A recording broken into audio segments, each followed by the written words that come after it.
Ladies and gentlemen, welcome to the Atlas coverage of the FaZe Clan Atlanta Open. This is the road to Atlanta. London is unfortunately over. As much as we all hate to say, as we have to take our lanyards off and come home, I am joined here by Mr. Stallion himself. How are you doing, bud? No, sir, I'm good. Feels like, well, can't believe London's already over, mate. If I'm honest, we bigged it up for weeks, didn't we? Well, literally even months, because we finally had something based over here. Now it's all done, and yeah, now it's just a matter of waiting until when the next one's going to be over in the EU, hopefully in the UK. So, but the run up to Atlanta is going to be an interesting one. Obviously, FaZe winning it over at London is going to make it, I think, even more interesting. And I think with the EU run up and qualifiers, I think we've got a good couple of weeks of Halo to go. How about you? How are you feeling about it all? I'm feeling really good. I thought the event was great. I've managed to dodge COVID from the event. Lucky Lots of you. people, like my sister's got it. Some of the people I went with have got it. Like some of the guys at Atlas have got it. I haven't got Yeah. it, and hopefully we've got enough people in the bracket to show that a lot of the players didn't get it. But Yeah. yeah, I'm doing great. I'm excited for Atlanta. I'm sad that London's over, but heyo, hopefully it means that 343 will decide to come back next year. Yeah, you think so, right? I mean, with Quadrant saying, and the organisers behind it, they're like what, triple sold out? Obviously, they had all the different waves of tickets that they sold, and I'm pretty sure it was like within hours, like they sold out every single time. So if that doesn't show that there is still a scene for Halo in Europe, particularly in the UK as well, I don't think anything is. So, what did you think about? What did you think about the layout? Interestingly enough, I know some people were very mixed on that. I quite like the passion pits and the kind of like the squared central 360. What do you think? It grew on me. I Yeah, wanted the typical HCS stage, but I thought after like the first day, I really enjoyed the Passion Pit was great. Like yeah. being there with Quadrant, playing and into the breach as well. That was awesome. But the stage also grew on me as well. But in the sense of what we got this week, we've got some teams Mm. that are ready to rumble, and I think we're gonna be able to pull them down onto the screen. Oh, There we go. So we've got 3M and K and Steve. We've got obviously Steve himself, Cassie. We've got Ash and Reese. We've got Filzer, and we got okay. And on the other side, we've got some other familiar names that you might know. Some of these from Bonfire. These are Marvies, Crossman, Systematic, and Slink. So a bit of a movement in the rosters as we go into Atlanta. What's your opinion on teams moving around, Stallion? Think to be it's honest, fairly mate, common? it's yeah. I mean, from what I'm hearing and from what I'm seeing, there's a lot of roster switches, right? I mean, with it, I mean, teams not getting placed where they want to on previous like weeks or previous tournaments. Particularly when you come into like open qualifiers, I think it's a real tester for teams to kind of figure out where they sit and how they look in terms of chemistry, because everybody wants to go into Atlanta with the best seed, the best pool, and the best chance to win, right? So I think at this stage, I don't think it's too uncommon to see it as just obviously when you run into the major, right, and then you see teams changing last minute, you kind of have to wonder where the decision process was behind that. Yeah, and I think it's just a new chapter, right? Yeah. And as we go into it, people just want to find out, have I played with this guy before? Can we fit him in? And all that kind of stuff. So, maps wise, then, we are going to actually be starting on Winners Round 2 today. If you're following the play order Oh. on Faceit as well, we've got CTF on Argyle, we've got Recharge Slayer, and then if we get to game 3, we've got Interference at Strongholds, your new map for the HCS rotation. Opinion on Argyle? Did you hate it as much as me when it first came out? I get asked this a lot with Argyle. It's one of the, I don't know. I think it really depends more on even the teams that are playing it, because it can be one of those maps, can't it? Where it's like the full length, not a single flag. And then occasionally we get the one that goes to overtime and we're seeing like a 2-2 or whatever. But yeah, it's one of those weird maps. I know we're going straight into it with this one.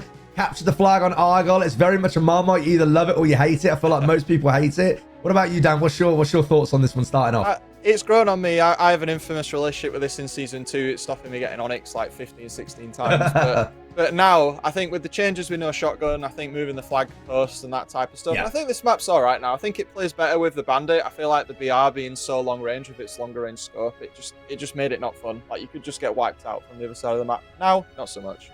Yeah, I agree. I think having those flags on the front pit now kind of just makes it so you can be a little bit more aggressive on those flag runs, because we know what spawns can be like on this map as well, right? Obviously spawning like underneath the flag or kind of like on the left and right side. It does make it hard to be aggressive on here and pull it out. Such with like, you've got long lines of sight for teams to easily kind of like wipe you out, particularly with the Bandit as well. So I'll be curious to see which team takes sniper control. Hopefully get, say, a couple of round of slays and pushing up.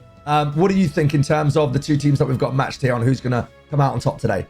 Well, longer range map, longer sight lines. We've got 3M and K players in here on the other team, but as we jump in, we're going to hop in with Systematic and go to the free cav. Let's have a look what's going on with the teams here. Looking at some grapple, I think. Grapple's gone. Don't know where it's gone. I think we might have the other observer here, but just in case you wanted to know what the red flag looked like, guys, there you go. Oh, we're back. We're back. We're without Casted, and 3 go down for M&K and Steve. Oh, you love to see it there. Your production just kind of giving us a little whiz around the map, just in case you don't know what Argyle looks like by now. We've got some early chows coming in with a flag already being pulled. Sniper does go down, as it looks like 3M and KC do take 2 down for Kasame, but 3 down from them as well. So it might just be a reset as both teams look to battle it out here early. Now, I know we spoke about on this map with it being quite slow paced. What do you think the map plan is going to be coming in from these teams coming in trying to hopefully get an early flag pull and go up early in this game?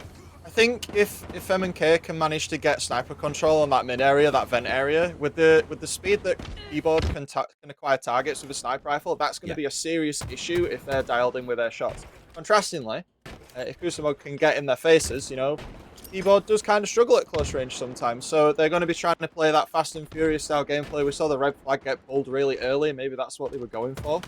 We'll have to see how the next 10 minutes plays out to fully understand what the game plan is for each team here. Yeah, well said. I couldn't agree more. M&K definitely satisfying when it comes to looking at the snipes, as we see 3 M&K Stee now pulling a blue flag of their own. Level 50 already with 5 kills, but he might have to go quite clutch on this one because the flag already makes it past the halfway mark. Ashen Reach is providing some overwatch. Some nice kills coming out from Marvies there. Just pulling them sort of still in their tracks. Ashen Reach trying to keep this flag going. Going to look to go down, maybe put some challenge onto the blue, but the flag does get returned, and just like that, I feel like we might be seeing that a lot over the next 10 minutes.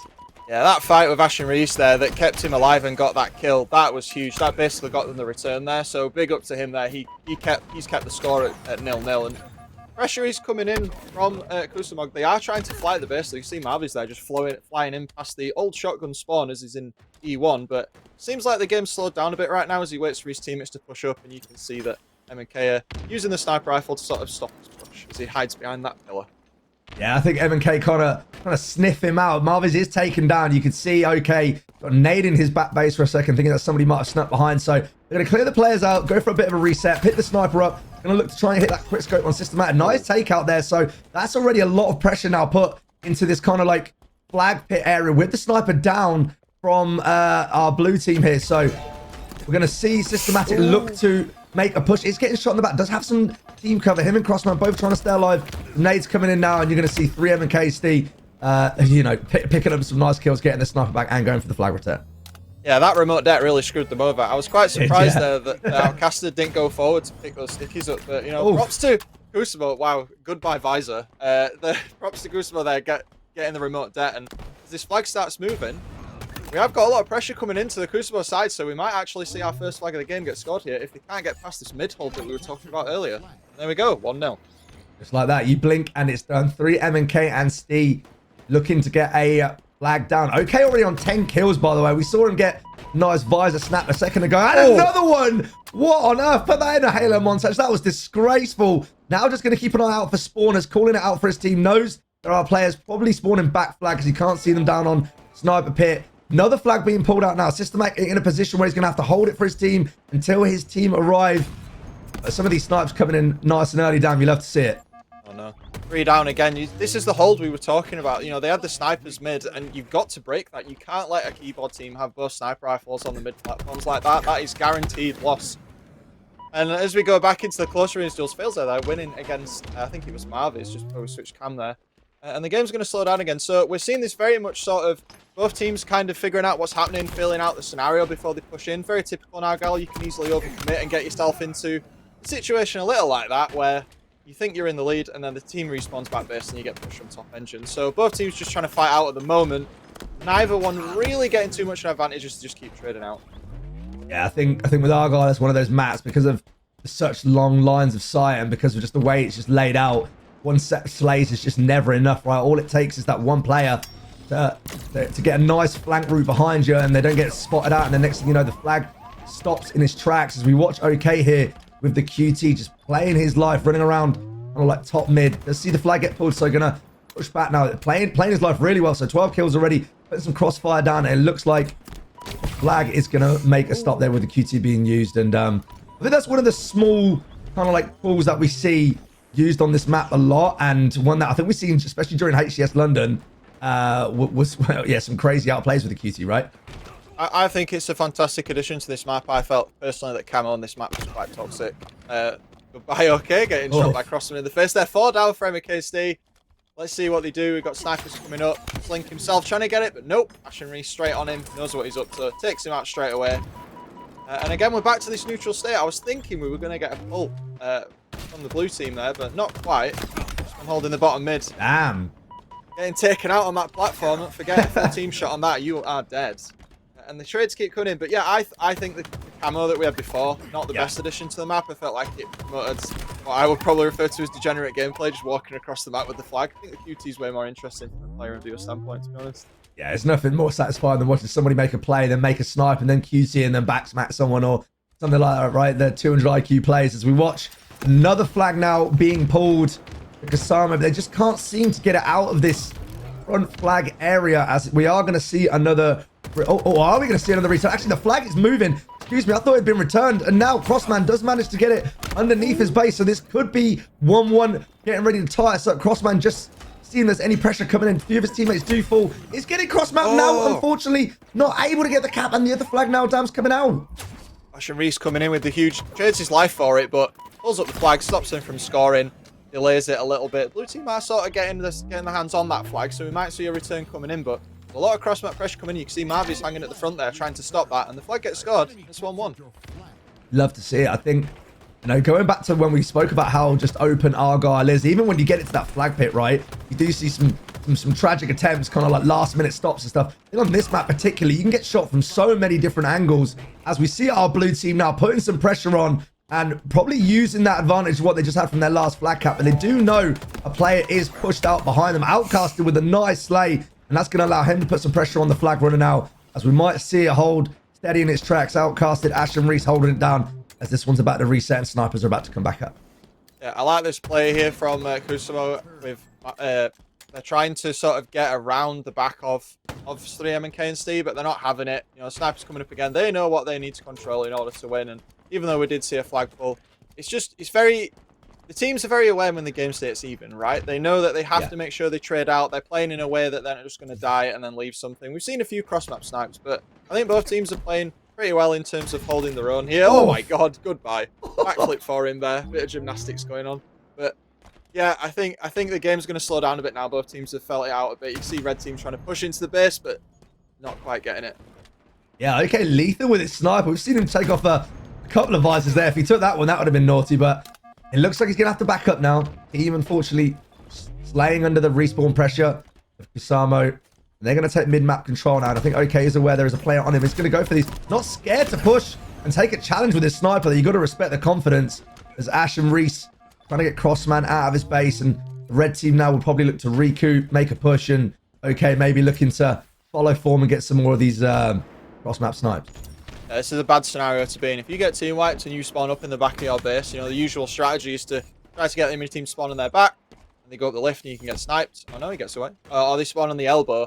And that's just so much pressure. There's so many angles that you get attacked from. You can't really counter that unless you go underneath. This is where they're going to try and run the flag through PCs, try and get them to spawn back base again, put that distance between them. But Systematic's not having any of it. He's managed to get out. He's got a teammate with him as well. But they are getting flanked, and he's used the grapple, gets traded out, and they keep running. So one left for MKNC, who's got OK alive at the moment. He's running the flag, and he's laying low. He's waiting for his teammates to respawn. Yeah, I think we spoke about this earlier on into the map, right? Even if you do manage to get a whole team of Slayers, we saw 3M and K have them kind of like pinned in the back of their base, but those kind of like side long routes do make it so hard to get this flag away. Not only do you have to get a full team wipe, but you've basically got to repeat it again if you want to guarantee a flag cap. So Systematic and crew doing really well to stay alive, pick up these flag routes and get the flag back. Now we're looking the flag almost getting traded out the other way, but it is going to get returned. So 2 minutes and 20 seconds left to go down. These teams locking out, and I think in the Slays department pretty even as well, apart from Crossman lagging behind a little bit. We think this is going to overtime. I think if with the sniper spawns coming up in 10 seconds, this next section is going to dictate who wins the match. Yeah. If they manage to keep it, you know, if red team, if MK and Steve get both snipers, that's going to be a bad time. But this Mike is making quite a bit of a push here onto the top engine side with the pressure, but he gets taken out with the nade from Ashen Reese on a little commando ledge there. Yeah, I think the snipers will dictate this. If nothing happens from that, we're definitely going to overtime. Yeah, it doesn't look like either team can get it past that halfway mark now. Just still kind of trying to I guess, like, feel each other out when it comes to mid-map pressure and trying to assert some of that pressure on the map. Okay, now with the snipe, once again, it's clear who they lead the sniper to on 3M and KNST. OK has basically had it every time. We've witnessed his presence on the map.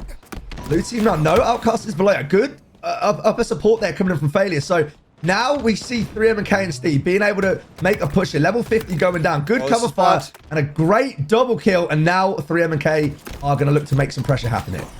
Hopefully he can get someone in there to support Failzer as he cuts them off. The teammate's not quite close enough to get the pull and support him. They did have a player down there. Outcast had just respawned at the back end of there.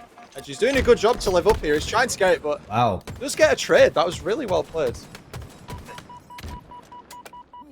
Yeah, and again, we're still watching these teams just trade it out. 3M and K do manage to get all the way to the flag, but again, it is stopped in its tracks. Ash and Reese, kind of the last one alive, now in this position. I'm going to put down some cross-map fire, but it's not really going to work out. Going to have to back up for a bit as Sama just flexing out a little bit now, and with the back smack there now, we might be seeing some pressure the other way down. Yeah, I feel like Crossman being on that other side, that's messing in Graham and Kane Steve quite a lot. Oh, okay, it's on the pushback here. Reese is in the back of their base. This is not looking good. When they're behind you like this, they're going to force some engine spawns. As you can see all his teammates come up there. You're in trouble. They're definitely going to try and run this computers, trying to get across the map when there's all this cross-map fire coming in. And look how far that flag's gotten already. Thing's flying. So, yeah, I mean, with 10 seconds left as well, right? Something's got to happen. Flag is still out. Systematic. Pretty sure gets a double kill there. Still alive, by the way. Finally taken down. Do finally find Failzer.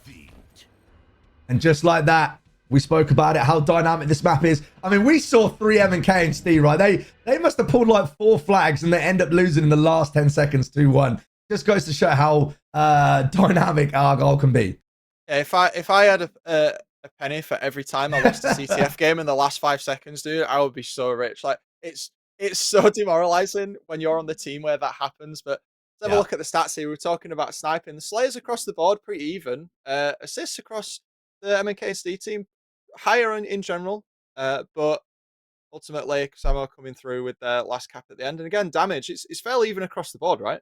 Yeah, I mean, like we said, it was the Slaves were basically even across the board the whole way. You saw it right there for a second, around 6.5k damage, basically per player on average. So when it came to slaying stats, both teams absolutely even. And we saw a couple of flags getting pulled out. Unfortunately, they didn't end up doing anything with it. They ended up losing 2-1. But I think looking at them stats, moving into a Slayer for our next game should hopefully show that we're going to have an even game on our hands. Yeah, moving into recharge, we've got the shock rifle in there, so that's going to be, even on controller or keyboard, shock rifle's great. It's got super high aim assist on controller. You get all the really stylish no-scope shots across the map with all the high-skill players. And then keyboard, it's a quick target acquisition weapon. So I don't really see like a specific advantage for either team on this. I think after the CTF match we just watched, again, I think it's anyone's series at this point, which is obviously more exciting. Hopefully a game 3 maybe this early into the bracket. Fingers crossed. I mean, I don't know about you, Dan, but I personally love watching Slayer recharge every time that shot rifle does come up and hopefully getting to see somebody make some plays with it. But there's also the pesky, it's the camo, isn't it, bottom middle. As we look to go into this game 2 and see how these two teams fight it out. We saw them go toe-to-toe in terms of the slaying potential and prowess in our game 1. We're about to see how they match up here in Slayer recharge. We saw people like Systematic and OK popping off for this one. We'll see what happens on this next one, Dan. Let's hop in. We outcasted. Tower control is going to be a big one here. Crossman getting taken out straight away. But MKC have gone for the top goal control. Hopefully if they can get themselves that shock rifle. Nothing happening with camo at the moment. I think we've had a crash. Yeah, I think this is a restart. Oh, maybe. Oh no, we've got 5 players on the red team. I'm so zoned into what was happening on screen, I didn't even look.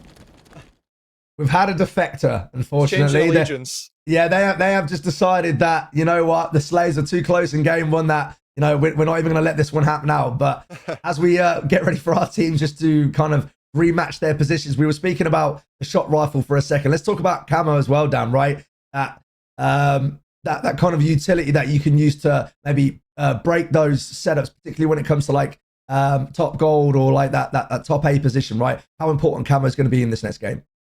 I feel like because the verticality of this map, there's so many ways to go from Yeah, bottom mid to, you can go to batteries, you can go to C plat, you can go to trip, you can go yeah, anywhere, right?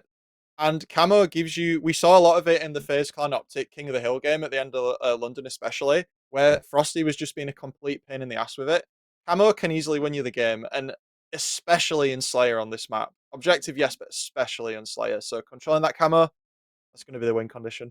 Yeah, I think even looking at things like trigger discipline as well, right? Just having that camo, knowing when to fire, execute, when to actually just use it for information, because you can put yourself almost in the middle of the map, not even being scouted or noticed by the enemy team, and just being able to call out, hey guys, they're rotating this way or they're moving this way, and allow your team to set up and then fire around the right time, as I believe our teams are getting set up and ready for our next game. So, yeah, hopefully we see a good Slayer coming out here, a close game, but hopefully we're going to see a game 3 after this as well. Yeah, you've got to make sure that if the other team's getting camo, that you've got the better gaming chair. Because I don't know how people see this stuff, man. Like Yeah, sometimes I'll see a little wisp of camo and I'll be like, oh my god, he's over there. But then sometimes I'm just like, how you just can't see it, right? So it's yeah, yeah, infinite camo. It's pretty well balanced in terms of visibility. I'd say it may be slightly easier to see than some other games in some yeah. cases, depending on the map. But yeah, camo is going to be the big one. You get camo and shock, you're in for a whole world of pain. So we're gonna hope that if the team doesn't get the camo, they are holding gold at least. Yeah, I don't know if players have just got accustomed to it or what the situation has been, because I don't know, I felt like when we were watching HCS London, everybody was just getting spotted out with camo, right? Whether it was on health regen or just people just getting too accustomed to where the camo player sits now. So I'm curious to see how these two teams play it out when they do get camo, or whoever gets camo, what their strategy is going to be and how they're going to execute from there. Yeah, and a little tip for the guys in chat, if you weren't aware, even if you can't see a camo player, if you do ping the area that they're in, it will ping an enemy present even if you can't see them when they have camo, and teams do that. So if you see in the feed that the pings are getting spammed or you can hear it, that's what they're trying to do. So a little tip for you there if you didn't know that. There you go. So game lessons with Dam. I love to see it. We're getting ready to go into our game here. Both teams are now, we believe, on the correct team, as Kasamo, 3MK and Steve facing up for game 2. It was a close game 1 for anybody just arriving to the stream now. We had a 2-1 win for Kasama in the last 10 seconds on Argyle, and now we're on a Slayer recharge. Yeah, the camo has been taken. We can't see the icon there. I'm not quite sure where it's gone, and Slink tries to live up in the Mangler pit area. He is unfortunately found. Camo is here. Still going in. 2 players coming in on the bottom of elevator there, taking him out. The rotations around this map are super quick. You see that they're trying to hold out long hole already as they push past bridge. I'm Kusmo right now. I want to push out FC as fast as I can. I do not want to get collapsed on. Crossman trying to be a bit sneaky, but fails has got the camo and he almost takes him out, but not quite traded. That is good. That is very good for the blue team. Yeah, look at the utilization here. Okay, picking up where he dropped off last game. He can do it with a sniper. He can do it with everything by the looks of it. That's a great nade coming in from Marvis. Finally, Kasama managed to get out of that backseat, that area. Down a little bit now. Strong start from 3M and KNST, who are really looking to bounce back from that game 1. Players just kind of tussling it out. Marvis holding this top middle position now as Kasama look to, get a little bit of control on this map. Yeah, I think a 4-kill deficit at this point is a nice sort of buffer for you to have for the rest of the game. It is a full team wipe, and they are doing a good job in keeping it. He's 5 now.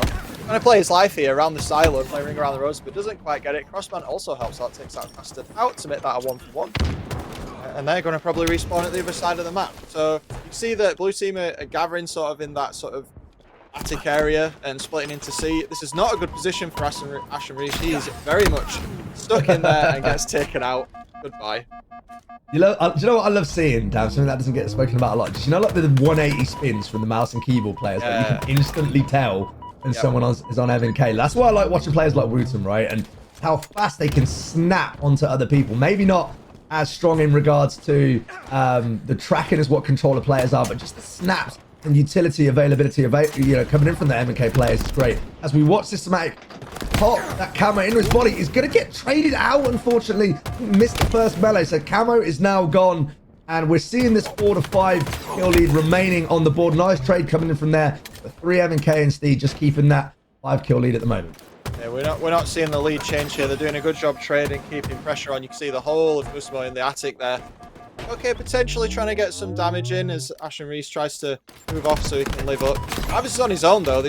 He's one-shotting there. We're probably going to see a flank coming through control, and if that succeeds, we're probably going to see a collapse into long haul. Slink on his own, willingly entering a 2v1, sorry. And then Crossman potentially getting cleaned up. Not quite. Big. Oh. Oh, very nice. Triple kill coming in there. Asher Reese, 8 and 3. On fire right now. Definitely a problem. Oh, Kusama. Yeah, I mean, 8 and 3, triple kill, killing spree now. Definitely the right POV to be on Ashen Reese, showing the confidence. Great banked nades as well. No, there's 2 players pushing him top. Unfortunately, does get taken out. So the killing spree will come to an end there, but you can see the confidence coming out for 3 MK and Stee now. Just trying to keep that 5 to 7 kill lead above their rivals on Kusama here. Does look like the shot rifle in the hands of the red team once again. Game looks to take a little bit more of a slower pace as both teams just kind of figuring each other out and trying to see whether they can get a flanking route. That was cheeky. Very cheeky. I think if you're in a lead like this right now, if you're 5 kills ahead, 6 kills ahead, you're playing play for picks, and then after that we can just go for a trade or something. After you're not in a position where you need to particularly push. Obviously you want to push your advantages. You always want to consolidate your advantages as a team in Slayer, but being this far ahead, you don't need to make any desperate plays. Kusma, on the other hand, they get a pick. They really need to make sure they're entering fights where players aren't going to get traded out. That's just going to end the game sooner for 3MK and Stee and take it to game 3. Yeah, a couple of whiffy shots. We did see the shot rifle down. Oh my god! Totally missed it. Ashen Reese! We saw a triple kill. That was an overkill extermination down. So Ashen Reese, 13 kills, saying, we're going to a game 3 here, boys. Get in my backpack. I'm going to do all the work. Almost half the team's kills now playing this top glass position, just putting shots across the entire map. And I can't wait to see what this, end game damage looks like. Because, yeah, they're just on fire at the moment. Yeah, I mean, his team has 31 kills, right? And he's been in 18 of them, 19 of them. That's a pretty high kill participation compared to the rest of his team. It's not like he's just last hitting, right? He's got the highest assists on his team. He's having a great one. I think he's definitely going to be my MVP for this game if he continue with this. We've seen some great stuff. Unfortunately, overkills off of Observer and me casting, this appears to be something that's happened quite a lot. I would love an overkill to be able to happen, but sometimes there's just so much action in a match, it's hard to get it. So it's another one. We'll try and get it. Systematic here in the gold pipes, taken outcasted. This lead has now expanded to 10. What are these teams thinking right now at this point, do you think? I mean, I think you basically nailed it 1 or 2 minutes ago when you said some are going to have to play a little bit reckless now. They're going to have to push in. They're going to have to try and do more than just trades, because trades are going to benefit our red team just fine. They can trade all the way up to 50 if they want, as they're not only trading, but they're also still being effective in terms of playing their lives. Seen a lot of one-shots getting away as well now. So MK and Stee just playing that teamwork a little bit better. Marby's with a good kill there to respond back now, but yeah, trades just simply aren't going to cut it for our blue team right now. That camo basically has to be a must get, or else, yeah, I think this one's basically curtains. Oh, ooh, nice shot coming in from Slink there, taking that guy's head straight off. But yeah. At this moment in time, okay, he's playing his life well at the moment, doesn't quite manage to get it. Whether it's going to be enough or not to consolidate this, the lead that MK and Stee have is another question. But shock rifle in hand, 15 shots in there. He can play it perfectly. That comeback. 5 kills. It's possible. It's possible. We have seen comebacks like this happen. It's definitely, don't count yourself out at this point, but basically can't have a trade now. They got to play 2 for 1 consistently till the end of the game. Again, not impossible, but not easy. And we can see the game slowing down now that they know they have the power weapon. Shroud in hand as well. But MK and Stee also know that they don't have to play into their hands if they don't want to, and he just gets absolutely nuked from the grenades. So that is a tragic story. Maybe a bit of Caster's curse coming in there. Yeah, we said about the curse for the overkill exterminations, right? Maybe there's the Caster's curse on top of that, as we all infamously know that as soon as we mention something, it then goes and happens, or the opposite happens. I mean, they've kept it within 9 to 10 kills, but unfortunately that is just not going to be enough, as Outcast is somehow wiggling his way top glass, staying alive here, pushing forward at Ashen Reese, who doesn't seem to have made barely any mistakes this game. 19 with almost the highest assists on his team right now. Systematic, though, if we look at our blue team here, also having a good game, but unfortunately not able to keep up with what's going on with our red team here. It looks like, Dan, we're going to a game 3. Yeah, and I think to have a game 3 and to have matches like this early in the bracket, I think we've been treated a little bit. Normally we see a few blowouts at the start of the open brackets, but you know, the players that we've got in this lobby, it was probably to be expected. It was going to be pretty close. They're all very good players. So yeah, we'll be moving on to King of the Hill Solitude very soon. I don't want to count them out, but this is Oh, very yeah, steep that's hill it. to We climb. go, If right? they can do it, man. If No they can do it, way. I'm for it. They want it. They want it. 6 No. kills now. Way. This is, do you know what? This is what I love about teams. Teams that don't give up, right? Even though, you know, the score is not in their favor. They say, right, we can get 4 down here. If we get this camo control, we have a chance, right? 2 full team wipes is all that they need to get this game over. I know it's a lot easier said than done, but, you know, if they've managed to get to this point, Outcast is going down now. It is just 1 kill, but they put it back to 46. That's a whole team wipe. Camo is down. So what looked like an impossible job is now actually quite attainable. What the hell just happened down? I've blinked and they've picked up 12 kills when our other team have only managed to get 3. So it is definitely not over yet. Oh, he got him. He got him. Oh, no, the camo commit there from MK and Steve. I think with the lead they thought they had it, but you can't say that you've won until you've won. Not like this. Breakdown. Oh my God. 1 kill's in it. Golden kill. They brought it back from this deficit. I can't believe it. Oh my God. Oh, Wow. I don't actually know what to say. That's got to be one of the, I mean, at least from my casting experience, one of the, probably the biggest comeback we have seen. What a breakdown. They had camo. They were within 4 kills. It was like a 9-10 kill deficit. Damn, try and break that down. What's just happened? I think if you think you've won, if you get to that point, you're going to get a little careless, right? I'm not going to say disrespectful, but maybe a little careless. And once that camo wipe went through, you know, they had played for camo MK and Steve there. They really wanted it. They sent their whole team there. We saw 3 of them die on the C stairs area. That gave the other team all the space to consolidate map control and just, wow, like, oof, I feel bad. Actually, we had a great game. 19 and 13 at the end with 7 assists, but just look at the damage. Like, Systematic set 5.7k damage, pulling it back for his team there. Just, wow.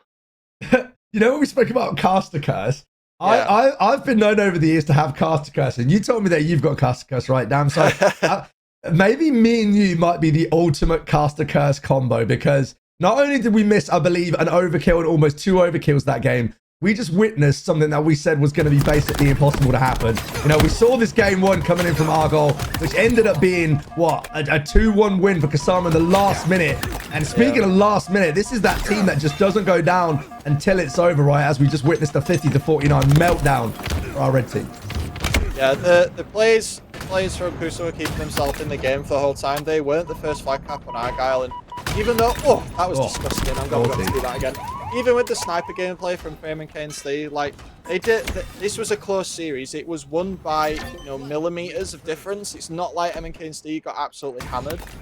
So I think in the losers bracket, they still remember they'll be in that. They will continue through, and maybe get themselves maybe a slightly easier match next time. I feel like with the likes of Slink, Crossman, some of the guys we've seen from Bonfire in the past. Not the easiest of first round games, but just some of the action that we saw in this recharge game was just bad. Like this triple kill, he had no business winning that. He had a bit of support, but wow, that was some great gunplay there. Someone in chat's talking about doing the Boo Boo Force choke, right? I think that is the perfect time for it as we cut to a wrap with our series here. 2-0, and our blue team are going to be moving forward. But ladies and gentlemen, you witnessed an absolute chaos on our first game. Dan, what are we looking at moving on from this?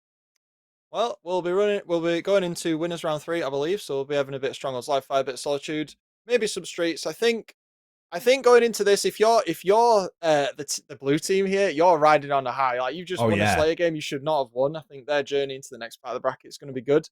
But we're going to have to wait and see how the rest of the bracket plays out, because I think we're going to be heading to a break before we get to it. So don't go anywhere, guys. We'll be back soon with more coverage of the FaZe Atlanta Open. Surely in the next 12 seconds, we're just staying alive and trying to keep Chick alive as well. Snipe Joan and SG are there, trying to clean up Chick, but riding the struggle bus a little bit. But Glory coming in from behind around that top mid area. Seeker does get cleaned up by Jimbo. Mighty also gets one, so this could be not a numbers advantage yet, but in terms of spawn, it will be soon enough. And Snipe Joan puts a halt to it just a little bit here with that initial kill. And it's so back and forward, but you see Quadrant having to turn around a lot for certain players who have been sneaking into the back of their base. Seekers does a good job of getting one. Can he find a second? No, Jimbo's shot's just too crispy for him to deal with. He's able to live on this snipe side. However, Quadrant well aware that Jimbo is somewhere lurking on their snipe, going to look to take him down, but he's still living. And throughout this whole living process, Jose, the rest of his teammates able to come forward, get that flag moving. These next couple of kills are absolutely pivotal. Who's going to be able to get them? And it does look like Quadrant, SLG and Seeker able to find the first two to hopefully slow this flag down. A huge trade by Snipedrone to stop that final player, Chick, who were roaming in their base. And this should be a dead flag if it isn't for Mighty's. Oh no, they say Jimbo. Has he got anything to say about it? Yes, he does. He gets another kill. A really good job from them just to slow things down and slow the Quadrant push as they were looking to get another flag on the move. Oh, SLG's got the snipe again. Yeah, this is again. Oh, okay. Jimbo's put a halt to that, and that's going to definitely deplete the momentum away from Quadrant, considering how much of a pain in the backside SLG has been. But Jimbo looking to see if he can create some wear and tear with the snipe. Does manage to find one. Doesn't hit the shot, mind you, but SLG is fully aware of what Jimbo could be capable of. That's 3 down now for Quadrant. Flag is on the move. Snipedrone is the only player left standing. Doesn't get the shot off, but his map presence should be enough here. Overshield's up in 5, and they need to get this overshield. If they get it, then they can create some sort of a counter cap. They definitely can. Right now, this side of foe looking like they're prime and set. So let's reset this bracket in a 3-1 fashion. 1:50 on the clock. So time to get a cap, but not that much time at all. The Snipes really in complete control of foe. I think they've got both sniper rifles and they've got a third cap on the flow. Snipedrone falls off the map. It's not what you want to have see whatsoever. All 3 or 4 players of this side of Quadrant caught on their back flag. SLG does find one onto that flag carrier, which is a huge kill just to slow momentum. Mighty's is on the hard flank. It looks like Glorious is trying his best to slow things down as well as that touch comes in. Glorious does able to get the toss out. However, Jimbo, again, being right place, right time, being such a nuisance, trying to mitigate any damage or any pull to get any further. That reset is going to come in as Glorious does so much work, gets that flag on the move and finds the reset. Huge plays coming out from Glory to stop that third potential final cap from coming in. Can Quadrant capitalize on the one they got going? Probably not, with the beautiful shots from Mutim onto SLG to shut down that counter cap attempt. Yet foe poised and prime, they're looking really hot. They're looking like they want to end this series here and now. They certainly do. 35 seconds left. Snipedrone, if he can get a sneaky pull in, that'd be fabulous. If he does, that's going to be another story here. And we should be able to get one here. Nice good start from him. That's going to be 2 down now for foe. 3 if he takes on Mighty. Absolutely the opportunity now to try and grab this flag. And the problem is SLG down. Oh, Snipedrone actually got cleaned up, but SLG does come up on a respawn. Glory trying to run that flag, but they've only got like 10 seconds left remaining.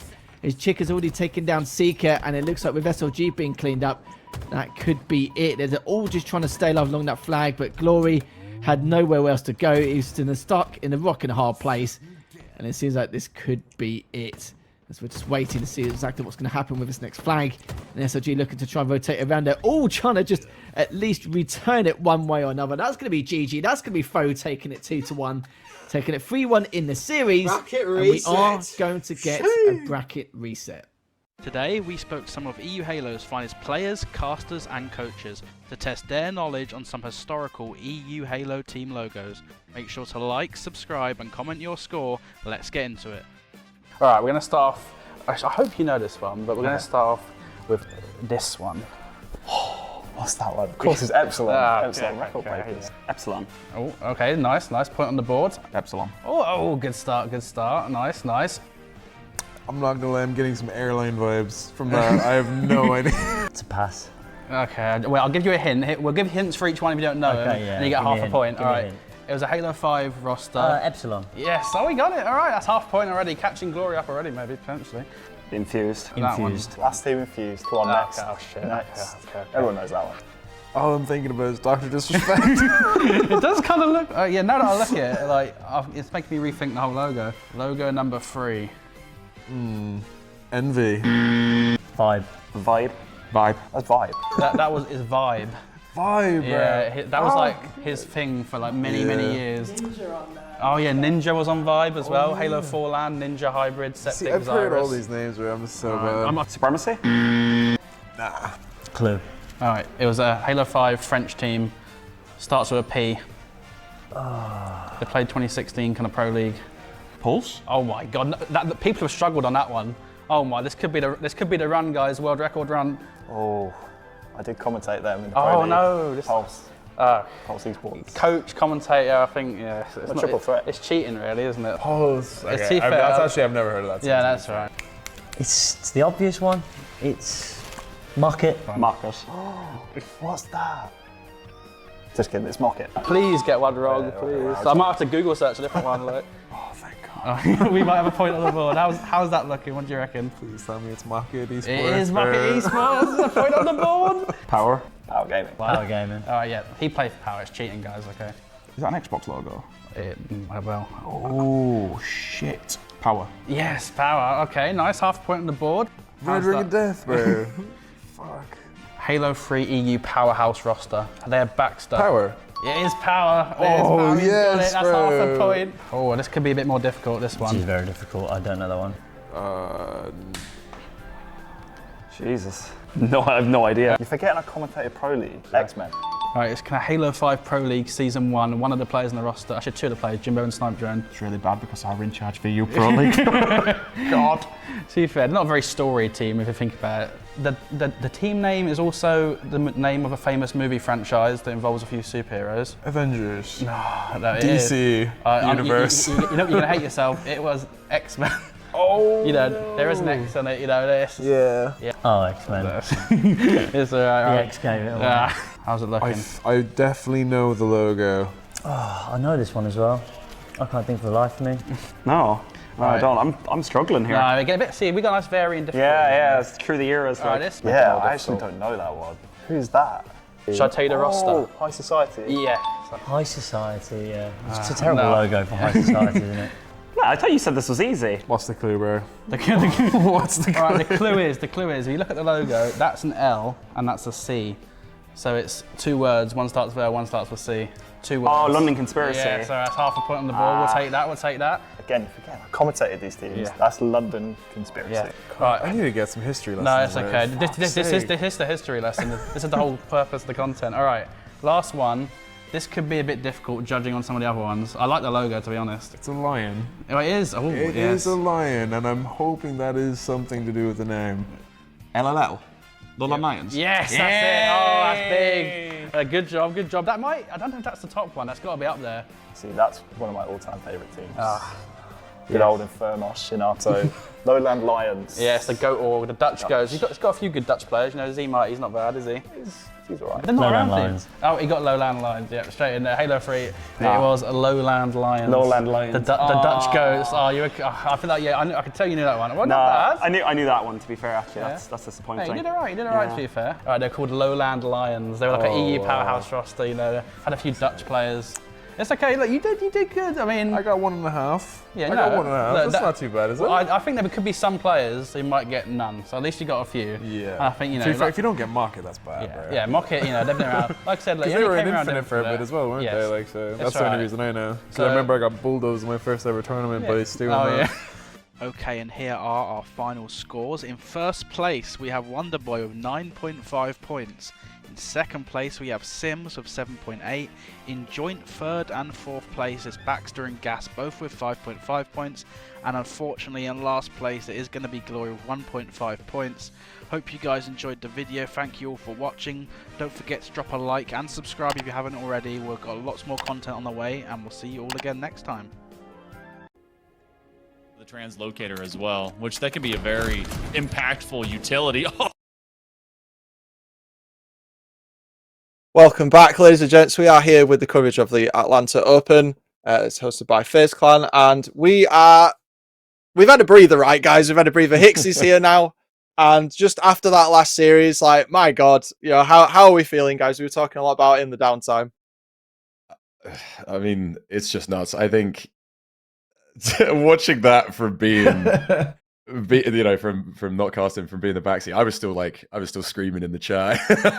I think that was an insane end. I think it was something like 48-34 that then got brought back, and they got overtaken, and it was 50-49 in the end, which is just insane. You've got to be definitely a little bit tilted if you're MNK and Steve. So, good luck for the rest of the day, guys. Yeah, I think fair play as well to our blue team as well, right? To have the resilience, knowing that you're 2 kills away. I think, especially, depending on what team comms could sound like, I think it could easily be like, right, this one's done, boys, chalked it. Let's just go game 3 and go from there. There was clearly never that sense on their mind. They were like, right, this is not over until it's over. And I think as soon as that camo pick happened, that we saw Outcasting drop with the camo, I thought, you know what, actually, this could very well happen. And then somehow it just ended up happening. No trades ended up coming in, and yeah, I think it's a mix of both, right? Definitely a meltdown, but also great resilience coming in for our blue team. And the rest of their bracket run, well, they'll be in the lower bracket now, but they can still make it. But the other guys, the team name has slipped my brain right now, but our other guys, Crossminutes and Co, they're going to be riding on a high. They're going to be going into that winners round 3, feeling really good. And on the topic of winners round 3, our next game that we're going to be covering is going to be Jump Out and Hold Forward. So we're going to talk a little about these rosters in a moment. These gents are going to guide you through it, but there's been some changes. So I think with that said and done, let's have a look. Right. Well, here we go. We've seen the infamous name, Hixie. We've got the Jump Out guys back, but with some different names. Kimbo starting up, Quadios, Lunny, and I7. What a squad this is to start us off, Hixie. What's your thoughts on this squad coming into this? Yeah, you got, the Capitan of Kimbo on Jump Out Gang bringing in a pretty scary looking roster. We did see them as BH3, under a different name, different squad as well. It was Sunrise, Millsy, and Zove alongside Kimbo at London. But Lunny, Quadios, and I7 have been brought in. And to be honest, I think this is a really good, maybe not a great team swap, but I think if you're ever going to swap them out, these guys are the ones you want to bring in, right? I7 has just been the talk of the town in the EU scene for such a long time now. Really just a proper come-up star. I'm looking forward to seeing these guys, some of the teething phases, teething issues that they might have as a new squad. But, I'm looking forward to it, man. On the other side as well, on the bracket, we do have Hold Forward. We got Pulse, Woffs, Rudy, and Superior. Pretty solid names, right? These guys need no introduction. A pretty good challenge for the new Jump Out Gang squad to try and take on. So it's going to be a fun one.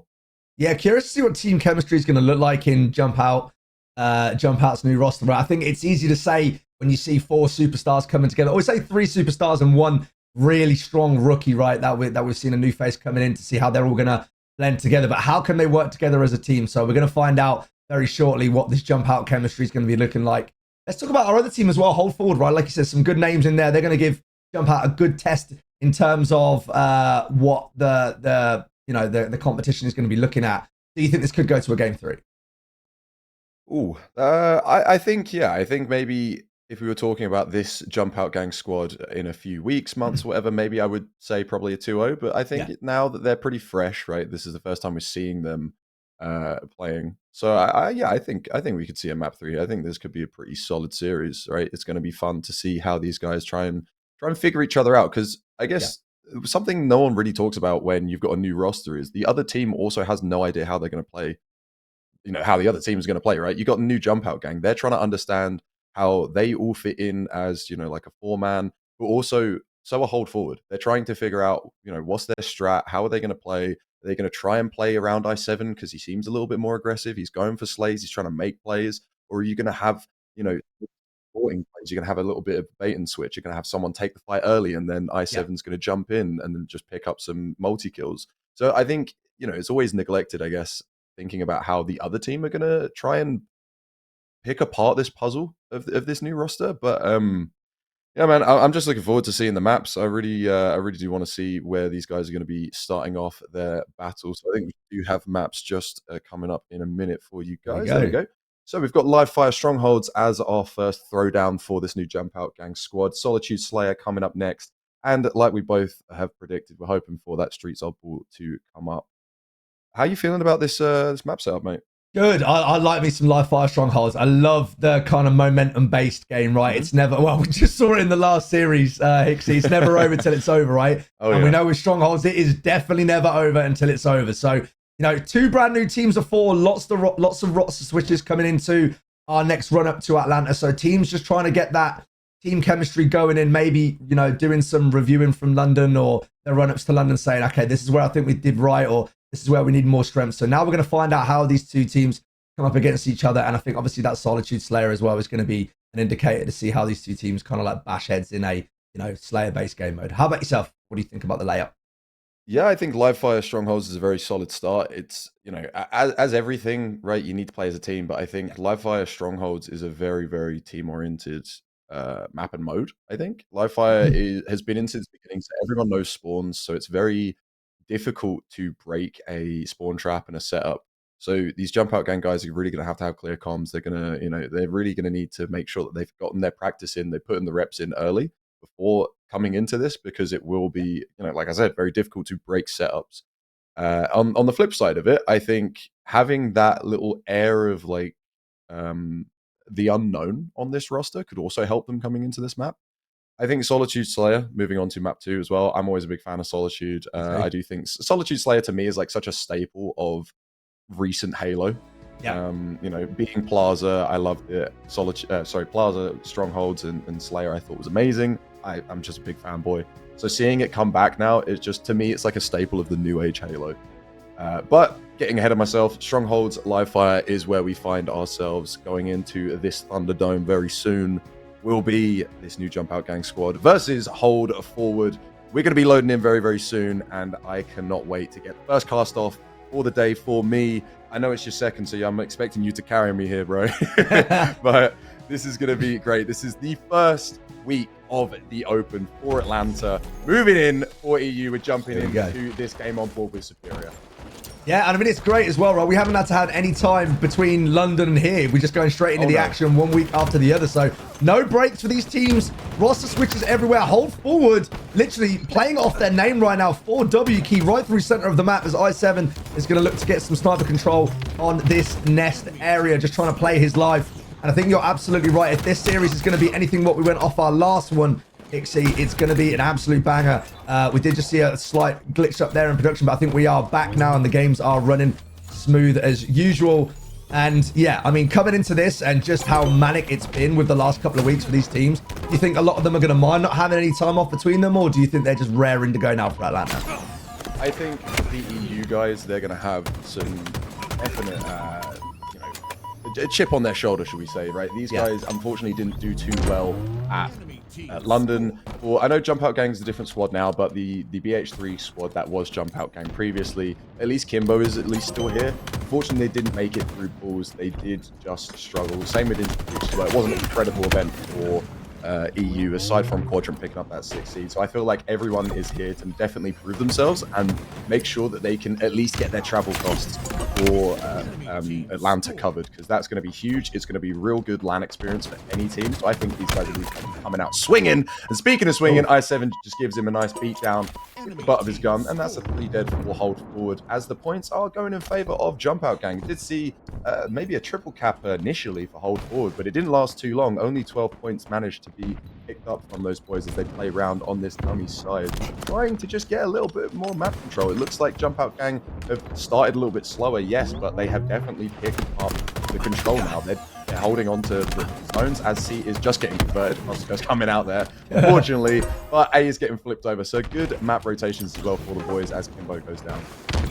Yeah, let me be honest with you, Hixie. Caster Curse is a very real thing. We proved it in the last series. As we see I7 just flying off the map. I'm not sure if he was repulsed off either that or he decided to take a trip and let Hold Forward take the BC setup for this one. So seeing some resilience coming in from the Hold Forward guys now. QT popped at the back of B there. So Rudy, if need to, can get on emergency support. A goes back in the favor. C is getting switched over now as both teams are looking to get control of this camo side. So got Quadios here, having to get this kind of like back position. It is going to get forced out. Lunny looking to give some control, but It looks like, oh no, you hate to see it. I spoke about QT control and how important it was for B, but unfortunately QT's off the map. And Jump Out Gang are going to get a semblance of control with that now. A B and C hold, as it is getting a little bit mixy to start off with Hixie. Mixy with that's Hixie, I like unfortunate. Yeah, we've seen two people jump into that water now, and I'm just thinking they've wanted a break from HCS London. They just wanted to go for a little swim, maybe go to a beach or something, because it's looking real unfortunate. They're just diving in there. We got the picture-in-picture picking up that sniper. We always love those little picture-in-pictures. Thank you, production, keeping us in check. But it's 2 dead currently, 4 hold forward, and a triple cap now going in favor of Jump Out Gang. I was going to mention earlier, we're seeing hold forward really push for that triple cap. It's looking like they're really not trying to, give Jump Out Gang any breathing room, but fortunately it's not really working out for them now. 116 and counting. It's 2 ticks every second. For the boys, unfortunately misses the no-scope. Lunny just trying to get a little bit flashy for the highlight reel. I7 trying to defend this A-cap and does a good job with that nade. Waff sent back to the respawn. That's 4 dead, 4 hold forward. So the resets are going to come out, and this triple cap is going to keep bleeding.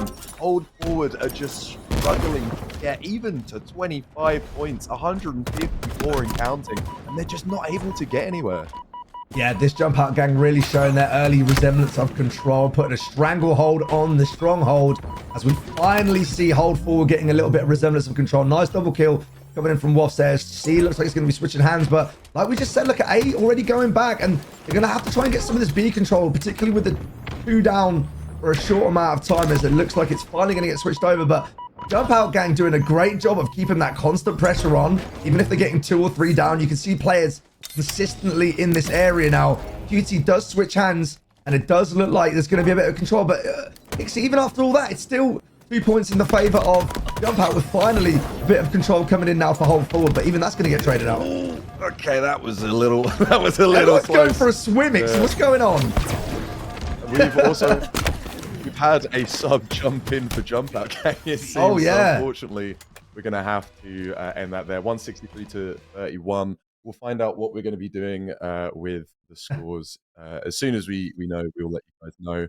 But yeah, unfortunate. We had a 5th jump in. I guess crazy fan streaker coming in, trying to get involved. Shout out Phantasma, our 5th player, right, for Jump Out.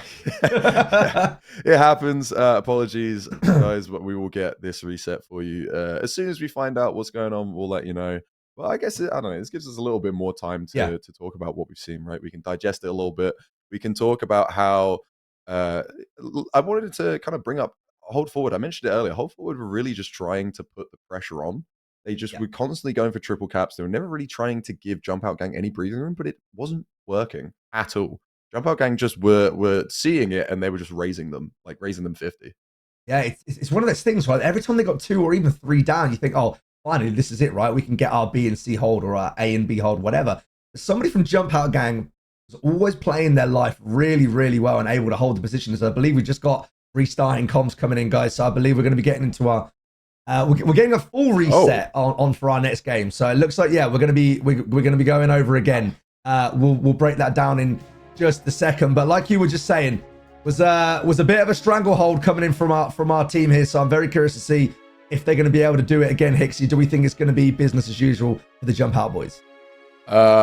Mate, I'm not sure. I think, I don't really know what hold forward can do. I don't think they've fully managed to crack the code. So I'm thinking we're going to see quite a similar start and maybe mid-game from Jump Out Gang, but we'll have to find out. And that's exactly what we're going to do right now on board with I7 this time at the start. Hopefully he won't dive off, go for a little swim.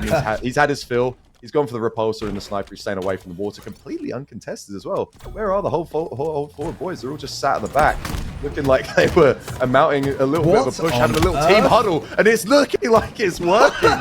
Superior taking down 2. I7 not able to pick anything up with the sniper. We see the camo coming up with that picture-in-picture. The fight going down at the pillars. Kimbo managing to try and steady this ship. Hold forward have just... I don't even know what they were trying there, but they've managed to do something magical.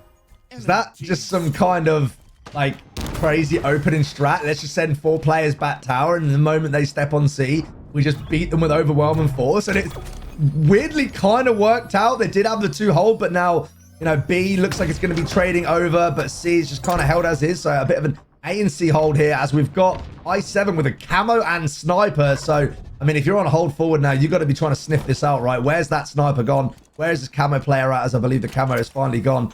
I think I saw, Hixie, more people fall off this map in that last round than I've seen in the entirety of watching Halo Infinite. So we'll see if anybody else wants to take a swim on this one. I7 playing his life really, really well. Keeping hold of the sniper. Doesn't get the reset.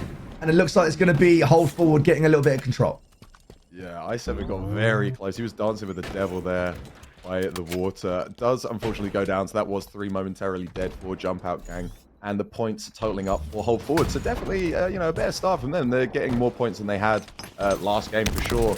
But the full reset, man, it's a rough one. I don't know where this ball's come from. Unfortunately, someone's back in the water, but this is actually on purpose. Lovely little repulse from Rudy. Doesn't pick up the headshot. Gets the body onto Lunny. Lunny does get taken down. I7 there to trade him out. But with Kimbo only just coming up, I7 was pretty much on his own. Managing to stay alive as well. And a much better start from hold forward. They came out with the proper bamboozle, you know, open. I don't think anyone was expecting that, especially us. That was an interesting start. It's like they had a team huddle and then decided to break, just rush out. But looking like B will be converted now for Jump Out Gang. Couple bodies on there as well. That got converted very quickly. C also getting swapped over for hold forward. A as well. It's a complete full switch around of the strongholds with Jump Out Gang coming in favor. Actually trying to go for that triple cap. I don't know if they're just trying to keep the pressure on or if they're going to actually try and take it. Does get reset.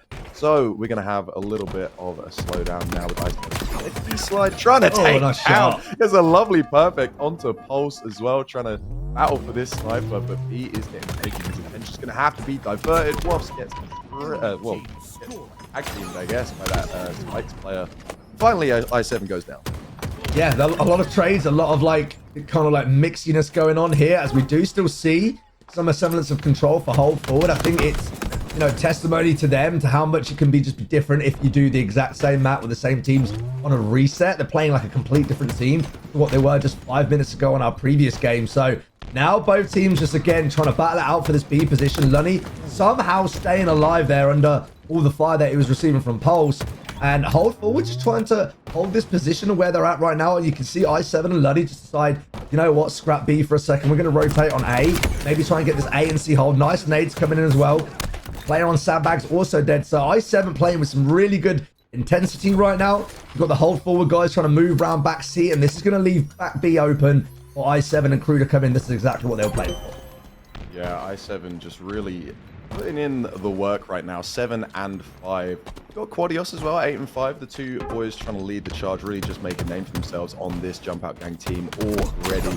Like they needed to, but definitely showing why they've been added. I7 unfortunately doesn't get the stick. Does take him down to one shot, but not able to get cleaned up. Kimbo with a flying shot onto Woffs. Lunny picking up Superior as well on B. Lunny does get down though, so you're still going to see a little bit of a fight on this B stronghold as the points are going up for hold forward. Only just now the Kimbo's on. Those points will stop, so it's stuck at 102 to 61, but Kimbo picking up the one. Quadios helping him out. Woffs as well, just missing a few shots, but Kimbo finally gets a nice double kill, and see you later. Gets absolutely sent by the grenade. Lunny last alive. Still trying to convert B. Just seeing where Kimbo spawns up, knows that he's completely safe to keep that stronghold. So great, really efficient last alive from Lunny there.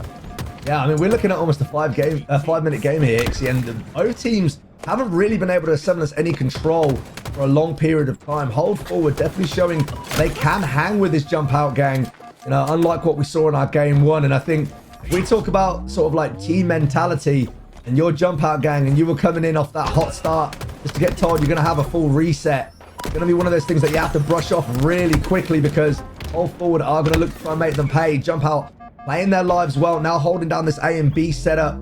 As you can see, Kimbo trying to play this flank position on middle, and maybe even going for a 3-hold setup for the first time this game.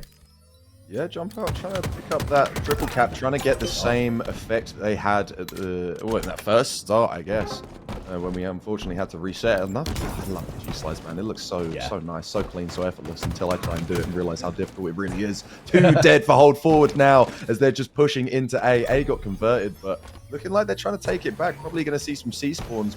Already going to see i7 trying to get some aggression on Kimbo as well. Taking down that top mid player, does get traded, but I mean, that's all you really need, right? Whilst you've got a triple cap and the sniper.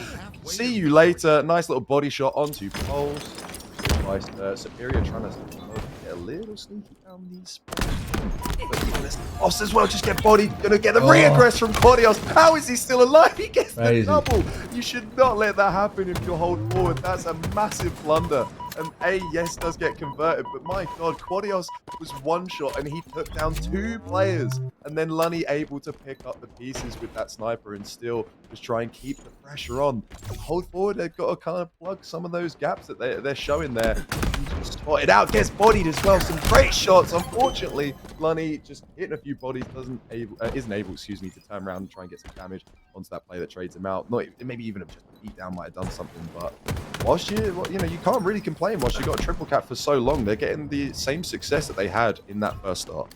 Yeah, I mean, they were a little bit late to the party. We asked them if they could do it again. They have delivered.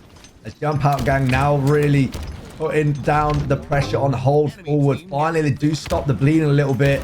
We haven't actually spoke about too much on the stats. Hixie this game, Lunny with 10 assists. So we spoke about how well this team are going to play together. If he does what I think he's about to do, okay. I thought Pulse was going to keep walking forward there, and we were about to witness our first proper ninja of the game, but it didn't happen. So we've seen A and C trade in hands, and this is just fine for the Jump Out Gang. They are looking to take game 1. So let's digress a little bit coming out of this one. Jump Out, when they put the pressure down, they look really scary. Just hold forward. We're keeping it competitive for a while, Hixie, but when the pressure started mounting in, it's looked like it's just been a little bit too hard to hang with. Yeah, unfortunately, hold forward just still weren't able to crack the code towards the end there. They still are keeping it up. So, like we mentioned at the very beginning, you can't say it's over until it is over. But it's looking like it's over now, right? 4 dead. It's definitely over. So that can't have another heart attack this early on, right? So it's map 1 going in favor of Jump Out Gang. Pretty convincingly towards the end there in our reset. But yeah, like it was a very different start. Hats off to hold forward for really bringing it to them in that reset, right? We saw such dominance from Jump Out Gang in the first run of that map, and then unfortunately we had to reset. It was a full reset. Who decided? I'm not sure, but it still gave us a good game, so can't complain. More Halo for us.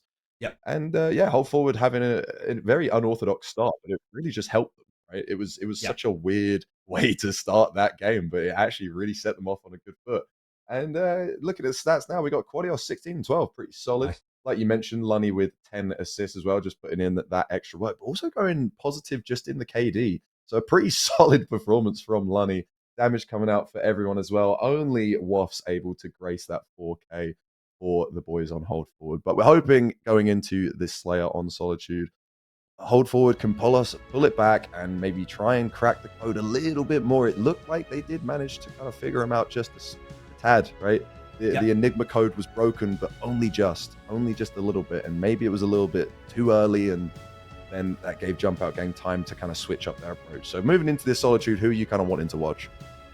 I think coming into this, I want to see i7. If we had to pick like one POV to kind of like stick with start, because we know he's a young gunner, right? We've seen what he's done on previous squads when he was teamed with Shadflux and the boys. So now that we've seen him on this Jump Out roster, we've seen him go from strength to strength as he gets more and more experience at playing at the top level. And if we look at Jump Out Gang in general, we know that they're just under the cusp of what our top 2 EU Halo teams are. So, we look at our 3rd and 4th kind of like highest placed teams are Jump Out Gang, our Mamma Mia, and they want to get that experience to start really challenging the top 2. So clearly Kimbo and Jump Out Gang seeing this as their roster. As we might be getting a reset here, we will find out what's happening for you guys just a second. But as we were just saying, trying to bridge the gap, right, between what top 2 in EU looks like and what the top 4 looks like, because there is a bit of a gap between 3 and 4 and 1 and 2, right? So what do they need to do to get themselves up into that top 2 section? Well, I think as cutthroat as it might be, roster changes probably could be the right choice. I think Jump Out Gang, Kimbo has taken a big gamble, right? He was competing, with the rest of the old Jump Out Gang boys that were BH3 at London pretty well, right? They were, they did come in through 3rd seed. They did have the points they got from going to LAN. at Arlington, I believe it was. But Mamma Mia were their kind of closest competition, right? It was between Jump Out Gang and Mamma Mia for being like 3rd and 4th seed. And I don't know. I do think this roster change, he's definitely chosen 3 good players to bring on, right? If you're going to try and replace Millsy, Zove, and Sunrise, you're gonna need some pretty solid, replacements, and these guys are definitely, I think, the best you could probably get for the players that are maybe kind of floaty, right? The ones that aren't solid and dead set of being in this team or with these players, whatever it is. I think these guys are probably, I think this is the best Jump Out Gang we could see for a while. I think it'll be nice to see how they do compete against this Mamma Mia squad, because these guys are really competing for 3rd and 4th. It'll be interesting to see how the cohesion goes later down the line, right? Because like you said, it's a massive risk being in that 3rd place position and just off what the cusp of like the best EU Halo has to offer. So, you make this giant roster switch, and just to find out, actually, we have improved, but there have been cases where teams degress, right? And then obviously, Kimbo being the only member who's still in there from our last open qualifier, it's going to be a lot of pressure on his shoulders to say, this was the right decision, and we need to prove why we're going to try and take Jump Out Gang in the right way. But I think you're absolutely right. I mean, end of the day, if you're going to opens and you're going to lands and your team's not performing, at some point you've got to make them changes, right? And I've also believed that we've heard that one of the players are currently resetting and just getting into the lobby, guys. So we'll be with you as soon as we can. But until then, we'll keep breaking things down as we look over Slayer Solitude. Let's break down this map a little bit, Hixie. I know we spoke about new gen Halo, right? And the way that the map is currently being played at the moment. Tell us a little bit more about that. Well, I'm, all respect to the old guard, but I think it's time for the new breeds to come in. Yeah. It's the age of a new age Halo. Halo 5 being the, maybe the more, the new guys coming in, like the more nostalgic one, right? They didn't have the honor of playing H3. And to be honest, myself as well, I was kind of like on a weird cusp of like being just a little bit too young to play H3. So Halo 5, I think, is where a lot of these guys were made. So this map being such a staple of that game is going to be so fun to see how they play against the new breeds. I know it's been how they play against the old guard. Sorry, I know it's been kind of in the map a little bit, in the game a little bit longer than maybe the Rig remake. But we're also seeing Colosseum remake coming in, which I absolutely love. I think they've brought in some of the best maps from H5 back into here, and I think it's going to be really fun to just see, maybe the dynamic, maybe a little bit of a shift of like the names that we talk about a little bit more, the superstars that we're looking up to and looking to pull through some massive game, big game plays and ice up a little bit. It's going to kind of be this new breed. So loading into this now, we got the solid 2-2 start, a little bit techie down here. You're going to keep Woffs alive. How? He does finally get cleaned out by the nade, but Kimbo really just having to fight for that kill. Does a really good job to hide from Woffs and the support as well from the other whole forward player. Unfortunately, though, does put them at a 2-kill deficit now. The first lead we've actually seen taken is by Jump Out Gang, and they do have the shock in the hands of Kolios, who is someone I'm interested to see with it, and that's exactly what I want to see. A little body shot coming out onto Woffs. Woffs just getting a little jumpy, doing a couple, looking like a little bunny trying to just jump around, hide from these shock rifle shots, managing to stay alive and take it down. Yeah, good camo utility as well from Kimbo to start with, right? We see a lot of players pick the camo up and maybe not utilize it to the most that it can be, or they'll try and go a little bit hot on the trigger discipline and unfortunately give themselves away. But Kimbo does manage to get those 3 kills, even though the last one was a bit dicey, showing just exactly how it should be used now. And hold forward here, keeping it nice and competitive. We do see another camo coming up in 20 seconds, so I'll be very curious to see how the teams play out for that. As I thought Lodi just wasn't going to die there in the middle of the map. Again, the assist king, already 4 assists to his name, so maybe that's the role that they've given him on this particular team, just being across the map, putting shots into players and, cleaning them up or making them nice and easy for the rest of their team to kill. Woffs. Oh, he's trying to go for the remote detonation there and does actually take him out. What on earth are we witnessing here, Hixie? Oh, that looked so goofy. I loved it. I beg that's part of the replays. I thought the production was glitching or something. Yeah, I thought he had DC'd, but he was going for that nade. I love the commitment though. Really just sticking to it. Didn't miss it. Missed it a couple of times. He was like, I'm still going for this. I can't give up now. I just got to commit to it. But yeah, I thought initially DC, then I saw the grenade and I was like, okay, cool. Nice one. It somehow works out. He gets the help from his team. Might not have actually got a max kill if he didn't have his teammate there to pick it up. So a good job eventually by Jump Out Gang. But also their 9-kill lead, and they're closing them down, squishing them in to roundabout. They're going to be stuck. Rudy last alive. Surely this is just a formality. Does get taken down. I7 there just beating him down as the shot comes up as well. So a great time to get a team wipe because you're going to have very little contention trying to pick up the shots, and I do believe it has already been picked up. So you've got to try and hide those noggins if you hold forward. Yeah, I mean, look at the spawn manipulation coming in, right? Jump out. They keep sending one player on a flank, and then one player kind of like at the top putting shop across map, and then the other player coming in pinch. So you're constantly dealing with 3 to 4 people pushing at you from different angles, and that is where our scoreboard difference lies at 24 to 15. We did see both camos also going in the hands of Jump Out. Hold forward, trying to, again, keep it competitive as we see 2 players go down on each side. Nice triple kill coming in from Quad. Just play his name as well. You know he wants that Quad. He's going for it. Gonna look to get aggressive. It's gonna be too late for it now, but the consistent pressure coming in from Jump Out, showing their veteranship, showing their aggressiveness, I think is really starting to play part into this game as Hold Forward are struggling to keep up. Pulse in particular, 2-9 right now. Yeah, and Kimbo as well, 11-4. He's really frying right now. Yeah. And unfortunately, on the other side, Pulse is having a bit of a rough game. 2 and 9, only 1 assist. Hoping that he can step up and make this a little bit more of a contest. Oh, no when way. you get repulsed. Kimbo with a great 1000 IQ play there, using the repulsor just to... exactly how it's intended, right? Aside from the movement, when it's in combat, that's a perfect example of how to use it. And his stats are really just showing that Kimbo's here to play, and maybe he's feeling a little bit more refreshed, right, with this new roster. You know, it's a new age, new era, new time for them to try and show up and actually show that it's not just Quadrant and into the pitch. It's now, you know, we're part of that conversation of the best in EU. We were BH3. We've had a little bit of a switch around. We're Jump Out Gang again, once more, but we're also a different roster now, and kind of the core foundation of Kimbo is still there, who has an absolute massive full CV of experience to bring to these young guys. So I think I7 is going to be really, he's in a great spot, right? He's like kind of a new player. He's a really young breed, and he's got the experience of Kimbo. It's going to do wonders for his individual play and his team play. Yeah, having that young gun in a team of veterans or with players that have played for so long, just being able to guide you on, you've already got the gun skill, but here's some better decision making that's going to improve you even further. This is going to show again by the scoreline that we're seeing here. Lunny, the assist king, 10 assists again, his name. So clearly has that particular role on the. Oh my God, Kimbo, the unkillable raid boss right now. 16 kills, leading the lobby. And we're about to see our first stake of the day.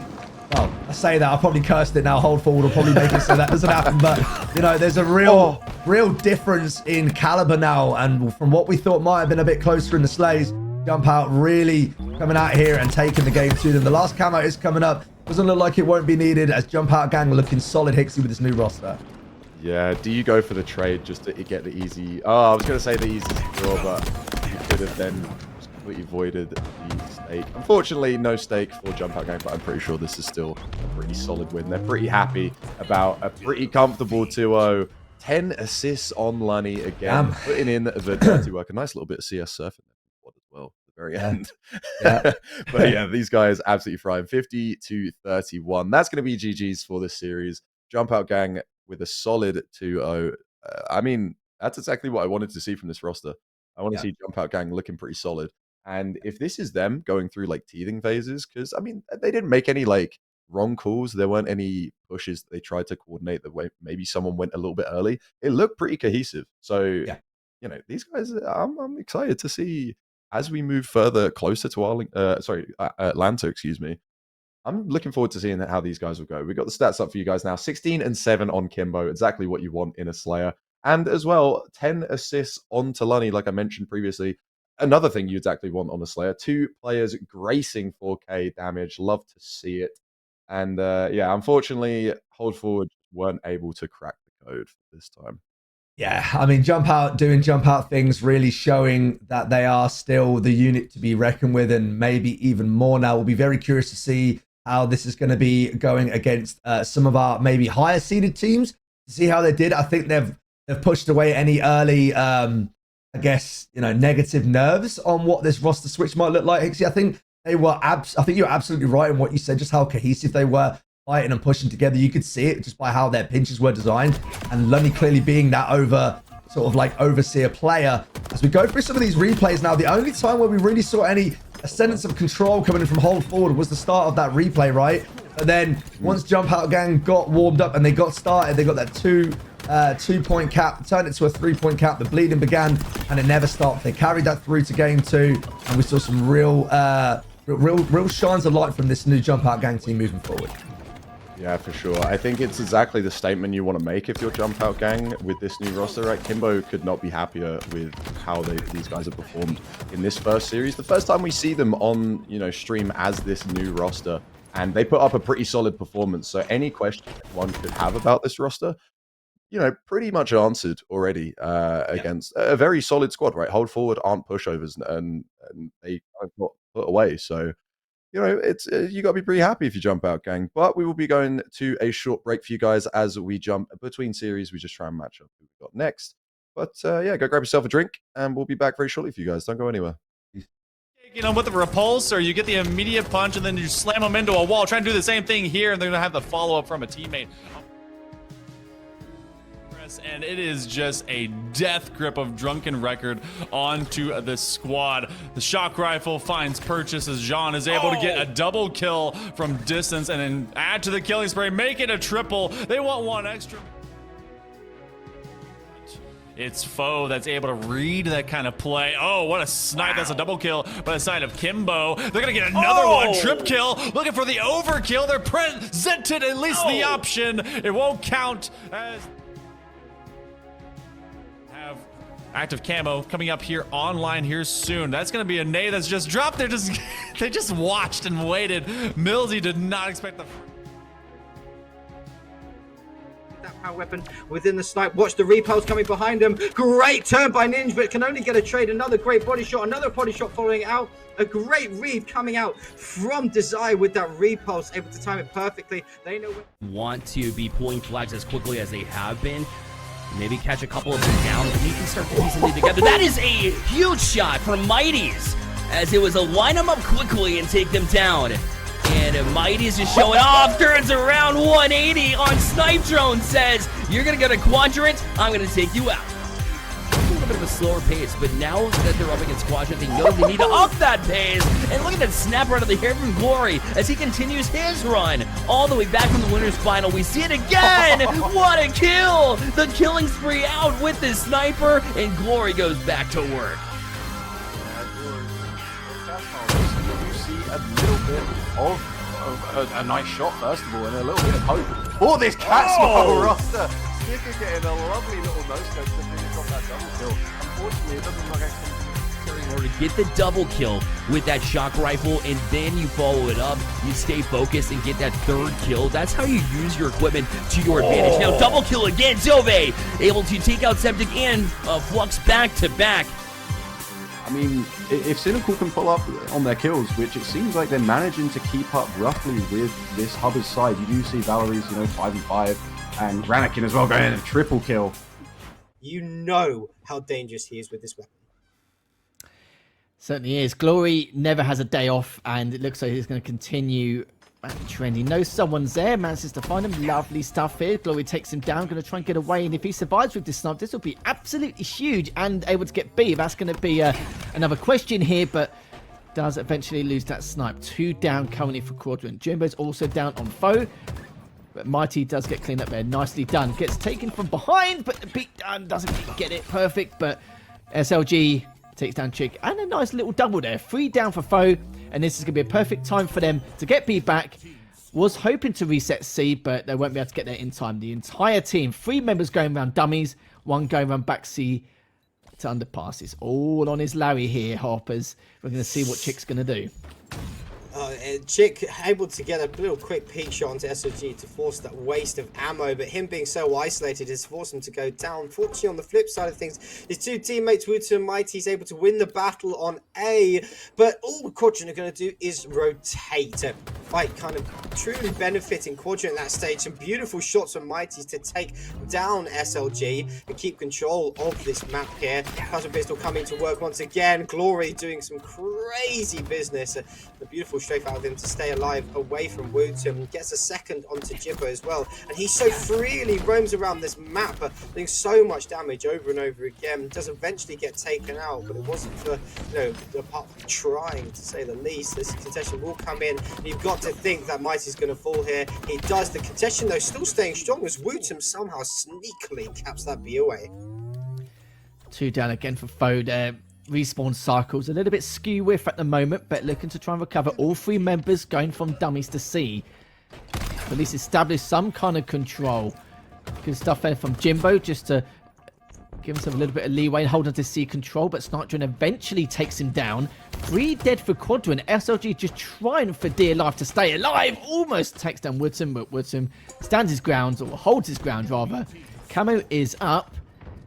Who's going to contest it? I love this play from Mighty. He realises that it just needs to flank around because he hasn't got the numbers. And Wootum cleans up Seeker, trying to see if there's any more on the prowl as he does get behind. He's making some great reads here. He really is, and that's given Foe a nice bit of control and the camo in their pocket. Don't know who has camo on the map currently, as I don't think it was burnt. But Foe with control, triple capping in just a moment. They have to get rid of Snipe Drone in the tower. He's been such a nuisance here. Still alive, gets a pick onto Chick as well. So his information of where he is will be given out. Can he take Mighties down as well? He can. He's still alive in this tower, eventually taken down by Mr. Jimbo with that camo. SLG hits the body shot as well with the sniper. B Hill will be flipped in favour of Quadrant, but a nice little run from Foe. They haven't given them the lead just yet. It's SLG doing what SLG does with that sniper rifle. Takes down a weak shield player with a lovely body shot, 180 for him. Does take down his former teammate Chick as he tries to slide through the pillar door. And now initiated will a collapse will come onto B, but Snipe Drone falling early is going to give Foe the opportunity to cap that and gather some more points. Well, SLG is flaring up on the server nicely. Misses on that last shot, but still almost took him down with a bandit. That's all 4 members down now for Quadrant, and this could be a time for them to see what they can do. Is Wootum now looking to see if he can get an angle. All 3 points now taken by Foe, and a few shots laid into Snipe Drone here. He's doing a lot of great work so far, being very proactive around the map, and this is exactly what we want to see. Currently going 11-6, might have gone 10-6 as well. And now they've got the QT, so let's hear how things... I think Wootum's probably one of the worst people to... or most annoying people to give it to, rather. As he's just biding his time, just baiting out this entire team to see what he can do. Jimbo does take down 1, which is going to be huge. I like that as well with the beat down, then just going straight into B. Chick has been cleaned up. And doesn't... finally does get cleaned up in the end, though. But SLG, a good kill from him again. It's going to be a 2v2 scenario. All 4 down now for Foe, and this is the time for Quadrant to shine and get all these points back, or at least get B and establish something on scene. It's a good run, though, coming out from Foe, gathering themselves around a 40-point lead. That could be huge, but Seeker and SLG find themselves kills of their own. Seeker gets a double in hunt for the triple kill. It was going to be Mighties, who ends up falling to the bandit of Glory.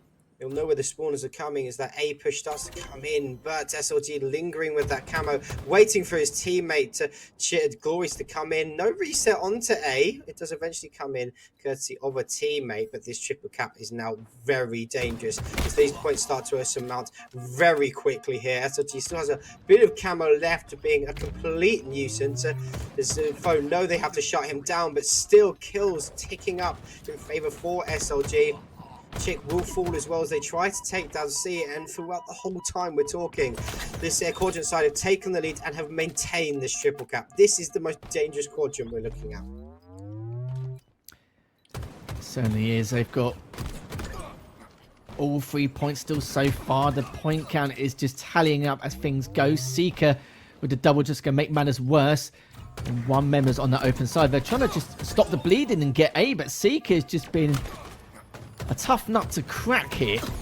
The Snipe Drone, will he be able to clean him up? Yes, he does. Surprisingly, Wootum able to win that little scuffle with the double. And SLG has been a a real nightmare with the snipe earlier. And he's going to continue to be a nightmare. I'm surprised the trade didn't come out, but Chick trades him out anyway. It's Jimbo looking to see if he can rotate around to Ness. Finds one. Oh, and just Great barely shots. able to get Snarkjohn out on that bridge. A perfect shots coming out from him. 2 down for Quadrant. And this will be a time for them to try and at least stop the bleeding a little bit further. Managed to get 2 of the points. Let's see how it goes from here. SOG trying to be a sneaky boy through that pillar door.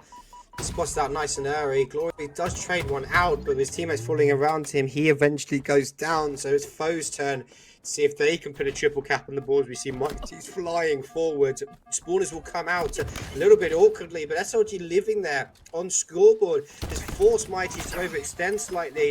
Expect him to fall momentarily. He's doing such a good job delivering, but Snarkjohn scatters him with nades. And that's going to force him to go down. Double cap still in favour of Foe.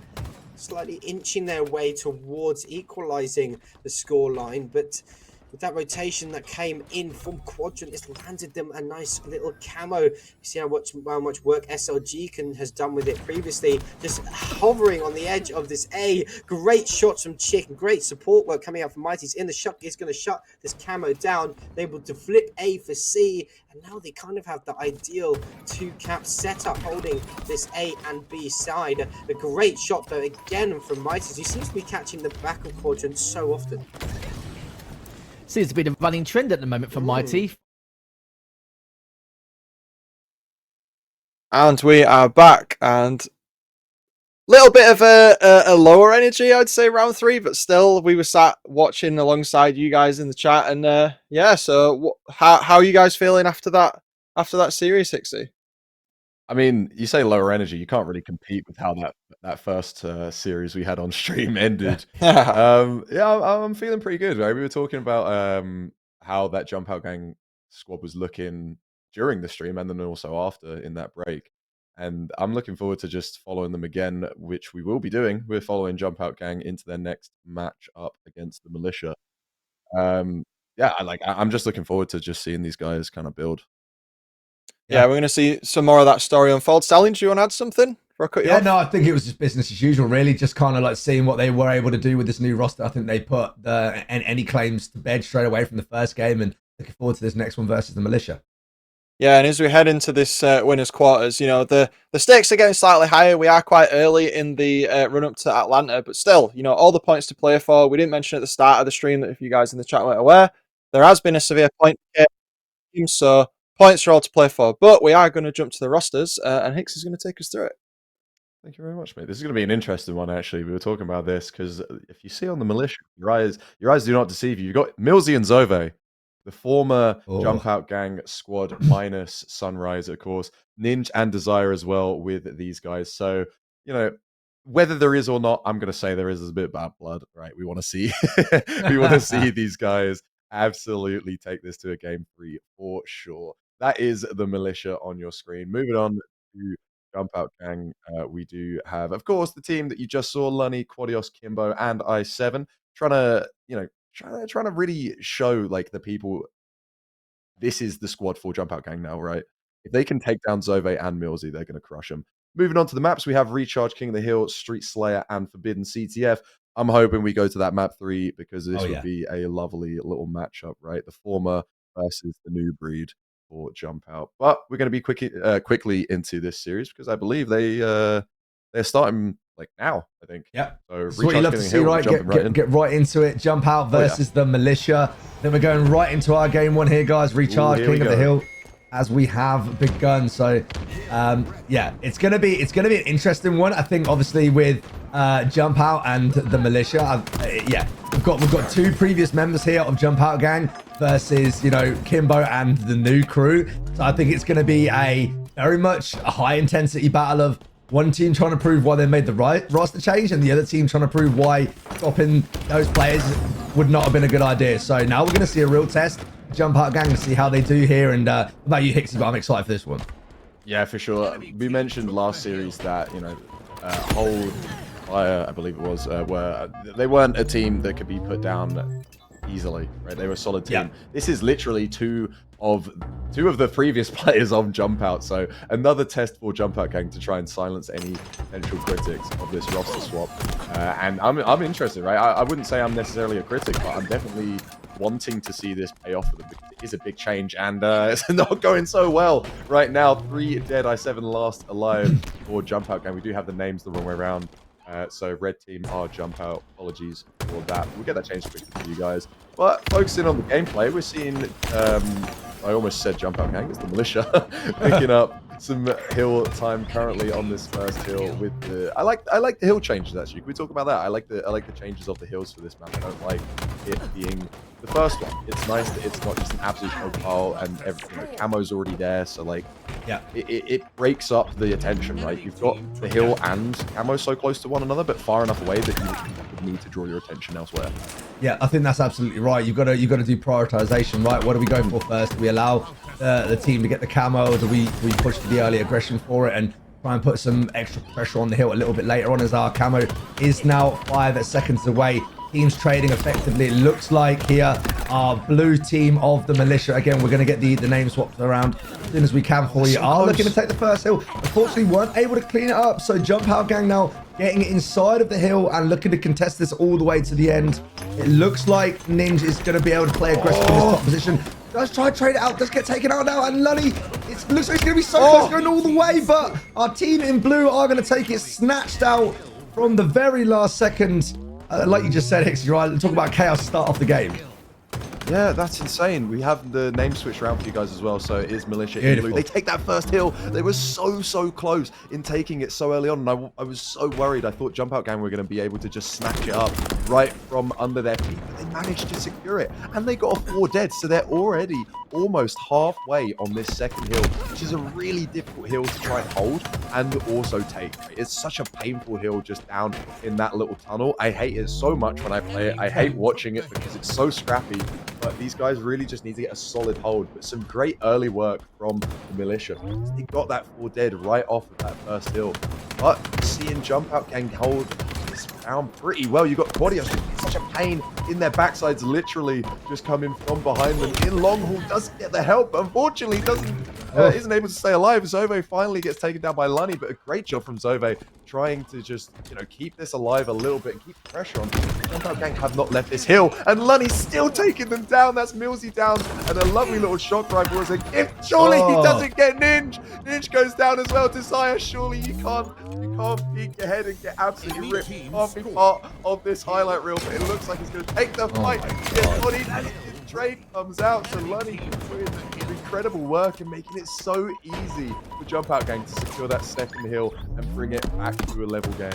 Yeah, I think we're seeing a different level of intensity in this game than what we saw to our last one, right? We really see the caliber of player between two teams now really butting heads on just how potentially equal they are. Obviously, we spoke about already, for anyone who's just joining now, the new Jump Out Gang playing against the old roster with the Militia formed, and Militia proving that they can absolutely hang out with these guys. So we're now 1-1. Desire leading the lobby already, 11 kills. His name. Otto with the camo, looking to play spoiler. Gonna just hold on to that trigger discipline. I'll give away where he is. We spoke about this earlier, right? Players with Hawkeye. They spot him out, get a nade onto him, and now Quad's got to play this position. Does die. And unfortunately, the camo does get sniffed out and allows for a little bit of a semblance here coming in for our blue team. Yeah, I think some of these players have like eagle vision in us. Ridiculous. It's insane how that, like, from a distance they can see these guys so well. I think I'm not too bad at spotting out camo, but I would absolutely get just fried by these guys every time. A great job there from Militia to shut down Quad with that camo. And it's a 2 dead for both sides. Make that 3 for Jump Out Gang. So you're going to see, Slays going in favor of the Militia. Goodbye, 7. Sleep tight. Sweet Prince. That's more heal time for the Militia as they grace 2/3. This is surely looking like this is going to be their hill in this whirlpool, unless Jump Out Gang can try and dive in. It doesn't look like they're going to be able to. I'm pretty sure this is going to be going to them, and that's the Militia taking that one. But they are set up for hill 3 as Jump Out Gang, so they're trying to play for the long game. Yeah, I mean, I really like this early, control coming in from the Militia. It was like when they get control of one of these hills, they really know how to play their positions and, play around each other. Unfortunately, on that melee, it doesn't quite go the player's way, but It looks like that Jump Out are going to get a little bit of a semblance of control now as the two teams continue to really just swap blows. It looks like when a team gets control of the hill, they don't really let go, which probably does show the seniority of these two teams and just how well they can set up when put in those positions. We do have Active Camo in 5 seconds, which can play spoiler for one of these teams. Desire does get perfected. I7 not missing any shots. Jump Out really want to try and keep this control down to back C onto this hill pit. They're going to keep control for a little bit longer if Ninja and Millsy can't get anything done here. Millsy stuck on the ramp. A bit of a difficult position here. Does get taken out. And I mean, if you're Jump Out, right, and you're constantly having these staggered spawns coming in, you're never having to fight against 4 at the same time. It's basically what you want, right? Yeah, that was beautiful from i7 as well. Just not jumping on the hill, right? If you're inexperienced, I'm not saying he is at all, right? I just feel like your natural instinct is to dive onto that hill. But then it makes Millsy and Zove aware of where he is. So whilst they're trying to fight around back C, trying to take down Lunny, i7 is he's known, right? His presence is known that at least there's someone on that hill. He decided to just sit outside of it and just lay down some shots outside, trying to help out Lunny, and then manages to take both of them down and keep both Lunny and himself alive. And they pick up the hill because of it. It was an incredible play from i7, and they took that hill with very little contestation from the Militia. I loved it. Yeah, we're starting to see the meat grinder hill now, though. You can see the bottom middle one, right? The one that we dread. The stick does miss, and I think this is the first time this game where we're seeing a team who had the previous hill be able to ride that momentum into the next one, because it's been a trade for blows so far. Zove with a nice kill there. Seems like every time a team scores the hill, they're not able to set up in control for the next one, but Jump Out Gang going against the play of the game here. Getting that last hill, now looking to get this bottom hill, which, if I'm honest, haven't really seen too much contestant on this. It's been, this one is usually the bit of a meat grinder of a hill, but it looks like they're going to have this one clean and done. And just like that, 3-2 now. Jump Out Gang, they were a hill behind, but now they're a hill ahead as we get ready to go towards the end game procedure.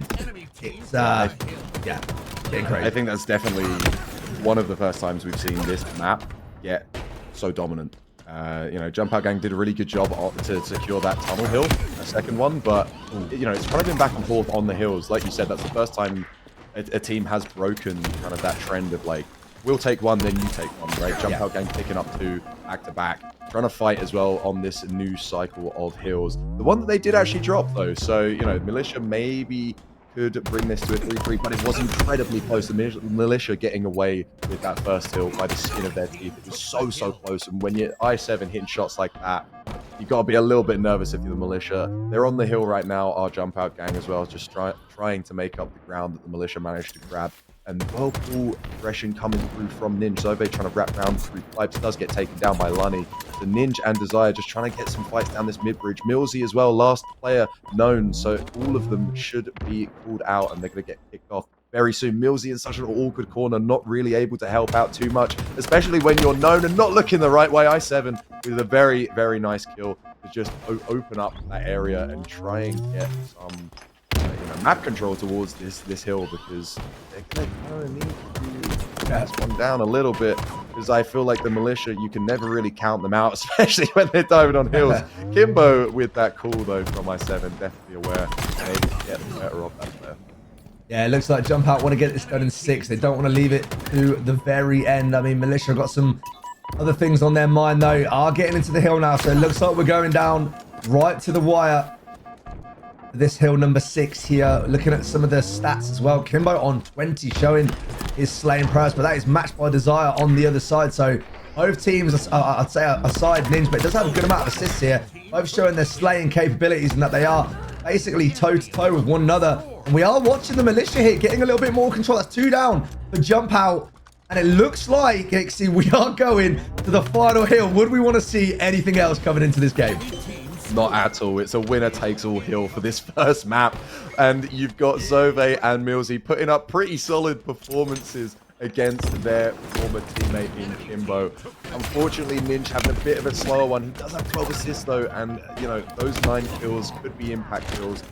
So you never know, like, stats don't tell the full story. With Kimbo last alive as well, it's looking like the Militia could get some early time on this hill to try and make up for that little bit that Jump Out Gang have managed. A little bit of a dance and a jump from Kimbo gets him a trade, but that is fine by the boys on the Militia. They have map control. Shroud screen, excuse me, is up. Well, I feel like if Millsy, you probably want to grab that. But I don't know. Maybe, you know, this guy probably knows this game far better than I do. There you go. Picks it up. That's a little bit longer. When things start to get hairy, just drops that, right? It's a good addition to the map. It makes things a little scrappy. We saw on the Batteries Hill as well, Quadios just hitting that contest and stopped the progression coming up for Militia with that Shroud screen, and unfortunately in this hill hasn't done much.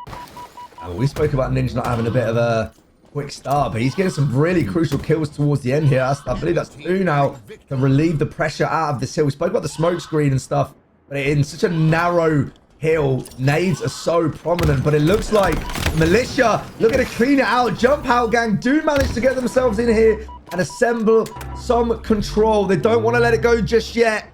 And the timer stops when the players are in the hill. Only 1 minute left on the timer. Jump Out Gang now in the point. And it just goes to show just how tight this game is. We do have a camo in 20 seconds, so we don't know if it's even going to go that far. Unfortunately, Jump Out, it might not, but it does. Militia able to get there just with enough time. Jump Out Gang just too late to the party. Hixie, if the series is going to go like this, mate, I am ready for a game 3 already, mate. What an absolute corker to start off the game 1.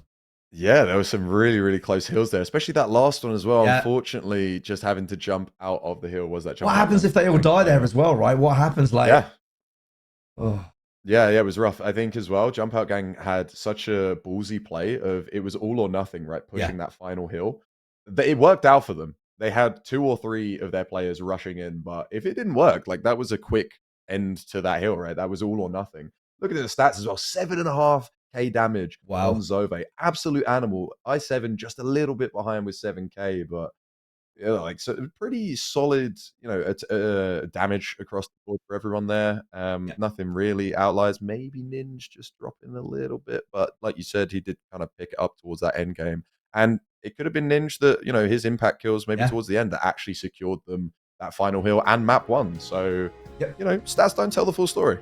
Yeah, no, I definitely think I did see him get some crucial kills towards that hill number 7 at the very end, especially like we said, in such a tight space when the nades come in to make such an impact. Militia get it done in the very final ticks. Now we're moving on to a Slayer Streets, and we saw what the slaying prowess was between these 2 teams in the last game.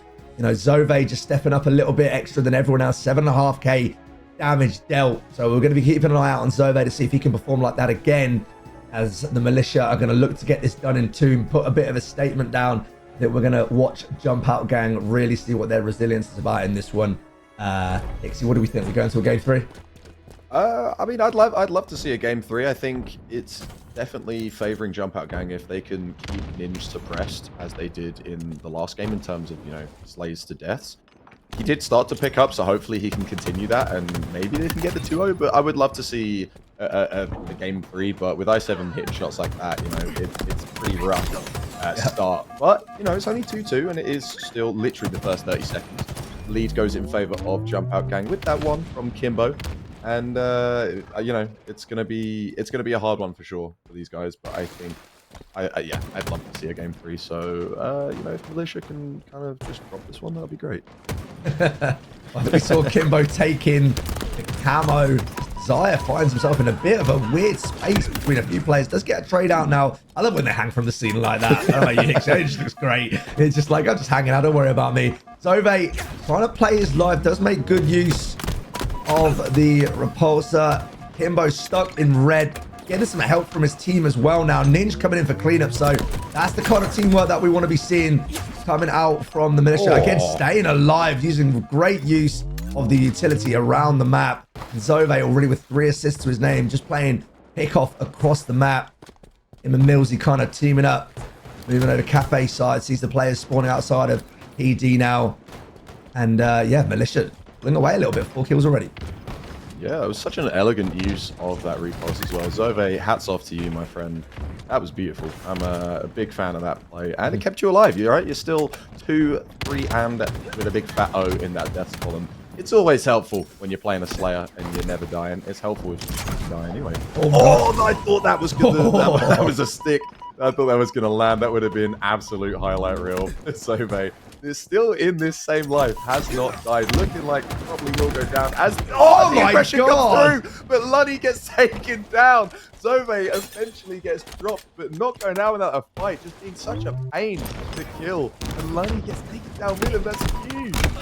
Oh, that's tough. I did believe that Ninja had the shotgun. Not sure if it had any bullets, but wasn't able to convert on a kill there. We're 7 kills though, so we did speak about him from last game to this game. Really stepping up for his team. Already 8 kills to his name, 18-11. So nice, comfortable lead coming in from Militia. And they're really just putting the pressure down by 7, trying to battle back desperately. But this Militia team, as you can see there, it doesn't matter who you take out. He's got Zove behind him. He's got Millsy in front of him. These guys are trading really effectively. And if you want to make that push, if you want to secure a kill, they're putting you in some really hard situations to get out of. So right now, Militia are going to look just to keep trading. But Jump Out Gang are going to have to assemble some control and look to get a couple of unanswered kills if they want to come back in this one. Yeah, this is an 8-kill lead for the Militia. This is a real tonal shift from Ninja as well. Millsy gets sat on his ass, unfortunately. But Ninja, like, you know, fair play to the guy. He's definitely pulled up, right? 10-7 leading in slays.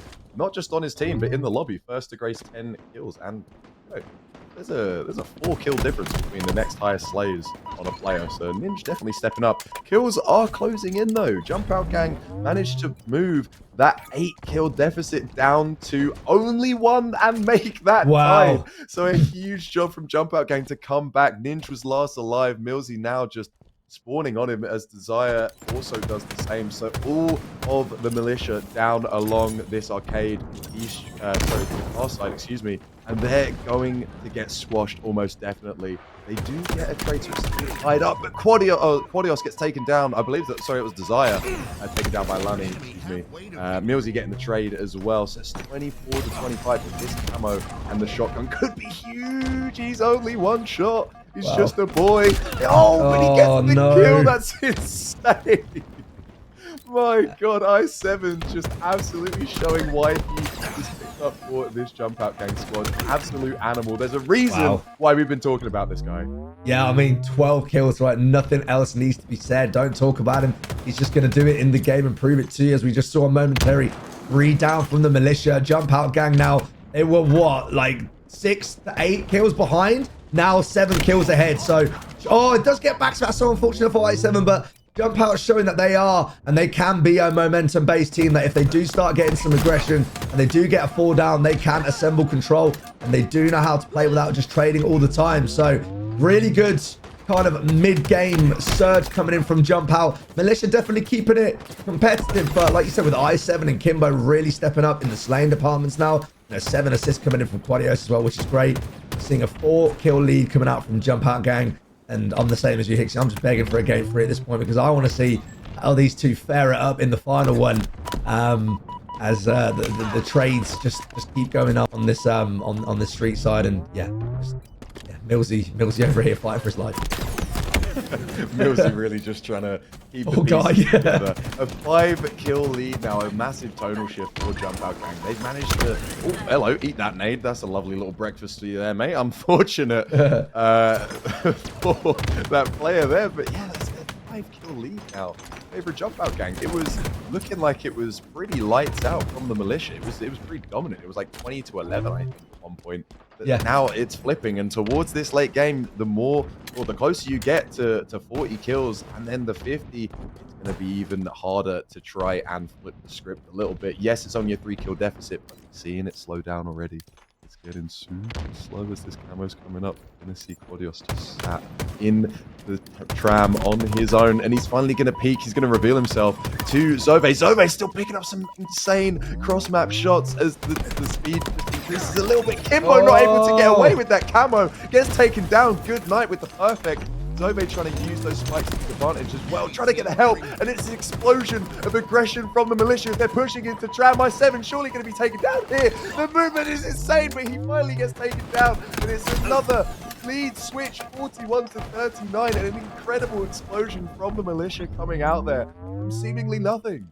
Yeah, crazy. I don't know how Zove's alive. He's been one shot about 5 times in this life, but just knows the exact same sort of angles that he can peek and what he can do to get out of certain positions, as you're seeing Militia now trying to take towards PD side here with their team pushing front arcade. They're just kind of like picking and prodding. All they need to do is get one player low and they can get aggressive and spiral this game out to a win. But at this point, you've got to feel like whichever team overextends, whoever drops first might end up costing it for their team. That's why they're all just playing picking and poking. Millsy does have the carbine, so might be in a bit of a stronger position for some kind of like poking trade damage. But yeah, I think we are seeing Zove go down. So this is where Jump Out can potentially get a little bit of control. They've got some players low.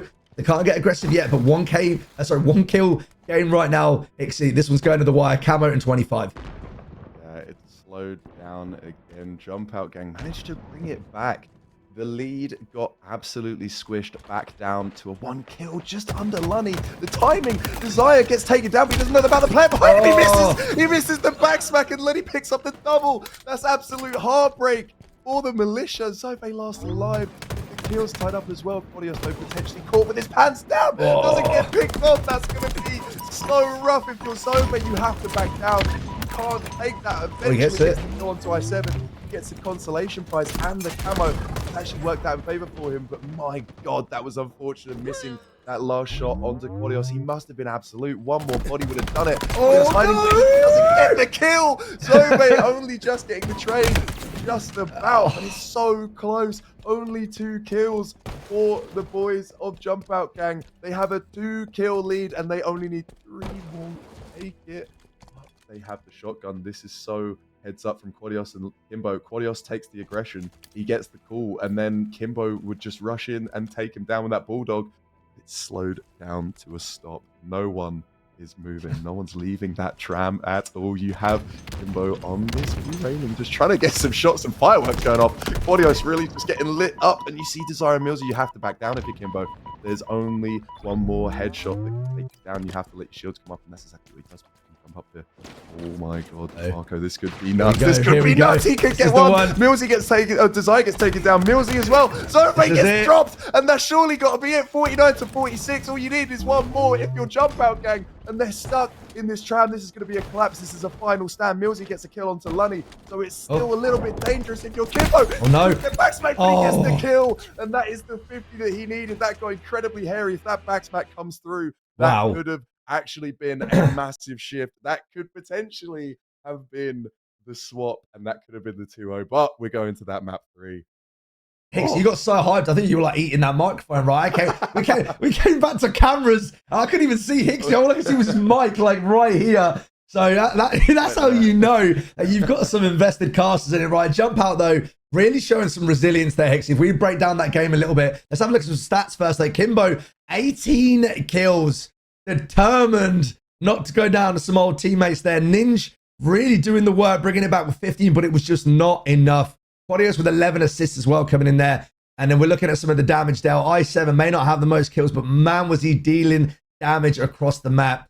So with the, 50 to 47, absolutely chaos. Both teams really, really fighting it to the very end. And you just got to look at some momentum shifts there, right? Like that started off with... oh god, the name's gone out of my head now. With the Militia just, swinging away with it. Jump Out coming back. Then it being fought backwards and forwards. And then Jump Out just kind of holding onto the ice here as we go into our game 3. Capture the flag on Forbidden. And if this don't go to a final flag, I don't know what will. Where are we going with this one, Hixie? I don't even know. Going to Forbidden, I know that, but... I'm sat down and I feel like I need to sit down. This series has been incredible. Yeah. I could not have asked for a better series so early on into today's stream. A real challenge, a real challenge for this new Jump Out Gang squad to try and, silence some of the questions and the question marks around this team swap. And the Militia, right, doing everything they can to actually show that they're a team that we need to focus on. They're a team that we need to actually keep our eyes on, heading closer and closer towards Atlanta. But I feel like Forbidden as a map, I've always had my reservations. Oh my god, I've had my reservations about. I was about to say the double snipers, definitely I've warmed up to it. And that's why I love it. I love the double sniper, the little tools at the beginning. Just gets taken down, one shot, has to take down down. I7 shield, and Desire does. The sniper just stays on. You could grab hold of that if you're Militia. That's your prize! Speaking of a prize, there's a bullet in your visor for Lunny.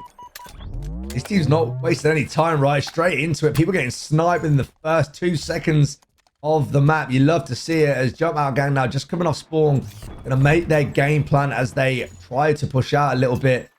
Space coming in for Jump Out to be able to push up a little bit though. So Militia not pushing too far just yet.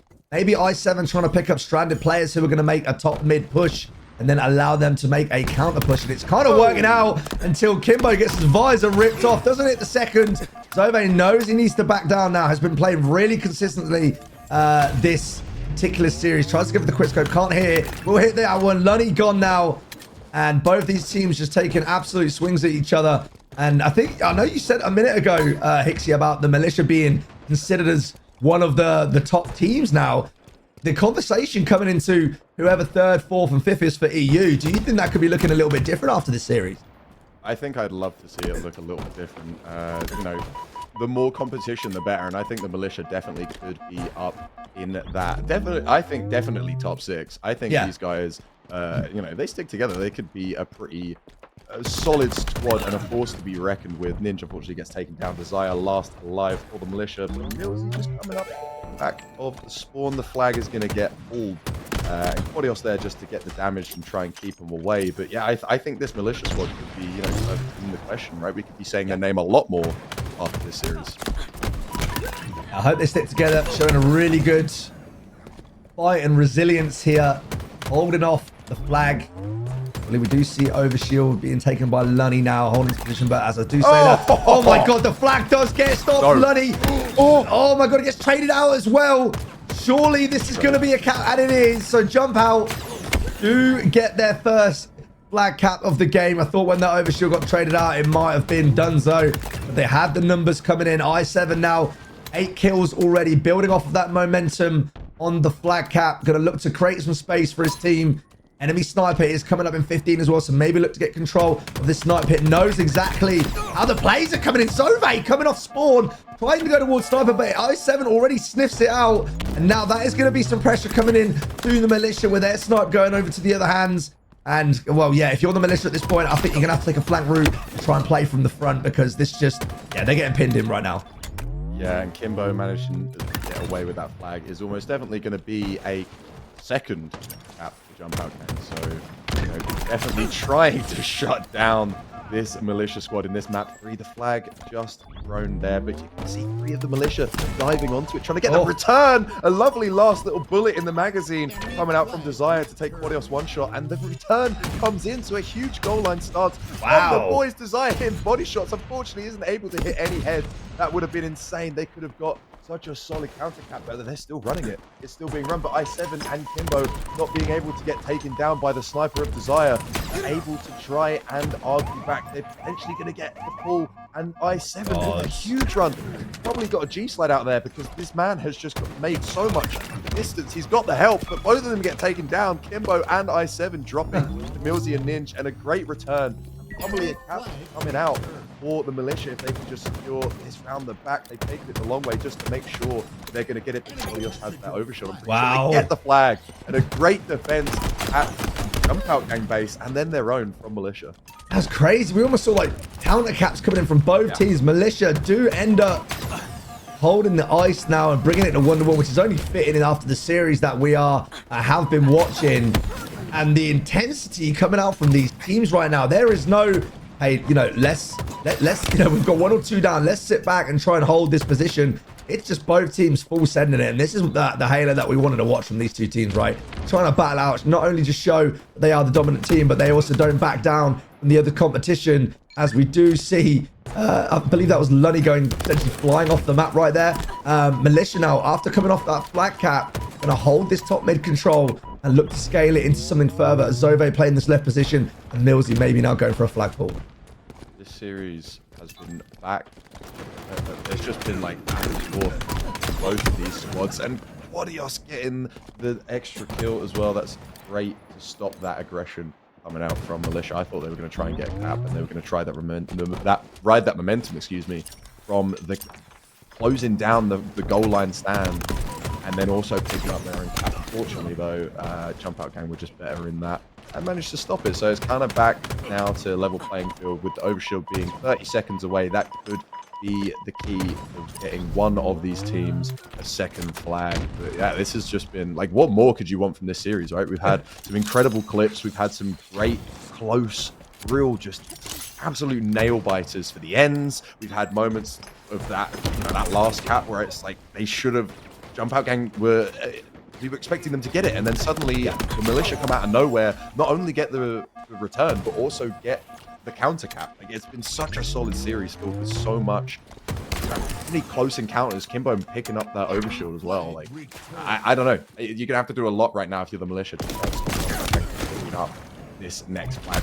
Kimbo's rushing in, does have the overshield taken down, so good job from Millsy to just drop his shield, get rid of that overshield, and just eliminate it. But they have 3 dead for the Militia. Jump Out Gang surely are going to be picking this up. They have the sniper as well, so Ninja surely just dead to rights. The body shot comes through. Millsy gets bodied as well, so surely they're just stuck in the back of their base. They're going to have to wait, and this flag just gets further and further away from them. Sobe last to try and make some aggression come out, but does get taken down. The lovely body shot no scope really just to shut him down. i7 absolutely crying right now. This kid can't stop, and with the sniper he's just pushing. Last bullet doesn't matter. He's still surely wow. He picks up the killing spree. That's the 5, 17, and 9, and he's just thrown the flag out to get a bit of pressure onto the Militia, because this could be the 3rd and final they need to secure this series. Yeah, I think i7 has just decided, you know what, I'm not messing around anymore. I'm just going to take this game into my hands, as the flag is once again moving. Those body shots,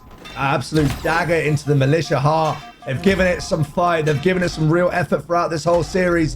But it just looks like the slaying prowess is going to be too much as Jump Out Gang seal the win from what we saw in a close game 1 to stealing out that game 2 and now locking it in with that game 3. I know you said, Hixie, during that, what more do we want to see? I wanted to see overtime, personally. I didn't want the series to ever end, because that was great to watch, as we're going to pull up some stats for you guys and break down what the players were just doing right there, because that was insane. i7, I'm very curious to see what his damage was at the end there, because he was not messing around. 18 kills in total in the end. Some good slays coming in from everybody across the board. Good amount of assists, but yeah, I mean, it said right there, right? 5.7k damage dealt. Insane. Talk about putting the game into your own hands at the very end there. That was the i7 show at the very end there. The man was not dying. He pulled that flag. He got the G-slide to send it further. Someone else picked it up, right? He's just dropped it off at the door, and you know, it's just like, that was incredible. Yeah. The entire team did such a good job, but that last flag was purely i7. Yeah. That was insane. He just decided that, you know what, I'm done, actually. We're just going to win. Now. Like, I'm gonna flick a switch. I'm just going to win, as we're going to have a look through some replays. Just how close this series was, Hixie. Jump Out Gang obviously ultimately taken out 2-1, but this first game started with the Militia showing, actually, Jump Out, you should be a little bit scared of us, because we're here to play. They assembled some really good control. Of course, it went to a Hill 7, because what less do we expect from this series? But I think at the very least, even though they've lost today, they've really shown they can hang with the top of Europe. Yeah, for sure. I'd love to see the Militia moving forward and definitely being in that conversation for best in Europe right now. I'm hoping we say their name a lot more in the next coming weeks, because they really did put up a massive fight against Jump Out Gang. But like we said, just i7 decided, you know what, guys, I've had enough fun now. I'm just going to close out this series. Hope you're all right with that. I'm going to do it anyway, so it doesn't matter. I'm kind of just asking to be polite. Really, really did just shut them down on that last flag cap. But yeah, very, very close 3 maps for the guys on the Militia and Jump Out. So, you know, GG's to both teams. They had a really, really solid series. You walked away with your head held high. Both of them. Yeah, absolutely. Oh god, that's so entertaining to watch. That backflip makes it every time, right? Because it's just that extra style points. We had some close encounters here. We thought this one might have been a little bit of a fumble when the game first started, but you know, Jump Out just working together, using every body available to get that flag across the line. And then after it went up, you know, from that 1-1 from this point onwards, Jump Out started picking up a bit of momentum. This is a real heads-up play that we saw right there, right? I7, not only does he get the snipe shots at the start, he knows his flag player is also running the flag and knows there's somebody going to be flanking, so decides to come back with his team, gets the kill, and he stops any counterplay happening. And you got to give it to him and to the rest of the team for working together, getting that 3-1 locked in. And yeah, Jump Out Gang looking absolutely solid today. I think Kimbo wiping a sweat from his brow, right? Especially after playing against some ex-teammates and getting that one locked in. Yeah, for sure. We're going to throw to a quick break as we ready up for our next series. So if you didn't before the last series, you didn't listen to me, go get a drink now because you need to stay hydrated when we're having some absolute sweaty plays coming out from these guys. But don't go anywhere. We'll be back very soon. Exploits it heavily, just damaging Quadrant's chances to close this game number 1. But look how close it is currently here, Hop. It's now 209 to 200. Foes looking to try and tie it up and overtake. And let's see how Seeker's going to go about this. He's just been a bit of a pain on C. He's done quite a bit of damage. Glory's got 1, so a little bit of leeway here for Quadrant. As they're now going to be rotating back around. A is now been secured. B is also looking to be secured as well. Seeker's taking down Woodham. And this is not looking too good now for Foe. If they get clean slayed once or twice more, then this will be victory here in game number 1 for Quadrant. It's a really good job, though, from the Seeker to be such a nuisance, forcing Foe to turn around and give so much space for his team to actually get over towards B and gap that cap. But Foe identifying the situation, push out towards B, clear out the Quadrant players on that side and able to take it back to their own. Snipe Drone being such a nuisance eventually falls, but Mighty's doing an even better job of living here, and Foe, they're just closing on down to this Quadrant lead, which felt almost out of reach at one stage, but Glory's trying to put this snipe to work. Foe take the lead at the last margin. This final hurdle is going to be huge. Can Foe hold on to it? Oh, as if Glory's able to stay alive after that little scuffle. There's still 2 down now for Quadrant. Really important corner from Glory. He's rotating all the back way around, but he's going to be caught there. He managed to get another one for the double. And he's looking to try and get the triple, but just a little bit too much. Woodham finally put a halt to the torture which he was trying to deliver there. But at least they made us put a stop onto B. But look at it though. Only 5 points left remaining until Foe can secure this game 1 victory. But C's also being taken. They need to rotate over to A, but it looks like they're already prepared for it. And does get there, but we'll be finding one of the players already. But they need to get in this hill now, or else they're going to have no chance of taking it. And that is going to be it. Foe take game number 1 in a very tight-knit victory here. But we have to say, though, the rotations from Mighty and Woodham's clutch factor definitely helped him to a very large degree during the entirety of that game number 1. Forced to run away and can't escape with his life. It's going to come down to Woodham. What can he do with the mouse and keyboard? Can he find the triple kill? Yes, he can.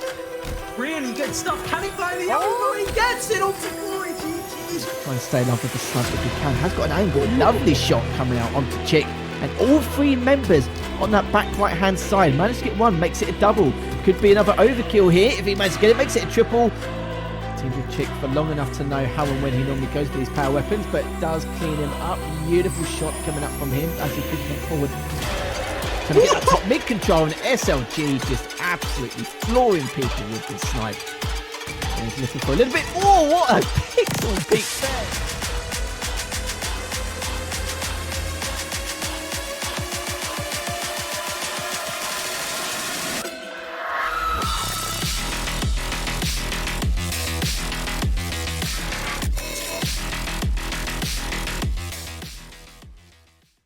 Hi, I'm Looney. So I've been streaming a lot of competitive 8s recently, and I get a decent amount of questions on either how to join these 8s lobbies or how to get in the competitive Halo scene. So this video is going to kind of sum up everything as much as possible, as well as how to get started in the community. So to start, the competitive community is split into different regions. Europe, North America, Mexico, but they basically have a Latin America community, and ANZ, also known as Australia and New Zealand. If you're not in any of those regions, don't worry, I have places where you can go as well, but sadly you will not be allowed to compete in those regions' HCS tournaments. Next, the best social media platforms to get are Discord and Twitter. Now, I'm sure there's a community on Reddit, but I've never really been on there, nor have I been a part of that scene as of now, so I can't really speak on behalf of it. But yeah, Discord is basically a must. Discord is where most, if not all, the communities are. I'd also recommend getting Twitter/X, whatever the hip kids call it nowadays, as well, because it can help you network and kind of hear about HCS news as soon as possible, as well as kind of keep up with the community with tournaments and all this kind of stuff. Now, with that being said, please be aware that a lot of these competitive Discords/8s lobbies are for fun, but they are competitive. So they do want communication, so plug in your mic, call out, maybe get to know people in the community, make friends, maybe off that you can form teams and sign up to these tournaments. You never know. All the Discords and Twitters I'm about to recommend are all going to be linked in the description. So the first region I'm going to talk about is mainly where I reside, and this is the EU community. And the Discords I definitely recommend to check out is the EU Sauna. So this Discord is where most of the EU community kind of chill, talk, find teams, as well as play 8s on a day-to-day basis. And if you're in Europe, this is definitely the place to be. Now, if you would like to play 8s, you will look at the left here. You see where it says Pro Queue, Tier 1, and Tier 2. Now, everyone who joins the Discord will start out in Tier 2, but you slowly work your way up to Tier 1, as well as Pro Queue, depending on how well you do in European Halo tournaments and your placings online. Now, to actually join the queue, you would click Pro Queue, or in your case Tier 1 or Tier 2. Click Join Queue. Now once it's filled up with 8 people, that's when the queue pops and you can get the games going. The next two I'd say to check out are Europa Halo and Atlas. These two are more tournament Discords, but still worth checking out and looking at and waiting for updates, both of which have Twitters and Discords which are worth looking at. Link in description. Next up, the ANZ community, or Australia New Zealand. There's quite a few places to go for this community, but I'd defo say the two best Discords are Competitive Halo ANZ or MacAbsu's Gaming Guru Discords. The Gaming Guru's Discord also has involvement within the Asian Halo community, so if you're in that region, please check it out. I'll quickly show you how to play 8s in the Halo Competitive ANZ Discord. Now, similar to the EU scene, if you want to play 8s in ANZ, you want to scroll down here and you see Comp Queue and Champ Queue. Now, you're most likely going to be playing Comp Queue, which is the one that everyone's welcome in. You kind of have to get special roles for Champ Queue, but you simply just join the queue, and once this fills up with 8 people, the games can get going, and you guys can vote on a best of 3 or a best of 5. Now, what I'm about to speak on is probably the biggest community within Halo, which is the NA scene, or North American scene. The landscape within that community is always changing, so, sometimes other Discords are more popular, but this next Discord is probably the coolest one, and is the one that's popping the most, and is the one that I definitely recommend for you to check out if you're new to Halo. Now, I know I mainly put this in the North American scene, but the whole of the Halo community is invited, so if you're European, ANZ, this is a community, so anyone can go, but it is primarily dominated by North American Halo players. I will say this is probably the coolest and the best run Discords out there. They include pro player lesson 8s, their own ranking system, and trust me when I say this, please check it out. The Discord I'm of course talking about is the Clutch Academy. So just quickly before I show you how to join 8s, this is how the ranking system works. So simple enough, if you're bronze 1 to gold 3, that means you're Corps. If you're gold 4 to plat 6, that means you're a major. If you're within diamond, that means you're elite. If you're Onyx 1500 to 1750, that means you're champ, and if you're above 1750, that means you're legendary. Now that we got the ranking system out the way, I'll quickly show you how to join 8s. Now this might seem overwhelming, but it's not. So you would just find wherever you slot in within the ranking system, you would scroll down until you find, so here it is, legendary, champ, and then you would see queue here. You would click queue here, and then you would see that there's people queuing up here, and then you would just simply click join queue. And as you can see, I'm ready in the queue, and once this fills up with 8 people, then you can get the 8s going. Simple enough. Now, I'd quickly like to reiterate how cool this Discord is. They actually have pro players in there that teach you how to play the game. So they would go through weekly POVs and talk about situations and as well as movement. This is a cool Discord, and it's free resources. Definitely check it out if you've got time, or if you're just trying to improve in Halo, or just make friends and find a community. I keep saying this, but it is a cool Discord, and to add to the coolness, they have an old school Halo League, which they play classic Halos, and on top of that, they also run monthly Halo tournaments. I'll be the first to say I don't know anything for the Mexico region. I thought it was grouped into Latin America, but when I looked at the HCS rulebook for 2023, it only allows Mexico to compete. Either way, I don't know too much about this region, so I got my good friend and pro player Acid to kind of help me out on where to start if you want to compete within Mexico. Now, there isn't really a Discord for you to kind of like go in and check out and meet people, but there's 2 Twitter accounts which will kind of get your foot in the door. The first is Halo Multiplayer's Kingdom, or HMK LATAM. As for the second, I definitely say to check out Lil53B4S. He kind of just posts tweets daily to help the LATAM community kind of schedule scrims or meet people and stuff like that. Now, I'm sorry I don't have much more information, but please keep in mind, networking and meeting people to play is key if you want to either find a team or improve at the game, or even if you want to just have more fun. Now, I'm going to say this again. In a lot of these Discords, you do require a mic if you want to play 8, so please communicate. It's actually incredibly frustrating when 3 out of the 4 people on your team are calling out, and there's one guy not saying anything. Don't be afraid to ask what they are if you don't know the callouts.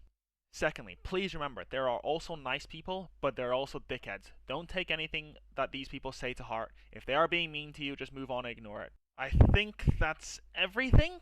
Good luck, have fun, tell these Discords I sent you, and if you enjoyed my video, it would mean a lot if you could leave a like and a sub. Peace.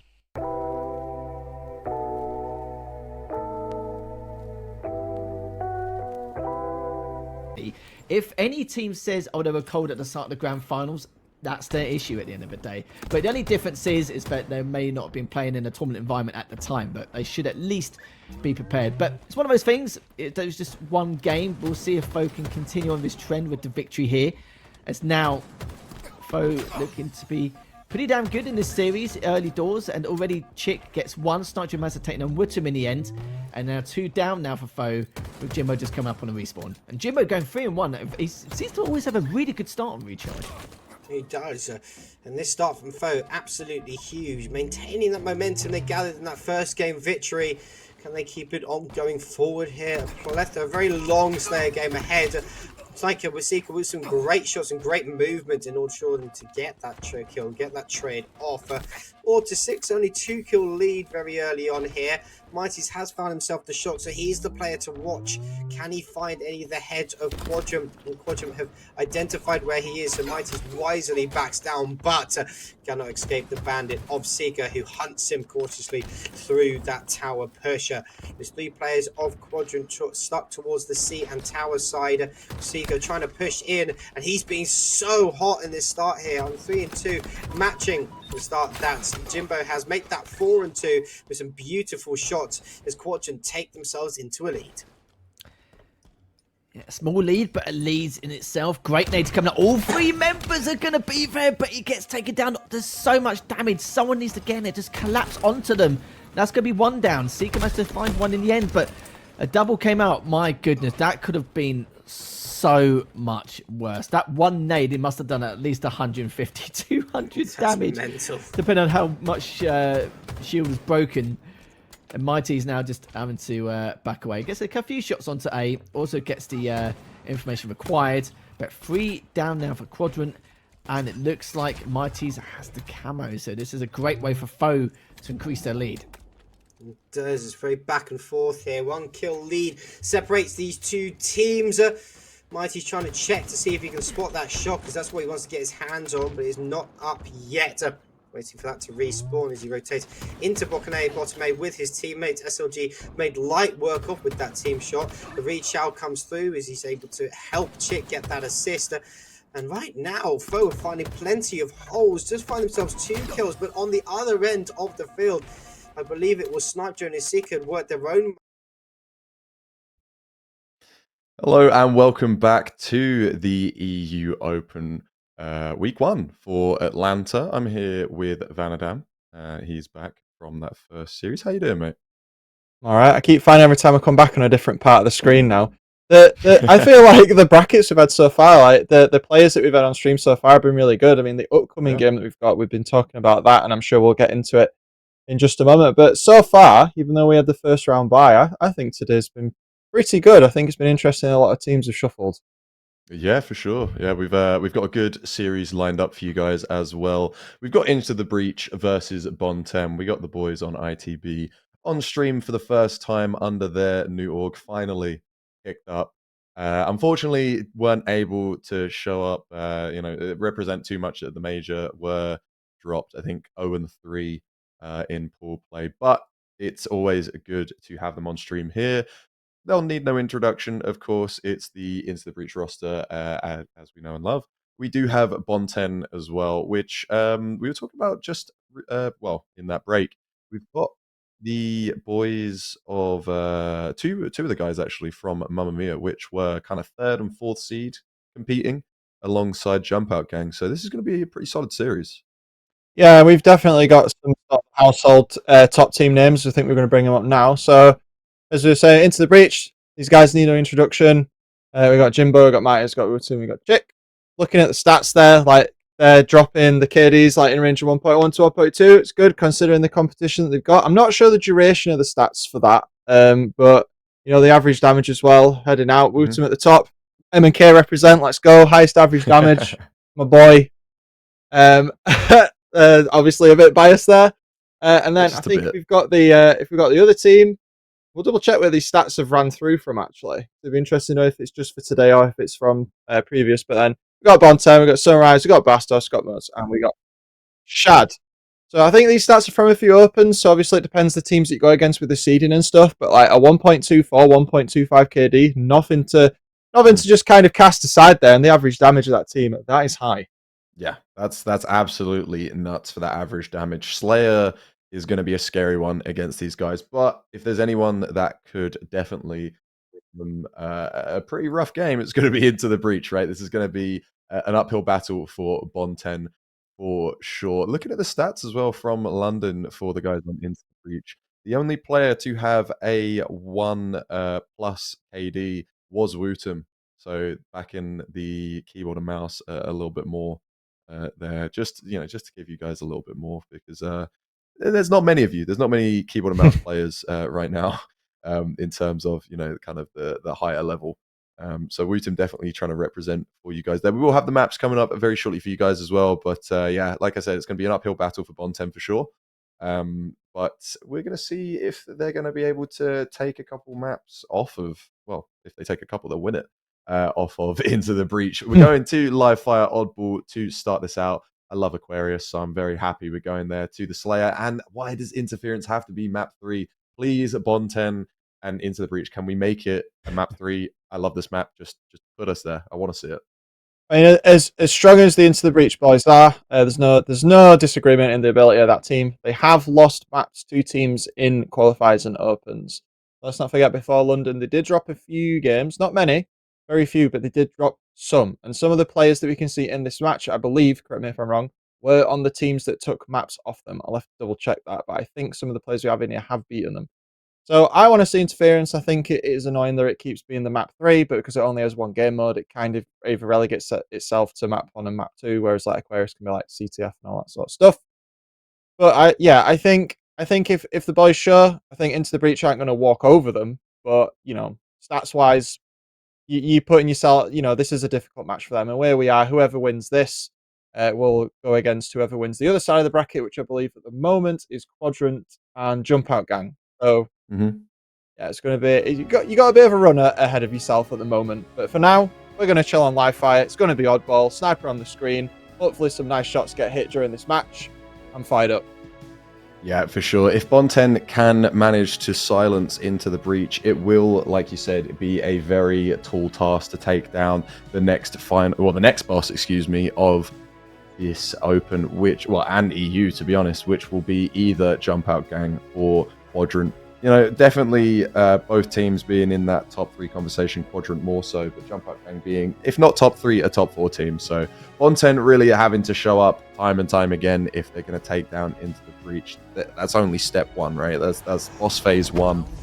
Moving into the map we go, though. Mighty's running through this rat tunnel, absolutely flying towards that ball. Just trying to get some nades down, pick that thing up and just throw it back. Trying to get some fight, and takes down Moz with a little bit of help from his teammate. So a great start from Mighty's to really just prioritize that ball and pull it back. Sunrise last alive for Bonten as this ammo comes up, though. Moz has gotten the spawn, so potentially going to try and just play the long game for it. Is getting shot. Unfortunately, Chick does take him down, so Mo's not able to do too much there. Shad trying to get some help as well, but the snipe comes through. Shad taken down, and the QT in the hands of Jimbo This is dominant from Into the Breach. Yeah, that's 3 players down twice, and just as that initial rotation was coming off there, we saw that as Mighty's was rotating to the key door, Wooten was already at top tower, and he pushed from the other side of Turbine, and he's just making their lives just really unpleasant, coming in with a double kill straight away. I am a strong believer. Oh! Wooten! Stop bullying them.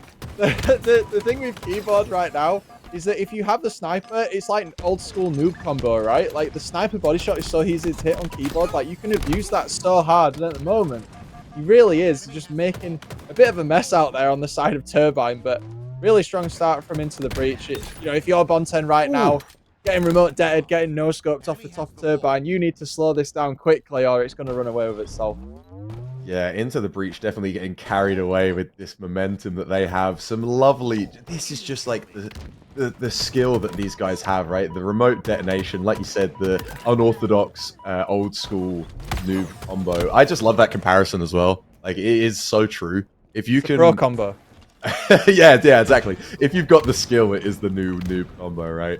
It's so good. But yeah, this is pretty nuts from Into the Breach. They are just not slowing down. Chick as well, just picking up that kill, scooping up the ball. I thought we might have seen Bonten getting some map control after picking up that ball and getting some points on the board as well. But Chick was just there to say, yeah, no, I'm good. You can, have the ball for like 5 seconds. We'll take it back now. Scooped it up, took it back down through. We do have Jim's stats as well up there with a lovely little graphic. Only for the moment, so you better have screenshot that if you wanted to have a look. Yeah, just a little teaser for you guys. Wooten picking up a kill in top mid that maybe he shouldn't have had. But he's still able to tell the tale and fight for this camo Shad top scoreboard. Trying to get some shots down. Does go one shot though. Mo's picking up the kill onto Wooten. Finally, he gets a double kill. Does Mo's. So the camo surely going to go into the hands of Bonten. And we might see a quick tonal shift, but the camo's still up. And Mose gets taken down. So Chick just running through the tunnel, coming out of this door. He sees the camo player. He's got that eyesight. He gets the stick on the spike as well. He uses the repulse. That's huge. And Jim gets taken down by Shad. I believe that's camo player. Shad takes him down as well. That's huge from Shad. Staying alive with the camo. The ball, he's just baiting it, grabbing hold of it only momentarily because he hears the call from Mose that there's 2 on spikes. 1 gets taken down. Bastos and Mose doing a great job. Mose with that stick as well. Bastos picking up that kill. And now it's looking like Bonten have kind of shaken off some of the nerves. They've managed to pick up a little bit of control. And this is great for them right now. I love this. I was going to comment on Into the Breach they were playing the wipeout, score 10 points, wipeout, score 10 points. They did it 3 times. They've done it again, so we'll probably see them get another 10 points here as they potentially rotate the ball and block some spawns. You can see they've kind of tried to get Bonten funnel into that back B. That spawn kind of sucks when the other team's holding the high ground. Mighty's holding here, means that when they walk past, they'll get shot in the back. He's kind of looking for his teammates, and here we go. He's getting them to go down. One's at screens now. The way that they're setting up and rotating here, this is a very controlled form of Halo. There's no desperation. There's no kind of running around and just trying to make the best of a scenario. It's controlled. It's calculated. I'm not going to say they're reading Bonten, but they're very much Bonten are playing into their hands, and I think that's just from the experience that these players have.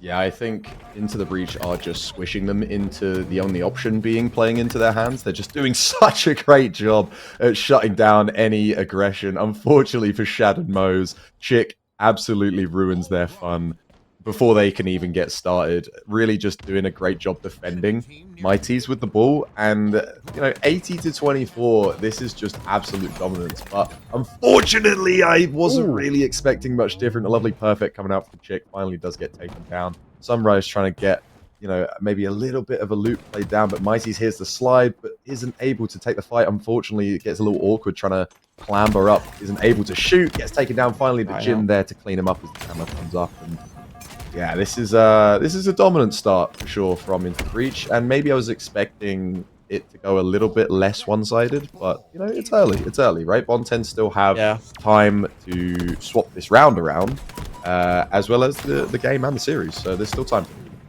Yeah, I think at the moment, and as we got the Wooten stats up, this man's damage, like he's getting some oddball time as well, like when he needs to. He's not afraid to get his hands on the ball at the moment. He's not done that just yet, but his stats would stay otherwise. But 4 going down for Bonten again, the double kill.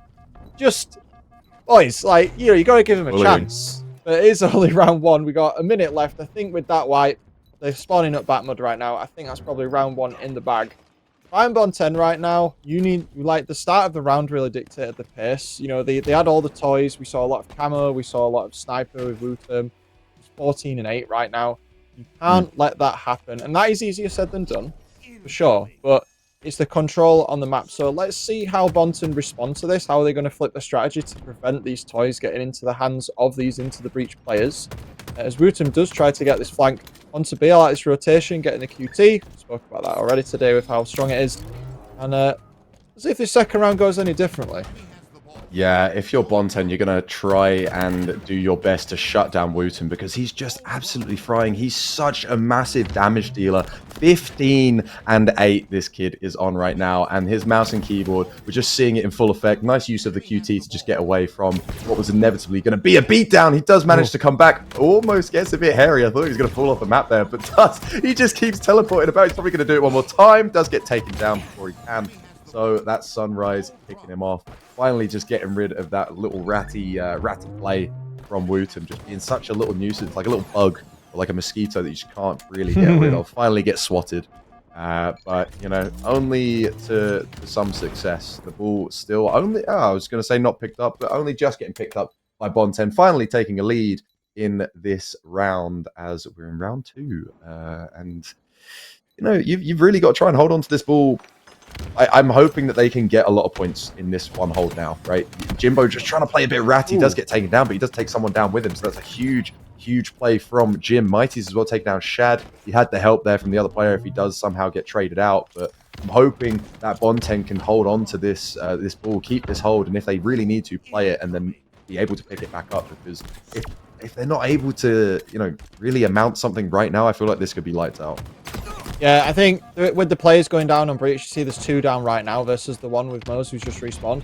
That is when you need to be proactive about taking map control. That previous hold we had, they played a little reserved. I think maybe checked out slightly from the first round as 2 players for them go down. But when you eliminate players in oddball, the key to victory is to get a map control right. You want them to have to run through you before they can get the ball, so the ball carrier can kind of chill.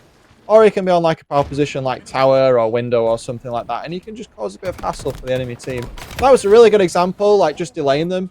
Mose does lose his life there, but his team's able to rotate away, and Sunrise is putting points on the ball as he rotates towards tower. So that was an effective rotation. They traded out a player for it, but they got 10 points for it, which is good. 36-5 right now. With them, with Into the Breach getting the camo though, so we'll have to see how this plays into sort of these next rotations and fights.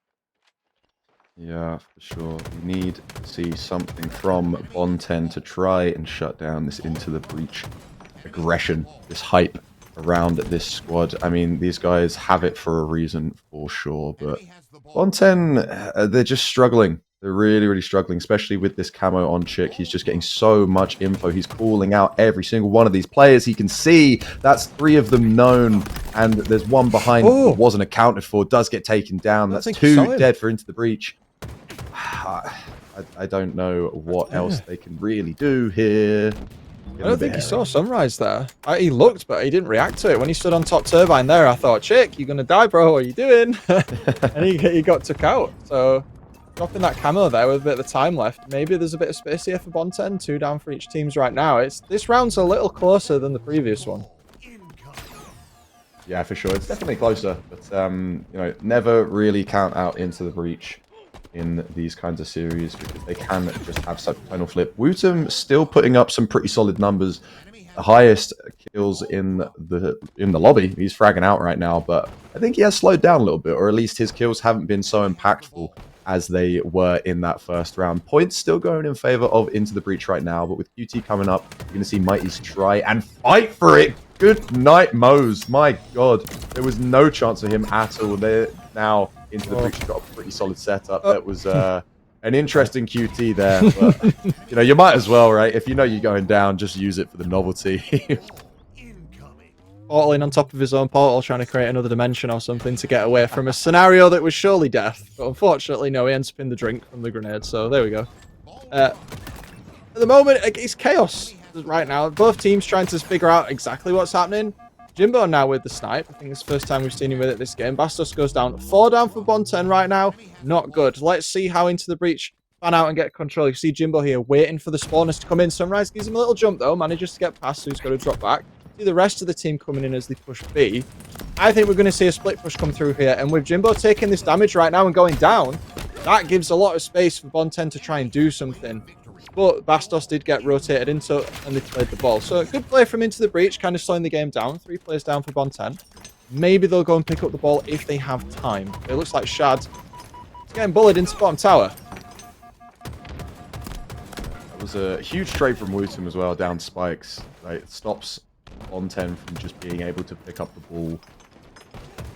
Because if he doesn't get it, then, you know, they're going to be able to potentially start getting a setup. Some absolute flicks from Wootum, picking up the kill onto Bastos as well, just showing us how good mouse and keyboard can be on this game, especially in such a controller-dominated game. You can have 360s and 180s like that, and when you've got the help from Chick to pick off Sunrise, what more do you want, right? Maybe the ball, maybe top tower. That's exactly what he's gotten now off the back of that. So, you know, Into the Breach still looking so dominant. 28 and 15 for Wootum. Chick as well, 24 and 15, trying to keep up with him.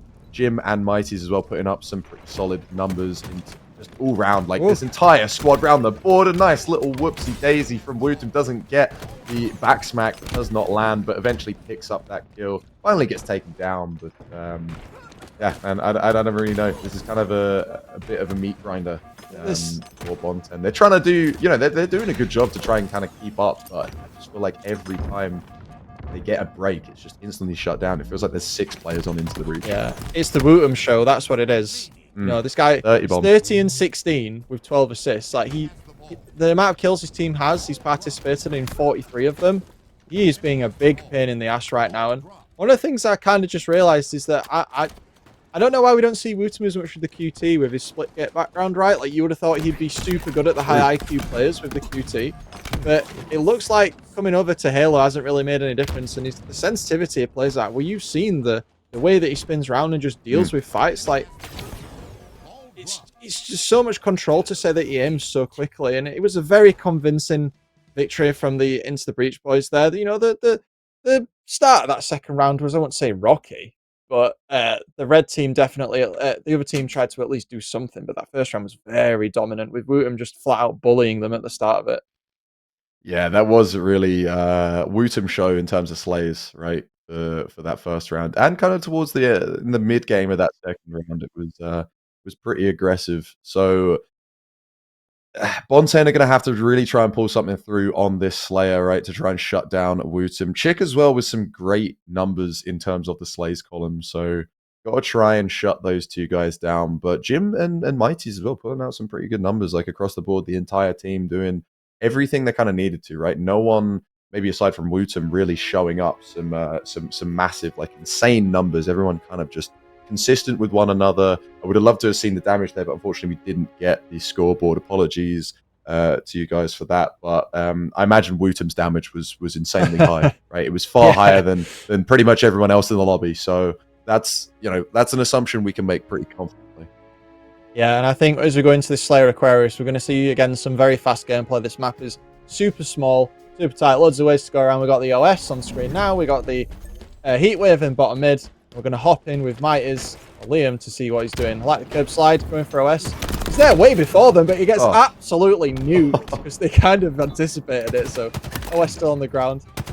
I thought he'd have a go, but it didn't work. That's 2 down. We're at a 2 for 3. This is quite dangerous for the Bonten boys, even though Mighties was Wootum was the only person left alive there for a second. He did have a crossfire on them, but it looks like they've got the OS at the start of this game. 3-2 at the moment.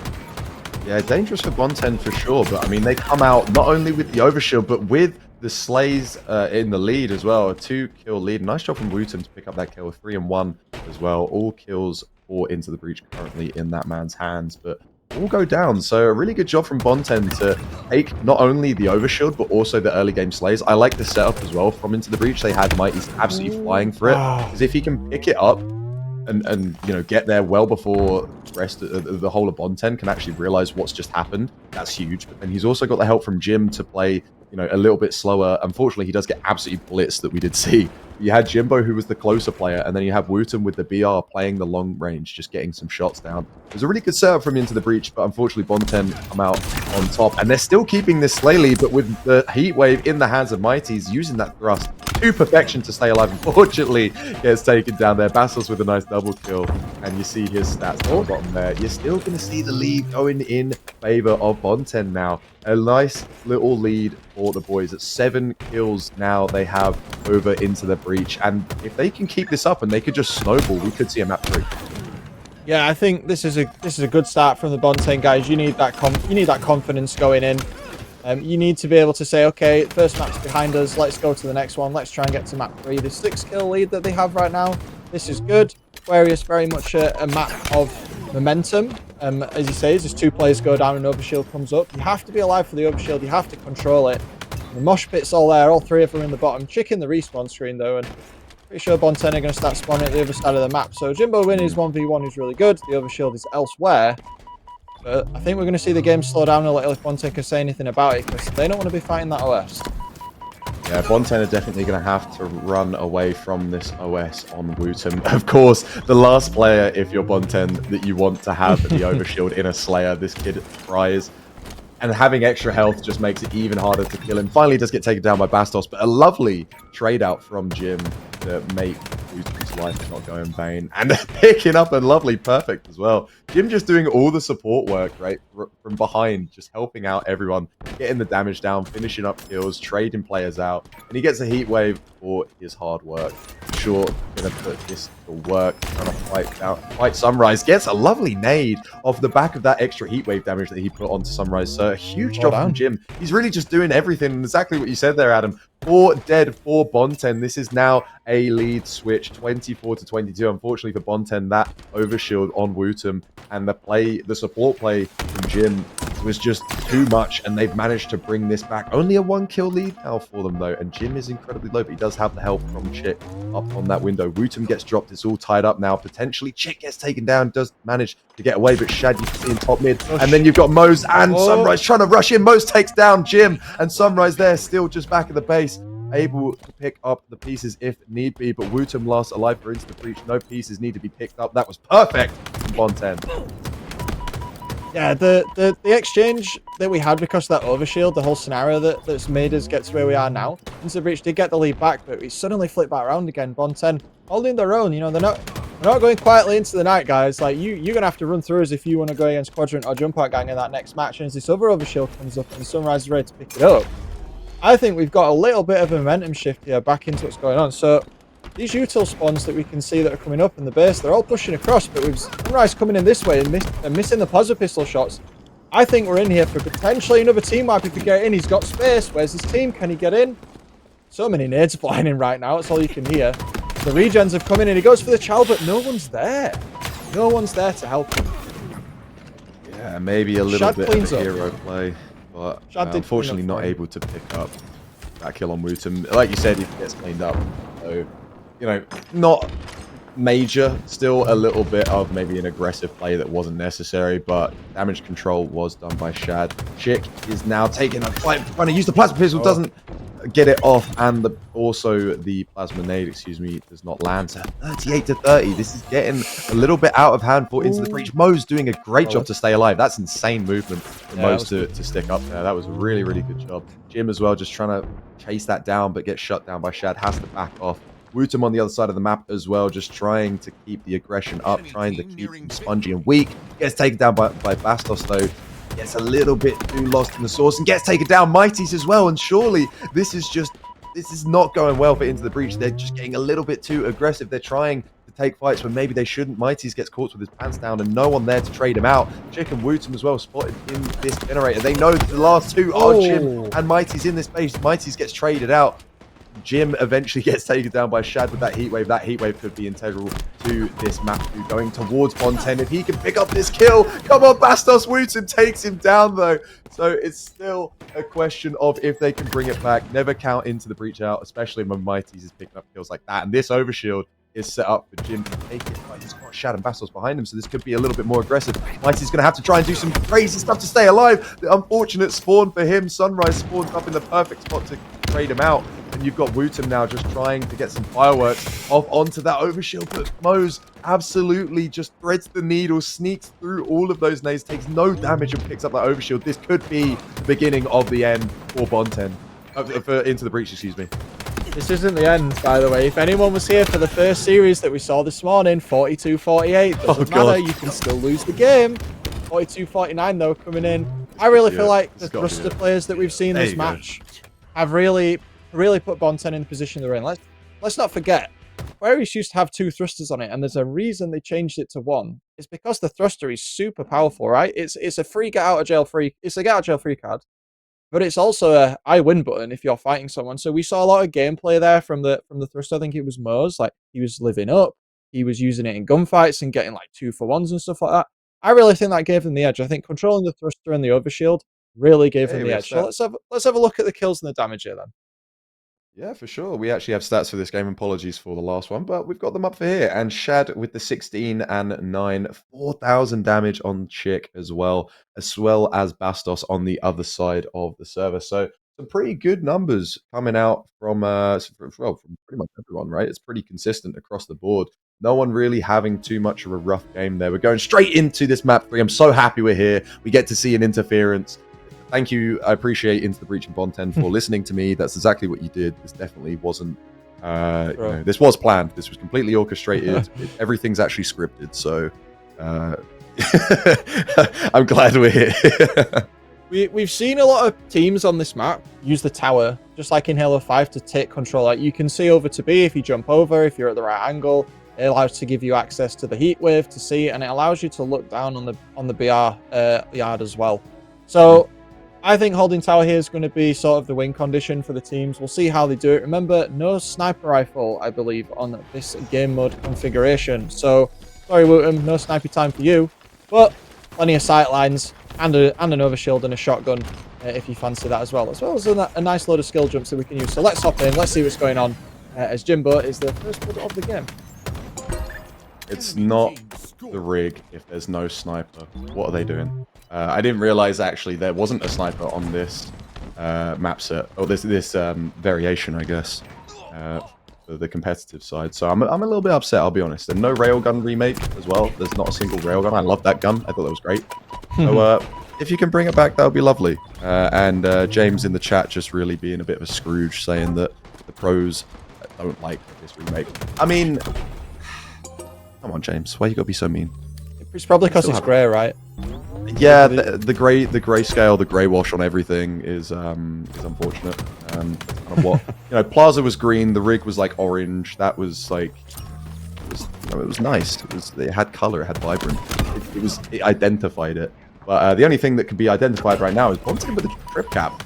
Chick trying to put an end to that, as is another Into the Breach player on that A hold.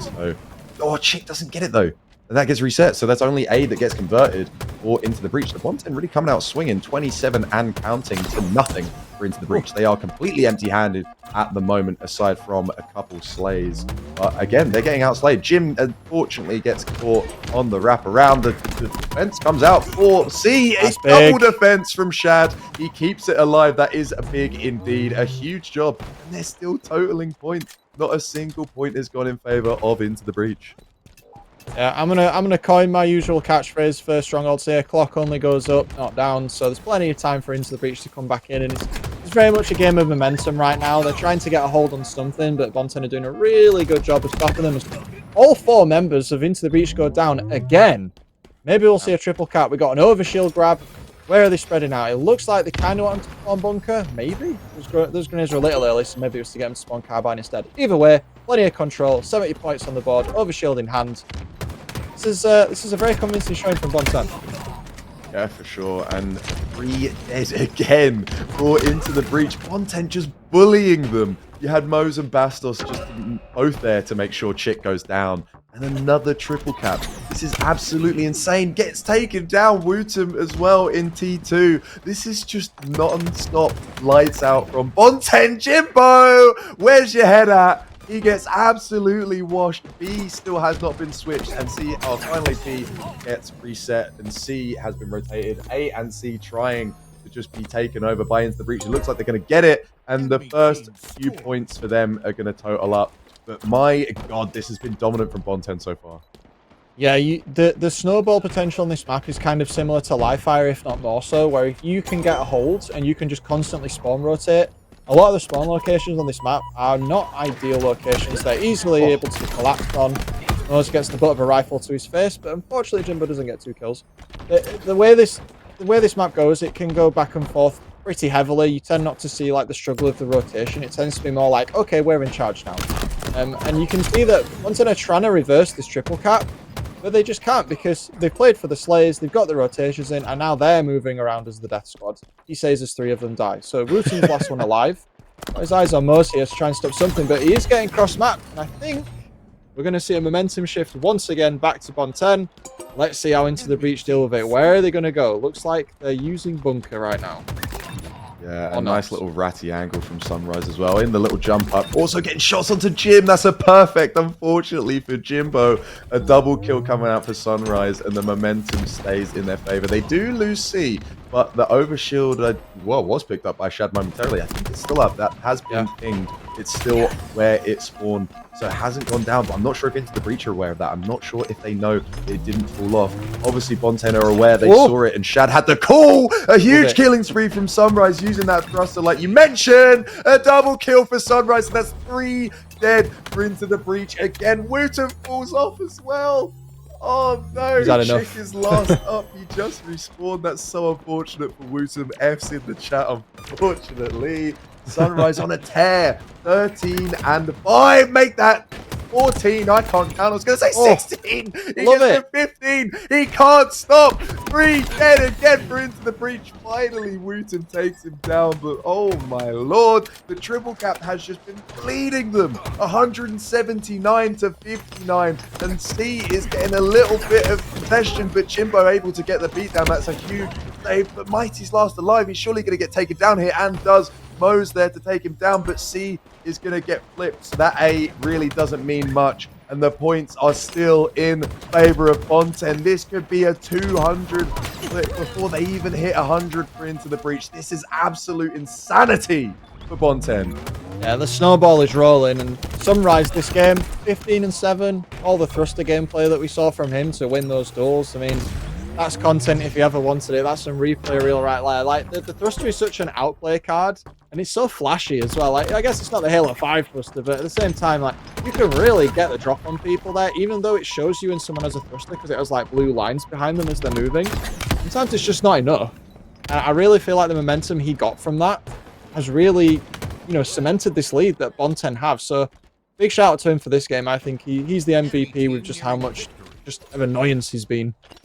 And no points for such a long time going in favor to Into the Breach, and that overshield is only gonna rub salt in the wounds. 235 A and B hold for Bonten. They had a triple cap for such a long time. B has a little bit of a flip. It's probably going to go to Wooten and the boys on Into the Breach, but C getting converted as well. They're going to have to try and dive on A, and that's where surely the final stand's going to come down. Bonten only, though, 2 alive. They're going to have to try and play for B instead of trying to defend A. Jimbo gets spotted out. Chick still just trying to defend A, maybe get some shots down onto C as they try and convert it, but that's 240. But they managed to stop it. The points aren't going up because they're in C already. Into the Breach just doing a great job to flip this. They're able to now finally start total up points. A nice nade comes out from Mighty's. He picks up the double kill. He's playing SWAT. He picks up that lovely little shot. Just the one tap needed. And now B going in favor of Into the Breach. They have a triple cap. This could be an incredible comeback if they can hold on to it.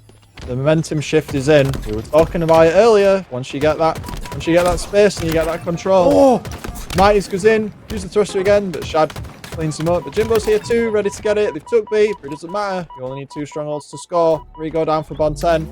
I want to see Into the Breach try to get some spawns isolated here. They need to be thinking where people are, and Jimbo going down there is not great. Mose now has control, so he can go up onto the tower and cause havoc. Sunrise trying to do something, but nope, they're already onto him. Wooten's in there. Mighty, sorry, gets traded out. this momentum now, this is where it descends God. into chaos, right? This is where, if you're into the breach, you can't play the calculator game right now. You need to play the hold W button or hold forward on the left stick, right? There's no time for calculation. That was insane from Chick with that heat wave. Yeah. He picks up the double kill onto A and is able to completely convert it again.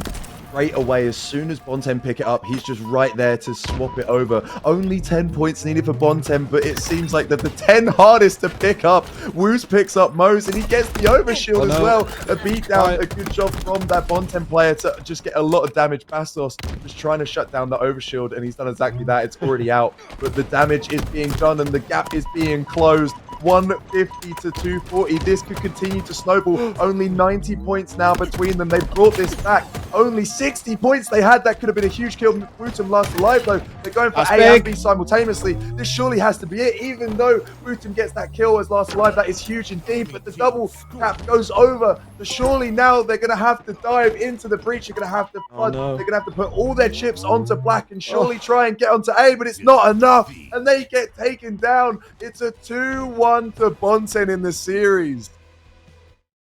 That was some back and forth right there. I really feel like that, you know, if there was if Into the Breach had a stronger start, that match would have gone a lot longer. I felt like that triple cap where he got to like 50-0 or whatever it was, 35-0, that really set up the tone for like the first half of the game. But great comeback, just not enough as we head into the stats here.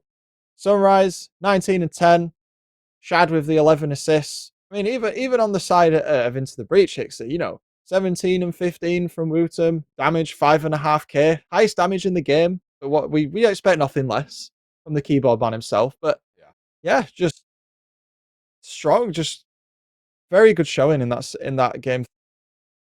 Yeah, I'm a bit sure. speechless. Yeah, no, I don't blame you, mate. I am a little bit as well. I don't really know what to say. Wootum's bringing a new name to the phrase keyboard warrior for sure. Absolutely frying with that. But yeah, jumping into these replays now, we'll see. Oh, is this the bully clip? 3-map series, and that's just nuts. Like you can't. Yes. I was gonna say you can't let him do that, but he's not even like you're not letting him do it. And then that one as well, just the jump seals the deal. Like that's you've written your soul off there to the Grim Reaper, and the Grim Reaper in the form of Wootum. Unfortunately, wasn't enough. They do go 2-1 down in the series though. So a good job from Bonten, right? We were talking at the beginning of this series. Maybe we wrote them off a little bit too early, Adam. Maybe they are actually the team here alongside Jump Out Gang to shake things up, right? We were talking about the militia, me and Marco earlier, about how we want to hear their name, but Bonten is another name we could be hearing for sure, right? This is a solid roster. These 4 guys are nothing but amazing. This EU scene is absolutely, it's on top right now. They're doing such a good job. And Bonten, for sure, are going to be a name that we want to be hearing more of. They're going to be moving forward. They took down one of the big bads of this region, right? Quadrant, it's Quadrant and Into the Breach, the 2 kings fighting for the crown of this region. And Bonten have taken down one of the bosses. One of the boss phases have been shut down. The next to be Quadrant for them. And my God, that'll be insane.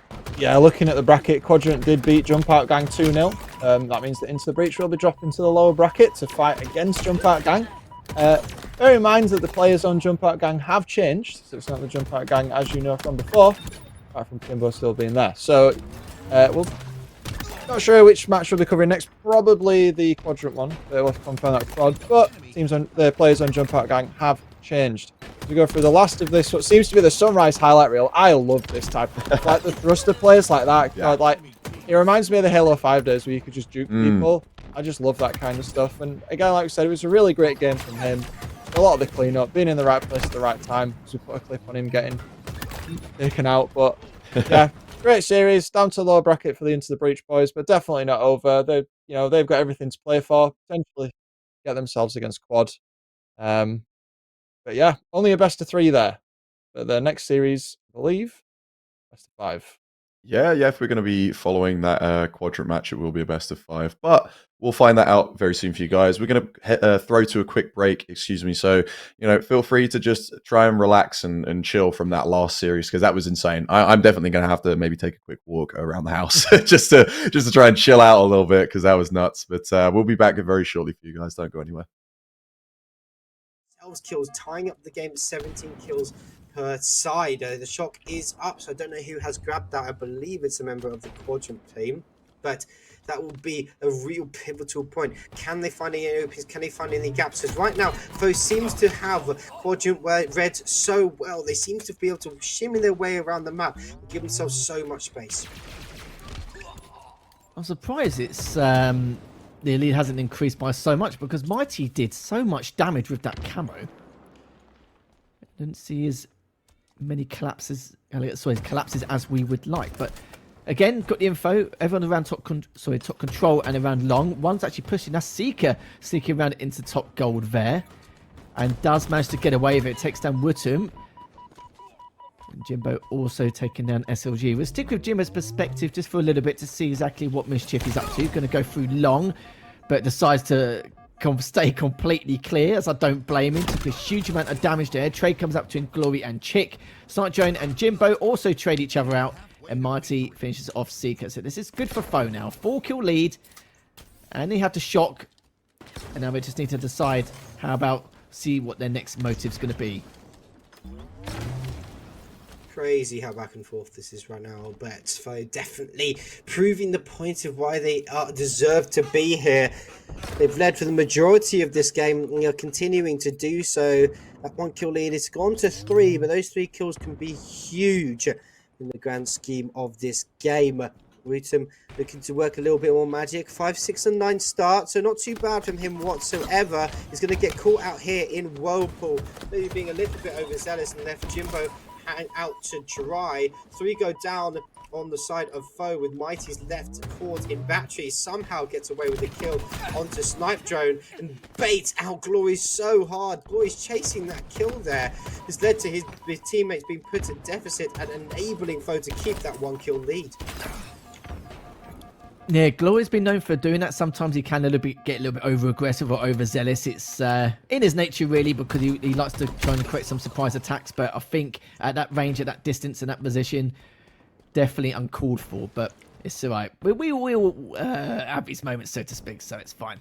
As we switch over to Mighty, it barely died. 4 deaths compared to everyone else. And no, he's not baiting. He's just been supporting his team extremely well. Had to come out at one stage. Also, top of things... And again, the Sniper just staying alive, but providing that stability I mentioned before. Seeking Glory adding to the kill feed here. As one more Snipe Drone does get away, SLG takes down Mighty. And that's going to be 2 members of Foe dead again. As Chick does take down Snipe Drone, but they're fighting for that 1-kill deficit. It's been neck and neck for the entirety here, all tied up almost. But now it's going to be 37 to 35, make that 36. Very hard to separate the two, no matter what power-ups or power weapons they've actually been able to gain in this matchup. I mean, both teams have done such a good job at mitigating each team's, their opponent's opportunities in doing anything, identifying where that shock is at all times, and subsequently avoiding any headshots. I believe it's Snipe Drone who's got away with that camera. We'll have to see that it is, and this is going to be the playmaker. Jimbo finds that huge pick onto SLG. It is traded out. Snipe Drone working his way through, but caught out by the shock in the back. He has to stay alive here. Super important. It doesn't look like anyone in Foe's in position to take him down. Wutum stuck in heaven. Great team shots coming out. Snipe Drone able to take him down subsequently. Jimbo will fall. Have they identified Chick at the bottom of A? Is, and he's traded out, and that's a plethora of kills falling in favor of Quadrant at the final hurdle, 45 to 43. Mighty's once again last alive, decides to plant himself at that top glass area, see if he can catch out any of the Quadrant players. Starting to overextend just a moment. Jimbo is sat back C, and the pacing of this Foe side is slowed down astronomically, but Snipe Drone reading the position of Jimbo perfectly as he was able to catch him out chasing Glories. Well, 48 to 45 could just be a matter of time now unless Foe step their game up, which they definitely could, but having to back away, it's going to be a trade up. Wutum managed to get 2, so it's now 49 to 47, but they've ended it quite quickly. They don't want any stalemates, they don't want any trades and whatnot. They just want to get it over and done with, and that's going to be 1 apiece here in this grand final. However, if Cloud9 are able to get this, they're still in driver's seat. Here comes the push. Back flank from Mud. 2 kills picked up by Jimbo, and you hear Foe popping off. Rightfully so. Down 2-1 the series. Wutum showing off the keyboard to the crowd and saying, I'm better, I'm different. Look at me, the first ever mouse and keyboard player to place top 8 in the history of Halo. Wootum, your name will ring in the history books of Halo. Welcome to the main stage, and what a performance. Since the release of Halo, main Halo titles have always been a console game, which by extension means that it was a controller game. This formula would run for 18 years until the release of Halo the Master Chief Collection on PC on December 3rd of 2019. HCS would then run a few grassroots style tournaments for a year in prep for the release of Halo Infinite. As people competed in these Halo Reach grassroots tournaments, there was little to no motion of MNK players in the competitive scene, and many would comment how unfair controller was compared to mouse and keyboard. Bro, it is just like, I'm just gonna say it, like, I cannot win 1v1s. The controller, you guys shoot faster and more accurately than me. I can't keep up with that. The other side of the community would then start to pose the argument that these controller players have been playing Halo for years, while mouse and keyboard expect to come in and dominate, when in reality these players are just making bad plays. When the Halo Infinite multiplayer beta was finally released on November 15th, 2021, MNK players were finally on a semi-even playing ground. A new game that people had to all learn from day one, and no one had an advantage. Though again, the beginning of the game, people believed that there was little to no point, as the controller was by far the best option to go with. And for the most part that was true, and the landscape didn't really change too much for the first year. Then it finally happened. On December of 2022, 343 finally decided to add very slight aim assist, and ironically, this was an accident. But due to the game's positive feedback, they decided to keep it. The mouse and keyboard community now had a chance.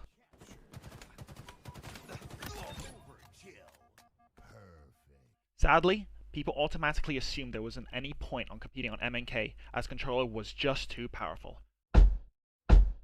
Until a few star players broke out, and one of them, Wootum. I know with the nasty. Oh yeah, I know with the nasty. I'm tired of waiting. I'm running out of patience. I'm about to make my move right now. Now Wootum, born and raised in Finland, got his start in esports through a game called Splitgate. Wootum and his team would go on to dominate everything that Splitgate would throw at them, playing under SSG, but sadly barely losing out in the grand finals of the last Splitgate tournament. Once Splitgate reached the end of its lifespan, Wootum would start to explore other games, looking at Apex, and then finally settling on Halo. He would start his Halo journey humble, by just learning the game and playing as much matchmaking as he could. But within a very short amount of time, he would get noticed by the EU Halo community, and rumors would be going around about this mouse and keyboard god. Sadly, similar to his Splitgate journey, this would now come with cheating accusations. Yeah, to speak on it lightly, I guess, there was like a huge accusation at the time. This was leading up towards like grand finals, I think, of the summer season. And yeah, there like literally everyone in the game basically thought he was like cheating. He was just that good, man. Like that was when he was, you know, like elevating to just another type of level. At this point, Wootum had been playing Halo for around 2 months, until he got noticed by me and my team, Bittersweet. With less than 4 months of Halo game time, Wootum would then go on to attend his first Halo LAN at Europa Halo, Blackpool. Team Bittersweet would go on to finish that LAN placing 4th.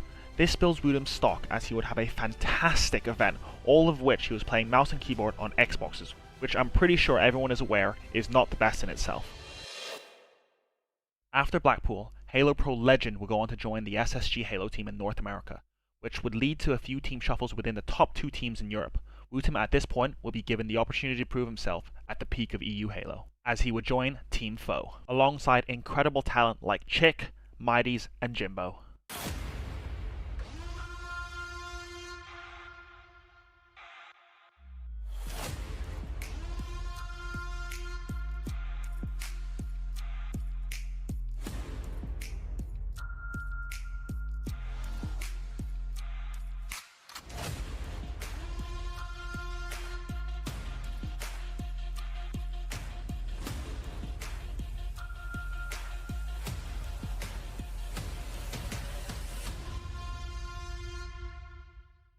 Wooten would attend his first HCS LAN and his first time playing with Team Foe at HCS Arlington on March 15th of 2024.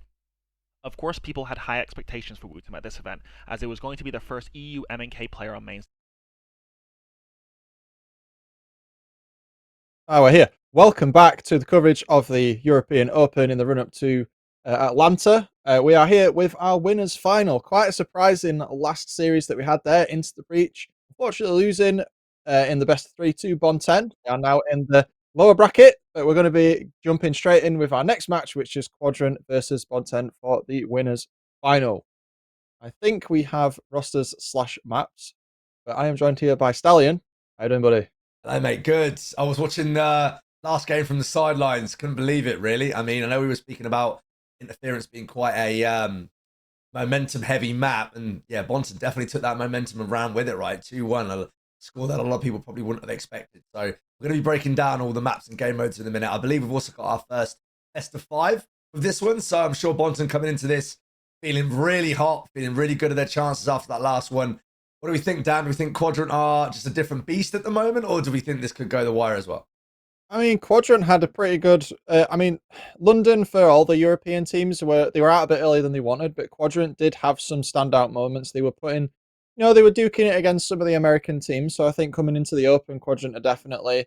We expected them to get this far, and with the practice that they've got, Bonten shouldn't be beating them, in my opinion, based on what they've been doing. But let's have a look at the rosters, just in case you were unfamiliar with the players that were on these teams.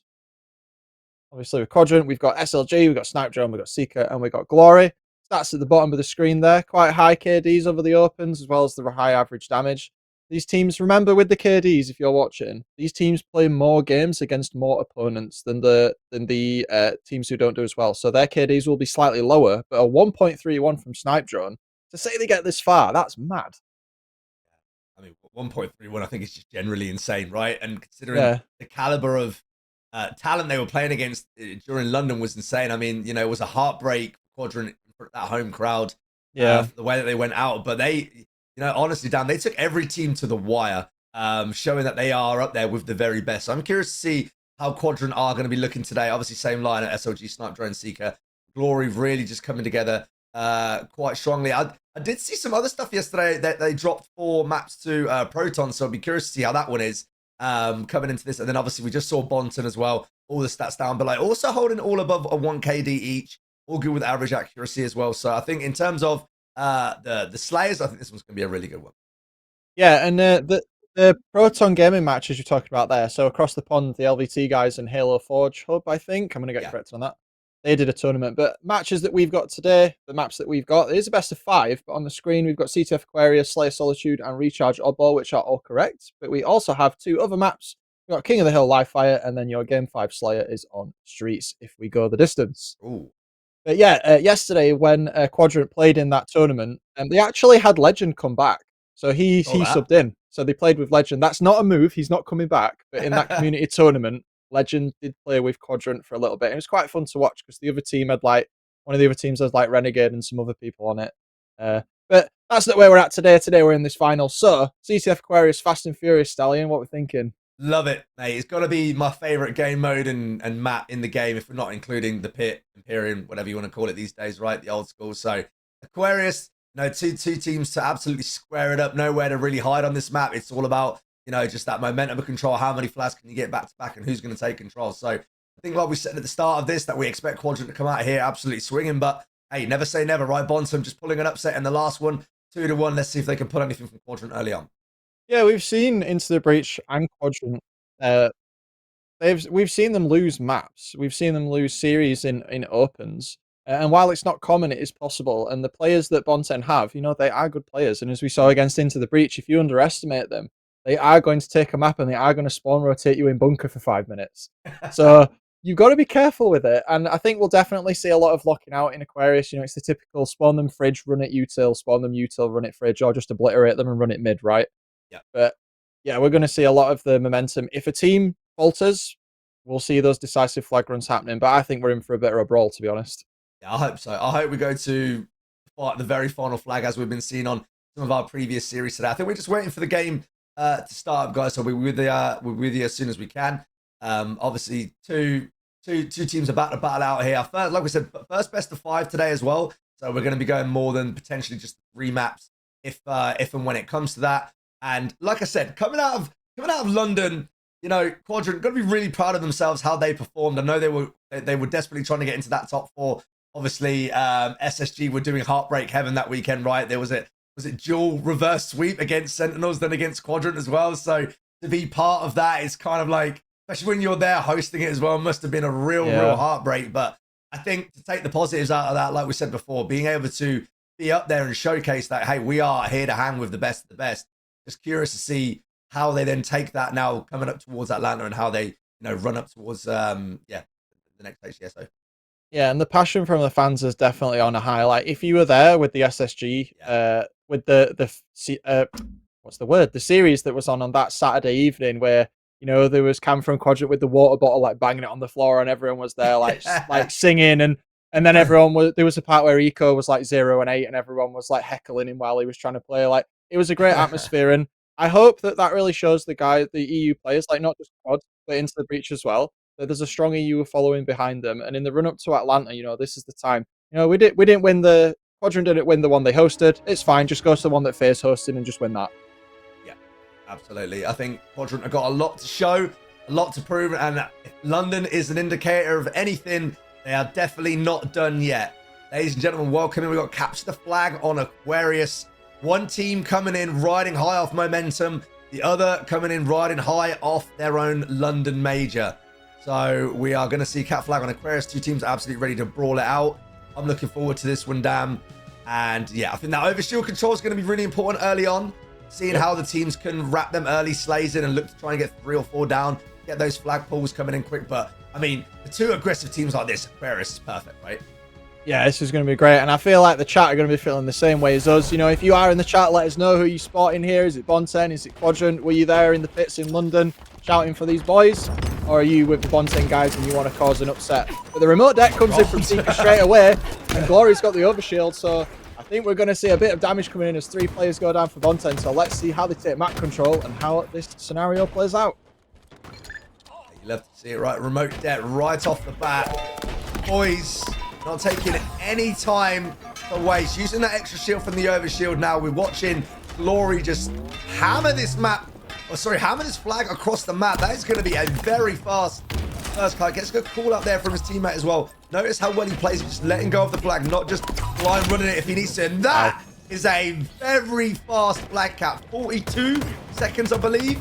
So Bonten now really going to have to step into this. And yeah, I mean, if there was ever any doubt, they need to realize that Quadrant are here and sweep.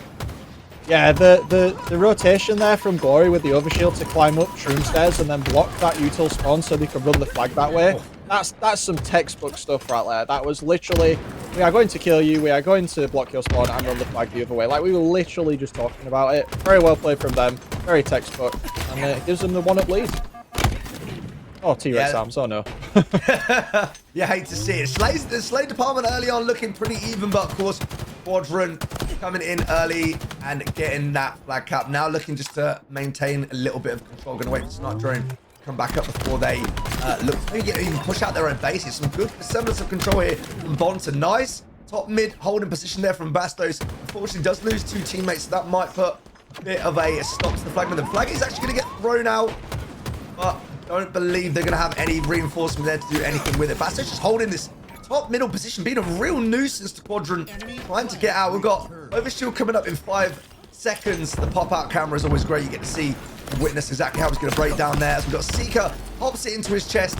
There's 0 HP and is now going to play defense, watching the Bastos take the flag. Unfortunately, it whiffs a little bit and overshield isn't going to make much of it. Yeah, the scoreline doesn't tell you the full story here. You would believe that we're being 1-0 down and 3 players dead. Bonten would be getting railed, but actually they're not. The KDs, they're fairly balanced across the match, so that initial overshield flag run from Glory really set the tone for the start of the match. It definitely hasn't set sort of a precedent for, you know, who's slaying who. That side of it is actually quite balanced, but this flag is going to stay in util for a bit. Bonten not quite managing to get it. Seeker's trying to get the return as SLG comes to help him out, and I think with 3 down, that flag's dead in the water. Flag's dead in the water, but the Enemy flag now could be also getting pulled. Quadrant thinking about it. Flag does get thrown off by Seeker. Snipe Drone currently playing that Overwatch position. Glory and Crew are just going to lock them in. They do finally get the spawn up, but I mean, again, Quadrant are just so relentless. When they start pulling that flag, the way these 4 boys always run together, the trades, just the way they team shot, is so suffocating if you're the opposing team trying to play against this. I think Bonton coming into that, you know, 1-0 down position, try to play aggressive and do that. Damn, and Quadrant make you pay, and now you're 2-0 down. Yeah, in CTF, especially at games that are played at this speed, you can be on the enemy team's base taking their flag, and suddenly you get team wipes, and now they're scoring your flag. And that's why at this level, you see teams get slays, but then they stand still because they know that risk. They know if they pull that flag at the wrong time and then they get team wiped on the way back, they've just allowed the enemy team to counter cap, which, you know, that's not good because that allows them to set up and then do it again. We've got an overshield coming up in 5 seconds. We've got flags, both flags off the podium, although arguably that one there didn't make it very far as it gets returned. This overshield's going to be big. We may see Quad go 3 up. The triple kill for Glory coming in. It's not looking good for Bonto, Stallion. Tell you what though, if that flag didn't get returned there, that could have been a potential continuous pull for Bonton. Good timing though coming in from Quadrant. It was 3 down, triple kill coming in. I believe it was for Bastos that we just saw. Or it might have been Sunrise, excuse me, not sure who it was, but trying to assemble a little bit of control now. But again, Quadrant, as you can see, Snipe Drone getting into a back position. Glory on the flag, and again, they just don't let you breathe down. The moment that you try and get any semblance of control top mid, a player gets called out, and then you've just got all eyes on you. And again, Quadrant not wasting any time. Snipe Drone trying to run the flag. And Glory there for backup once again. And they're just running at it. Unfortunately, doesn't get the melee trade. But it just seems like even when one player dies, another one is there to follow. Bonton trying to just stabilize in this game. And hopefully are able to get the next overshield and maybe turn it into something a little bit more. Both these teams understand how important that top mid control is, and then how pushing into the enemy team's util can disrupt them. You see here, Shad being here right now, meaning that they can't push up, but he does get taken down by Glory, so we might see a push towards their util side, which I think we can, just in the corner of the screen there. SLG was trying to move forward, but Glory's actually pushing up the other side as well, so interesting to hear what the comms would be like right now as they plan, but he's moving across to try and get that util control like he did last time, earning the thrusters to do it. Glory. Unfortunately, is taken down. Ryan, though, 15 kills already to start.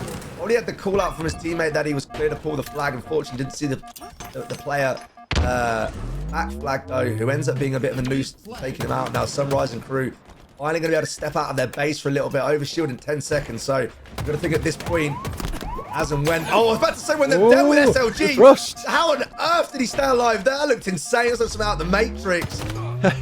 Finally do get the control they want. Apparently, Shad just got an overkill. Oh, not again. We just keep blinking and things just keep happening. I don't even know how our observers are supposed to be able to keep up with this because this is just relentless right now. Sunrise does get the overshield. Shad does get an overkill. But as of right now, it's not really cemented. It's not really like meaning much because Quadrant are still bottom middle causing a nuisance. Yeah, Shad trying to keep his team in the game there with the overkill. Not quite sure on the details if it was a cleanup or if he's decided to go absolutely ham on the other team, but you know, stuff like that, that's going to keep your morale in the game. 5 minutes left, 2 flags down. It's not the end of it. We've all been in games where we've been 2-0 down or more on this map, and then you bring it back. You just need the back-to-back caps. So here they go with the run, 3 down.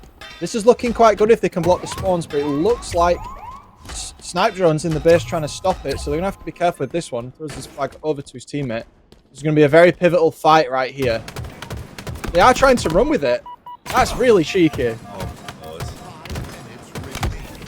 Oh, wow. This is just Quadrant's world. We're just living in it. They just have no fear, right? They play with no fear in their heart. Snipe Drone, the only man alive, pulls the flag. Takes enough time. Glory somehow wins that fight as well. And what looked like was going to be a 2-1 score is now Bonton's flag having to be returned. And that's just the thing that we just mentioned earlier with Quadrant, right? It doesn't matter if you get 2 down. Heck, it doesn't even seem to matter if you get 3 down because that last player always seems to find themselves in a flanking position. They're always in the right space at the right time, which is what makes Quadrant such a hard team to deal with. We are seeing some good grit coming out from Bonton, though.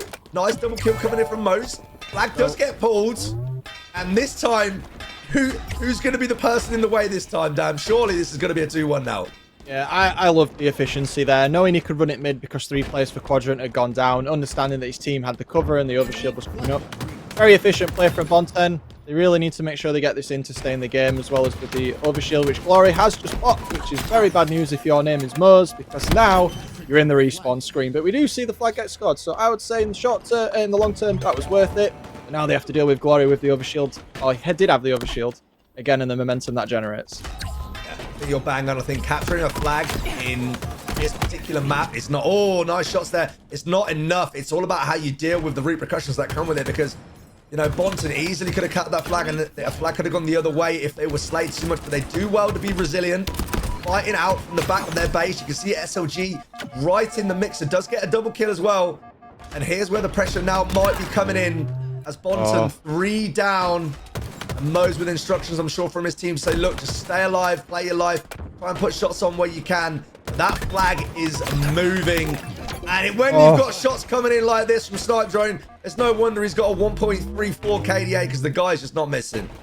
Yeah, anything you can do, I can do better, is what Quadrant is saying right now. Yeah. You cap our flag, we cap yours. You think you've got momentum? Nope. Here we go again. Snipe Drone's running the flag through util. You don't want util, we'll just take it. Let's take the flag, Kyle. Let's make it a 4-1. I don't think they're in range to stop this. He might get crossfired on the top of his utility here, but with 2 players down and someone behind him, yeah, it's just a clear score. Wow. 4-1. Blink of an eye, and Quadrant will make you pay. 4-1. It looked like, you know, some momentum finally going back in the way of Bonten. All it takes is a 3 down and a 3 down again, and that equates to 2 flags. So again, it's that, you know, spawning efficiency, knowing where the enemy teams are going to spawn, and ensuring that you run the flag the opposite way to that. Having somebody overlooking the position where your flag player is going to be running to ensure that they can get away with it. But then ultimately, when you get that flag in, not causing your team destruction by allowing the enemy team to counter cap. And I think that's where the real big difference is here, because every time Bonten's either scored or tried to score, Quadrant have come back and ended up counter capping it for themselves. But that is 3 down now for Quadrant.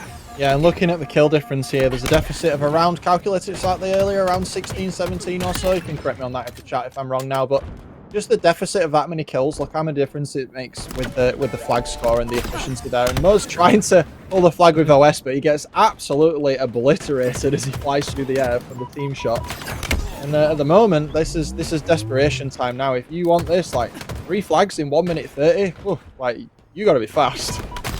We said Aquarius is fast, but we don't know if you can be that fast, right? Especially against a Quadrant team that are shooting well together. You got to give it to Bonten though. Still kind of like holding their ground. It hasn't been a full washout yet. The game is still going. As I say, that the flag does get pulled. And look at where they're having a fight from. Snipe Drone going in, playing clean up. SLG knows there's another player coming in, takes him out. Great utilization. And then that is going to be the 4 dead now, and I think Quadrant will clean it up. And yeah, they are such an annoying team to play against. Slaying efficiency, 5-1 the total score. And yeah, what started off being a little bit of a hot sweep coming in from Quadrant finishes off being a hot sweep from Quadrant, 5-1. That's how we finish. Yeah, these types of games, you know, objective efficiency, they did outslay, but it wasn't just like they outslayed Bonten. It was like when they outslayed them, they made it count. So they were planning like, where is the flag going? Where are they? Where can we go? And if we just check the stats out here, look at this. 24 kills with 13 assists on 2 players, 23 kills with 14 assists. Like the team play, look at the difference. Yeah. Yeah. I mean, just look at the damage dealt, right, as well coming in. I'll tell you what though, Mo's 8K. Holding up there, like with the best. SLG and Seeker both holding at nearly 8K damage Yeah, coming that's in. mad. From SLG there, which I think might have been the first. I think we have seen an 8K today, but it's definitely up there as we get ready to load into our next game, Slayer Solitude. And I don't know about you, but if I've just come off that last game against with how Quadrant are slaying right now, you're really going to have to buckle it up for this one. Yeah, we need to see that shock rifle getting locked down. The camo, as we've said multiple times today, from what we saw at London, the camo, the utility it provides, the sort of sneak factor that it gives you in Slayer, that can really turn a game on its head, especially if you've got a flank and the other team doesn't know. So we'll see how the teams can control that. Not forgetting also, there's other things like the repulse that are hanging around as well, you know, the cheeky stick repulsors and knocking people out of position, all that stuff, and the thruster as well, so all the toys. Yeah, so expect our teams to fight nice and early for that camo at top middle. We'll see how, when teams get 2 or 3 down, just how they look to manipulate those spawns and try and send players on pinches and flanks, particularly when we have two aggressive teams like this that will try and take any advantage that they can moving into this one. Going into our game 2 here, nice and aggressive coming in from Bonton early. Know that they can't sit back and just allow Quadrant to have their way. Shad with a couple of shots. Everybody just watching Camo right now. A Snipe Drone bullying his way into there. It looks like Quadrant are going to get the first camo of the game. Yeah, Snipe Drone with the camo. Camo's out probably 11:07, something like that. So we'll keep an eye on the timer to see if we can catch him when it runs out. But right now, looks like they're just trying to hold out. Not really much of a change in the score here, dead even. But they're trying to keep that camo alive as the game goes on. 4 down for Bonton now. That's going to give him some chance to lock some spawns up, and it looks like they're trying to force him to spawn in lift. Yeah, this is the part we were scared of, right? the camo in Snipe Drone's hand. We've seen how much of a slayer he can be. Probably been given a call out now for his teammate. They're all at market huddled in there. Gonna try and get a stick on him, but he's just got those thrusters to be annoying. Poke in and out of the windows, pop shots where he can. Hopefully allow his team to get the cleanup, but the resilience from Bonton to kind of bait switch is clean. They are able to break out and trade effectively now. So again, showing that they can hang in regards to breaking certain setups. And it's only a 2-kill lead now. Snipe Drone leading the lobby with 4. Yeah, I'll correct myself there. I said lift, I actually meant cafe. I got the colours mixed up. There you go. It's been a long day, all right. I do it all the time, don't worry. But yeah, at the moment, the teams, it's kind of like the Wild West shootout on Solitude, right? Like, you're across the map, you're figuring it out, and then as soon as you spot a gap in the armor, there's all the Bonton spawns up on the lift. So now they're at lift.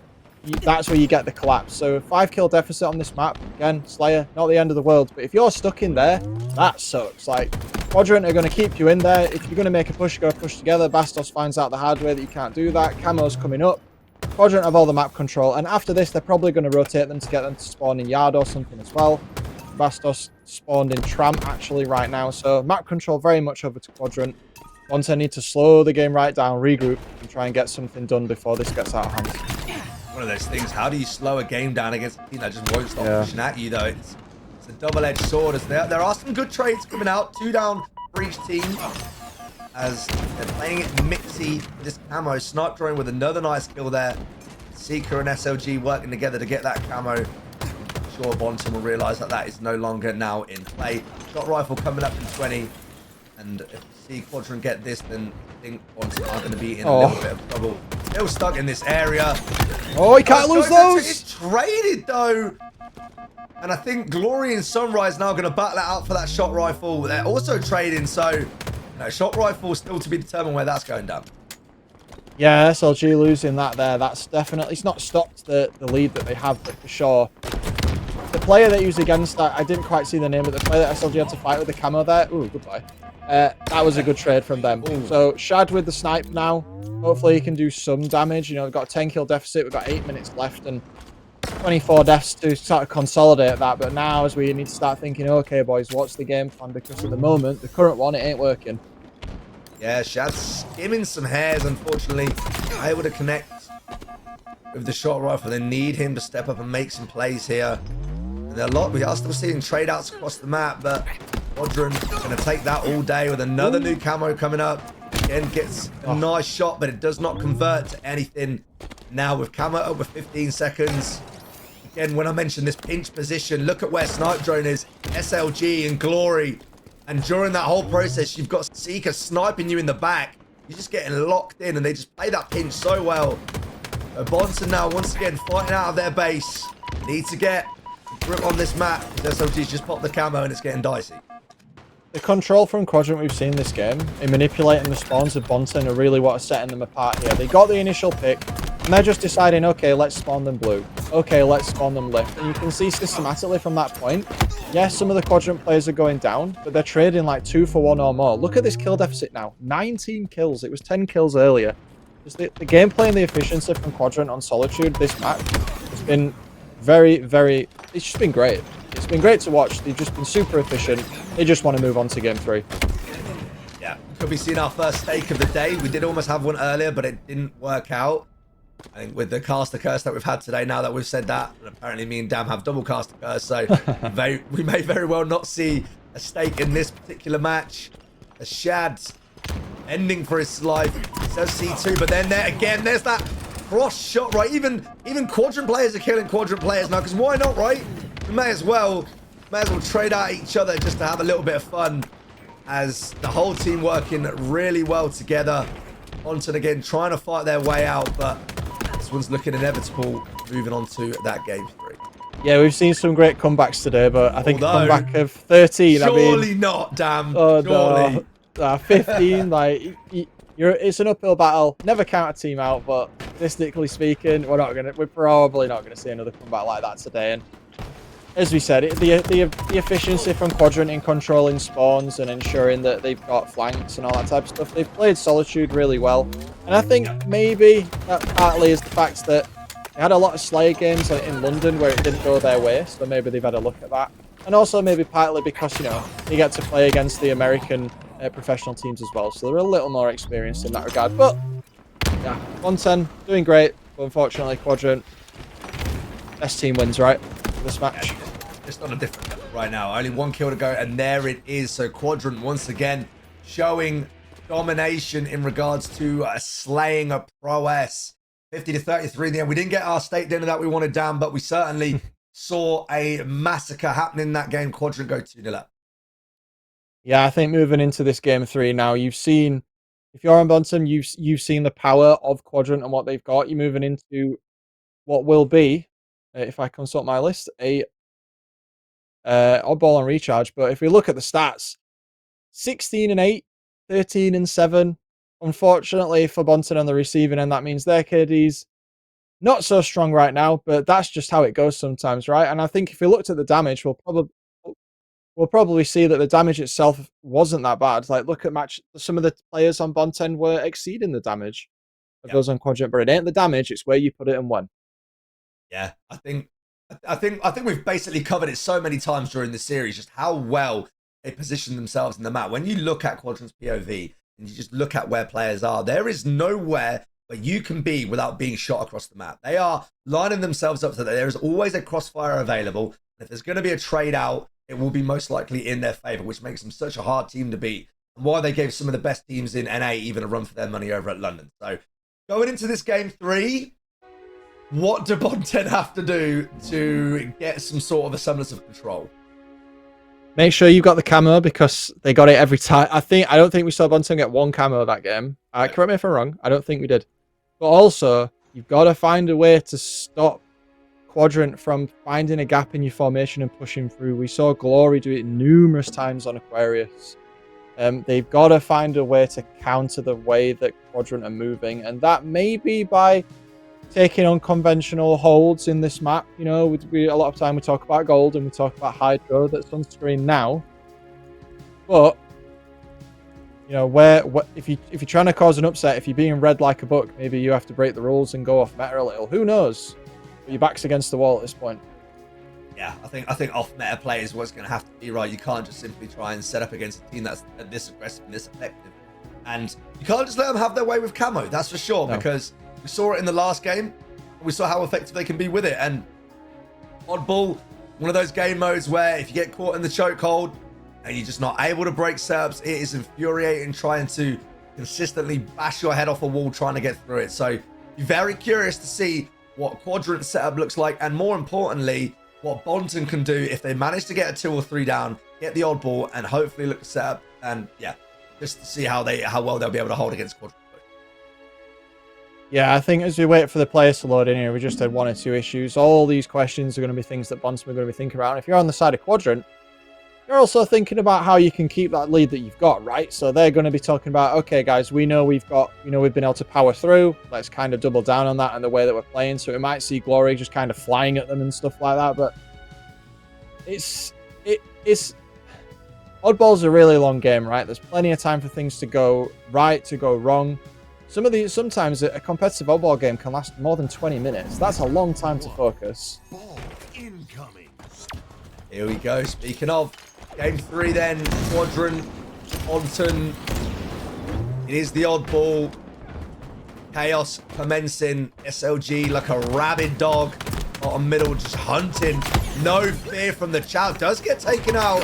But again, it's the backup from Quadrant. All 4 players committing to the camo. So Now, when they make a game plan and they decide camo is what we want, camo is what they get, but I believe it does get popped and no one ends up with it. So Sunrise, the only player to come out from what was a bottom middle skirmish.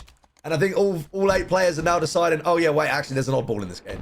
I was disappointed we didn't get the Wild West shootout there between SLG and Sunrise. There were 2 people left on the map. Gentleman's agreement. Let's go for camo, see what happens, boys. But no, that was already done. So 2 players going down for Quadrant. You can see that Bonten are trying to get some form of hold on gold here, where the ball could be used and played. Trying to just sweep through to see where they are. Quadrant coming up in the elevator, but Mose gets a little bit more than he bargained for, and I think we're going to see a few points scored before the ball's played. Yeah, there you go. So both teams trying to be efficient with the ball here. If you get the ball in a match like this, you can't just hold it while your teammates fight. You got to drop it, you got to play it. And as we saw with Into the Breach on Oddball earlier on Livefire, you got to help your team. You can't just sit there. Yeah, absolutely. I think it's that level of respect that people have for each other as well, right? When you've got that setup, whether it's back gold or top class, wherever you're trying to rotate the ball, if you get 1 or 2 down, it's that point of who's going to make the call to play it. Because if you don't play it, you just give them a free setup. As we actually watch, I believe that's 4 going down, apart from 3 going down. Now we're just Glory up. So this is the response we wanted to see from Bonten, looking to get that ball away from this pipes area. Glory being annoying as hell to kill. Does get traded out, but Bonten continuing to maintain some form of control here. Active camo in 5. And this is the reply that we wanted to see from this team. Yeah, that trade there from in gold was really big for Quadrant because it kind of it moved the spawns around for both teams towards elevator, so that kind of gave them a bit of an advantage. We're hopping on with Glory now with the camo, but he's behind them. Astos is kind of confused, didn't know he was there, gets taken down, but ball's already being rotated, so great rotation from Sunrise there, knowing something was up. Hopefully they can get a few more points on the board. Bait out the ball, play it, and then this camo has kind of been nullified more or less. So nice little rotation from Bonten. We need more of that. Yeah, you're absolutely right with the camo. Nothing more than a few kills and a bit of pressure. Glory does make the push, but Sunrise does play now as Bonten. Going to look to push out, not allow Quadrant to get comfortable in this back gold area, as there's seems to be a massive tussle. Seeker can only watch in the background. Does change hands with Shad. Who's going to come out on top? Oh, no. Shad giving him the Gandhi hop. Says, see you later, Seeker. This is my room now. As we once again watch Bonten almost instantly break what tried to be a bit of an semblance of control from Quadrant.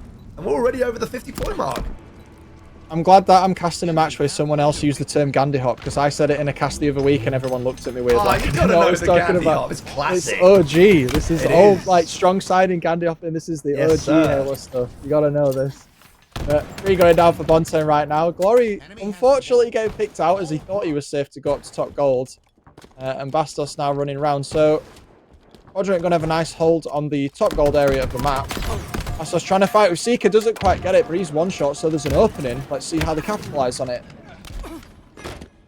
I've just got so many bad memories about you, Dan, of playing Halo 3 MLG and just getting Gandhi hopped out of my boots. Thinking, man, if only I hit that last shot. Well, there's people in the chat that can relate to that if you've been playing long enough. As we do see Quadrant now doing Quadrant things. All in hand. Snipe drone allowed. Oh my god, allowed to be just roaming around, but trades coming in from Bonten. They are not going out quietly, so they're going to kind of get this ball rotated away. Shad is going to look to make that push now. SOG does drop. And that play ball now is right down hook, line, and sinker. Bonten are going to look to get out of this area with Bonten right behind. You thought that playing interference was bad for the spawn trap in bunker. I bet people in the chat haven't played MLG Onslaught on Halo 3. My god. That was the spawn trap from hell. Yeah. But this game right now, 3 down for Bonten again. Score 60-49. 2 minutes left. I'd say this is anyone's round right now, but it's the efficiency that's going to matter. And as Seeker picks up the ball and they hold it in tower, even though they are sort of backed up into what is a very sort of not defensible position, they have found an opening to rotate that ball. So I think we'll see maybe 10 points or so scored here before Bonten can try to do something. Then we'll probably see a play unless they get a pick. Oh no. Oh, they've run straight past him. Oh no. He's going to rotate it. Yeah, they squeezed past the setup, but it doesn't... Oh, it could equate to something though, because Sunrise here is still alive. Playing time for his team most likely, but no one is there to receive any assistance. We are going to watch Seeker stay alive. The ball is still down. Mo's trying to sniff out where Seeker is, but finally it takes 2 players to take him out. But by this point, you've bought so much time for your team to get back into it. I think we're going to see both teams brawl it out, try and get some control with the ball. Yeah, this is neck and neck now. This is where efficiency really matters. If you're wanting to win this round, you need that scrappy ball time, get a few points, drop the ball, fire out, that type of thing. No holding it, you know, diamond hands to the moon, all that sort of stuff. Like, you're dropping that stuff, you're shooting that ball, you're playing it. And with an 11-point lead now, it's now expanding itself by quadrant. You're on Bonten, this is where you start to think, hang on a minute, they're going to start trying to play Slayer soon because they don't need the ball anymore and we do. Yeah, we have Sunrise here. So I think ball pick up Camo because I've had a call out from his team. Look, we need to play Slays. Let them get away with the ball, but because they dropped that now, Quadrant are now going to look to get away with it. And unfortunately, he is taken out with the camera, so nullified to nothing. SLG now with the shock rifle. Trying to stay alive, using the grapple hook as well. Continuing to stay alive here. Quadrant with only 1 minute and 15 seconds to go. I'm going to look to close this one out. A few more good slays coming in. Seeker's just going to hold this ball now as the rest of his team try to hold out for the rest of this round. Yeah, I think with 3 going down for Bonten there, that was pretty much the nail in the coffin for this round. But this does show you that Bonten do have the potential to win rounds against Quadrant. It wasn't as far apart as some of the other games that we've seen. They need to use this as a way to mentally think, yes, we can win rounds, we can win the game, and potentially we can bounce back. Absolutely. I mean, if we look at the Slays department, there's not even really that difference between both teams. So kind of neck and neck at this point. It's just objective efficiency and rotations. Wow, how does Bastos not die there as well? So again, an early 3 down from Quadrant. So these opening strats, Bonten looking to clean it out of the 2. It's just a matter of how do you maintain that for the rest of the round. As Camo is now gone. Bastos just holding this top position. Unfortunately, it is taken out. And I mean, again, Quadrant getting that pesky ball. There's always somebody behind you. Camo used to no effectivity as well. Moses taken out. And the ball dropped bottom middle and Quadrant going to look to rotate now. I think the start of this round and the way it's been rotating towards the Hydro and trying to get something in, you know, Bonten are trying to stop this kind of setup. And 3 players do go down. Seeker is the last one alive. We can see the flank coming in from Mose at the other side. But unfortunately, Shag gets taken down. And that play from Seeker, that was really good. There was some death cam call-outs probably going on from there for him to play that. Or maybe it was just great game sense. But either way, those 5 points on the board, and the only points in the game because of the way that Quadrant cleared out that team wipe. I think it's fair to say that this is a very scrappy game right now. There has not been like long possessions of the ball outside of what 20 seconds that we saw in round 1 maybe coming in from Quadrant. So, you know, both teams again keeping this grass. A great pass ball there coming in from Glory without having to kind of feel himself because of that. SLG is able to drop the ball, get some damage down. Glory now passing the ball and also playing cleanup. Calling out that Camo to his team now, desperately trying to stay alive. Maybe rotate the ball around towards his teammates. And that, I mean, if you're Benton, that hurts, right? Having Glory just come up behind you like that. Yeah, they played them so hard there. They threw up the ball, trying to bait the players that were in there. And Bastos not quite seeing. Oh no, Glory not quite seeing Bastos. It goes around the corner there, but Seeker being the last one alive, we'll probably see some elevator spawns coming up. Bonten may use that as a sort of a reason to rotate towards Hydro, so we might see some points coming up as Bastos moves towards the sneaky area. That is a very sneaky ledge. I've seen a few of those over the last few weeks with pros. Little ledges I didn't know you could stand on. I have to start paying attention to that kind of stuff, but Deja comes into Hydro. Seeker with Glory can't really push across the map at the moment. Shad just getting absolutely shut down by the no-scope headshot with the shock rifle on his camo there, so goodbye, you're not having that. But we're getting some points on the board for Bonten, and I think with this hold we might go up to 37, maybe 40. The ball has to get played now. You see the pressure coming in from Quadrant.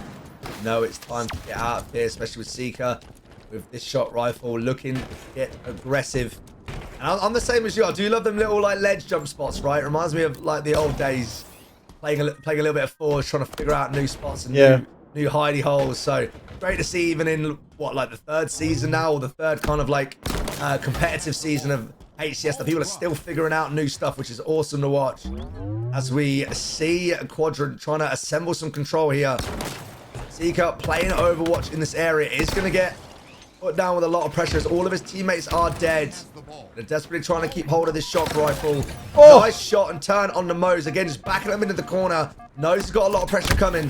Doing his best to stay alive. But with 2 down now for Bonton, know the pressure is going to be coming in, but Sunrise can trade out like that, and who knows what's going to happen. Yeah, the sequence there was the shock rifle headshot really gave them sort of the momentum that they needed to get the ball where it is here on Snipe Drone. I think Seeker's probably going to act as a bit of defense for Snipe Drone as he tries to get his shields back and regen, but with that ball being played now and the score being even, I don't think any team's really going to get their hands on that. Camo's coming up soon. Any death from here would be really bad. Snipe Drone going down, that means Quadrant are only going to have 3 players alive.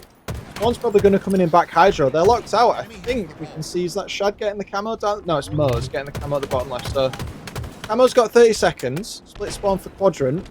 This is your chance if you're Bonten. No silly deaths now, no trades. Play it safe. Let's get some points on the board and get this round in the pocket. Yeah, they're going to have to play some solid Halo here because it is all on the line. Quadrant are already at 2-0 up. They've already got 1 round to their name on the oddball, so Bonton hanging in there for their dear lives. Sunrise with the ball now. SLG knows there's players trying to push his top C plat, sniffing around, kind of playing Overwatch once again for his teammates. Always looking to have 2v1 situations, and just like that, when they get aggressive and they see the player, that's when Seeker tries to make the pinch and the push. But I tell you what, the response from Shad and Mose is solid, and because of that, and because they've kept it dicey, Quadrant just can't get towards the ball. That's 85 and counting, and we might be going to a round 3. Yeah, this is a great showing from the Bonton lads here. They've tightened it up. They've started to kind of figure out what Quadrant are trying to do. We've seen a lot less of those cheeky flanks. We've seen a few, but we've seen less. And it's that stopping momentum, trying to not let them get the grapple and trying to keep their hands off the camo, like all that type of stuff. It's slowed them down. And even though 2 players do go down, Seeker manages to clean up in the long haul. It's, at this point, 1 minute 53 left. Oh, Glory just deleting Mose off of his screen right there. As the timer goes down, if you're on Bonten, you don't need to panic now. You need to just systematically work through the map and make Quadrant sweat to get their lead, to get the lead back. So at the moment, Quadrant get the lead, it's basically the end of the round, right? But they just need to play smart. And forcing Quadrant to play the ball is only good for you right now if you're on Bonten. That's what you want. Keep it scrappy. Don't allow Quadrant to assemble any control. I mean, when you're double pushing pipes like that, Sunrise refusing to go down, playing his life really well, and because of that, Quadrant now go 2 down. Bonton might be looking at this and thinking, you know what? Might be able to end the game here, boys, but there's always shots coming across the map from someone, and that camo is up as well. So the last thing that you want now from Bonten is to go 2 down or 3 down, lose the camo and the assemblance of control. But it looks like with that ball in the hands of Sunrise, this one is going to be closed out, or potentially closed out. No, the ball does continue to get rolled, and just like that, 3 dead and Quadrant have got the ball. This is a pretty long hold that you're going to have if you're Snipe Drone here. There's not a lot of spaces for mistakes here. This is akin to like your 42 to 48 Slayer kind of scenario, but we have seen it done. So Quadrant, no room for trades or mistakes like that. Mo's last player up, gets the points on the board. 1 round all. We're going to a round 3. Very nice. And I think we've seen it again in the slaying category. Very close between the 2 teams. So Bonten showing that they can absolutely hang with the best that Europe has got to offer. Seeker, 33 kills. Slaying in this lobby right now. As unfortunately does get taken out by a nade early on. 2 down for either side. Sunrise, Giggle peeking for his life. Desperately trying to stay alive. I feel like at this point, like if you're Quadrant, you've beat this team twice now. This is the closest they've got. Maybe it's time to just mentally just kind of reset, chill out, realize that you have shown that you can beat them, and just play a slow and methodical game to stop them from doing what they're doing. We were saying this has been a very scrappy game. Players have been flying left, right, and center to try and cause gaps in each other's. I won't even call them setups at this point, to be honest, just where people are stood. But it seems to be that with those points on the board, you can see here SLG's holding out the tower. That's going to make it's going to make it hard for Bonton to push anywhere. They know they're on the triangle. 2 players in there, but with the damage on them, they can't push, and rotation's coming across. So a very efficient start to this round from Quadrant. Bonton really needs to do something about it, and getting Bastos traded out like that ain't it. Seeker And Glory just moving the ball forward and backwards, depending on what the bombs are and where the enemies are pushing from. Nades coming in. Can't get into my long haul, it says Seeker and Snipe Drone. As somehow they hold all the pressure and all the nades coming in. The teammates spawn back pipes, and it looks like that gold control once again going over the Quadrant. This is the first real semblance of control that we've had during this match, Dan, where a team we've seen set up for probably 50 almost uncontested ball times since we started the series. Yeah, I feel like this round is, you know, they want to end it. They want to go to the grand final. They want to find out who they're against. And unfortunately for Bonten, even though they are getting some points on the board now, this has very much been a Quadrant show until we just saw 3 of them go down. So this hold has to be big. We need to not play the ball unless we absolutely have to. And we gotta keep out the map control. So Shad getting some pressure there from tower. Seeker trying to live up on the trippy box. But right now, points to box ticking. Points are getting scored at the back of Hydro. And if you're on the side of Bonten, that is a sound that you want to keep hearing. Not the sound of Seeker popping the camo. No, I was about to say 39 kills and popping the camo. That is definitely not a noise you do not want to hear. And Seeker is going to look to play Tradesman. Get another kill. 40 on the board now for the man. Oh, I've just got flashbacks down from London. Everybody's screaming, Seeker, Seeker. I feel like if we could hear the crowd watching this right now, we'd probably be hearing something similar. As he doesn't need to pick up the ball. He's just going to play this floating roll, giving information to his team. Camo is now gone. He's going to have to get a grip. Somehow doesn't get traded. And that right there is a must-needed trade if you are Bonten. Yeah, one of the shots must have whiffed there if you saw Seeker's health bar. So that's not a great scenario for the Bonten player that unfortunately found the butt of Seeker's rifle in his face. But sometimes that's just how it is. Bastos now trying to put some pressure into gold so that Seeker and his compadre cannot get through, but fortunately gets taken out. At this point, Quadrant just taking the map control. They're not even playing for the scrappy ball time now, Stallion. They're just saying, right, wait, this is our match now. You want the ball, you have to walk through us. We're in the lead. You know, come at me, bro. Do whatever you want. Yeah, that is a massive win from both there. Yeah, that was good. Huge. 2 down for each team, and I think if there's any benefits from Bonten to kind of still hold on to is that we do still have a good 2.5 minutes left. So we have a camo coming up. Or is up. I can't quite see it on the screen. Unless it's been... Oh, yeah, it's coming up 10 seconds. And 2 minutes just to gain... I mean, I say just to gain 25 seconds, especially with SLG frying like that. And that might be the nail in the coffin right there, particularly if Quadrant managed to get a setup and get this next camo. Yeah, shock rifle in hand, ball in top golds. And now you have to run through 2 Quadrant players as they stop you from pushing. Over the counter push coming in from the other side. It almost gets both of them. That was really well played from SLG. I think the other player can't push. But Mo's being the last player and down. This is desperation now. You're on the side of Bonten. You don't have time to think. You got to have your team respawn. You got to go because this is your last push. Yeah, and I think that's exactly what Quadrant want. Wanting to push in, not thinking. Easy slays, or at the minimum trades as Seeker. Trying to stay alive towards where the ball is. It is do or die now for Bonten. Sunrise, or Shad, sorry. Wow, does actually stay alive there. So, very much last minute plays, trying to get the ball towards his team. How is Shad alive? And he gets a nade off on Gloria, who I believe that is up there. Somehow, potentially trading that out. I can't keep up with what's going on with Shad. It finally does go down. But what an amazing effort to try and stay alive. But unfortunately, effort doesn't mean anything when you don't have the odd ball in hand. It looks like, ladies and gentlemen, that Quadrant are going to be closing this game out. Seeker with 45 kills. Snipe Drone with over 100 OBJ. And 3-0 to Quadrant against Bonten. What a final game to finish up.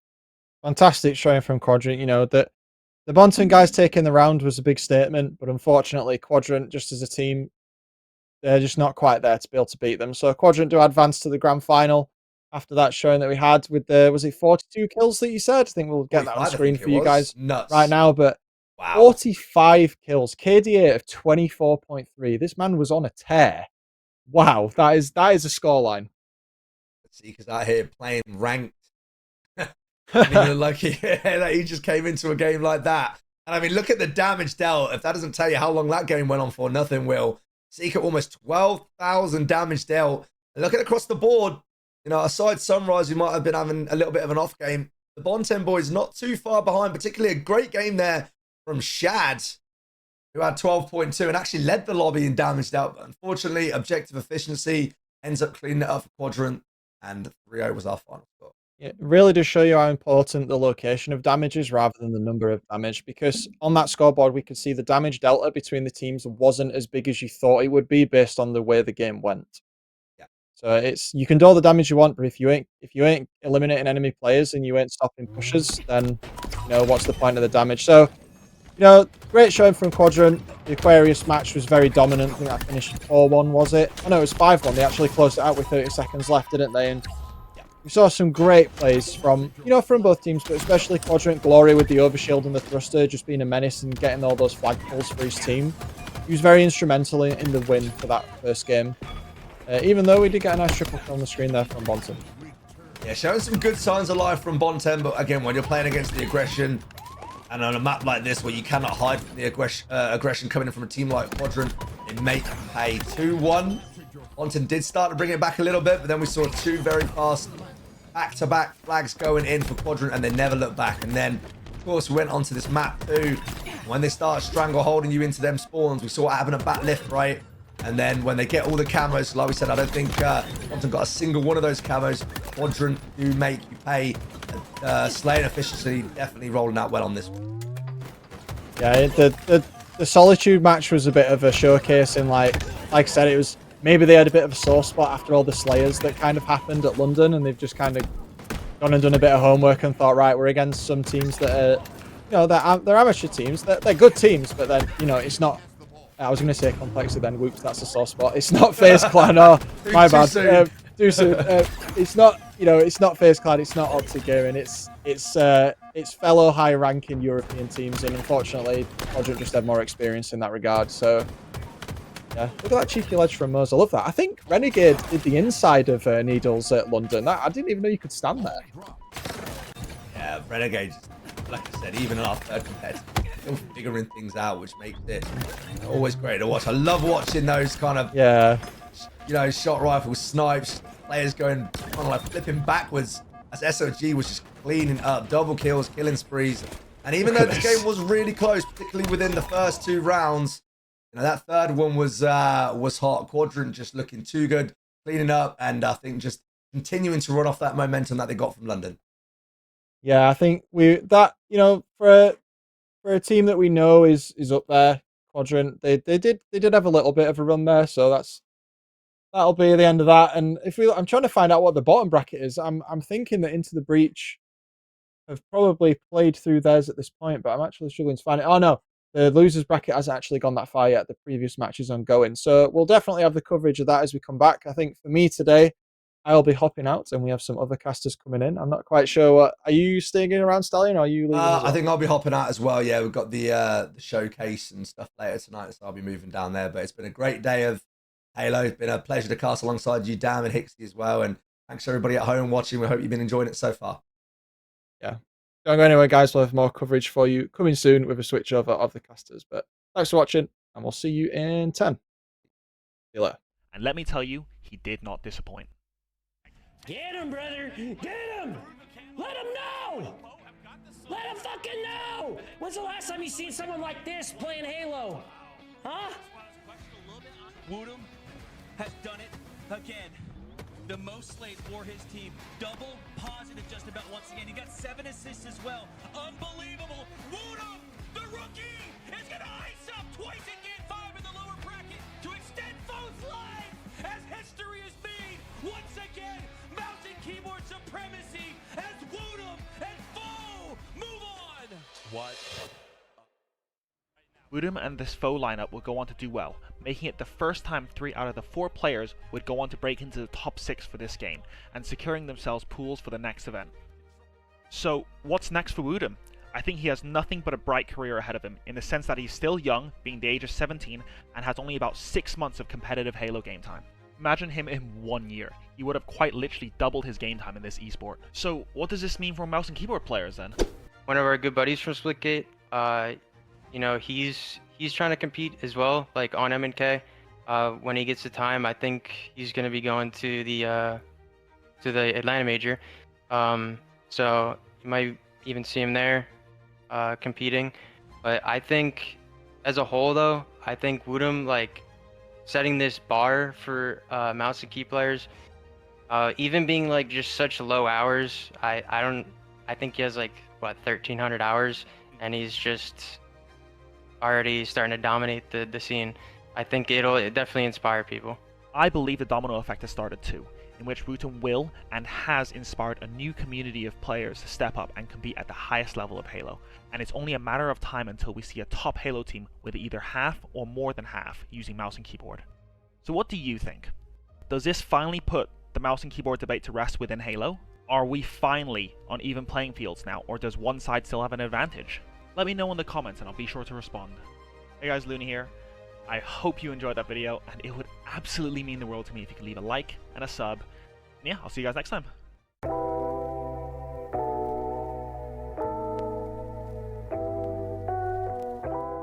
Today's guest is Barcode. Barcode is an Australian pro Halo player who is considered by most the best player ever to come out of the ANZ region. First thing I want to talk to you about a little bit is, for anyone who's not aware, you've had quite an interesting journey throughout Comp Halo. I mean, you've been all around the world. And I guess, where did it start for you? Kind of how did you get into Halo? How did you find out about Comp Halo? I mean, I've said this before, but it's like I've kind of grown up around Halo my entire life. Like literally, just like my family, my brother, literally, I was born. I'm 3 months older than Halo 1. Oh my lord! Right, and so I remember. Well, I don't like. What happened was my brother was playing Halo 1 at my cousin's place.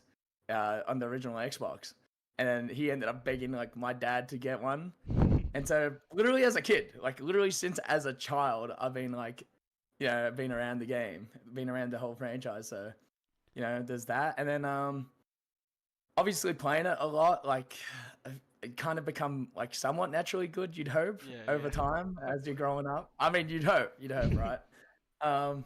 But yeah, as I started growing up a bit and stuff like that, I got Xbox Live like 2009. So I was 8 years old, playing Halo 3. I was just a pure infection kid, just playing custom games and whatnot. And then I ended up properly starting competing around 2016. Oh wow! I would have actually started competing earlier when I was like around 14, 15. But dude, trying to find the Australian Halo scene was really weird. Yeah. They had a Facebook page. That was the last place to check. Yeah, I was literally like playing matchmaking, like trying to find ranked games on MCC and like messaging people after the game, like, hey, do you know like where I can find this community? Like literally, I was asking that because I was wanting to get into it, and like some people were like, and then there was this one guy, I forgot what his gamer tag was, but and this is when I was playing as an elite. I was playing as an elite. So it was H2A competitive, and I was playing Warlock in that game. Oh, yeah. I think it's called Warlord, the remake. Yeah, Warlord. Yeah, it's called Warlord in that one. And so I'm just a giant ass elite, bro, and I actually played pretty well. And then literally the first message I get after the custom game is, dude, you gotta change to a Spartan. I'm like, wait, what? Yeah, so I actually went to Atlanta because I got picked up for the number 1 ANZ team for, I don't know who it was at the time. I think Pip quit or got dropped. Okay. So and that was like Berserk, Slays, and Mads. Yeah. Yeah. And so they actually asked me to play. So I got picked up there, and that was my first international event. What was that? What was that like? Was that like a kind of big milestone, you think, in your career, like getting that first international event? Oh yeah, dude, that was sick. I was so excited. I literally, because I got the message at like, dude, it was at DJ hours. It was at like 2 o'clock in the morning or something, and I'm like, holy shit! I get to go over. You know what I mean? Yeah. Like that's a crazy experience. Like it's been what I've been working towards. You know what I mean? Yeah. Like winning comps and like getting to finally go. But at this time, ANZ was, truthfully, it was fucking dead. It was like really bad. Really bad. And then that was 2018, right? And then I think after that event, that was that Atlanta? Was like that the last official? That was the last H5, yeah. Yeah, that was like late 2018, I guess. I would love to have seen you on the EU team, and as an EU fan, I was kind of hoping, like, there's so many times. I think even last year there was rumors of like, oh, Barcode is, technically he is Serbian, so he could come over. Like, and I was like, oh yeah. And he was like, we need you, but yeah, I mean, because you don't, because like after. Yeah, that was also a potential thing in Europe. I'm not gonna really go into it because I don't really know what was like the landscape for you guys, so I don't know what people know and stuff like that. Yeah. But that was definitely a potential thing. Once again, me getting denied kind of worried them, but being from another region and playing for an international organization is completely fine. To enter the States, you can do that. You can fucking do that, right? Yeah. So there's no problem there. And then I guess what was the approach then for the obviously the native red team? We saw you got picked up, you know, not that long ago now, or with is it APG, Collect and Miquin, right? Is a team, and I guess, you know, like I said, was that like a thing where was it Miquin that messaged you again, but like, you know, let's get this going again, or I guess what was that feeling like as well, to be like that close, you think, to like giving up on your dream, to then suddenly some lifeline gets thrown to you? Yeah, I mean, it was kind of crazy because I don't know how I want to get into this because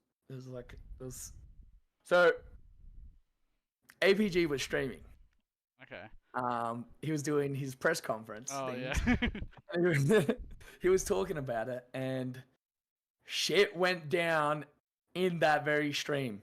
And coincidentally enough, so because like when I got released, Native were still working on my visa. That was their promise to me. They said they're gonna keep working on it. They're gonna get me one, so I have an easier process getting back. Right? Yeah, that's pretty cool. But then what ended up happening was I got a message that very morning before the stream went live about a potential team actually hitting me up to play with them. Right? I'm not gonna say what team it is. I'm not gonna say who it was, obviously, but I was literally in a business call with them about getting signed with them and then coming over and playing with them. Obviously there was like it wasn't set. It wasn't set at all. Like they would have had to ask if like that was something viable and doable, which I'm pretty certain it would have been. Okay. But the offer, you know, was still like my thought process at this time was whatever it takes to get back. I need to get my foot back in the door. Okay, thanks again, guys. Thank you everyone for watching, and yeah, Thanks, we'll guys. see you next time. Bye bye. Into a foe potentially looking for that bracket reset going forward as Jimbo tried to fly up that driveway early on. Let's back down to the nade. Snipedrone will clean him up. And right now, remember that camera is on delay, so both these teams probably vying for more positioning based than anything else to set themselves up for potentially that camera grab, which will be popping in about 5 seconds. I'm not going to lie to you. You know, I'm not the biggest fan of Forbidden, but I want to see how it plays out at high tier plays. It might actually make me enjoy it a little bit more because it's quite an interesting map. Obviously, the newest in the map pool if anyone's new to Infinite. But 3 down now for foe, and this is already looking pretty damn bleak here. And if they take that one player out around mid, which is going to be Chick, Death Cycle is going to be all in shambles here, as you know, he's got Camo, he's going to be picking that up, and Glory just going to stay alive with this ball and see if he can milk as much time as possible. But look where the players are here, Hop. You've got 2 around PD, you've got 1 on the ramp, and the problem is they're pushing in a 2v2 kind of situation, but if Snipedrone keeps them distracted enough, then they're going to have a full-on numbers, which they have done. He's distracted them so much that they forced a 3v2, and Snipedrone did his job basically keeping them away and keeping them effectively from supporting the other 2 players around Ben. Both in that 2v2 scenario were just in complete opposite ends of the map. No damage can be done to even help each other, which is now going to give Quadrant a lot of time here with the ball. 24 seconds. People may not think that's a lot, but honestly, at this level, it's a huge amount. But 4 dead for Quadrant, and foe now looking to try and create their own setup and see if they can at least stop Quadrant dismantling them. And saying that though, Snipedrone's already got 1. Jimbo just barely managing to stay alive here, and it's important that he continues to do so. And a great first pick coming out from Snipedrone, but Jimbo returning the favour. Glory's coming off respawn so quick to do so, and that piv by Chick is absolutely huge to stop Glory from getting in and amongst that tram setup that they had. But still, now this whole fight, not much ball time has been gathered by foe. Eventually they do pick it up, looking to rotate it towards B in that driveway area. They're hunting for the camera right now. They have found it. Wooten will be that player. He does take down one to his demise, but maybe not as much damage as he would have liked to. Jimbo seems to kill himself there. Bit of a suicide moment out of him. Don't know what happened there. I'd like to see a replay of that. But that has caused all 4 players of Foe to fall and giving Quadrant a nice setup over towards this A site. They're probably going to get at least 45 seconds before an initial push comes out here. Glory trying to get behind him is actually succeeding. I don't know how. That was just unreal, and that double's going to be huge for them. 3 down now for Foe. Snipe Drone can just continue having giggles with the ball, but they've all spawned around Caff. He needs to try and rotate as soon as physically possible. Seeker's actually out of position, but if he comes around behind him on purple bend or mid, he could stop this push initially, but just need to try and stay alive. 2 down now for Foe. Sniper managed to get 1, and that's going to be all 4 dead again. My God, just make it look easy. They do, and Seeker did exactly what you said he needed to. He pushed up through mid with the shotgun, able to clean up, put damage on the first, clean up the second. Snipetron does get a pick, but Wooten finds himself a double kill, which is definitely giving themselves an opportunity to push forward. Glorious takes down Mighties, whilst the SLG wisely rotates that ball towards Pink. Jimbo trying his best Spider-Man impersonation and scaling the walls, evading as many nades as possible. Some beautiful shots onto Snipe Drone. It's going to break this cell and give an opportunity to push in towards the Ivy side. Seeker does trade out his life with a nice sticky nade onto Jimbo, but it's only going to give time to Foe. But as you said, that 68 points to 30, 40 counting in a huge margin. It's going to give a lot of time for Quadrant to try and break this setup. With early kills by Na'Vi is going to be huge, by Mighties is going to be absolutely huge in holding this ball. Certainly is. 2 down now for Quadrant. Need to maintain themselves. Try and stay alive for this next push. And how they're going to fork it, we'll find out in a second. SRG finds 1. Great initial pick. 2 down now. Jimbo Mighty has been cleaned up. It's going to make it 3, and it's only Chick left remaining. Great double coming out from Glory. And not really too much of a shock to the system here, him being first in. Bloke's like a human gymnasium, honestly. With so many perks he has with the... his movement mechanics and how he abuses it, still surprises me to this day. But look at this though, already Sniper with this Bulldog, he can just chill for as long as he likes and waits for anyone to even dive past. In terms of numbers, it's not looking too good for Quadrant, but Sniper Drone does get cleaned up. It's 4 down now. Seeker needs to wait for the rest of his team to coordinate another push to make that counter attack. Some great positioning coming out from Seeker, putting himself in such an uncomfortable position. They will not know at all where he is. He's going to put the pressure onto Wooten. Massive shots, though, coming out from Wooten to win that gunfight. Seeker was in a great position to cause some real upset, and 4 go down for Quadrant. This is Foe's opportunity to get close to closing out the game. Quadrant will have 1 or 2 pushes here, maybe only 1 left as the time is dwindling. They're going to have to make this count here. Can Foe hold on to the timing? Glory somehow has got in and amongst Ivy. How on earth has he found himself there? He's going to be able to take down Ball Carrier. Jimbo finds himself a double. Mighties is doing his best trying to hold it out, but he will eventually fall. Jimbo picks up a 3rd kill, and has he done enough heroics to seal this map for Foe? Yes, he has. Those kills by Jimbo are absolutely huge, and able to play his life within those plants as best as possible to close out this map, that round. Balls are still in that situation, mate. Honestly, I think he was consistently debating why he didn't just pick up the ball. I think he was worried that they were just going to push straight on forward, but it was only a couple of seconds, so a little bit of a surprise there, but not all hope is lost. But it will give Foe some leeway here. It will do, and they're looking primed to continue up their momentum as they've got the early scoring in this round number 2. Chick will take down Seeker. Eventually, their control will flip. His camera has just popped up on the map. We'll keep an eye out who gets their hands on that. SLG is trying to milk his life as best he possibly can. Bottom A. Cybertron's going to be last alive here, and eventually all 4 of Quadrant will fall. That's going to give another setup in favour of Foe, and a late pop by that camo is absolutely huge by Jimbo. being the man of the hour currently. Seeker has been identified, known that he's been the isolated spawner over in that PD area. Jimbo's got himself with that Stalker, however, he's being sniffed out by Seeker, forcing Jimbo to reposition here. Can Seeker take him down? No, he can't. Perfect shots by that Stalker. And Foe still in control of this map. They certainly are. 21 seconds. Jimbo's got camo and just being an absolute wrecking ball here. Valuing his life to a very high degree. Finally gets taken down, but he wasted a lot of Quadrant's utility. At least 3 or 4 nades were used up on that point, so they won't be able to defend themselves at a later date if they do make this push. Snydron just pulling back for the ball again, but Jimbo's actually managed to get behind him. No one even expected it. Good stuff from Jimbo to make that initial rotation. And now he's been able to stay alive. He can get round back A and see if he can catch Glory off guard, which he's already aware that someone's already pushing around that side. Quadrant in a horrible spot around Cav, completely open.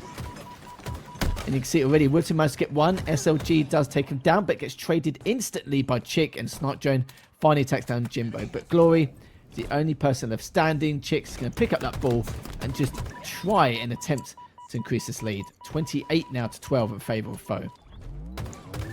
Great job from Foe to break this setup, and great job from Jimbo, just finding so many holes in the Quadrant armor. That seems to be definitely Quadrant's area of weakness right now. They seem to be leaving lanes and lines which Foe are able just to walk straight through and break these setups. Snipe Drone gets nice early pick onto Jimbo. This held has been going on for quite some time now. Eventually the Slayers are still coming in favour of Foe, and it looks like another potential setup for them. Is that point mark has crossed 50 points here, halfway through this round 2 to close out this game number 3 and take us over towards Forbidden. But right now, this Foe side, they seem to have Quadrant's number in this oddball. Yeah, it seems to be. I'm astounded by and just very impressed by how Foe have been performing in the second round. 70 to 12. On cleanup duty at the moment, and Jimbo 22 in 14 with 11 assists. I think he was feeling a little bit unconfident, or sorry, not really feeling too confident to start with in this series, but now he's woke up, he's smelt the coffee a little bit here. I feel like Harper now is diving on in and doing God's work here, just absolutely smashing it. That long roast Colombian coffee does hit different sometimes, lovely. doesn't it? And even it being 9:30 at night, I definitely feel like one now after said that. Maybe I shouldn't, considering I have to get up in the morning for work, but we keep on moving. Quadrant finally getting their hands on the ball. They're surmounting some points of their own, but they've got a long way to catch up to this Foe squad. Snipe Drone forcing himself out to actually take down Jimbo, as you know he's the hot topic in this Foe side right now. SLG working his way over towards Seeker, as Seeker's the last player left for Quadrant over in Commando.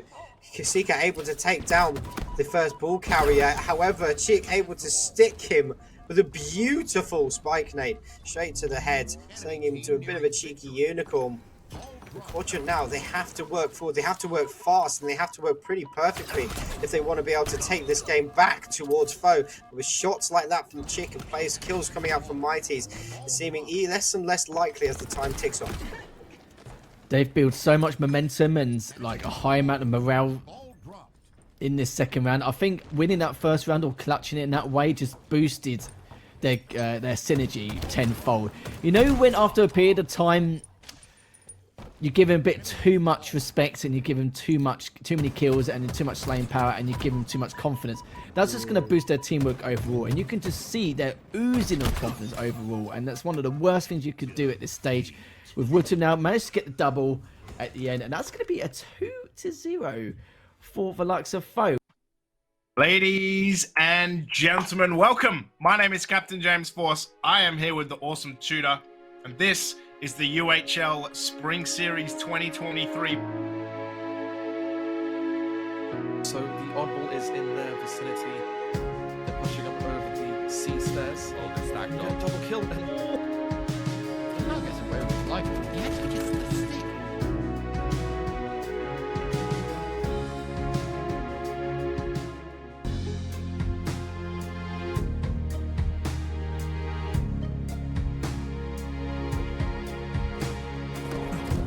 word.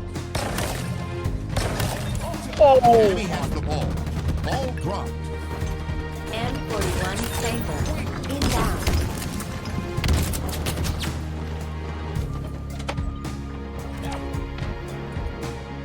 M41 Saber.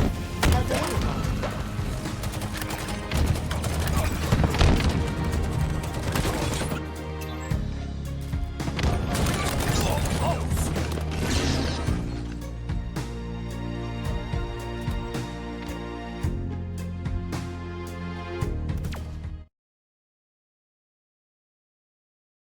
Hello and welcome back to the HCS EU Open for Atlanta. I'm joined by Fazilla. We got a new face here for today. How you doing, mate? New? Well, I mean, like for today. That's why I said today. I know you're not new. Don't get it twisted. Come on now. It's stuff. It's all right. Don't worry about it. Ladies and gentlemen, welcome back to the first Halo Qual Open Series from the EU region for the one and only Atlanta, Georgia face Clan Mayor. Like Hixie said, I'm Priscilla. I'm here and ready to be from now until the event is practically over to get some action here in this great region that's honestly is been really welcoming and I really like it. It's been a pleasure, and will always be a pleasure for me to be here, be able to cast the matches. It's 9:43 a.m. in the morning here, so I'm fresh as a lettuce. You know we're ready to get that Halo rolling. Yeah, you're gonna have to carry me then, mate. that's what I'm after. Much fresher than I am, though. But we're looking forward to this series we're gonna be bringing for you guys. We have Pharmaceutical versus Katrina FR coming up very soon, and I mean, Into the Breach right now. I feel like we need to bring it up. They dropped the map 1. They went down 2-0 in CTF Argyle, I believe it was. And I'm not entirely sure how map 2 is going. Hopefully, production can give us a little nod on what's going on over there. But we do, yeah. Looking forward to seeing these guys. We do have the rosters ready for you guys as well to bring up on screen. Oscar, please. It'll be up or down. I forget. It's down. There we go. We're going down. It's Pharmaceutical first. We have Baxter, Sticker, Flubzo, and Ebby, the Sir Ebby indeed. And on the other side, we have Katrina FR, which are Brainiac, Infini, Knuckles, and Ali. Looking pretty solid. How are you feeling about this matchup, mate? I mean, I've already seen all the Frenchies in a couple of events. Katrina FR really has the ability to really pull up in the bracket. I mean, they've been doing it consistently over and over again. They've been pushing. So the thing is, I really think we might be seeing a really tied up matchup. Could be going both ways. Could be going only one way. The only way to really 100% make sure it will go is that game number 3. If I feel so, let's check the maps and see how this is gonna go. I mean, like I said, Hixie, it is a matchup that everyone could go for. So it all depends on how. So here are the maps. Yeah, for sure. I'm not sure if this graphic is correct. The Streets Oddball being a 2-0 for Pharmaceutical. Oscar, can we get confirmation that's this is correct? Okay, this has actually been played. So we are going into the Aquarius Slayer with Pharmaceutical being 1 map up. I just wanted to make sure that was right. So yeah, Streets Oddball went to Pharmaceutical in a 2-0 fashion. Not sure how close that was, but Aquarius Slayer will be our next map. And if we need it, Recharge Strongholds. I mean, that this Aquarius game is going to be really a necessary win for Katrina if they want to be still here, to be playing here in this lower bracket. So, I mean, Slayer is a win or win scenario. They are basically 1 foot away from saying goodbye to this weekend. So, they really need to step it up. If Pharmaceutical wins, they'll be going against Jump Out Gang. So, I mean, we're loading right into the match. It is going to be an Aquarius Slayer. It is going to get heated. And it is going to get a little bit sleepy, if you get what I said. I'm not picking up what you're putting down, but I'll take your word for it. It will get slippy. Let's maybe, I don't know. With this, hold on, my English broke. I meant slippery. Oh. Okay, fair enough. Cool. Okay, so this, looking at that, I mean, it might get slippy to go and trying to G-slide towards that overshield, right? You're going to see probably someone try and dive on it, booting up into this map now. This will be Katrina's last chance to stay alive in this series and the bracket. If Pharmaceutical can close this out, they will win this series 2-0. And we're on board now with Kelly just racing towards that overshield. Does actually opt to maybe go for the heat wave, but that's an absolute flood. Does unfortunately, well, I was going to say lose the camo, but that's the overshield, but that's 4 dead for Pharmaceutical. Overshield being left by Kelly, probably going to get picked up by someone else. I'm not entirely sure if they've noticed that the overshield is gone. I imagine we're going to find out very soon who has it, jump on board with them, see if they can get aggressive. It looks like it was actually picked up. See a player just jumping down into yellow court. Hello! Sticker comes flying towards after Infinity absolutely drops him. Cali still managing to stay alive. Just a real nuisance in picking up that heat wave. Strong opening, but right now by Katrina, it seems that they heard it loud and clear. And now it's a 7-kill lead so far as we are starting game number 2. Hit one in hand in the hands of Cali. 2-3 shot, not going to be enough. Flipso able to get the first kill for Pharmaceutical. 1-9 so far. 11 minutes remain. There's still plenty of time to act and still plenty of time to get those kills rolling in. Yeah, 8-kill lead for Katrina. Still a couple donuts and a breadstick on Pharmaceutical. It's not looking good, and Knuckles gifted that heat wave from a lovely back smack onto back. So still the lead is growing, and it looks like it's going to extend even further. Only one shot on that heat wave. A little bit of frustration from Knuckles with that smack. Unfortunately, does get taken down as well by Flubso. So unfortunate that was the only shot he had in the heat wave. Could have done a lot more damage, but if you're a Pharmaceutical fan, you're counting your lucky stars there for sure. So assist right there by Losaks. Now we see that they're trying to go for another kill. The Sticky that almost sticks his teammate Abby, able to get a double rolling in. 2 down for Katrina, as it seems that the lead has been shrink from 8 to now only 4. Wait, hold on, let me count. 2 kills now. Overshield is up, trying to use that great thruster to grab it, but it's going to be not quite enough. Now with the overshield in hand, we'll throw it to go for Cali. Cali, that section of Hydro trying to... Oi, that was a close nade. Almost gets sticky.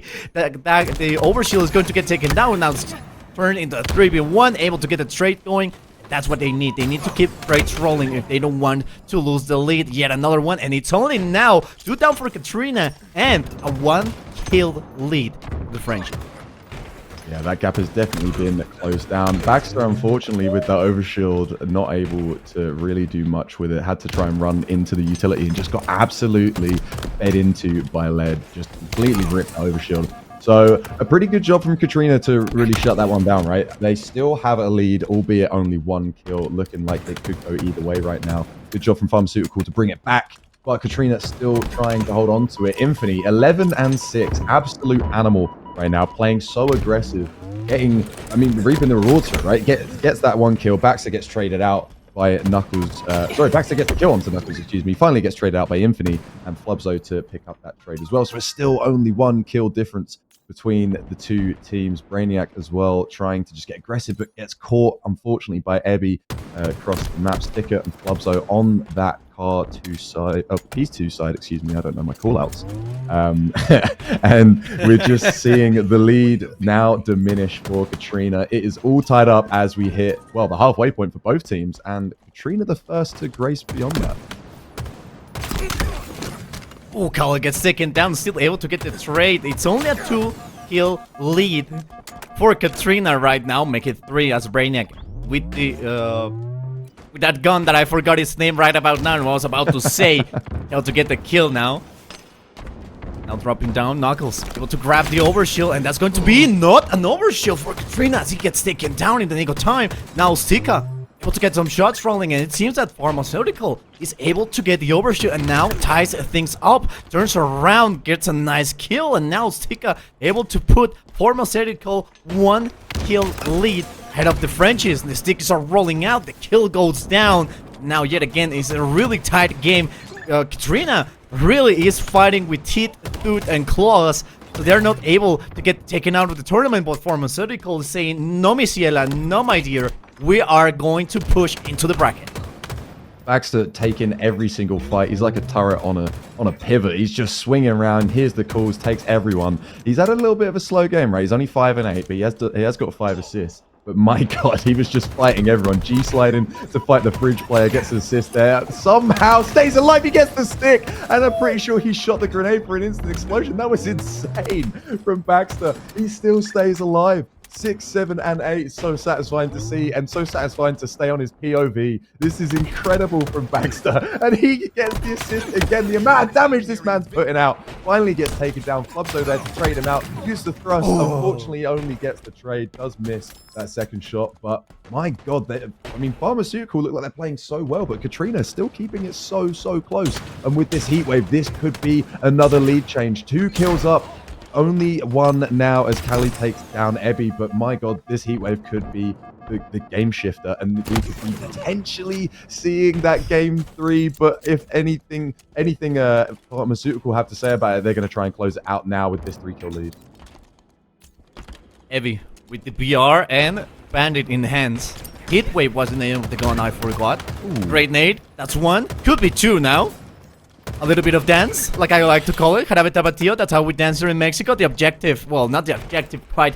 It is going to be a 48-43. It could be over. Overshoot that is going to be key for Katrina FR. They really need to grab it. This could be one of those kills that could seal the deal. Brainiac able to get away, but not quite his teammate. 49-44, that's going to be it. Ebby able to get the first assist and the last kill that was needed in order for Pharmaceutical to push into the bracket, taking down Katrina FR in a 2-0, and with a really close Slayer. Katrina unfortunately says goodbye to this weekend HCS EU. Yeah, unfortunately for Katrina, that is the end of their run. But it was a very close game, like you said, Fazilla. Only really towards the end did it start to pull away. I really thought that heatwave was going to show up for Katrina, but unfortunately not. They lose by 6 kills and 6 kills only. Looking at the stats, you got Ebby 16 and 12. Infinity as well, putting up some good numbers on the other side of the bracket. Excuse me, 4,700 damage for Ebby. That's absolutely insane. 4,200 for Infinity as well. Unfortunately, just not enough. That is them out 2-0. Very unfortunate. Pharmaceutical though, you know, it looked like they had some massive like multi kills, but then always Katrina kept it close, but clearly not close enough. Absolutely. Katrina was having a really great day at the start of the match. We saw it. They were having basically an 8-kill lead, and they were holding it right until the first half of the game, right when both of these teams were on the 25-kill mark.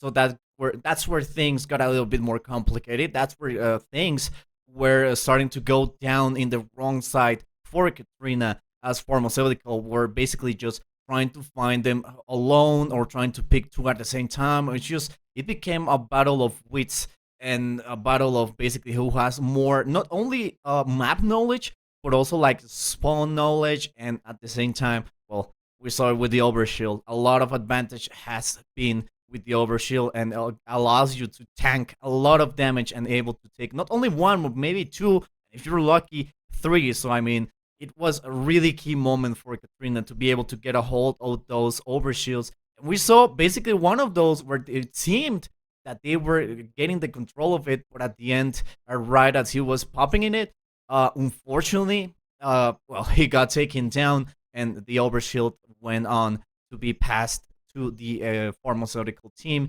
that were able, and of course, are won with that 2-0 and 6-kill lead.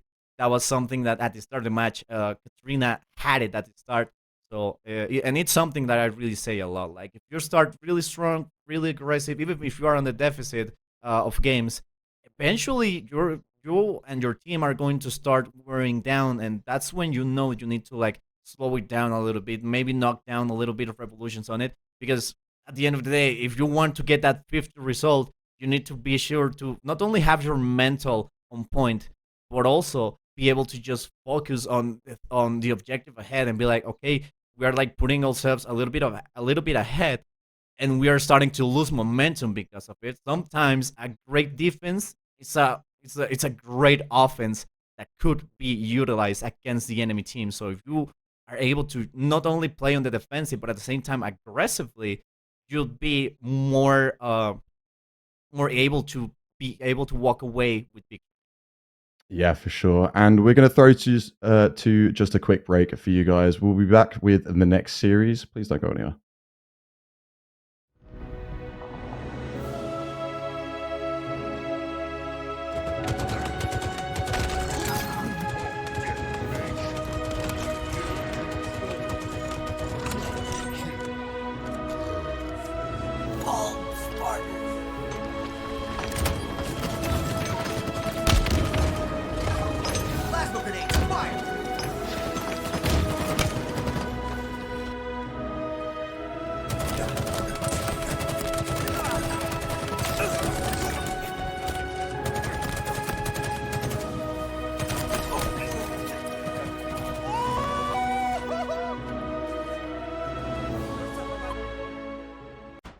What's it been like integrating Chick into this team? Obviously, you had quite a comfortable thing going with Snapdragon and everything on there. What's the transition been like? Because yeah, they play similar, but yes, they don't at the same time. What's it been like bringing him in? Yeah, it's been a really fun transition. Obviously, there were some growing pains when we first brought him in, because you never know how. I mean, I myself, I think I've spoken to Seb maybe once or twice prior to him joining the team. So you never know how he wants to play. You never even know how well he can speak English, how quickly he can pick up the terms that we use in the game. But we clicked pretty fast. But then it was just about ironing out what game plans we want to put into place, and that took a little bit of time. Quadrant definitely hit the ground running with their new roster, but we're getting there. Seb is incredibly vocal. So what we lost in Mike, we gained similarly with Seb, and then we also gained a lot more communication, which has kind of taken the onus off of Jim a little bit. It allows him to focus on his own gameplay, which, as you've seen in that last grand final and the reset, it's helping us all around. So yeah, we're pretty happy with Seb. It's quite interesting you say that in terms of the language barrier, because could you imagine him around me with my terminology in English? He'll be... Hey, I can't understand you. I mean, I don't really know. Understood you. This can't I don't know what he would say. He probably wouldn't say anything. He'll be like, what's this bloke on about? Well, what I wanted to say, I want to ask you some of the major changes we witnessed from the upper bracket final going into the grand finals. Now, obviously, there must have been something in particular which just switched on for you guys. It seemed a bit odd how you guys were coordinating not as well as you should be. I kind of felt like the synergy was there, but you guys were just not really on the same wavelength. The spawn cycles were a bit out of place.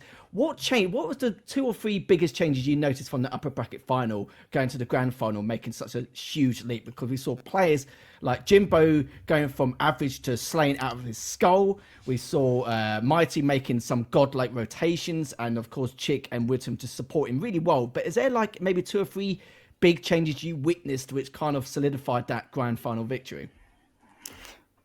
Yeah, we don't really like winning from winners bracket, so we lost on purpose. And then well, I would say the biggest changes I saw. I mean, obviously the ideal is you win from winners, and then you make it easy. You get an early dinner, and then you're able to go to bed at a reasonable time. But the big differences I saw were, and we spoke about this, mainly trust in the calls.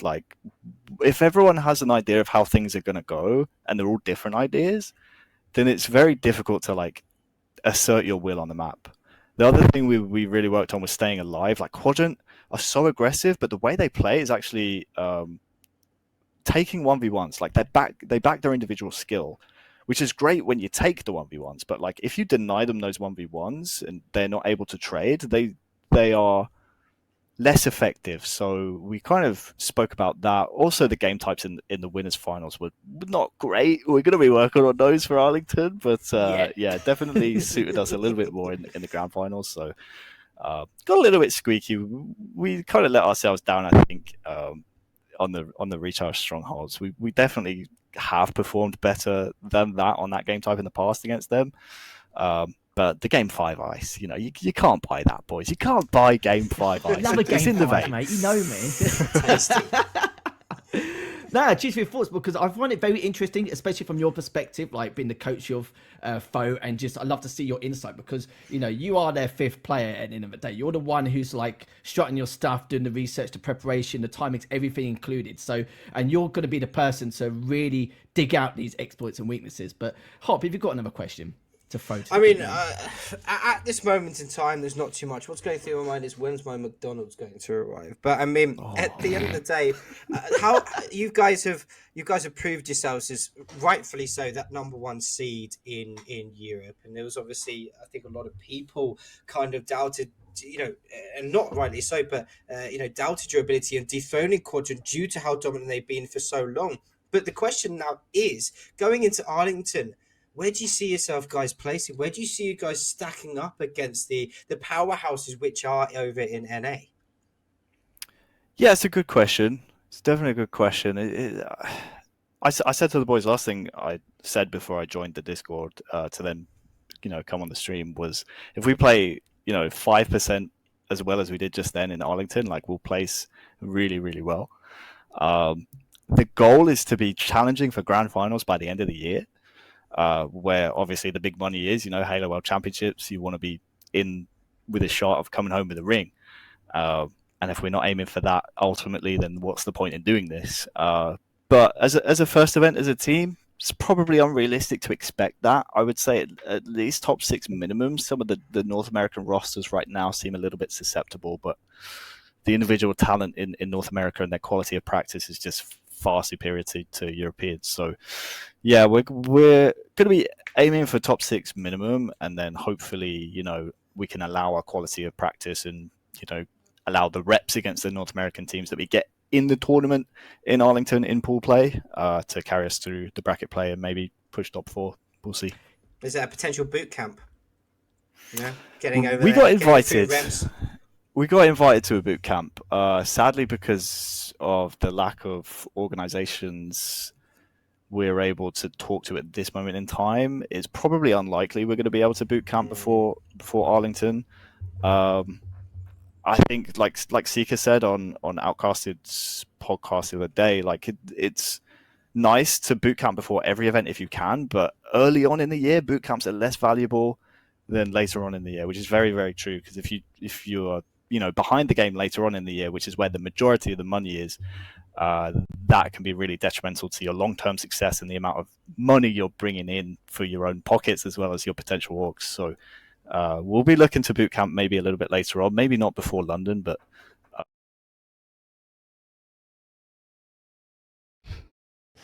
Hello, everyone, and welcome back to the HCS Open for EU.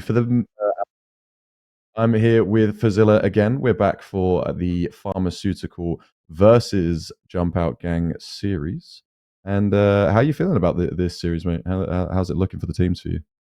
I mean, it's going to be looking quite hectic, if I'm being honest. I think we saw a little bit of Pharmaceutical over at the HCS London. Correct me if I'm wrong. I think could have been on the open bracket, maybe. Yeah, maybe I think they did play in the open bracket as Click Esports, but I can't remember exactly how they did. I have to take a look later on, but yeah, no, they were there. They're players in their own right. We do have the rosters ready for you guys as well, just in case you don't know, you're new around here. First of all, welcome. We've got Lani, Quadios, Kimbo, and I7 on the side of Jump Out Gang. And on the other side of the server, we have the Pharmaceutical boys, who we did just see win a Slayer Aquarius against Katrina. It's Baxter, Sticker, Flubzo. We've got maps coming up for you guys as well. We're just blitzing through this. Why not? We're speedrunning, right? Any percent. Empyrean CTF is where we find ourselves starting out, and then Live Fire Slayer, and if we need it, Solitude King of the Hill. Any of these matches? I mean, Empyrean Capture the Flag looks like a great map. We have a lot of options. Rockets, Spanker, Overshield, and of course those 2 sniper rifles that are going to be quite the rock in the shoe for some of these players. If they have a designated sniper, well, is going to be more than enough, and also the Spanker is going to play a huge role in this. Live fire, well, you have the active camo, the sniper, and last but not least, Solitude. It is going to be quite the match. So, I mean, it's all up to in the air to see who will be able to walk away with victory. This is a fresh game, best of 3, so anything can go. We can go on a quick 2-0 finish or maybe a quick 3-0 finish. But what we are going to do now is jump straight into the game. We are loading in right now. We have Empyrean capture the flag. Yeah, no waiting around at all for us around here. We're eager to get in, right? We want to bring you guys all the Halo we possibly can. And we're going to an absolute classic reimagining of it, right? I haven't casted Empyrean for such a long time. I'm looking forward to it. Empyrean CTF, great map and mode, in unison. And I'm looking forward to it. It's gonna be a fun one. I feel like that shotgun as well. I want to see it be picked up a fair bit, at least in my matchmaking games, so definitely not this skill level. People kind of forget it's there. So I know these guys will most definitely not, but it's always good to see it used, right? I like the Bulldog. I like to see it, use its little bite, little bark, in that little sword area. But jumping in now, we're on board with i7 diving for that sniper. I love a dual sniper map as well. I don't know about you, Zilla, but dual snipers just really takes me back to like the old MW3 Rust days. Right now, I couldn't quite catch that, the rusted thing. Oh! It's over. Pack it up, boys. It's so over. The overshield is gone. That was cooked. The overshield was Facts. cooked. Medium rare. Medium rare. Lunny with the rockets as well on Eddie. Claudios trying to fight down by Needles, takes down Baxter. See you later. Back in the respawn you go. Early pressure from Pharmaceutical down the lane.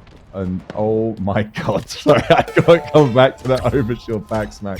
I think it was a little 360 as well, just before some style points. Tony Hawk Pro Skater absolutely frying right there. Claudios already managing to get it down beyond the halfway line. This is probably going to go in, right? You've got 2 dead for Pharmaceutical. The flag gets fumbled, but you've got a teammate there to help you out. There's no one there on Pharmaceutical to try and, get a little aggression coming through and try and stop that, and that flag goes in. So that was nice and quick for jump out game there. Absolutely. I mean, they were able to really quickly and efficiently be able to just capture that first flag. Now, of course, it's a 2v1 situation. Great jumping right there on the edge to be able to maybe get something. Not able to get a headshot going. So now it's gets taken down, Abby. Now switching up to Kimbo, throwing up some of the grenades, and also getting a little bit of jumps going. Not able to quite see yet Low Sucks backs. He is still, but he gets marked, and now low shields. Not going to be quite enough. Now gets taken and get a little bit of shots from behind. Still a little bit of trouble now, getting a little bit of a spree going, but it gets immediately taken down. Not going to be able to quite follow through. This night, Lunny able to get a great shot going in. Now 8 ammo remaining. Heavy. Almost taken down. The rockets are coming right up in 20 seconds. The sniper goes down. Maybe no more ammo on the sniper as T-Cat tries to fight it, able to get it down, and we see a lot of sprays. 2 down for both of these teams. Yeah, that was Lunny's first death as well. I wanted to point it out, but well, I mean, that's now his second. That's 4 dead as well. 4 jump out gangs. That flag is being run, and Baxter going to be able to get this overshield. No worries, and not going to get back smacked this time either. But yeah, wow, that's a pretty solid run for Pharmaceutical, but they didn't actually manage to get the flag out. Looks like that's 3 dead again, so hopefully they can try and rectify that issue. I'm not entirely sure what happened there. I thought they managed to get the flag out and around, right? If they didn't even grab it and they had 4 dead, that's kind of a bit of a flub, if you pardon the pun, as Flubso goes down by Lunny's grenade. So looking like the flag is actually going to get pretty far now. You got the overshield player on Baxter running this flag, gets the nice G-slide, does manage to grab the hold of the flag as well, gets it into the base, does everything, doesn't get the style points. Unfortunately, Ebby was the one to put that one in. Flubso getting traded out though. Ebby last alive. You're going to have to worry about the potential for a counter cap. The nade takes him low, gets the nice body shot, but unfortunately, somehow he stayed alive. I was saying, unfortunately, I thought that Sticky Grenade was going to take him down. Somehow staying alive is Ebby, but taken down finally by Lunny, who is now just ripping onto this sniper. Unfortunately, 2 shots missed. Missed again onto Sticker, the other sniper player in this lobby currently. This is not looking too good for the Lunny Snipes right now. Does manage to stay alive, and he's 10-3, so you can't really complain about too much. Missing the double beatdown, unfortunately. Ebby takes him down, and it's 2 for 2 right now on the server. Oh, it's getting close.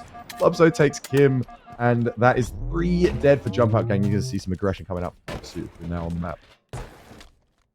It's only you casting and me making undescribable noises in the background, because some of these plays are just amazing. I mean, it's been quite a while. It's been I miss Halo. I mean, it's been since the London Mayor. I've been like, oh man, I've been itching for some Halo. Now here like an addict, ready to take on some great Halo action. And it seems that the run for Pharmaceutical is going to be running right now. Shot caller medal for Futso, able to get some shots going. The BR is going to be doing some quick damage, but still not quite enough to take down the other enemy teammate.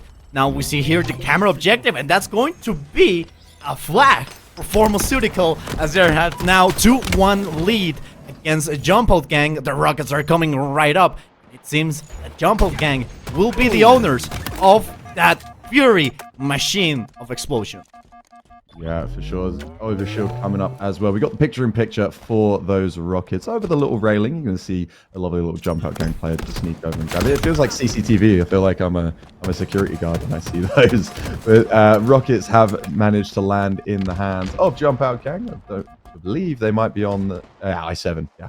Should have said it before we switched over. Now it would have looked cool to me. Ebby does get the double rocket. I-7 desperately wanting to get rid of that overshield and does exactly that. Lunny pulling the flag as well on the other side of the map.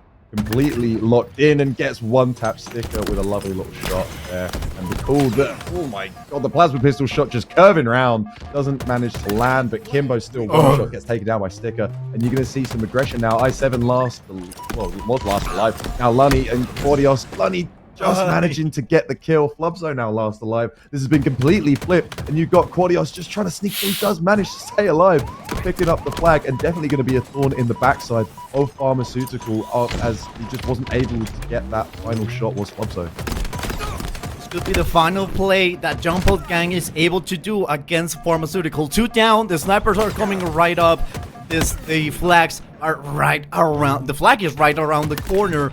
Could be grabbed at any moment, but Claudios is going to be able to take down the Pharmaceutical team, and now the flag is going to be pushed. Lowstock able to try and get some shots, get the wreck, not quite, but able to get some shots going, shields down, and the flag is still out. The flag is still up for grabs. It's now Jump Out Gang, Kimbo, the one that's going to be trying to grab it. A 1v1 that ends up losing, yet another one. Sika able to get down I-7, and now with the sniper in hand, it seems that they're going to try and get a return. They're not able to quite do it, and that's going to be a yes. 2 down for Pharmaceutical, as they're trying to push, but at the same time be able to just guard the long haul.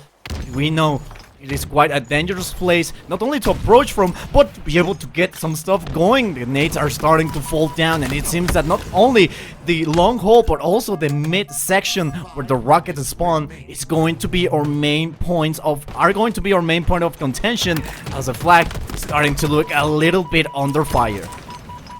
That might have been a little bit of body difference. I'm not entirely sure up on top mid. Either way, he gets dropped, but that's 4 dead for Pharmaceutical. 3 shots in the sniper in the hands of Claudios. This is not looking good. Baxter managed to slip net, though. Baxter's managing to get round, and although Flubzo has his visor ripped off, Baxter's still unaccounted for. You've still only got 3 there. Ebby and Sticker trying to get through, but Baxter's all the way. He's gotten round. He's managed to pick up the kill and the rockets. He's got the repulsor as well, so he knows that no one's going to be able to get rid of him. But that is already the rocket player down. Baxter only able to get the one picked up by Ebby. Ebby trying to pick up another kill. Gets the kill onto Kimbo. The damage from the rocket and the final shot with the BR. But I-7 with the overshield. Surely it's going to be a spanner in the works for this Pharmaceutical push. You have Sticker and Flubzo at the needless spawn, but they're not going to be able to get round. Flubzo gets taken down by Lunny.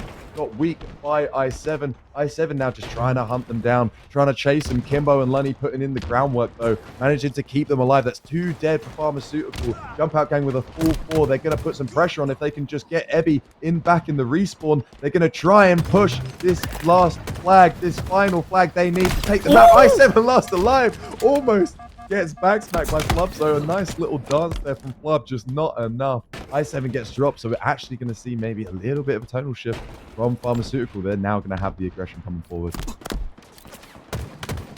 3 minutes and a half remaining, and all we've been seeing is just aggression over and over. Again, take a look at Lonnie. 23-12. 23 kills, 12 dead. Low Sox Packs able to get the flag running. Going to see they're able to just straight up go and push it. Flag is not going to go quite far. Only able to get. Oh, thank you, bro. Nice. I was a bit hungry, but thank you for passing out that sandwich. Oh, look, there's 3. There's 1 for you, 1 for me, and 1 for Oscar, who's down behind the magic PC. So right now, the flag is going to be returned. Quick turn, Kimbo. Approachingly fast and furious against the flag. That's going to be a 1v1. Unfortunately, he will get taken down. No shields. But the sniper is going to be on i7 hands. As he got able to get the shot. Not quite able to land the second one. Now in trouble. Still has 4 bullets to work with. 30 seconds until the rocket launcher spawn body shot that ends up going to the head. It's going to be yet another kill. 20 now. Trying to go for a quick scope. Not quite able to get it. Playing his life like a champ and able to waste a sniper. No sniper for you, good sir. We are going to be trying as 4 down go for Jump Out Gang. The flag has already been taken, but the Spanker has been left to rest in that midsection.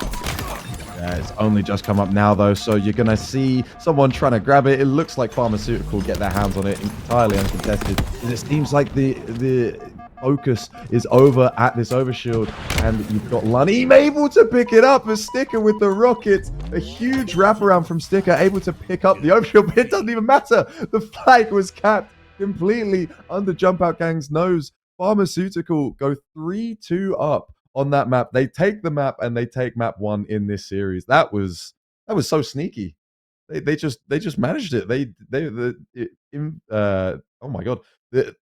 There's such a hot spot around the overshield. I've lost my words. I don't know what to say right now because that was so sneaky. There was so much focus on the overshield that they just got the flag. That was just it.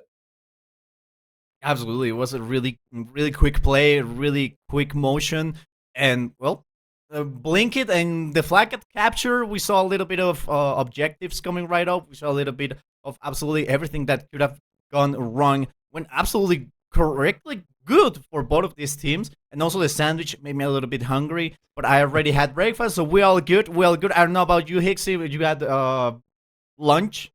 Yeah, no, I was eating on my break, so I'm all good. That sandwich can go to the rest of prod because I feel like they need it, right? They're they're running, you know, they're running the cogs behind the scenes. Much Absolutely, love to, they are to locking everyone in. They're absolutely locking in, like Oscar says, like locked in, and well, we're just waiting for game number 2. I mean, it has been an amazing day so far, full of surprises, full of upsets, dare I say.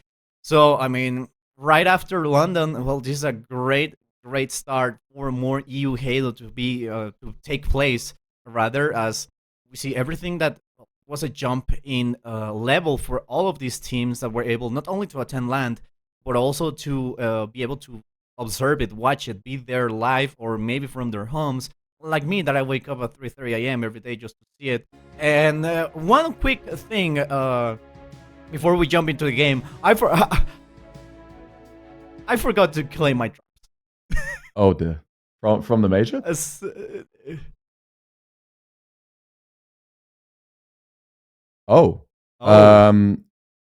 okay. Well, we've just heard from production, lovely Oscar, who has unfortunately given us a little bit of, well, maybe good news, bad news, depends on how you want to look at it. That GA for the Argyle, so it was supposed to be Argyle CTF. We played Empyrean instead. The admins weren't too happy about that, and they have decided that they're going to null and void it. So that will be still a 0-0 in the series. We're going to be jumping into Argyle CTF instead, which will be the first map of the series again. So, you know, if you Jump Out Gang, you're probably Pharmaceutical, sorry, you're probably a little bit annoyed. But if you Jump Out Gang and just want to see more Halo, you're probably pretty happy. depends how you look at it. We will obviously be building this lobby for you guys, and we'll get it ready for you as quickly as possible to bring you this map. But yeah, that's unfortunate for Pharmaceutical. F in chat indeed. Yeah, unfortunate, I guess. But yeah, it's a little warm-up game, right? It's fine. It's just keeping you warm on the sticks. It was a scream. It was a scream. Don't worry about it. Guys. Yeah. We got live, not only the HCS coverage, we also got some scream coverage. So Oscar, let's run it down. Give me a 3-second break and let's jump right in. All right, let's do it again. Let's do it again. He's just arguing in our ears currently. He's like, no break, no 3-second break. No, that's not gonna happen. Okay, cool. So that's some real sportsmanship right there. Yeah, Oscar's just let us know that Jump Out Gang will actually be forfeiting that Argyle CTF, so they really don't want to play it, I guess. And we're actually going to be jumping into map 2 anyway. So good sportsmanship, like you said, for Zilla, for Jump Out Gang to relinquish that map, right? They did play a map, so it makes sense, right? Some teams maybe would argue that no, we want to play it, right? That got GA'd, and we need to run it back. So. Good, a little bit of sportsmanship coming out from the boys in Jump Out Gang. Appreciate that. So we will actually be moving on to map 2. Apologies for the the bouncing around, but yeah, we'll be jumping into that Slayer. Well, as soon as we can for you guys.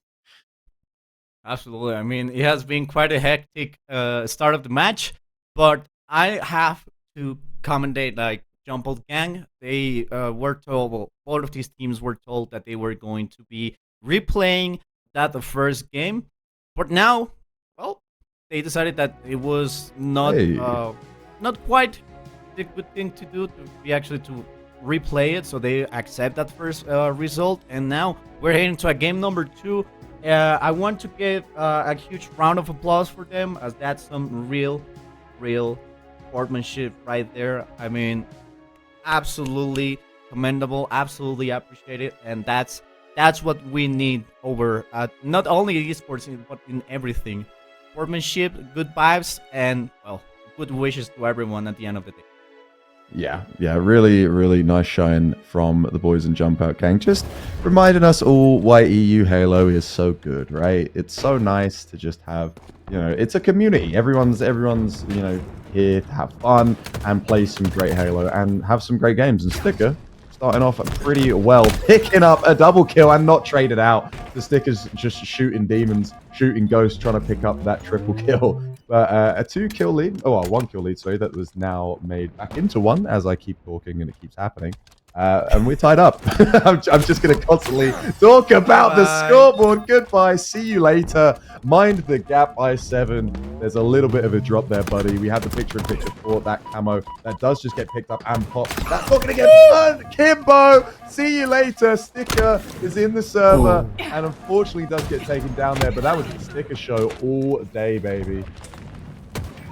Great stuff all around. We see that the camo has been spotted, but it's nowhere to be found. We see a little bit of shots hitting, but not quite going to be able to get it. And now the assist is going to be it. That's going to be a takedown. Still 1-kill lead. Not much to talk about right now, but that sniper shot going to do huge damage.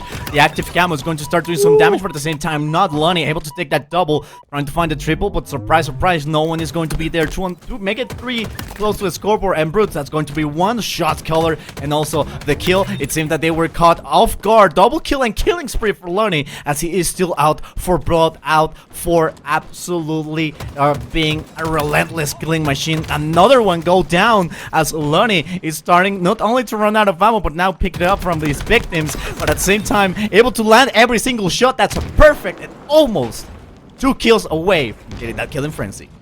Lonnie was cooking on gas there. That's insane.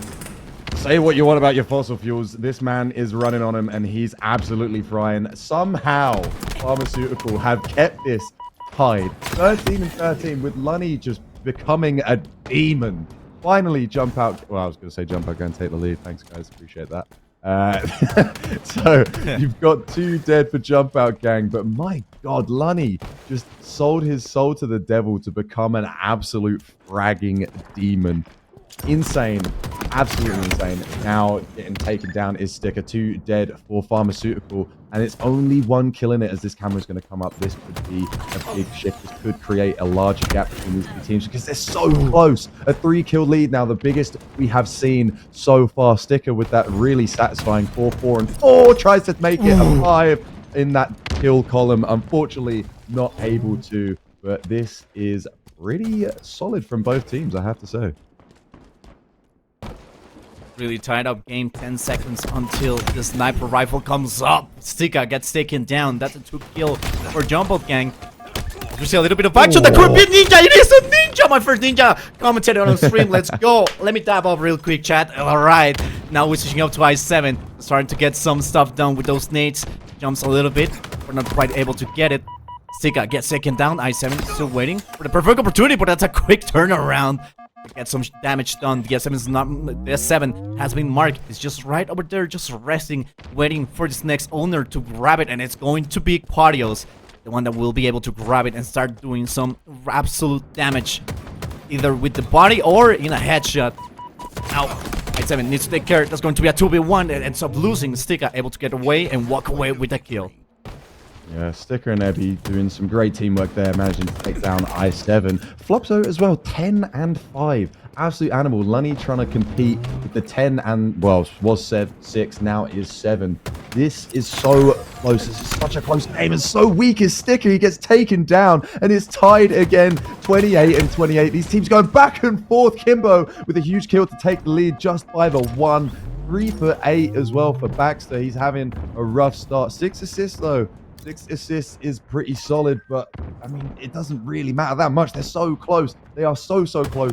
Baxter is having a bit of a slow one, yeah, but he's getting the damage and he's helping out his team. That's really all that you can ask for. Right? Stats aren't everything right now, and it's still only 1 kill between them. Are they going to go the whole way? Is it going to be a 50-49? Till the end, Flubzo? I'm not entirely sure. We're going to have to find out, and we will very soon. They're just going back and forth constantly. See you later again. Doesn't give him the satisfaction. Just gets the kill. Sticker with the double beatdown. Can he pick up by 7? He does. It's the triple kill for Sticker, and that's 4 dead for Jump Out Gang. My God, he's cooking on gas. He's taken Lunny's soul contract, ripped it in half, and signed his own. Flopso with the double of its own, now trying to deny the lead that Pharmaceutical currently has. But it has been so difficult. Sticker had a really good placed moment right there with that triple, making it a really powerful play and a difference maker, but not now, not right now. The active camo is going to belong to Lowsucks, Lowsucks Bax rather, is just trying to go on the down level of that midsection, able to get some health going, and he wanted to stick. Unfortunately, won't be the case, not this time, as he now run out of grenade, but is able to land some shots. 38-38, still plenty of time in the clock. No shields for that player, trying to go for the repulse and maybe a pancake, and it's going to be, what? He was able to get the pancake. It seems that one of the teammates from Jump Out Gang was able to take down Lunny and basically just gave it the medal. So now it's a 40 to 42 2-kill lead for Jump Out Gang as the sniper rifle is up. I think it is going to be up and now down as it has been dropped. 3-kill lead for Jump Out Gang as they really want and need this 3rd game to happen. Everything, I think. Jump Out Gang realize it. The Quadios doesn't care. He picks up a double, and it's 5 more kills for them. The sniper surely can do the work. It's in the hands of Jump Out Gang, so they can just sit back. They can just try and play this slower. You're going to see Ebby as well just round here on his own. Only Sticker able to help him, but Ebby now fully going, committed for that QT. They've seen it disappear, so they know a player's there. They've got at least 1 player locked in. Make that 2 with Baxter down in this rat tunnel. Flubso there to get him the help though. So Quadios, excuse me, could be dead to rights, and he is. It's 43 to 45. This is so close. Lunny could also go down here. The movement is insane, but not good enough. Ebby takes down Lunny, and it's 46 to 45. Pharmaceutical have done a great job to bring it back. A huge stick onto Ebby. Flubso gets the trade onto I7. This is so close.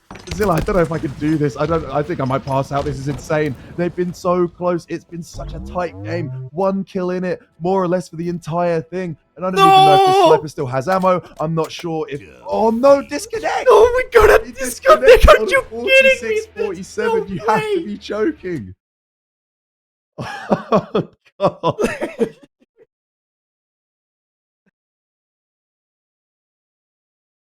Oh, no. It's...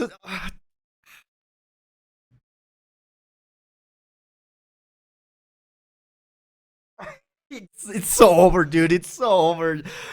Oh, we got a disconnect right as we were having like the time of our lives. The match was going to be ending right on that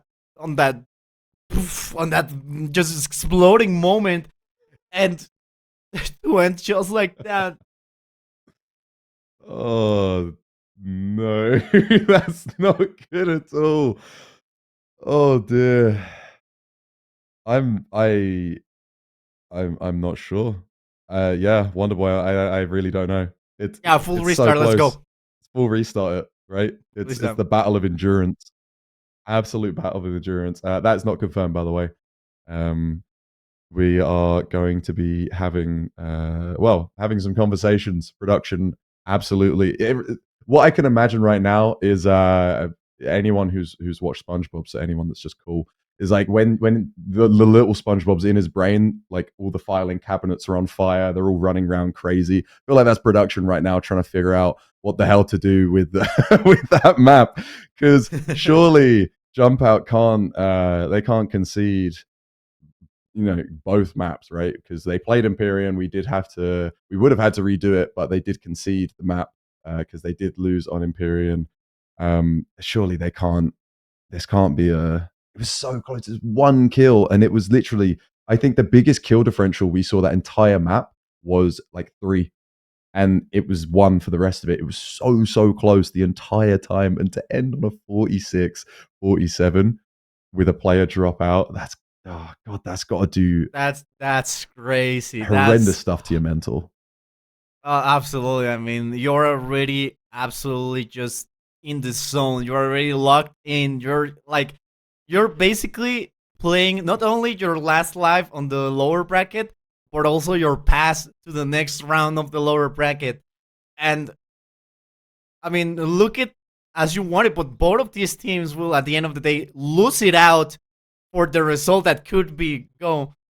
So, I mean, what I mean is like, however you see it, like if Jump Out Gang is able to win, it's a loss for Pharmaceutical because they need to go to a game number 3, and both of these teams already got their momentum cut short because of this disconnection.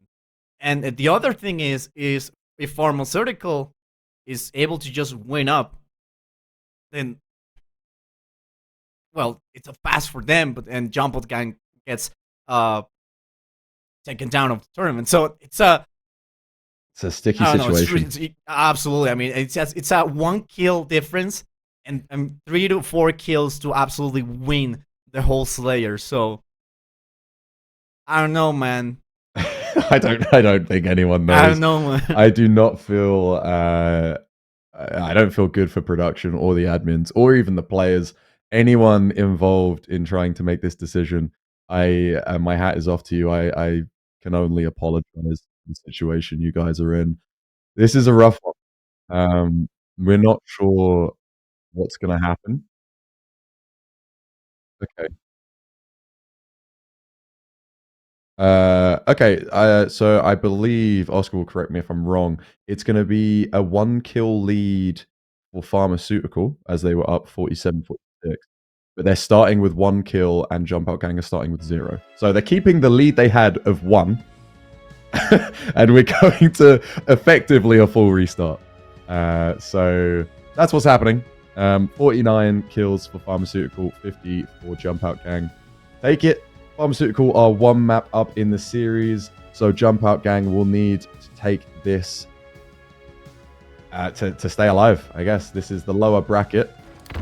They're going to need to bring out everything they can. Unfortunate restart. We're really going to have to see the endurance coming out for both teams. Kimbo with a triple kill straight off the rip.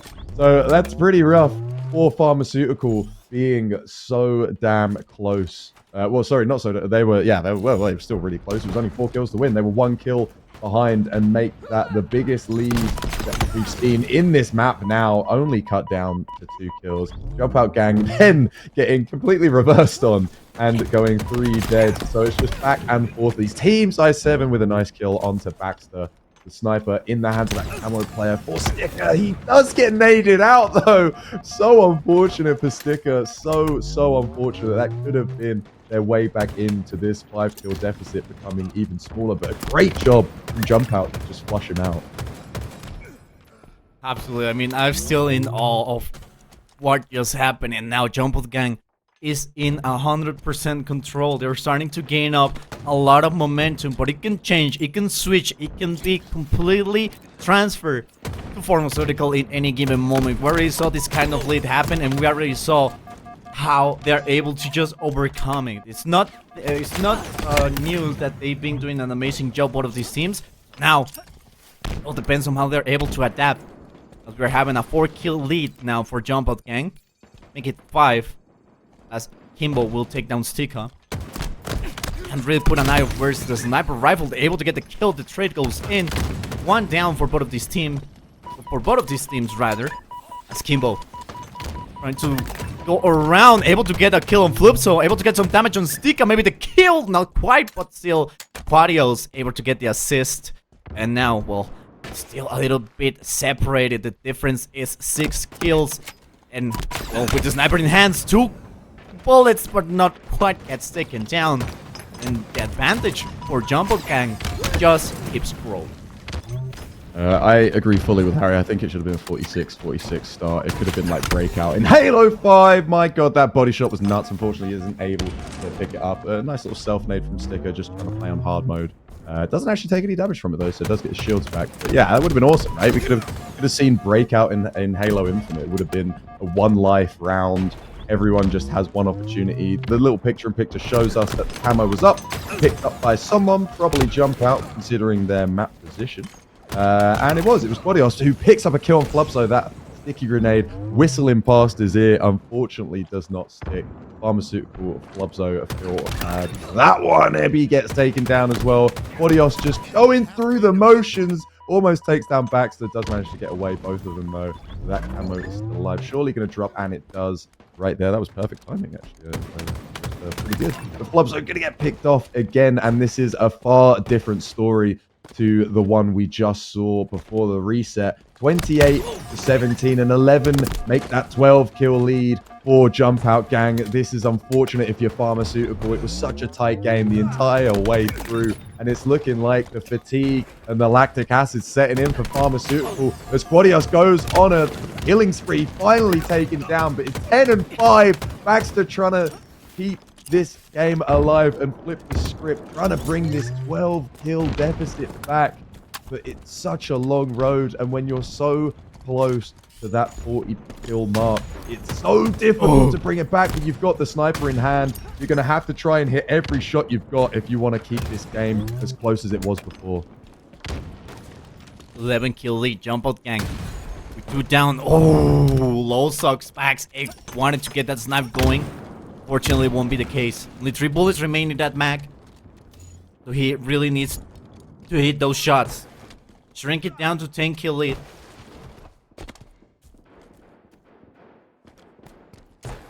So now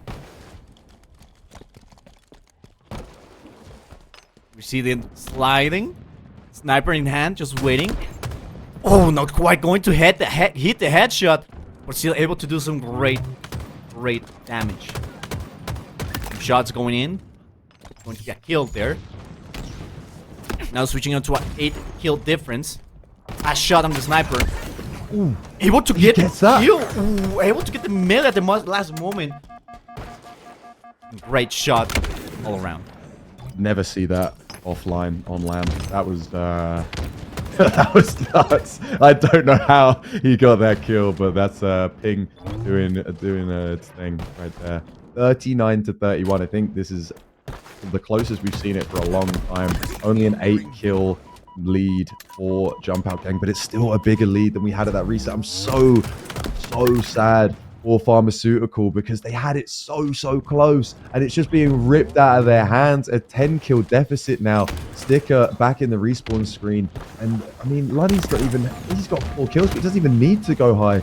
You've got everyone else on Jump Out Gang just with so many kills to their deaths. It's insane. 14 and 9. Make that 10 by 7. That's 4 dead for Jump Out Gang. So Pharmaceutical still showing that they're not going to go away quietly. Still showing that they have some fight in them, and they're trying to claw this one back. 36 to 45. Make that 2 kills come out. Jump Out Gang. Lunny and I7 picking them up, and all of this melee, he just gives up. Epi, I'm so sorry, bro.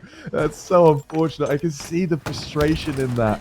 And my God, this is surely chalked. 3 more kills for Jump Out Gang. We did see earlier that there was an absolute revival of a map where it was 48 to 34, and then they ended up losing.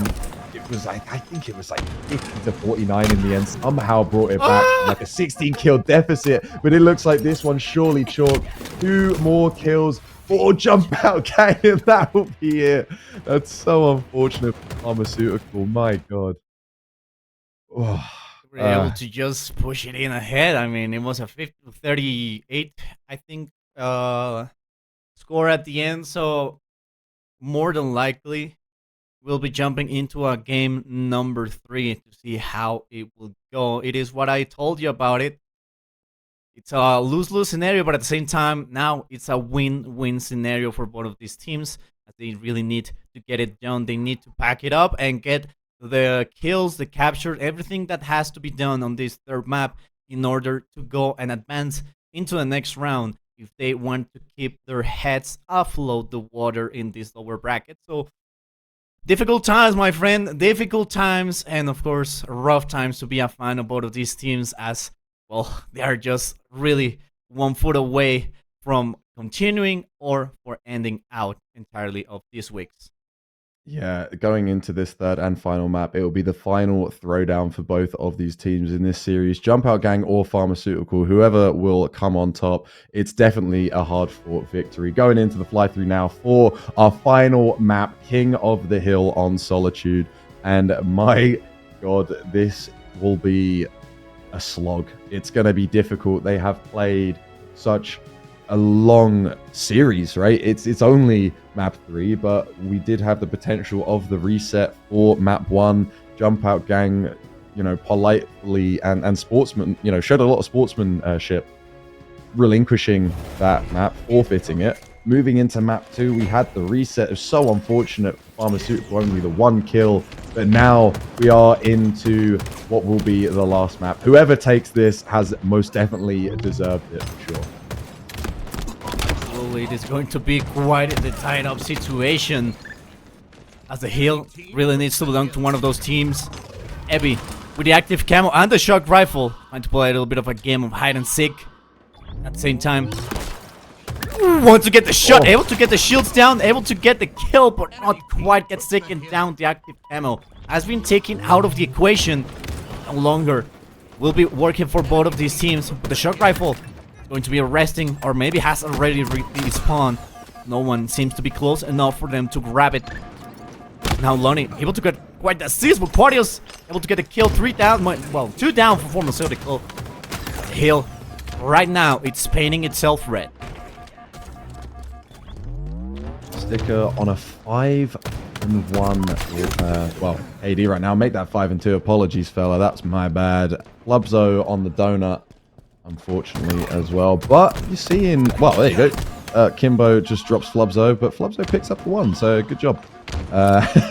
You're going to see as well, Jump Out Gang are sat in this hill right now. They're just totaling up, just racing half for this first hill, but it's all battles down here. This bottom hill is such a slogfest. It's so techie to try and just actually stay on it for longer than about 2 seconds. It's so rough. You need some proper map control, and Baxter having to back off. Unfortunately for Jump Out Gang, they are not able to take him down, and he reaps the rewards of staying alive. Takes down I7, jumps on the hill himself. So really good life from Baxter here, trying to just keep this hill in favor of Pharmaceutical, trying to catch up to the time that Jump Out Gang have managed to get on. He progresses towards Kimbo, but Kimbo gives him the little two-step, able to stay alive. A little windy in there for Baxter, unfortunately. Kimbo just came out better. And my God, that could be the turning point for this hill. Unfortunately, for Pharmaceutical, they're going to have to try and regroup. It looks like this hill is so close to going to them, but a good job from the Jump Out gang not to get too aggressive and to only take the hill when they feel like they're able to, right? No one on Pharmaceutical is able to contest this right now. The positions aren't great. The first hill goes in favor of them, and some really good patience shown from Jump Out gang there. That was a really, really unfortunate play. Really aggressive. He wanted to find that high risk, high reward, and unfortunately got the highest risk and, well, no reward at all. And that basically cost them this first hill. And now the scoreboard is looking great for Jump Out gang, but now the second hill is starting to paint itself blue. And Pharmaceutical knows that this is a hill that they must capture ASAP as soon as possible. They know that it is only a matter of time before they're able to just fully take it. And it seems that it's going to be quite a hill guardian. Low Specs. I just casually predict the medal coming up. Yeah. So that's going to be a perfect hill for Pharmaceutical, tied 1-1. Completely uncontested, that hill, only towards the end, but too little too late for Jump Out gang. Ebby gets taken down. Kimbo with the ego chow manages to take that. I wouldn't have gone for it, but you know, this guy believes in his shot. Almost takes down Sticker as well. Very, very close. That could have been an absolute highlight reel and shutting me up right there. But it does get taken down. Baxter as well, trying to get some hill time, trying to, you know, continue the momentum from that last hill. They managed to get that pretty cleanly. It was super, super swift until the very end, and Jump Out gang were just too little too late. So good job from Pharmaceutical to stay on this hill as well. Baxter really putting in, you know, the little grunt work right now, staying on this ramp hill.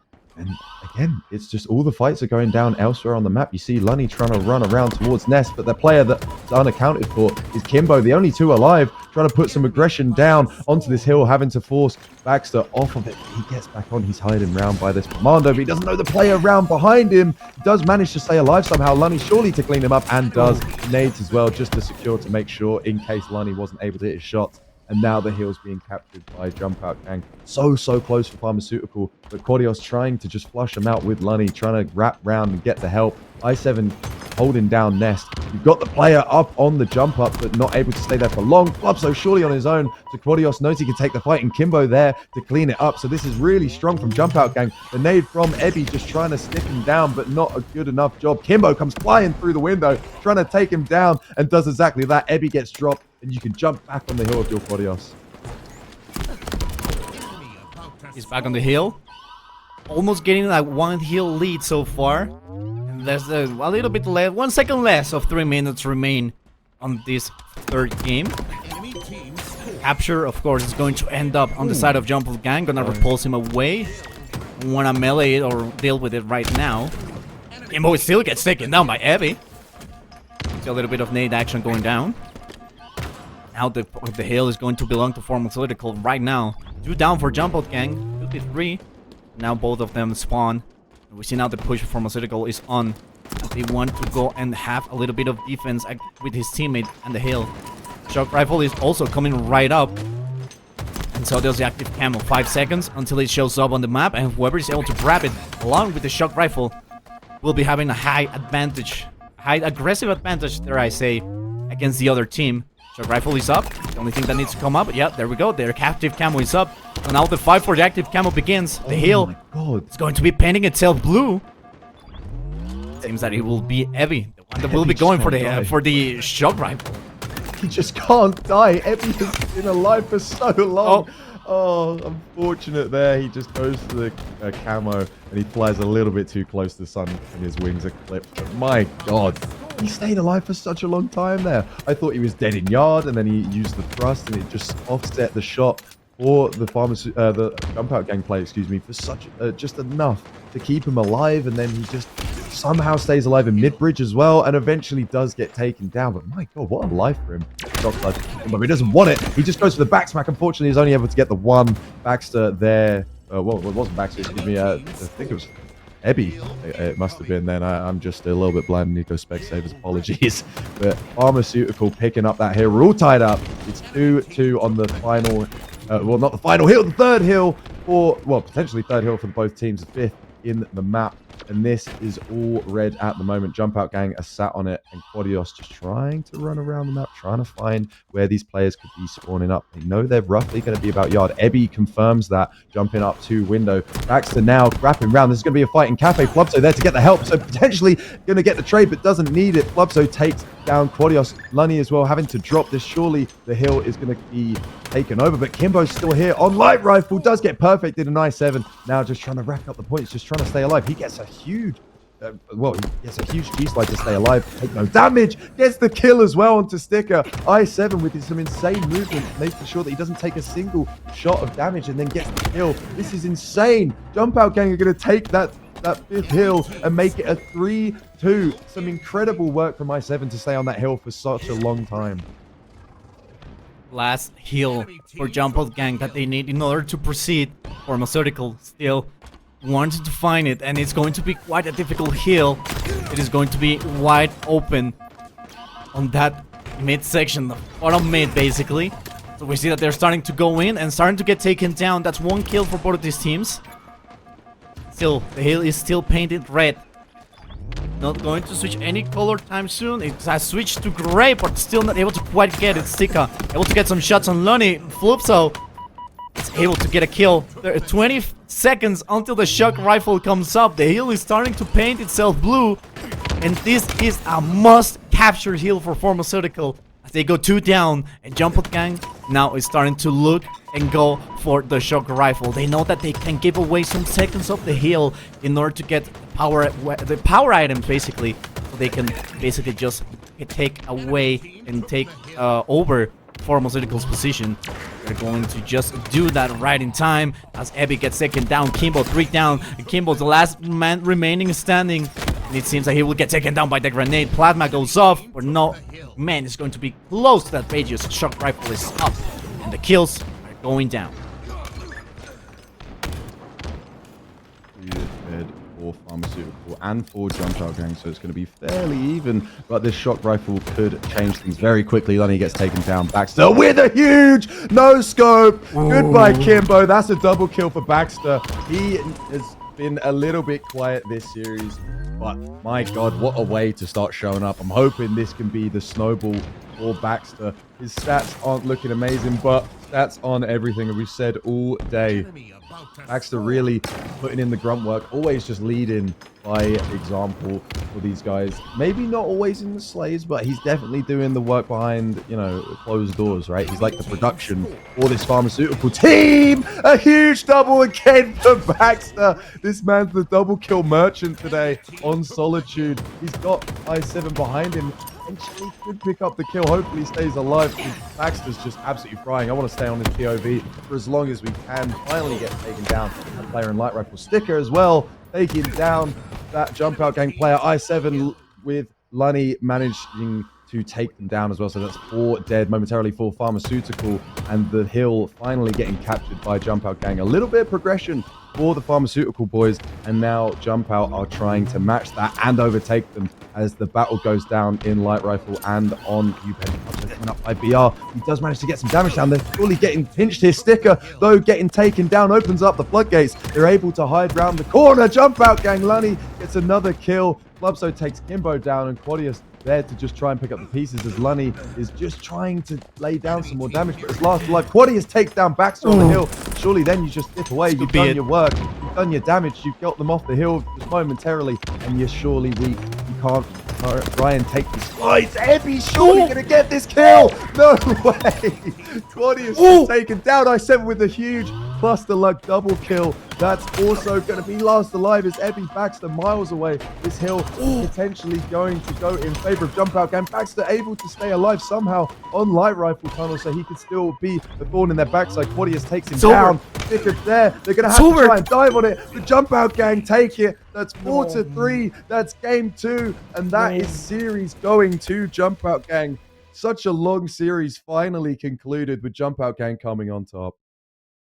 what a way to end the match. They were basically having the heel. They were like at most 5 seconds away from basically walking away with the game in their favor. But unfortunately, that cluster luck, and I must say it, that cluster luck was everything that they needed in order to push in and just basically win the series over. What a game.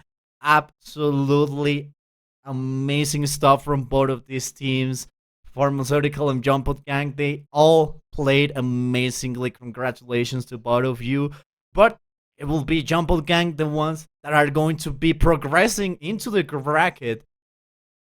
And well, what a way to do it. I mean, absolutely giving us a definition of what is fair play, being amazing, and now they will be facing off against Into the Breach in that lower bracket semis. It is starting to get a little bit packed as we are down to the last 4 teams.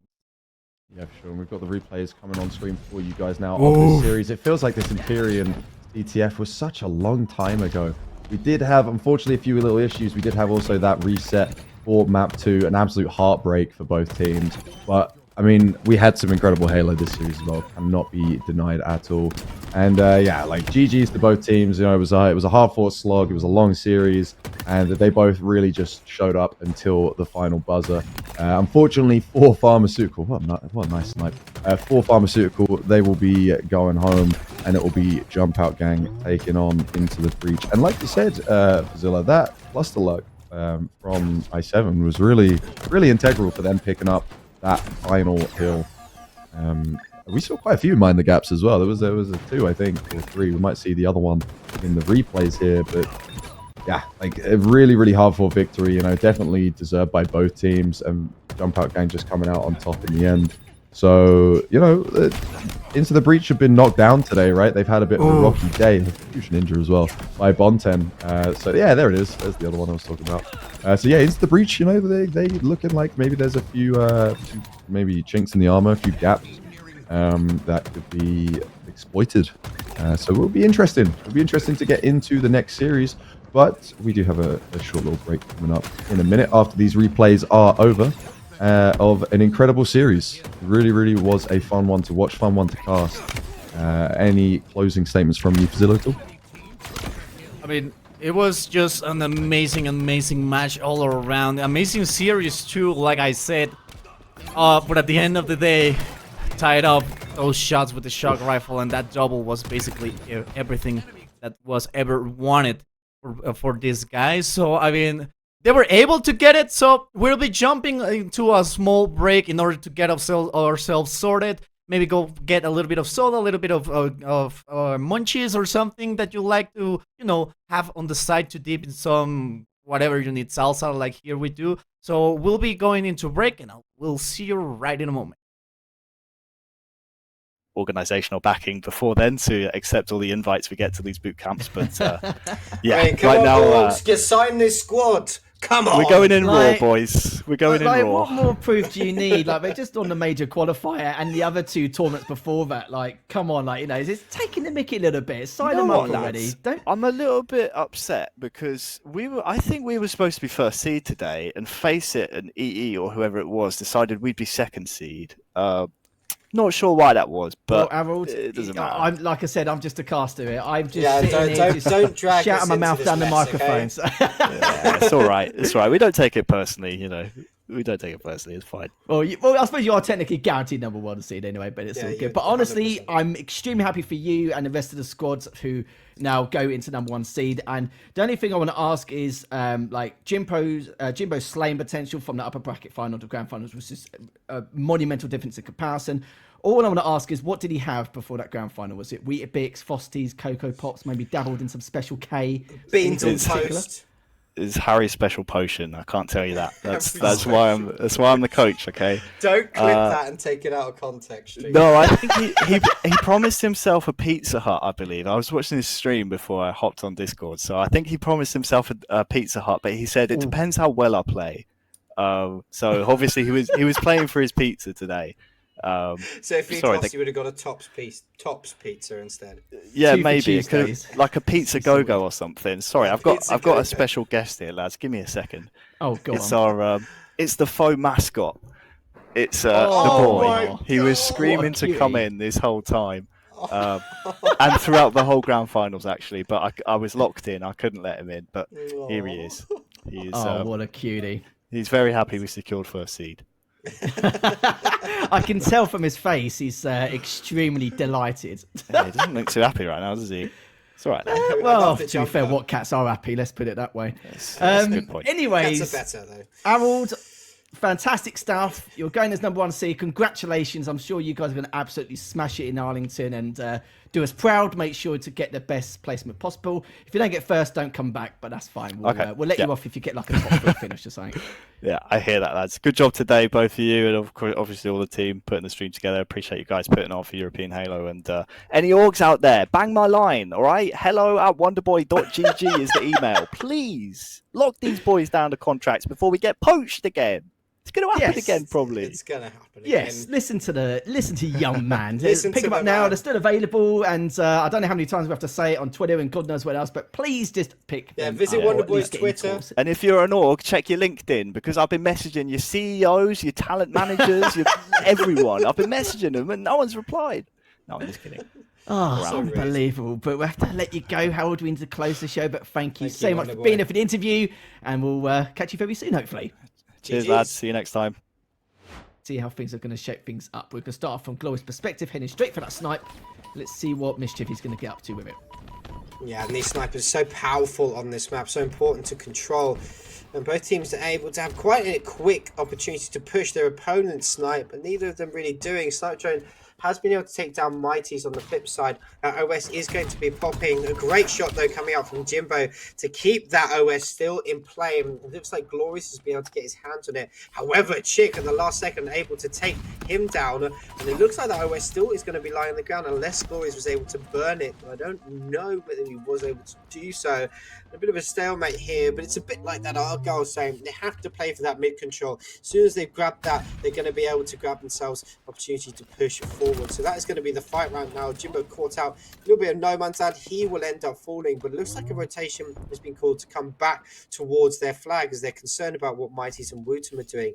And again, they seem to be double questioning themselves. They had 3 dead. They haven't pushed forward. They're questioning what they're going to do. And with that, it's given an opportunity for Jimbo and Mighties to come off respawn and push back up to where they were before. So, hesitancy maybe. I don't know what it is. But Quadrum seem to be second-guessing their decisions and giving Foe way too much time to push forward. That seems to be the case. Currently 3v3. Glory still trying to pop off with this snipe.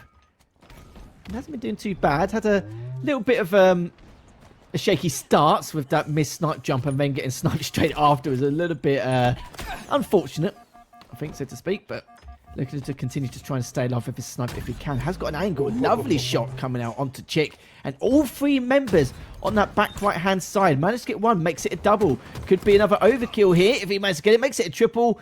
Trying to find that last final kill, but he's just not going to get it. They're not going to give him the leeway for it. That's a little bit unfortunate. Who was it? It was Mighty. How dare you? Tut. How rude of him, you know. We've been here, we're casting our hearts out here. Not going to give us one cheeky overkill. Would it be the beautiful one? But Quadrant starting to wake up. They're looking like they're starting to, the cogs are starting to turn, shots are starting to land. The synergy started to flow up as SLG and Glory is both waking up huge amounts. 6, 3, and 4 for SLG, with 8, 3, and 2 for Glory himself. But Mighties, he's being a bit of a nuisance. They're slightly concerned of what's going on here. They haven't actually put the flag in yet, because I don't think they know where Mighties is. It's a bit of an odd play here. I thought they were going to get it in. I don't know why they haven't capped the flag yet. Well, they have now. They've answered your question finally. A little bit delayed, but yeah, we got there in the end. And Chick stayed alive a lot longer than he should have done. So he could just push in up the top. A couple of players towards the snipe as well. And Mighty does clean him up. SLG gets to trade onto Mighty. And SLG's been a bit of a nutcase with this snipe, but let's see if he's going to Just waiting for that bait as well. Like, he knows Chick's there. Teamed with Chick for long enough to know how and when he normally goes for these power weapons, but does clean him up. Beautiful shot coming up from him as he pushes on forward. Trying to get that top mid control, and SLG just absolutely flooring people with this snipe. And is looking for a little bit more. What a pixel peak there as he manages to get like half the head from that last pillar and finds another. SLG right now should be the main sniper. I think there's no doubt about it. We saw signs of it earlier on live fire, and he seems to continue in with that trend. And he got one shot left. He has pulled off some audacious clips with this weapon. If you just scroll through his Twitter for half a second, or his X for half a second, you'll see what we're talking about. Eventually he does fall to one of the hands of foe, but it does look like that sniper's been picked up once again. Snipe Jones just making Chick's life so uncomfortable. Chick really not be able to put too much pressure on towards the rest of the squadron side. But whilst we're talking, Jimbo, he snuck himself away with the OS, found a kill initially onto Seeker, and that's given the opening for foe and the call to go forward here, see whether they're going to get a bit more map presence on to the quadrant half. And they're going to have to go through another round of sleeves where they have any chance in getting any flag going. Chick does find a lovely angle onto Glory to take him down, but on the other side of things, it looks like the fight is going in favor of this quadrant roster. With that being said, Wooten gets himself another kill. That no-scope does whiff slightly.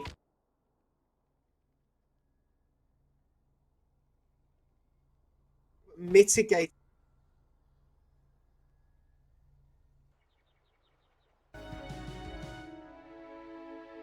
Ladies and gentlemen, welcome back to the Halo Championship Series EU, as we are making our way down to the last 3 teams that are getting some stuff going and points going for Atlanta. We will be having right now Jump Out Gang, previously seen winning an amazing game against Pharmaceutical against Into the Bridge, which won 2-1 against the Militia, that are currently in their possible opportunity to continue in this lower bracket. Joining me, my name is Versila, first of all. Joining me is going to be Hixie yet again, bringing us into this amazing action, and Jimbo starting it off strong with a remote detonation.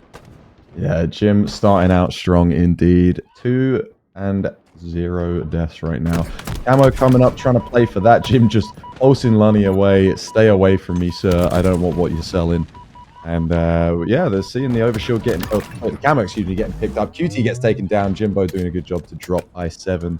I7 currently 0 and 2 as well. So pretty rough stuff right now, but it's early doors, right? Oh, the QT's actually still up, excuse me. Jimbo sliding down, finding I7, and he's going to be I7, the one that would take him down. Lonnie able to get another kill. The active camo not quite able to be played right now. 4 down for Into the Bridge, as basically Jump Out Gang is able to finally place themselves up in the hill. Yeah, that hill finally getting some time for Jump Out Gang. Into the Breach, like you said, 4 dead. So we're going to see them trying to mount a push, try and take him down. Jump Out Gang go 2 dead, make that 3 Lunny last alive. A great collapse from Into the Breach. Chick as well, catching Lunny in his sightline, so knows exactly where that last player was. Trying to flush him out with some nades, doesn't realize he's already below him. Finally gets the heads up, and Lunny now just trying to dance around these pillars. Manages to do some good damage on the Chick, but Wooten there just cleaning that kill up. Audios as well gets dropped by Chick, and that's the first kill in favor of Into the Breach. Chick able to get it up, but now gets immediately pushed into going down. Gets the assist, and now the hill, of course, will now belong to Into the Bridge ITV roster here. As the Quantum Translocator has appeared, Lonnie in danger, gets taken down. Could be a double. Make it a double, but gets taken down. Chick able still to walk away with a 2 kill. And, well, a double kill rather, not 2 kill. My English is a little bit broken. 3 seconds until the active camo comes up. The Seekers are being thrown. Of course, Jump Out Gang a little bit of trouble as they haven't been able to place themselves up in this second hill just for a little bit moment, but Into the Bridge starting to get taken down 1 by 1. Don't make it a double, could have been a triple, but I7 is going to steal that kill. Still 3 down for Into the Bridge as Jump Out Gang starting to put some time in. We can definitely excuse your English because my Spanish is nowhere near as good as your English, so don't worry about that at all. Mighty's getting a nice little double kill. Last alive is Lunny, as this hill is most definitely going to go in the favor of Into the Breach, as Lunny gets absolutely sent to the ceiling. A little pancake up there from that grenade. Jimbo's fighting everyone. He's taking them all on. Jim's really feeling himself right now. 7-3.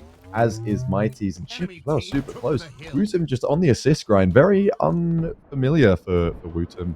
But it's always nice to see, you know, a guy who can do it all, and that's exactly what we see right now. Jim is just frying, and the boys are letting him go ham. So trying to take down Himbo, gets the kill. Lovely, perfect. Can he also take Quadius with him? He's dancing around the pillar. Jim needs to reload, though. No bullets, and finally gets taken down. Quadius managing to get him, but still, Jim not making it easy for him right now.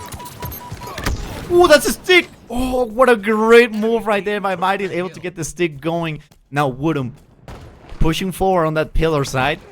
Now up that small hill, as I like to call it. Kimbo able to get a kill. Now we see a couple of nades going. See that he has been spotted. Kimbo in a little bit of trouble. That was a stick. Yes, I heard it go down. Not going to quite do the damage on Wootum. And the sniper on i7 is going to be a quick reaction. And of course, only one bullet remains. Needs to put it up to a good use. Gets taken down on scoreboard. Sniper with one bullet gets dropped right there. And the hill could be for anyone, but at the same time wants to be for Jumbled Gang. They are starting to push hill, not turning or switching colors other than red, at least for now.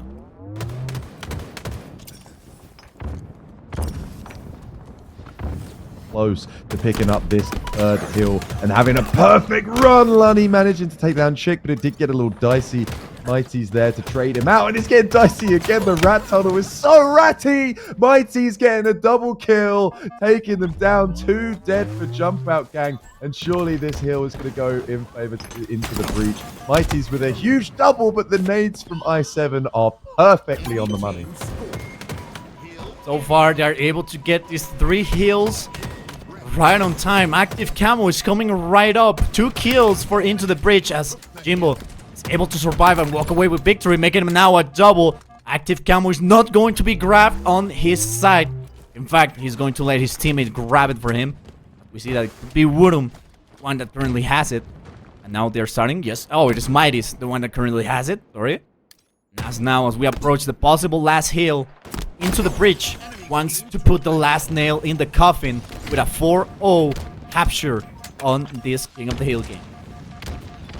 He's really trying to just live at 13 and 6 as well, just doing everything for Into the Breach right now. And my god, is it showing up. It's 3 caps to 0 right now. Jump Out Gang not really had much of a chance to step in this hill at all. Mighty's with a nice little kill. Sniper's coming up as well. Mighty does finally get taken down by i7 as the attention is probably drawn towards the sniper. i7 with a stick onto Wootum, making sure that he comes to the grave with him. And yeah, 2 dead for both sides. And potentially Jim trying to just get techie with it. That Repulse not able to send him off the map, but Chick ripping his visor off instead. Doesn't matter. Chick is one shot though, will have to try and hide. But with his team just absolutely frying, making Kimbo the last alive, doesn't really need to hide, and he could just stay on this hill. The sniper is going to be just able to hard scope that garage section, not letting anyone go. Basically a free heal so far. Needs to step out a little bit because he knows that things are starting to get a little bit risky. It's a little bit of shots going, and it seems that they're going to bait it out. That's what I like. Great shot, not able to quite get the kill, but still got the damage rolling. A little bit of red heal going on. It seems that he sees him. He doesn't want to get the shot. He wants the head. He wants to fight it and make it a one-shot kill. Able to get the body shot, but still not quite able to do it. Quadios right there on that top section, not able to get any damage. But the hill yet again turns red color. Yeah, Chick really did just want to line up that headshot. He wanted that visor. He's going to get a snipe shot. Doesn't manage to get the back smack, but he gets the double kill. And that's incredible work from Into the Breach. Jump Out Gang with a 4 dead again as Camo's coming up. That hill doesn't even, well, the camo doesn't even matter though. The hill's going to go in favor of Into the Breach. It's going to be a perfect 4-0 on map 1 for Into the Breach. A great showing from them for sure. Absolutely, they were really just in the zone. They were not letting Jump Out Gang get that much more than the middle of, well, halfway of the hill done, and that's what basically gave them the upper hand. Also, they were able to just go in and bait it out and just be totally aggressive and at the same time defensive. We saw that whenever they were in trouble, they were starting to get overwhelmed. They decided to basically retreat. As we look at the stats here, basically both of every single teammate from Into the Breach has the double digits and has a positive KD. As it seems that we're going to be jumping straight into the next game as the mode and the map is loading really quickly, as Into the Breach really wants to go into the next game as quickly as possible. Yeah, Lunny as well. Only 2,500 damage. Sorry, that's really, really unfortunate. I think it was 3 and 14 was his score. So a rough start for Lunny for sure. Hoping that he can pick it up going into this Slayer, because this is definitely where 3 and 14 isn't going to slide, right? Solitude Slayer is cutthroat. Any Slayer is cutthroat when you're against Into the Breach, if I'm honest. And my God, this is going to be a rough one if you're Lunny and you can't switch up from that last game. Absolutely, it seems that they're going to, and thinking about just going with it, they need to take into account, of course, here in this map, that the active camo and the shock rifle is going to be of huge, huge help. If Jump Out Gang wants to tie things up, they'll need to find a way not only to use both of them, but to use them as efficiently as possible, as we're now jumping in what could be second map for anyone. Yeah, and it is a best of 5 as well. Just to remind you guys, this will be best of 5s from here on out for the rest of the stream and day. Chick getting a kill onto Quadios. That camo is still up in top mid. We're going to see who's able to grab hold of that. But the shock rifle in the hands of Mighty. So he's also going to take that camo. Good job from Into the Breach to really prioritize who gets what and picking up the repulsor as well. He's got all the goodies, Mighties. He has every opportunity to extend this lead from 1 kill to so many more. He goes to the no-scope. He tries to just be keep it concealed, because if he aims in, he's going to reveal where he is. He keeps trying to hit the no-scopes to make sure Kimbo has no idea when he's peeking, but unfortunately just isn't able to line them up. Kimbo as well managing to stay alive, so really good job from him not to go down. Unfortunately then does get traded up by Chick. Lunny taking Jimbo down, and just collapse comes through onto the turning circle there. A couple of shots. The advantage will be for Into the Breach. There are 5 kills ahead. Seems that it could be one of those games where every single shot and every single placement on the map counts. As Lonnie is taken down by Mighty's, that's able to just look at it down on the thrusters and absolutely taken down while he had no shields. Chick will get taken down. Jimbo able to get revenge on his teammate. Camo is coming right up in about 20 seconds. Into the Breach. It's looking into getting it as soon as possible. So they're going to be pushed back a little bit. Now with the active camo basically almost in play in 5 seconds, coming right up. It will be up for grabs. Oh! But Mighty's will try and deny it. Active camo coming right up, and it will be Mighty's with his style to be the one to grab it. Mighty's is 2 for 2 for camos. Usually it's just, oh my God, usually it's just the team that gets, however many camos, but Mighty's is the one to pick it up. Stop him, please. Jump Out Gang, someone do it. Jesus, this man's frying right now. My God. Mighty's just really showing why he deserves that camo and the shot. 7-0, he hasn't died. This man is still alive. He has 8 kills and no deaths. 24-9. It's a bloodbath. And Jump Out Gang are the receivers, unfortunately, of this destruction from Into the Breach. Seems that it could be over right here and right now. It is going to be Kimbo will be the one to give in his first death so far into this second match. Kimbo is now fighting, able to get Chick even with the thrusters. Now the shock rifle is up. They need to push in and get it. They're able to have a fighting chance on the 13 kill deficit. Grenades are being thrown. Woodham on the case. Getting also some grenades thrown out. Slight advantage. Shock rifle in hand. drops down and tries to find Woodham. He's going to find it and able to get the kill. No shields, but ooh, wait, no, that was Chick. And it's Woodham now the one that will be taking the shock rifle, the mouse and keyboard. Absolutely legend. Try to find and look at this movement right here. We're finding out Woodham is able to hit those shots. Seems that he's just waiting for the perfect opportunity. Almost get it. Unfortunately, not quite able to land it. Mighty's is 10-1 right now. So unfortunate he dropped a life. My god, this is just a bloodbath. 32-15 with Camo coming up. You can see in the picture there. And Kimbo really the only one to contest it. Wootum now switching up, saying, Mighty's, you've had two. It's my turn to have at least one. But all the camos going in favor of Into the Breach. And the scoreline is just insane. And this camo's only going to help that. But look, oh my god, he stays alive. Mighty's helping out. Woosum keeping him alive. Taking down Quadios.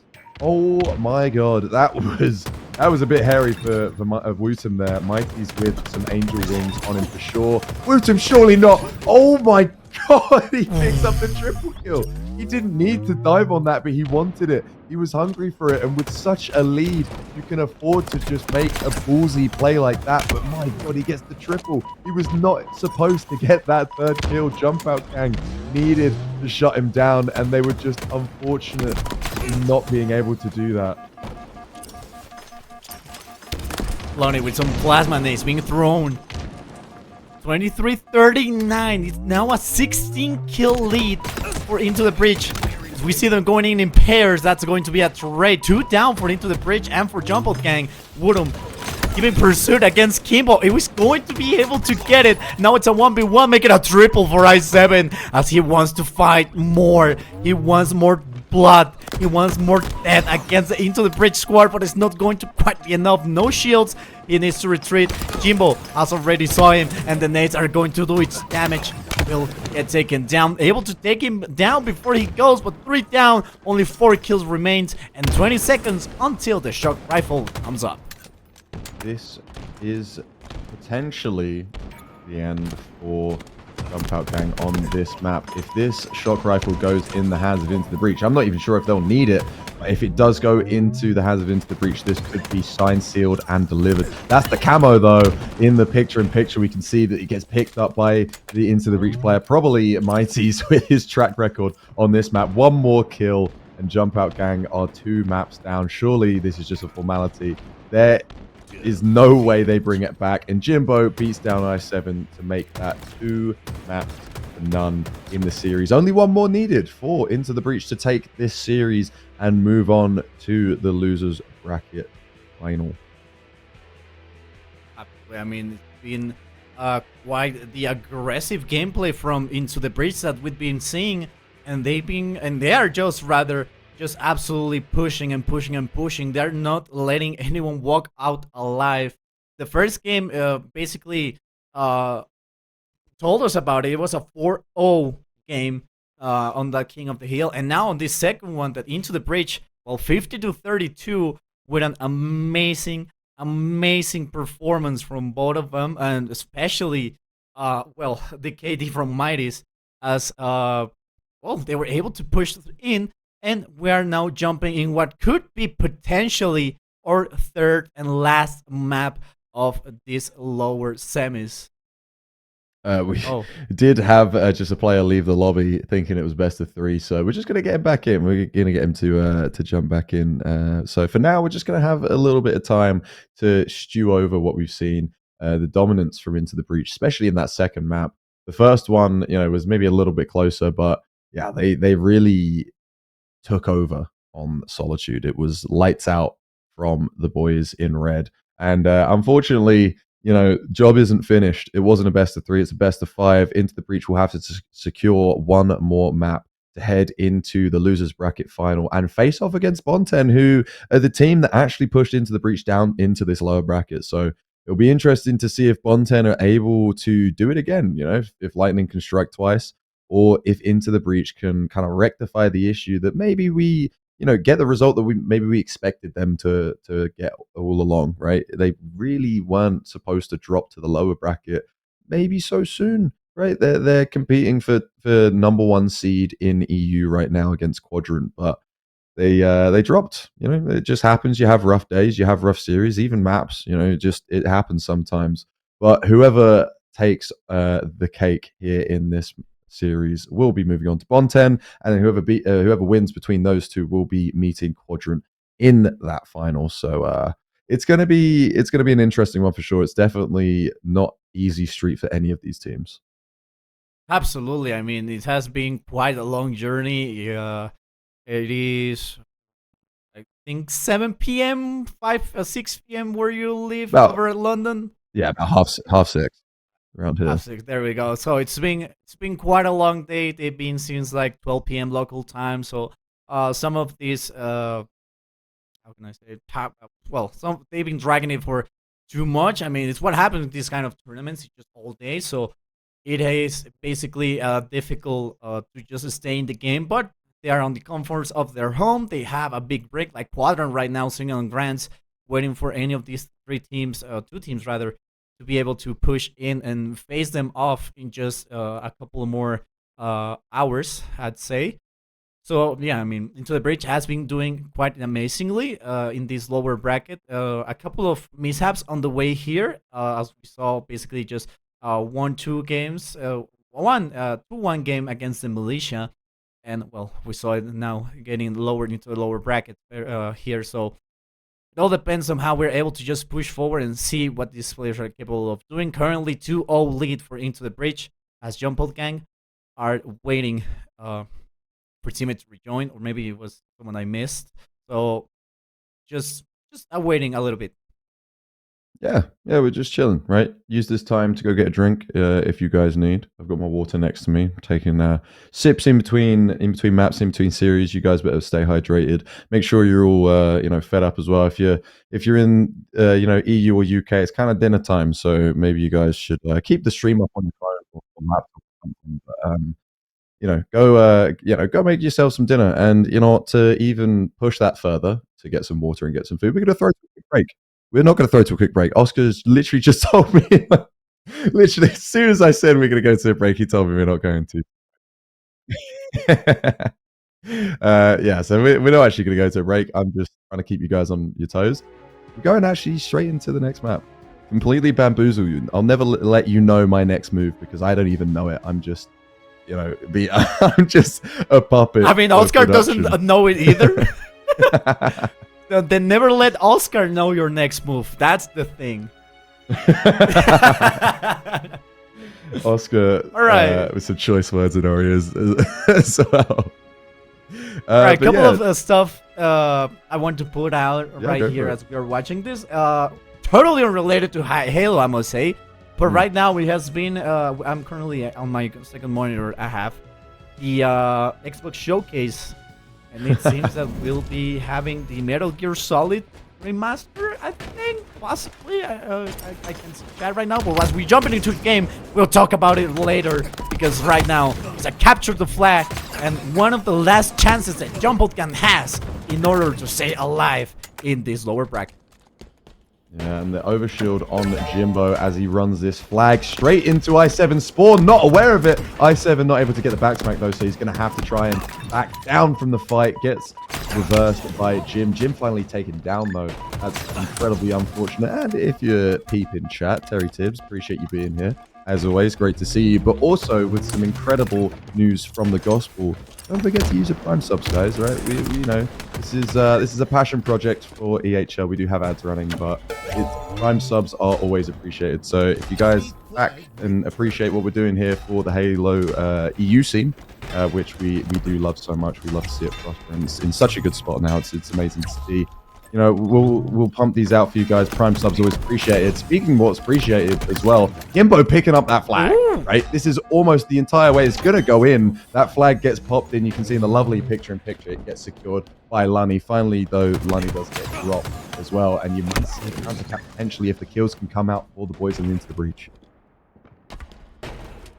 The Breach are going to start an aggressive approach, able to take down Quarios.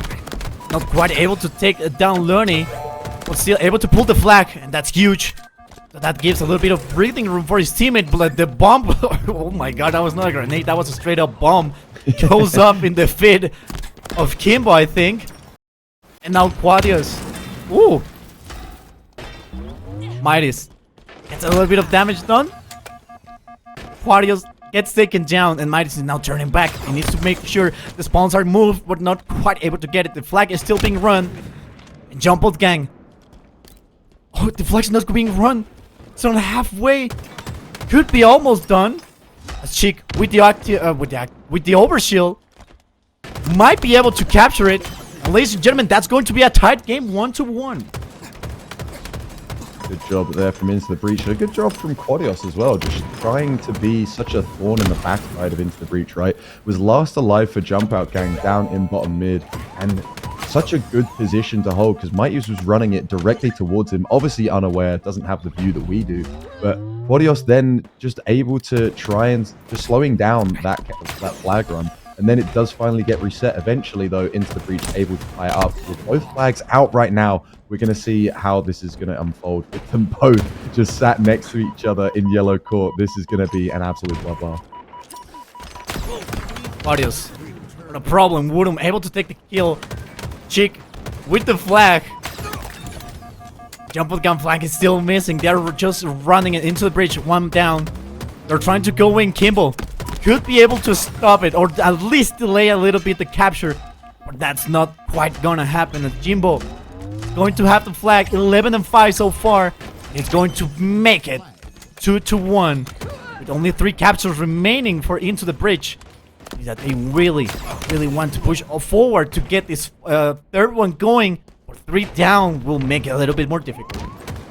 Yeah, Into the Breach really just trying to shut this one down quickly, give Jump Out Gang no room to breathe. And with their flag out again and 2 dead, surely this is going to be a rough one. Thankfully, though, able to stop the run is Jump Out Gang. Kimbo with the heat wave as well. 7 shots, pretty much fresh out. So gets the kill onto Wootum. They now know where he is, so they're going to try their best to try and wrap around and stay away from him. But with the overshield coming up, there's no way they can hide from Kimbo with that heat wave. Only able to get the 1 kill, unfortunately. So the heat wave does get turned over to Chick with the overshield as well. This is dangerous. Chick with an overshield and a heat wave. This is not what you want if you're Jump Out Gang. Kimbo getting some cross map shots, finally able to take out the overshield, but the heat wave is still in his hands. He has 2 shots. This is still incredibly dangerous if you're Jump Out Gang.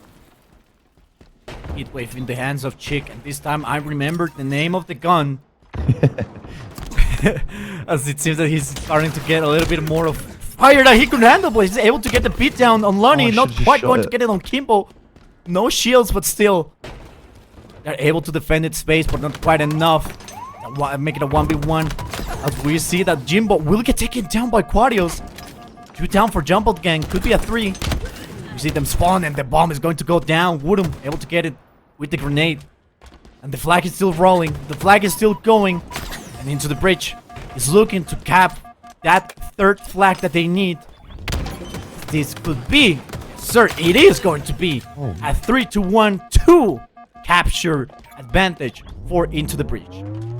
I have no idea how Wootum stayed alive there down bottom mid and then manages to get a kill onto Quadios as well. That's insane. They pick up the flag now with a 2-kill lead, but it's Wootum last alive and they know exactly where he is. So they're going to be trying to either shut him down or wrap around. Probably going to try and stagger the spawn a little bit. You do have Kimbo and I7 trying to shut him down. Does manage to do some good damage, Wootum, but finally taken down by Kimbo with the body shots. Does take I7 down to 1 shot. So he's probably going to have to relax a little and back off. Lunny and Mighty's traded out by Jim and I7. Kimbo running the flag as well. I7 able to still keep this top mid control. This is incredibly beneficial for them. Unfortunately, Wootum takes him down. And with the overshield coming up and the flag probably going to go in, it looks like Into the Breach. Oh my god, I thought they were going to just concede the flag and grab the overshield, but it looks like they're going to try to grab the overshield and run a flag of their own, just not accepting any negative outcome here, pushing for only the best for the Into the Breach boys. Kimbo is able to get taken down. The flag is going to be reset. It is basically on that last chance, and it seems that they won't be able to get the capture. They are able, Woodham is able to not only get the flag return, but also the nice meta of goal line stand. as he will deny completely the possibility of Jumbo Gang of trying to bring this game to a only one flag advantage. And wouldn't look at that movement, what keyboard and mouse does. I'm amazing and talented and young player, I must say too. Unfortunately goes down. So far 2 down for Jumbo Gang. Into the bridge. They're looking to finally get this 4th capture going, but they will get stopped halfway through. Huge life from Wooten there in the Jump Out Gang base, managing to pick up the flag and also return their own and continue to live up, get some kills, get some damage. Speaking of kills, Mighty's with the perfect. Trying to take down I7, gets the double kill as well. That's huge from Mighty's, getting the help from his team. Trying to also nade out Claudios and Kimbo, doing a good job to just make him a little spongy. Claudios one shot gets taken down. Kimbo surely weak as well. Lunny, goodbye. See you later. That's the triple kill and the 4th flag for the boys in red into the breach, running this down bottom mid. They want to close this series out and this map here, and now they're going to toss it up. It goes up, and that's surely it. Yes, it is. My God. Mighty's just absolutely lights them up at the very end there. A complete explosion of aggression and offense, and it absolutely pays off. What an amazing series. What an amazing way to end it. Our flag return into a capture, into a triple kill to let everyone down for the count, and a quick slide to get the job done. And of course, a nice pass. We see here the stats now, as basically everyone played their hearts out. They were doing amazingly into the bridge, as able to take it 5-1 against Jumbo Gang, and of course in the best of 5 series in a 3-2-0 fashion, moving in to lower bracket finals, where they will be facing off against Bonten. Yeah, well done to Into the Breach. Incredible job there to really just close out that entire series, but also Mighty's with an insane triple kill at the very end there. We got the replays for the entire series for you guys up on screen now. And what a good series it was, right? It was maybe lights out from Into the Breach for the majority of it. It was a 4-0 in map 1, and then an absolute domination in the Slayer. And then that last map, you know, they dropped the cap, but they really just turned up towards the end there. They just were cooking on gas. Absolute V8 engine just on a mad one. Insane from these guys coming to the breach. A really good showing. That was a great shot from Mighty's. An incredible showing from them for sure. And looking like, you know, they're not the Into the Breach that we saw Bonten actually take down into this lower bracket. So I'm excited to see that matchup for sure. Absolutely. I mean, and they... Speaking of Jumbo Gang, they did an amazing run so far, and they've been in the lab. I'm gonna be honest, they've been in the lab. Going into the bridge is not an easy fit, and especially just going and getting some great plays, great medals going too, because it's not also just about killing and getting the objective zone. It's also how you're able to get the kills, how you're able to get maybe a 2 down, 3 down, or even a 4 down scenario. But here they were able to defend themselves just as well as they could. And well, that triple kill was basically the final nail in the coffin that they needed in order to succeed. So, I mean, Hixie, any final thoughts on this? Because if I go for more, Oscar is going to be yelling at my ears to stop. No final statements other than I'm looking forward to seeing the Into the Breach that faces off against Bonten in this second time they meet up. So we're going to throw to a quick break for you guys. Please don't go anywhere. We'll be back very shortly.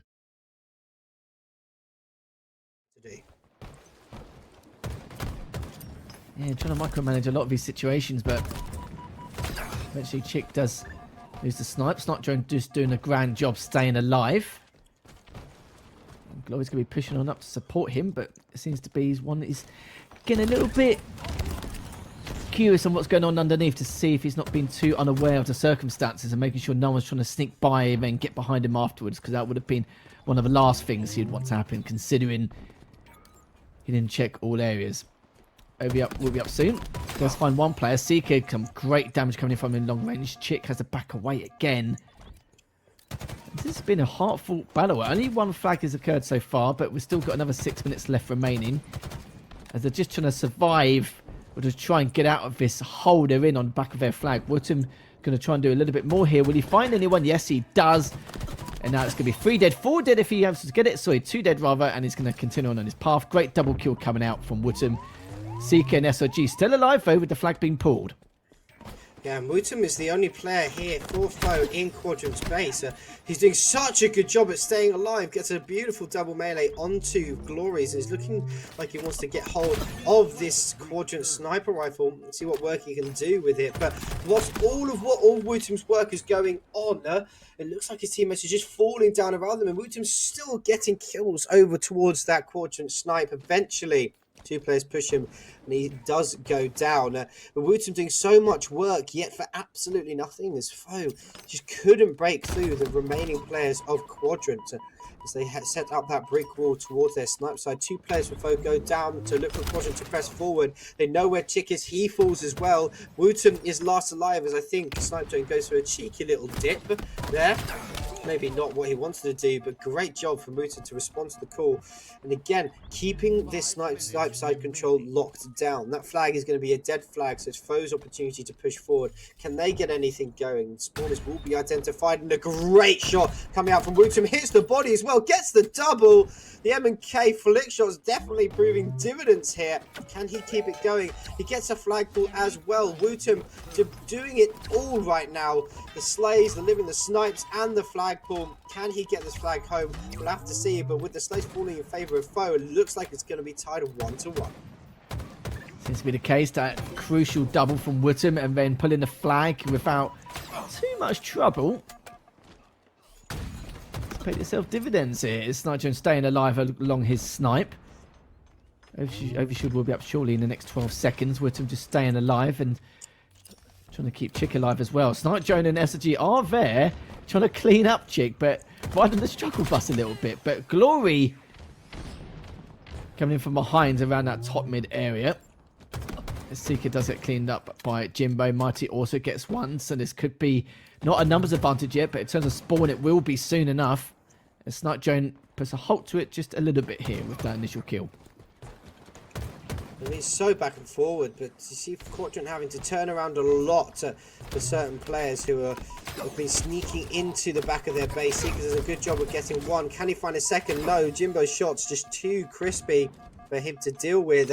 He's able to live on this snipe side. However, Quadrant well aware that Jimbo is somewhere lurking on their snipe. Going to look to take him down, but he's still living.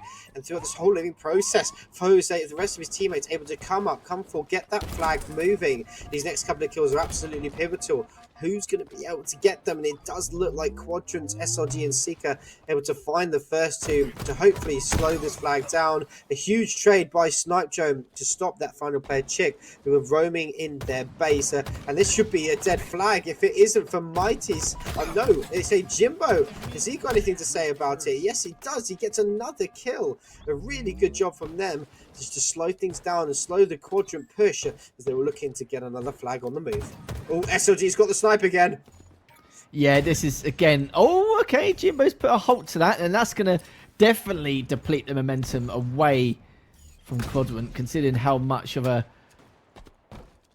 pain in the backside SLG has been. But Jimbo looking to see if he can create some wear and tear with the snipe. Does manage to find one. Doesn't hit the shot, mind you, but SLG is fully aware of what Jimbo could be capable of. That's 3 down now for Quadrant. Flag is on the move. Snipe Jones is the only player left standing.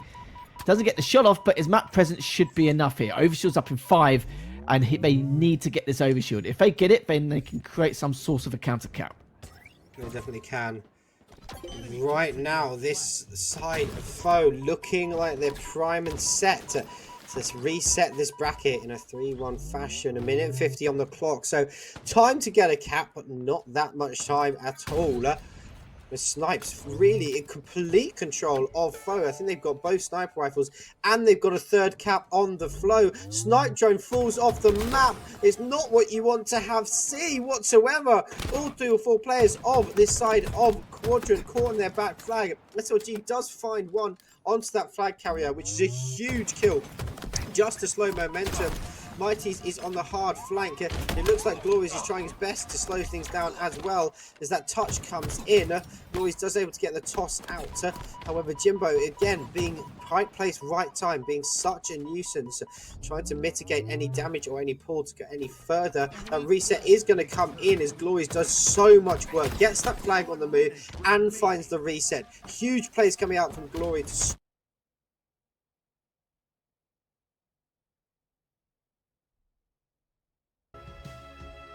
Ladies and gentlemen, welcome back. And hot off the press, Fable has been confirmed to return in the Xbox Game Showcase, and Oscar was doing front flips just by seeing it on the screen. So welcome back to the HCS Open Series EU.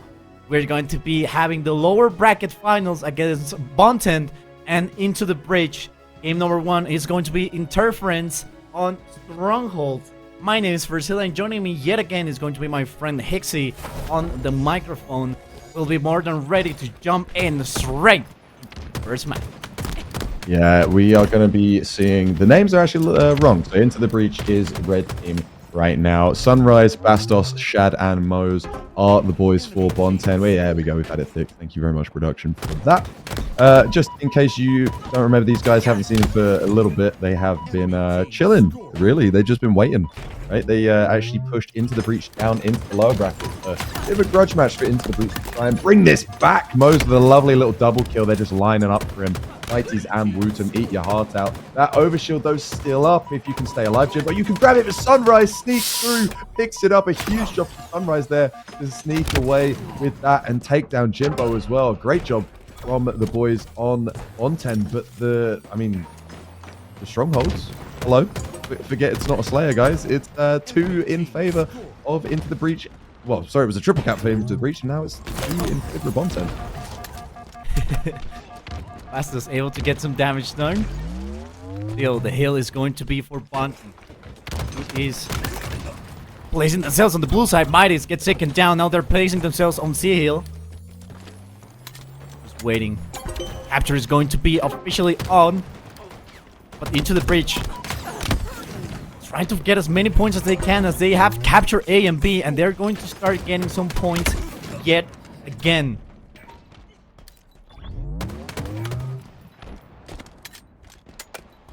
Realized if they're majority a French team, wouldn't it be like Bonten? That's their name. Well, I've been saying it incredibly British. Bonten. I think. I don't know. Really? I'm gonna, maybe. I don't know. It might be. They'll have to correct me. I mean, chat will probably most definitely do that, but we love you anyway. It's all good. If I got it wrong, I got it wrong. Hey, that's the. Oh well. Speaking of get it wrong, Mighty's got the wrong footing and slipped off the map. So unfortunate for him, he'll be sat in the replay screen. But he does have a lovely 3-3-3 for his stats. That's always quite nice to do. That's probably why he did it actually, just to marry everything up. Enemy team scoring. One down, Jimbo goes down. You see that the Strongholds are practically really tied up scoreboard wise. Bastos able to get a nice double going. Wants to get that triple. Oh, no time for the medal, but I'll give it to him myself. It's 2 down for Into the Bridge. Bonten. I'm not saying in English. My French is just too rusty right now to be able to pronounce it, and I apologize for that. The Bonten right now. And find a way in. It's going to be a little bit of a struggle with the Plasma. Not quite going to turn around in time. Gets taken down, and Bastos gets past my chick, who will find Sunrise. It'll be a little bit of a switch and bait situation. He will try to take down Moose, but not going to quite get it. Gets away with his life. Still able to get A and C painted red. Everywhere Chick is running, everywhere everyone is dead. Unfortunately, Shad just slips away as well. Chick is just getting the one shot and unfortunately not able to finish his kill. They just managed to get away. Eventually could take Shad down. Shad gets the best of him. Wooten is there to take down Shad as well, get that trade. But Wooten gets dropped by Bastos. A great job there to take him down and shut down the B cap or Into the Breach. That's going to get reset. And B and C still in the hands of Bonten. I'm going to say Bonten now. I can't stop myself. But now you see a lead change going in favor of Bonten. They are 77-71 and counting with the BC hold. This is looking pretty strong for them. So far, a great lead that Bunton has. They're just trying to wipe them off the hill. BNC will paint themselves blue as into the bridge. Starting to struggle a little bit. Woodham able to get a nice great nade going, but unfortunately not going to get the damage that he wanted. Jimbo able to recover one of those two sites. Of course, they'll be pushing now to get that triple cap going, to get as many points as possible. Mighties will get taken down, but still Jimbo is able to casually just put himself into the hill. But hey, it's going to be switching down to the Bunton side. Seems that they're trying to get as many or as quickly as possible. Moose will get a little bit of damage done. Jimbo will get taken down, and that's 2 down for Into the Bridge. Yeah, but they are totaling up the points now. B and C hold 4 Into the Breach, and they have just graced 100 points. First team to do it. Mighty's getting dropped, though, by Mose, so you're probably going to see a little bit of aggression coming out onto the C stronghold, and exactly that. But A's getting converted. Chick last alive, trying to put in some work and gets that A conversion. So a great job from Chick there just to keep the points still going in favor of Into the Breach, but they're all spawning up on this bunker side, so B is most definitely going to get swapped over, and the thruster's picked up, but it doesn't matter. A nade onto Mose said good night, sweet friend. Great shot, Sunrise able to get the shot going. Still capturing C. That's going to be A and C. Switch to the color red. B is...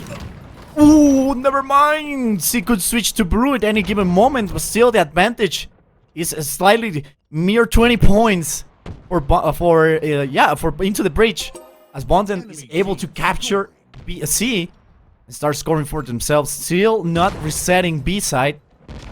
Sunrise is just waiting. The overshield is in place, as we see it right there on that great extra camp that we have. Shoutouts, of course, the production, who always tries to step it up a little bit. Now, of course, Woodham able to wanting to aid his teammate. Will go for the overshield. Oh, he gets away with it. That's going to make it. Yeah, he's able to make it.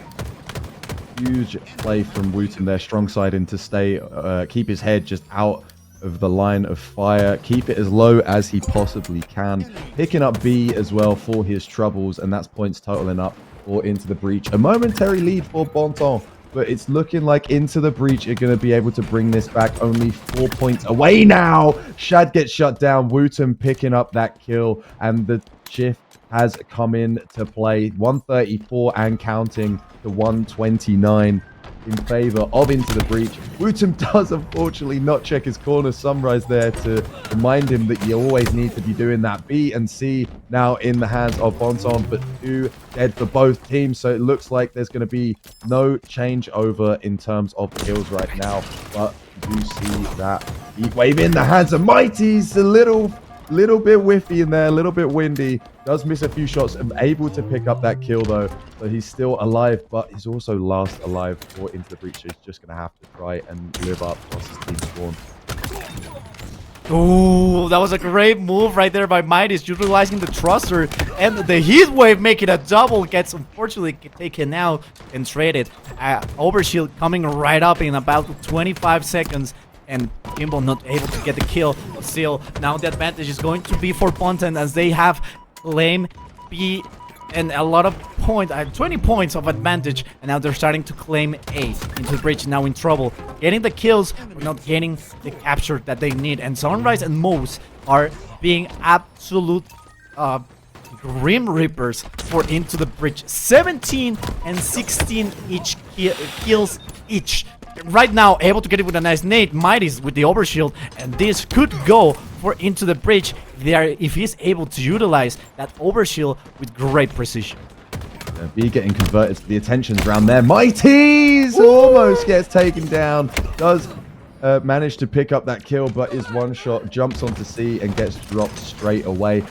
Big fight onto A now, and it looks like Sunrise is going to come out on top. Chick taken down. That's A and C. The point's still in favor of Bonton, but Sunrise gets taken down. A's going to get converted. C still has a little bit on it, but not really anyone there to finish it off. As I say that, it looks like C's actually going to go in the hands of Into the Breach. Probably, it looks like there was the trade that happened between Chick and Mose onto C, so it's still up for grabs. Sunrise here, though, trying to get some shots, and Bastos there to clean it up. Mighties gets taken down. That's a great bait and switch from Bonton as they keep hold of B and C, and they're even going for A. They'll give up C, they'll take A and hold on to B, because that means points are still going in favor of them, and they're so close to that 200 mark. It's going to have to become lights out from Into the Breach as the time keeps ticking away and the points keep ticking up for Bonton. Big advantage right now for the Bonton team. As we see them into the bridge start falling one by one. 2 down now. As Chick is fighting against Sunrays. Both are able to get the kill, the shields down, but he's able to get the trade. 3 down for Into the Bridge. That's a momentarily triple cap. As we're now down to the last 25 seconds. And Into the Bridge is starting to switch up B and C. The question is, will they be able to do it? And it seems that they will be. Now it's going to be a difficult journey, because they have to recover at least a 60-point deficit as precisely as possible without risking it. And AMB are going to now switching red as Mighties to try to go for the triple cap. It's a 2v1. Still has a little bit of using that overshield to fight with. Conrad's able to walk away, gets taken down, but unfortunately it's not going to be enough. It's taken down. That's a double kill for Moose. Yeah, Mo's doing a good job there to take down Mighties, and then also Wootum as well. The points are so close, 226. They're so close to being, to taking the map, excuse me. 250 is all they need, and once you hit around 230, it really does just have to be lights out for the opponent. Into the Breach are going to have to do everything they can to keep hold of this A and B hold, and they're doing a good job putting down the damage. Jimbo coming out, the Jim Reaper comes through with a triple kill. Jimbo taking him down, and that's a trip cap as well for his troubles. A, B, and C all in the favor of Into the Breach, and they keep hold of it. Moses diving on with Wootum dead. Sunrise takes down another player. It's 2 for 2 right now. Jimbo gets dropped by Bastos, but all the fights are happening on A. They still have B and C. A still contested, so the points are still totaling up. 221, but it's going to stop. B is getting converted, and it looks like it's going to go all the way. So a really good job there from Bonton to swap this over. The triple cap that looked like it was going to bleed them dry, they've managed to stem the bleeding straight away, and they're getting so close. 237 and counting. They're getting to the point of no return. 240, 10 points left. If you're Into the Breach, you're going to have to try and do something now, but A and B are so far away. Wootum just trying to get to B, but it might not be quick enough. A gets some time on, so it's getting stopped. Mighties gets taken down. That's 4 dead, and that's going to be map 1 to Bonton. Into the Breach go a map down 250 to 221. What a game. What an absolute behemoth of first game we saw. Just trying to make sure every single hill counted, every single stronghold rather counted. And now, well, Bonton is able to walk away with the first game of the series under their belt. As we take a quick look at the stats here, and just an absolute amazing match that we saw. I mean, here are the stats. The stats just talk for themselves. They being both of these teams doing amazing. Into the Breach was trying to get that that capture going, and unfortunately, it wasn't just enough. They were able to just deny it entirely and put themselves in panic mode, and that's what basically gave them a little bit of advantage. And the first game of the series going to go for Bonton. Yeah, Mose with 28 kills, really just trying to lead the charge in terms of kills there. And if Mose can keep that up going into this layer, this is going to be very, very difficult if you are Into the Breach. You're not going to want a repeat of what happened in the winner's bracket. You're not going to want Bonton to take you down again, because there's no loser's bracket beyond this. This is the loser's bracket. This is elimination. And if you get dropped, that's it for you, buddy.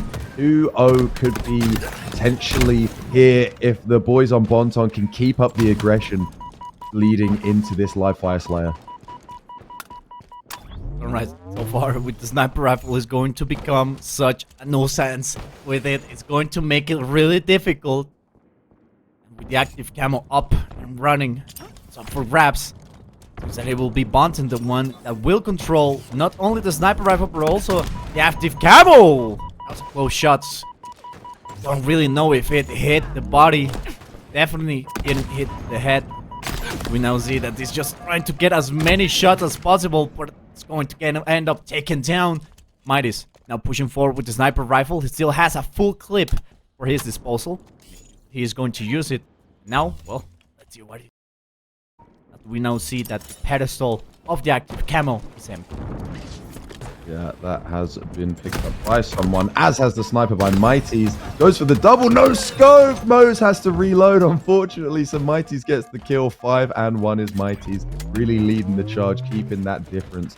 4 kill lead, make that 5, 4 into the breach, first to grace the double digits out of these two teams. And Bonton 2 dead, make that 2 for both teams, as into the breach lose Wootum to Mose, but still just Mighty's trying to get a sneaky little position, trying to rip off some heads. That was a little sticky there.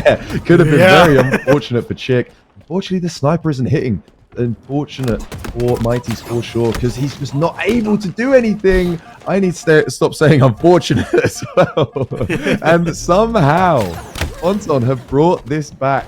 It's only 1 kill between them now. It was around 4 or 5. They brought it back to just the 1. That sniper not being able to land has really just shot into the breach in the foot. All tied up now as Sunrise gets the beat down.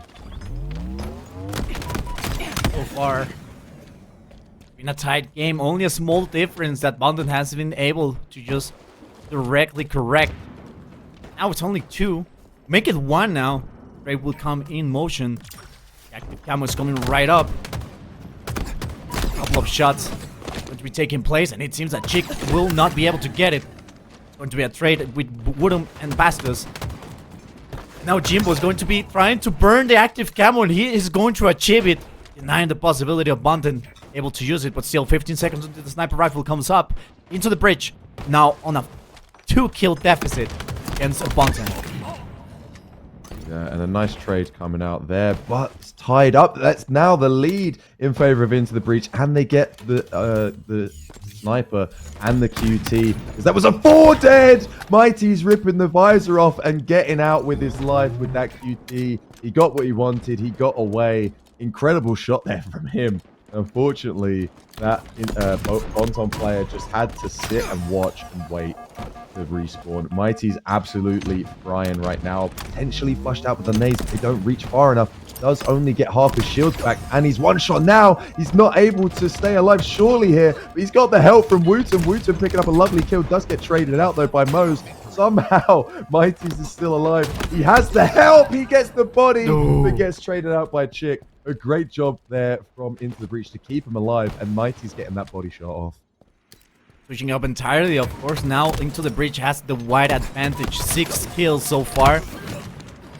It's going to be 2 down, which could end up being dangerous for this squad, as Bastos is going to go full steam ahead.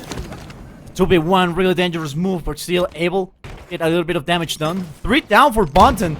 Now their grenades are going down, and that's an unfortunate scenario that you don't want to replace it. 2 players just strafing straight into your direction with no breaks. That's gonna be a tough. And an 8 make that 9-kill lead now for Into the Breach. Mighty's just absolutely flying through this rat tunnel and gets the beat down onto Shad. Completely just flies into his face, smacks him down. 35 to 25, 10-kill lead now for them. Mighty's is 10 and 4, Jimbo 13 and 9. This is an absolute showstopper from the both of them. And you've got Wootum and Chick just absolutely supporting Mighty's with the 1-tap. Get out of my face. Leave me alone. This camo's coming up as well. We have the lovely picture in picture, as it looks like Jimbo is going to be able to pick this up as this comes up. With the active camo, they might be able to just raid up, do way more damage that they have already done. Talking about a 10-kill difference so far. And they want to tie the game up. Couple of shots over at the pillars. It's going to a 1v1. Bastos receiving heavy fire, but still able to walk away with his life. Basically, a little bit of damage, but not dead. That's what most of these teammates need. Still, the assist will come through, the kill will come through, and the capture camo is not going to be part of this equation, at least until it responds again. Yet, granted, 25 seconds until the sniper rifle appears yet again. Sunrise. With the blood map pistol, will want to noob combo someone. It seems that he backed out of that idea before utilizing it. Also, take into account that the quantum translocator is coming up. So does the sniper. It seems that everyone wants a piece of that sniper rifle. Finally, Jim gets taken down. Does need 2 of the Bonton players to do so. Wootum getting a kill onto Mose as well, but 45-36. Surely, if you're into the breach, you just play the game and you close this one out. Jimbo picking up a kill onto Shad, pinging another enemy as well. That sniper in the hands of Mighty. Surely, it's just a formality. Mose peeks his head, does get bodied. Surely Jim is going to trade that one out and does chick as well onto Bastos. So 2 kills and a 10-kill lead is all they have into the breach. Getting that one. Unfortunately, Shad's FOV isn't wide enough. Mighty's gets a lovely lineup, a nice little nice little body shot as well, just after that game ended. But yeah, they're pretty dominant there from Into the Breach with that map. So that's 1-1 in the series right now. Absolutely. I mean, it's starting like a tight game so far. And it ended up being on the, well, Into the Breach side. So if we take a look at the stats here, 50-38 was our final score on this second game. And, well, Into the Breach was able to finally tie things up. And with a really, really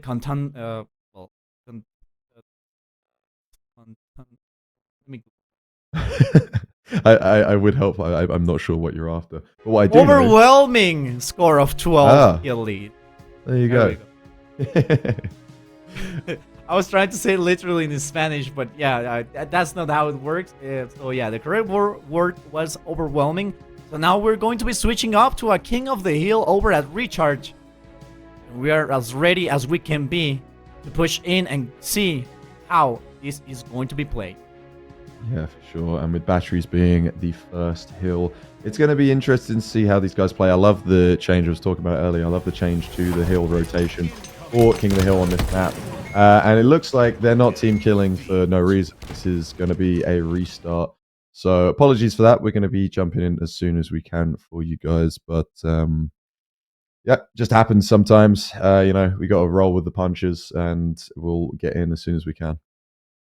Like a wise man told me, and a dear close friend told me, it is not a live broadcast if there are not live problems. So stuff happens, and we have to roll with it. It's out of our control, but still, we still have some really great plays and games to be able to be part of, as we still have potentially another, and I'm going to say 3 games at most. This one and another 2 ones, and also the grand finals is going to be either Into the Breach or Bunton against Quadrant. Yeah, for sure. It's going to be a fun one, regardless of who gets into that grand final against Quadrant. But we've managed to reset this one pretty quickly for you guys. Thank you very much to production putting in the work behind the scenes. Love you guys always putting in that front work, as we try and load in as quickly as possible for you guys to bring you as much Halo coverage as possible in the best way possible, right? This is a lovely little passion project for everyone here at Euro Halo League, and we appreciate the community support throughout everything, especially last weekend as well. It was great to meet so many people that are just big fans of EU Halo, and players as well. Like, it was great to meet everyone. Everyone was super happy, enjoying some Halo. And some great Halo was played indeed. Quadrant picking up top 6. Unfortunately, Into the Breach not able to make it out of pool play. But hopefully, Atlanta can be a different story as we jump in to this Recharge King of the Hill. See how it goes. And speaking of which, it was down to a tiebreaker that Into the Breach was not able to get out of pool play. into the London Mayor. And it was that, I think it was a 3-1 victory from former SWAT esports roster, the Mexican one, able to basically walk away with victory, but now into the bridge. Speaking of this game and of those nades, Mighties, let me just chef kiss that nade right there. They're almost halfway through that first hill, and that shot rifle in hand, that's going to be another one that goes down.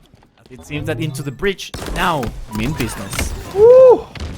Blaze is cooking right now. The stove is on. Unfortunately, gets taken down, but 5-1 is nothing shy of incredible. That hill is all into the breach right now. They are beyond the halfway point, and it's all thanks to Mighty's just keeping Bonten squad in the respawn screen. It's looking like this is going to be a pretty much uncontested hill. Mo's getting dropped by Wootum down in security. Sunrise as well. Wootum just can't die. The kid has more health than everyone, I'm sure of it. Check his SSD, because he's just never dying. And that hill is completely uncontested or into the breach. Trying to shoot those nades, still not going to cover the terrain that he wanted. Jimbo still is able to walk away with his life. A little bit of shields lowered. It seems that he's going to take Shad by surprise, and that's going to be a kill. Now Jimbo on the big box, flying to the other side of the map. And of course, one of the hardest hills to capture, in my opinion, of how tight the walls are. An active camo is coming right up. 1 second. And it seems that it is going to be grabbed by one of the teammates from Bonten. They're going to utilize it to walk away and, well, not other walk away, but walk around what into the bridge is throwing them. So far, Bonten has the hill. Yeah, this hill is so difficult. You're exactly right, Vazilik, because nades are the worst enemy for anyone on this hill. There's literally nothing you can do other than try and dance around them, which is exactly what we saw Sunrise just do there for only that one grenade. So a good job from Bonton to stop these into the breach players from even getting close to taking a chance at throwing these nades, and just waiting a little bit to pick up that hill. Probably trying to just run the timer down, make it a little bit of a closer game. Or, you know, later on, right, you tick off a couple seconds, hope that you can maybe pick up the next couple hills, and then you can actually play with that timer to your advantage. But maybe a little bit premature. I'm not sure exactly why the call was made to step out of there, because now you've got into the breach just absolutely running away with this Whirlpool one. Unfortunately, Jim not able to pick up that headshot, and then does get taken down by Sunrise. So good job from him, flush out Jimbo. And now you're going to see the collapse onto the elevator from the boys on Bonton. Chick last alive, and he's at batteries. His position is known, so they know roughly where they're going to be spawned up. But Jim gets a really, really fortunate spawn to help out straight away. Rifle. Ooh, trying to take down Woodham, not going to be quite enough. Still, right now, Bonton has the hill control. They're going to fight it. So they're not able to push forward. They're not going to let them into the hill. Or rather, reach into. That was a horrible joke. But still, great shot by Sunrise. Still trying to go for the kill. A couple of nades go off. Utilizing that last shot, and still able to get the kill trade going. 3 down for into the breach. Enemy team took the hill. Lost the life does get camo, but unfortunately it's burnt. Jimbo burns it, and that's a lovely killing spree coming out for Shad. 11 and 6 as well. Absolutely frying. On the other side, you got Mighty's 10 and 8. Trying to keep this alive or into the breach, but it looks like this hill is going to go in favor for Bonton. That's the third hill going towards them. A 2-1 lead currently for Bonton. Looking like, though, the spawns are good for into the breach to try and get some early scrappy time. But with Wootum last alive, he's surely just going to have to try and live up, try and keep the spawns or into the breach. I thought he got the stick, unfortunately doesn't, so he gets taken down, and no reward for him at all. He has absolutely nothing to his name in that life other than getting dropped in long haul. It's not really the best, but it was difficult. He had 2 on him. It's very hard to try and actually pick up anything there, and Bonton really just trying to close this hill out already, almost halfway. Are halfway up the hill of this 4th hill. Has been going for Bonton. And we see that they're technically a little bit over in the Slayer department. That's what's been helping them. But at the same time, they need to take into account that not slays everything that counts, but if you are able to control the main slayer, you're able to control the flow of the match. 2 down for both of these teams, but still the hill is not being captured. It is a patience game that they're also playing. Because you're also, like I said, and I've been saying, you're not playing Halo 2, you're also playing the mental game. If you're able to tire your opponent mentally, you have already won. Camo coming up in 8 seconds. We're going to see the attention turn towards there. Mighty's unfortunately getting perfected by Sunrise. The call comes through and it takes 2 more players to take him down. Then also the hill going to Bonton. So a 3-1 lead. Got picture in picture right now for the Camo, looking like Moses. And so Sunrise are trying to maybe just pick this one up, but it looks like he gets picked up by the Into the Breach player. So a good job from him to grab it, but I think it was Mighty's. I think Mighty's gets taken down, so that's burnt straight away. And the hill again in favor of Bonton right now. They're picking up the points, and this could be a 2-1 lead in the series for Bonton. They are 2 caps ahead and trying to close this out here and now. The situation is getting absolutely dire for Into the Breach, as Bonton is halfway through their last possible heal, their last potential heal rather, to claim victory and a 1-point lead. Mighty's in a 1v1 against Bastard is going to end up in a tie. Both of these players will lose their shields but not their lives. To go and throw the nades is going to try and get Jimbo down. But that nade will hit directly Jimbo in the face. Won't go down. Bastos will. Now the hill is starting to turn color red, but he will get surprised. Shad will drop down, but not able to get another kill. Still the defense is on point. And right now Bonton is playing for time, but could also play to finish it right here and right now. And they're going all in, not waiting for anything else to happen. Active camera 25 seconds, but I don't think that's really gonna matter, as we have Bonton claiming potentially, possibly not going to happen. Yes, it is going to happen. That Shad comes out of nowhere with a powerful double kill and is able to claim this 3rd game. And of course, 2nd in the series for Bonton. Claim a last point situation as Into the Breach is now looking to win that 4th game in order to go for a game number 5. Yeah, really good job there from Bonton to close that one out, right? They go 4-1 in that map. That's absolutely nuts for them. And we got the stats up for you guys. 11-9 is Bastos. Good job to just stay alive, get the assist coming through. 4.7 KDA, pretty nuts. The only one to go positive, unfortunately, is for Into the Breach is Mighty's.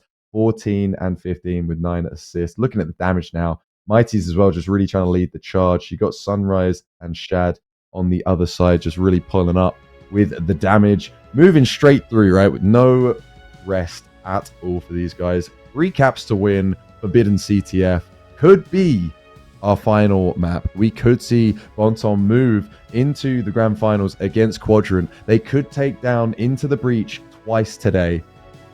This could be insane. It is going to be quite the match.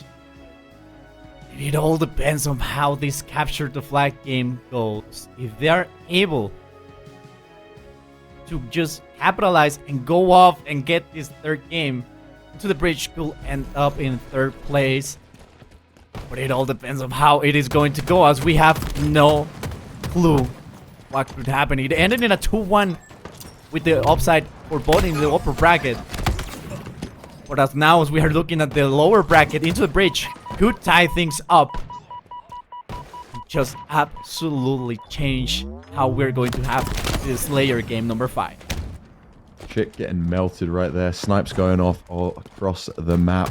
The double snipe on this map is what actually makes me feel a little bit better about when we have to play and when we have to watch this map. I'm not a huge fan of Forbidden, but the double snipe definitely makes it a better place for me, for sure. And it pulls out some absolute highlight reels when you watch these pros go at it. 2 dead currently for Bonton, as you see Mo's trying to just wrap around the base. His flag's taken, but he's also trying to get a flag grab of his own. Wooten doesn't catch him, though, so he's still behind, still kind of unknown. The unknown player, Jimbo, just managing to turn the corner and does get the kill onto Sunrise. Still Jimbo unknown, and finally Mose gets taken down with Shad last alive. The sniper not going to quite hit the shot, but that one is going to do it. Jimbo, not with ammo, rather, now in trouble. Able to take that Moose. It's a 2v1 situation, no way he can walk away alive from that. But the flag is going to get grabbed and into the breach. He's looking to get a first capture going, but Bastos is really and dangerously close by. It could be in for a steal, but still not going to quite make it on time. That's going to be it. First capture for into the bridge. Oh my god, the disrespect. The overshield is up. Let's see what they are able to do. That was so unfortunate. Mighty's managing to get that kill and then get maybe an extra beatdown just to be sure. A little bit of body disrespect coming through. That got a little windy in there for a minute there from Bonton. 2 dead for both teams as well. Overshield, I believe, has already dissipated. Chick trying to take a fight, get a little aggressive. Flag gets pulled as well. Bonton really just on the back foot at the moment, but with 2 dead, it looks like that's the push shut down already for Into the Breach. So a good job from Bonton to defend. 2 down. Well, momentarily now it's 1 down for Into the Breach. Jimbo starting to nade, throwing some nades rather. Able to just trade it out. The snipers are coming up in 10 seconds. But it's going to be a bit of a situation where they're able to just grab it. Woodham gets taken down. Zonris had to look under his step because he almost fell down. Snipers up. And in the hands of Shad, I believe. But the flag is also missing, and Bonton has to stop this run. A little bit techie here. Can Chick potentially get the kill? He does get taken down. Bastos there to clean up. Sunrise getting a little bit antsy. Flag though does get run. Sunrise with the G-slide trying to pull that flag down on the preferred path that every one of these teams loves so much. It's such a good run. So difficult to try and defend, especially when it gets around the corner. Chick gets bodied. Almost gets the reversal, but Bastos able to clean up his kill there. And this is the opportunistic run. This is the efficient run. This is the run that everyone loves because you can G-slide there. And then if you get it up over this second staircase, you can G-slide on this corner, which is exactly what Bastos is going to try and do, and does exactly that. 3 dead and a flag cap for Bonton, and they're going to try and run another one. Why not? They've got the overshield set up. They have the flag again, and this is just going to be another flag surely going in. There's no way this could be stopped by Into the Breach. This is going to be a 2-1 lead, almost definitely. Shad taking down Chick. This is going to go home. This has to. Oh, the sniper not going to be quite lined up for the shot. That's going to be another capture. Bonton just absolutely making sure they're able to just finish it up right here and right now and take us to grand finals, leaving on 3rd place Into the Breach. Mighty's trying to stop the advance from Moose is going to end up getting taken down. The push is in motion. The flag is still going. Into the Breach, not going to quite be able to stop it. This could be a potentially tight game for Moose. Could stop Jimbo, but not quite going to do it. This could be a tight game. Jimbo waiting for the shields to come up. Disregarding everyone coming back, and it's going to be Bastos, the one that will be pulling the flag and denying the capture. Not quite going to happen, but he is able to get the beat down. And now we're going to be dropping down to a stalemate. To see who will be able to endure more with the flags on their bases. Jimbo running the flag around the back of the base. Must have got a call that a lot of them are top mid with visibility. It looks like the flag's going to get returned, and he's going to get the cap, so they're all tied up 2-2 in this game. Jimbo 12 and 9 as well, does get taken down. 14 and 10 on Bastos, who's also in the respawn. 2 dead for Bonton. They're going to have to try and just live up here, keep this aggressive push going through. Overshield coming up in a few seconds, as are the snipers. So this could be, if anyone can fry with these snipers or the overshield, this could be the third and final flag for a team. But Mose is last alive. He is into the breach base. Does take Jimbo down, but he's probably going to get cleaned up. Surely Mighty's gets him. This is scrappy. Mighty's finally taking him down, but does get traded out. Chick with the overshield tosses out the flag, gets the G-slide. He's going to try and use this overshield to his benefit to stay alive. Surely he gets taken down eventually, though. But he's still up. Chick just being a little bit scrappy, being a bit ratty. A lovely, oh my god, a lovely shot from Wooten. He's showing off that mouse ability, picking up the kill as well, cleaning it up with that headshot. Speaking of a headshot, he gets the snipe as well. Just still trying to keep eyes on this flag. It does get a touch, but it's still going to be run. This could be the flag that takes us to game 5. Wooten just putting down some damage. The flag still was hardly moved. Jimbo went down trying to run it. Doesn't get the snipe off. It gets taken down. This could be the flag reset, and we could be back to level playing ground here. 5 minutes. The flag is going back, and now we're on even grounds. But watch out for Jimbo, as he is right there, plus he's his teammate. And now the flag is yet again being taken, but at the same time could be returned. It's 3 down for Bunton. This flag could not be returned. I think it will be momentarily a 4 down, but now it's only a 2 down situation for Bunton. They're trying to control the spawns while they run the flags. No sniper, no overshield. This could be a game 5 scenario like I was speaking, like I was saying moments ago. Wouldn't go down, but Mighty's is able to capture the flag. No one is close. No one is able to get it. And now they're going and try to go around, but they're able to have a little bit more of a breathing ground against the Bunton team. The flag is going to get grabbed. Now it's at 1. It's a last flag situation. Make it a double. Will it be a triple? No, he already drops that. It's going to try, but he will get it anyway. And the disrespect 3 down for Bunton. But the flag is still being run. Moose is going to deny it, and Moose is going to run away and bait the flag out, not going to allow them to get it. And it seems like he just vanished from existence. The flag returned the cap, and that's going to be it. 2-2, we're going to Slayer game number 5. That was incredible. Really, really good job there from Into the Breach just to bring that one back. And we're going to game 5, exactly like you said, Fazilla. This is going all the way. We're going to find out who really deserves to be in this grand final against Quadrant. Who's going to face off against one of the final bosses. Bonton already in boss phase 1. They did it earlier. So technically they're in boss phase 2. If they can take these guys down, they're going to absolutely have to bring their A game even harder going into that grand finals. Looking at the stats now, 5k damage at a gym. That's insane. Don't really look to Jimbo to pull up the big damage, big slays, but when he does, it's incredibly nice to see. Absolutely. I mean, it has been an amazing stuff so far. It's been great. It's been just what a game number 4, man. I mean, that capture the flag was basically everything that was needed. And so, well, this game number 5 on Slayer will be everything that will be needed in order to face Quadrant in in grand finals. No, game number 5, rather Quadrant in grand finals. Yeah, it's definitely a battle of endurance for these guys. Unfortunately, though, one of them will have to drop. Only one can progress. Will it be Into the Breach or will it be Bonton? We will find out very shortly going into this map number 5. But I mean, Jimbo, if he can keep up the damage that he put out in that last map, I'm thinking it's going to be Into the Breach. That's going to be my call. They're Into the Breach, I think, are going to take it. They're going to go into this grand final. But I mean, do you agree? Do you not? Let's talk about it.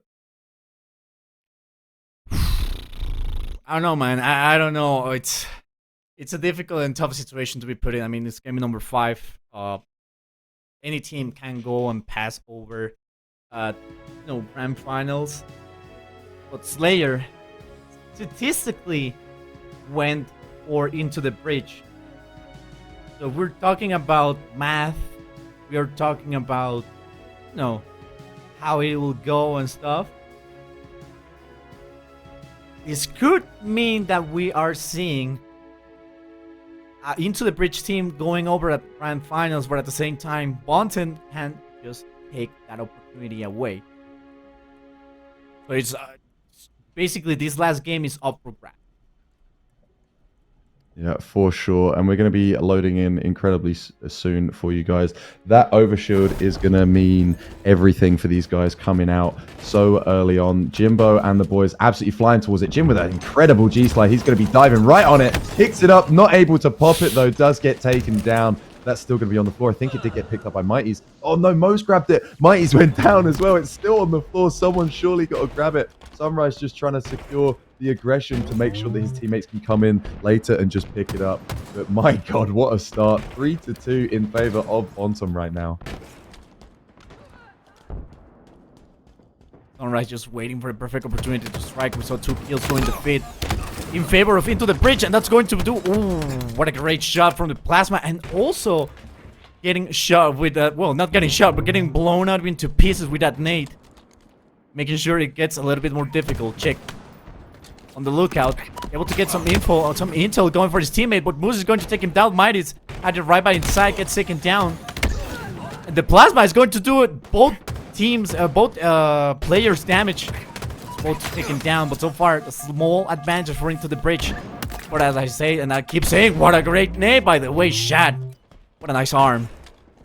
Everything could change. And the place we need to look out for is basically the halfway point of the map. Ooh, nice little one tap there for Shad onto Mighty. He's trying to get the kill onto Jimbo. Jimbo, though, only wants the trade. He'll want nothing less. And 1 dead currently for both of the teams. Mo's getting dropped by Chick as well. It's a 1 kill lead for Into the Breach. Player getting tagged 1 shot. Bastos has to try and live. He's got Shad there though to try and help. Both of them are 1 shot. You got to try and finish off your kills. If your Chick finally gets both of them picking up the trade for the final one. Still the 1 kill lead as the overshield comes up again. This is so quick, and this is so close in terms of scores. It's 13. Oh, whoever picks that one up. Oh, it's a trade again. Of course it is. It's still 14. Oh, it's such a close game. This overshield and plasma pistol could be the undoing of either team. Ooh, Jimbo gets taken down by Moose. Moose able to get a nice double rolling, trying for the triple 3 down for Into the Bridge. As it could be 4. It is going to be 4 down for Into the Bridge as Bonten with that overshield, especially Shad, we're able to just utilize it completely to its fullest potential.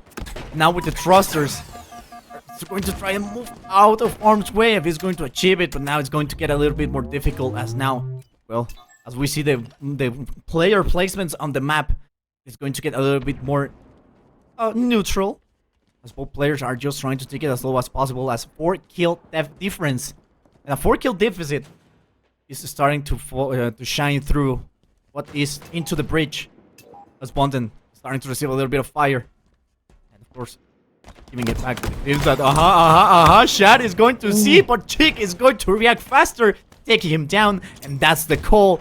That's the stuff that they needed in order to push through, and now the assault is on motion.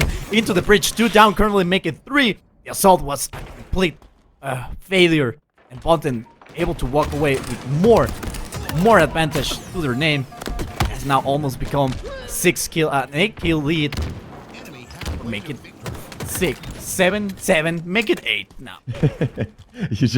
Whenever you start trying to do that, man, they're just going to keep totaling kills up. You're always just going to be saying, 6, 7, 8, 7. It's they're gonna make me count the whole game, kill by kill. For sure, and now a 7 kill lead just for Bonten right now. But so, I mean, some aggressive plays coming out. Mighty's just trying to overextend earlier on that P2, trying to get the 1-shot kill onto Bastos. Unfortunately, Bastos' teammates were there. Overshield coming up now in 3 seconds as well, so attention will be earned for both teams onto this. Mighty's gets naded, is able to get away with the overshield, so now if you're Bonten, you're going to have to tuck tail and run, but you're not able to because you're getting dropped. That's 2 dead, with Shad known as well. They know where Bastos is going to be spawning up. Mighty's making sure that that bridge spawn is completely closed off so they can pinch them down into this utility. Mo's and Sunrise now spawning on the other side of the map, trying to close this gap, and doing a good job of it is Mighty's and the rest of Into the Breach. 1 kill difference is all that's separating into the bridge, and Bonten from tying things up. Moving up on yellow base. Seems that it's a 1v1. Is going to end up in the favor of Sunrise, but Mighty's is going to take him down with the heat wave. Still a 1-kill advantage. Quickly turn around. The Intel has been forward, and now he's running for his life. He doesn't want anything to do with that heat wave, and he's going to get a little bit of trouble. He gets assisted by Jimbo. Starting to push forward. 2 kills go for Bonten, as we see it on the kill feed. 35 to 33. Still making sure the difference is noticeable, but at the same time, as least noticeable as possible. Now make it a 1 kill, as Woodham and company is able to get a 2 kill, make it 3. It's only 1 kill. They just keep doing a 1 kill difference. This might end up like the second game of Slayer. It went basically head to toe, when at the end it was into the bridge that they won 50 to 44. Yeah, this is incredibly close. You couldn't have it closer. This is incredibly reminiscent of the pharmaceutical jump out Slayer we saw before the reset as well. And if it stays this close, it's going to be rough. Jimbo trying to make that change though. Trying to pick up as many multi-kills as possible to stop the boys on Bonten from keeping it close. 42 to 38 now, as this overshield could seal the deal. If Into the Breach can pick this overshield up and not lose too many lives in doing that, they might be able to just close this one out pretty comfortably. Mo's getting the beat down onto Jimbo though. Wootum somehow still scoops it up and gets the kill onto Bastos. Shad also dropping to Mighty's, and it's looking like there's a ring around the rosy going. Everyone's running away from this overshield player. Finally does run out on Wooten, but he stays alive. 46 to 39. It's a 7-kill lead for Into the Breach. This could be them closing out this series and moving on to the grand finals to face against Quadrant. This could be the end for Bonten. They could be going home. An incredible attempt from them to bring it so close to get third, to secure third in this EU Open week 1,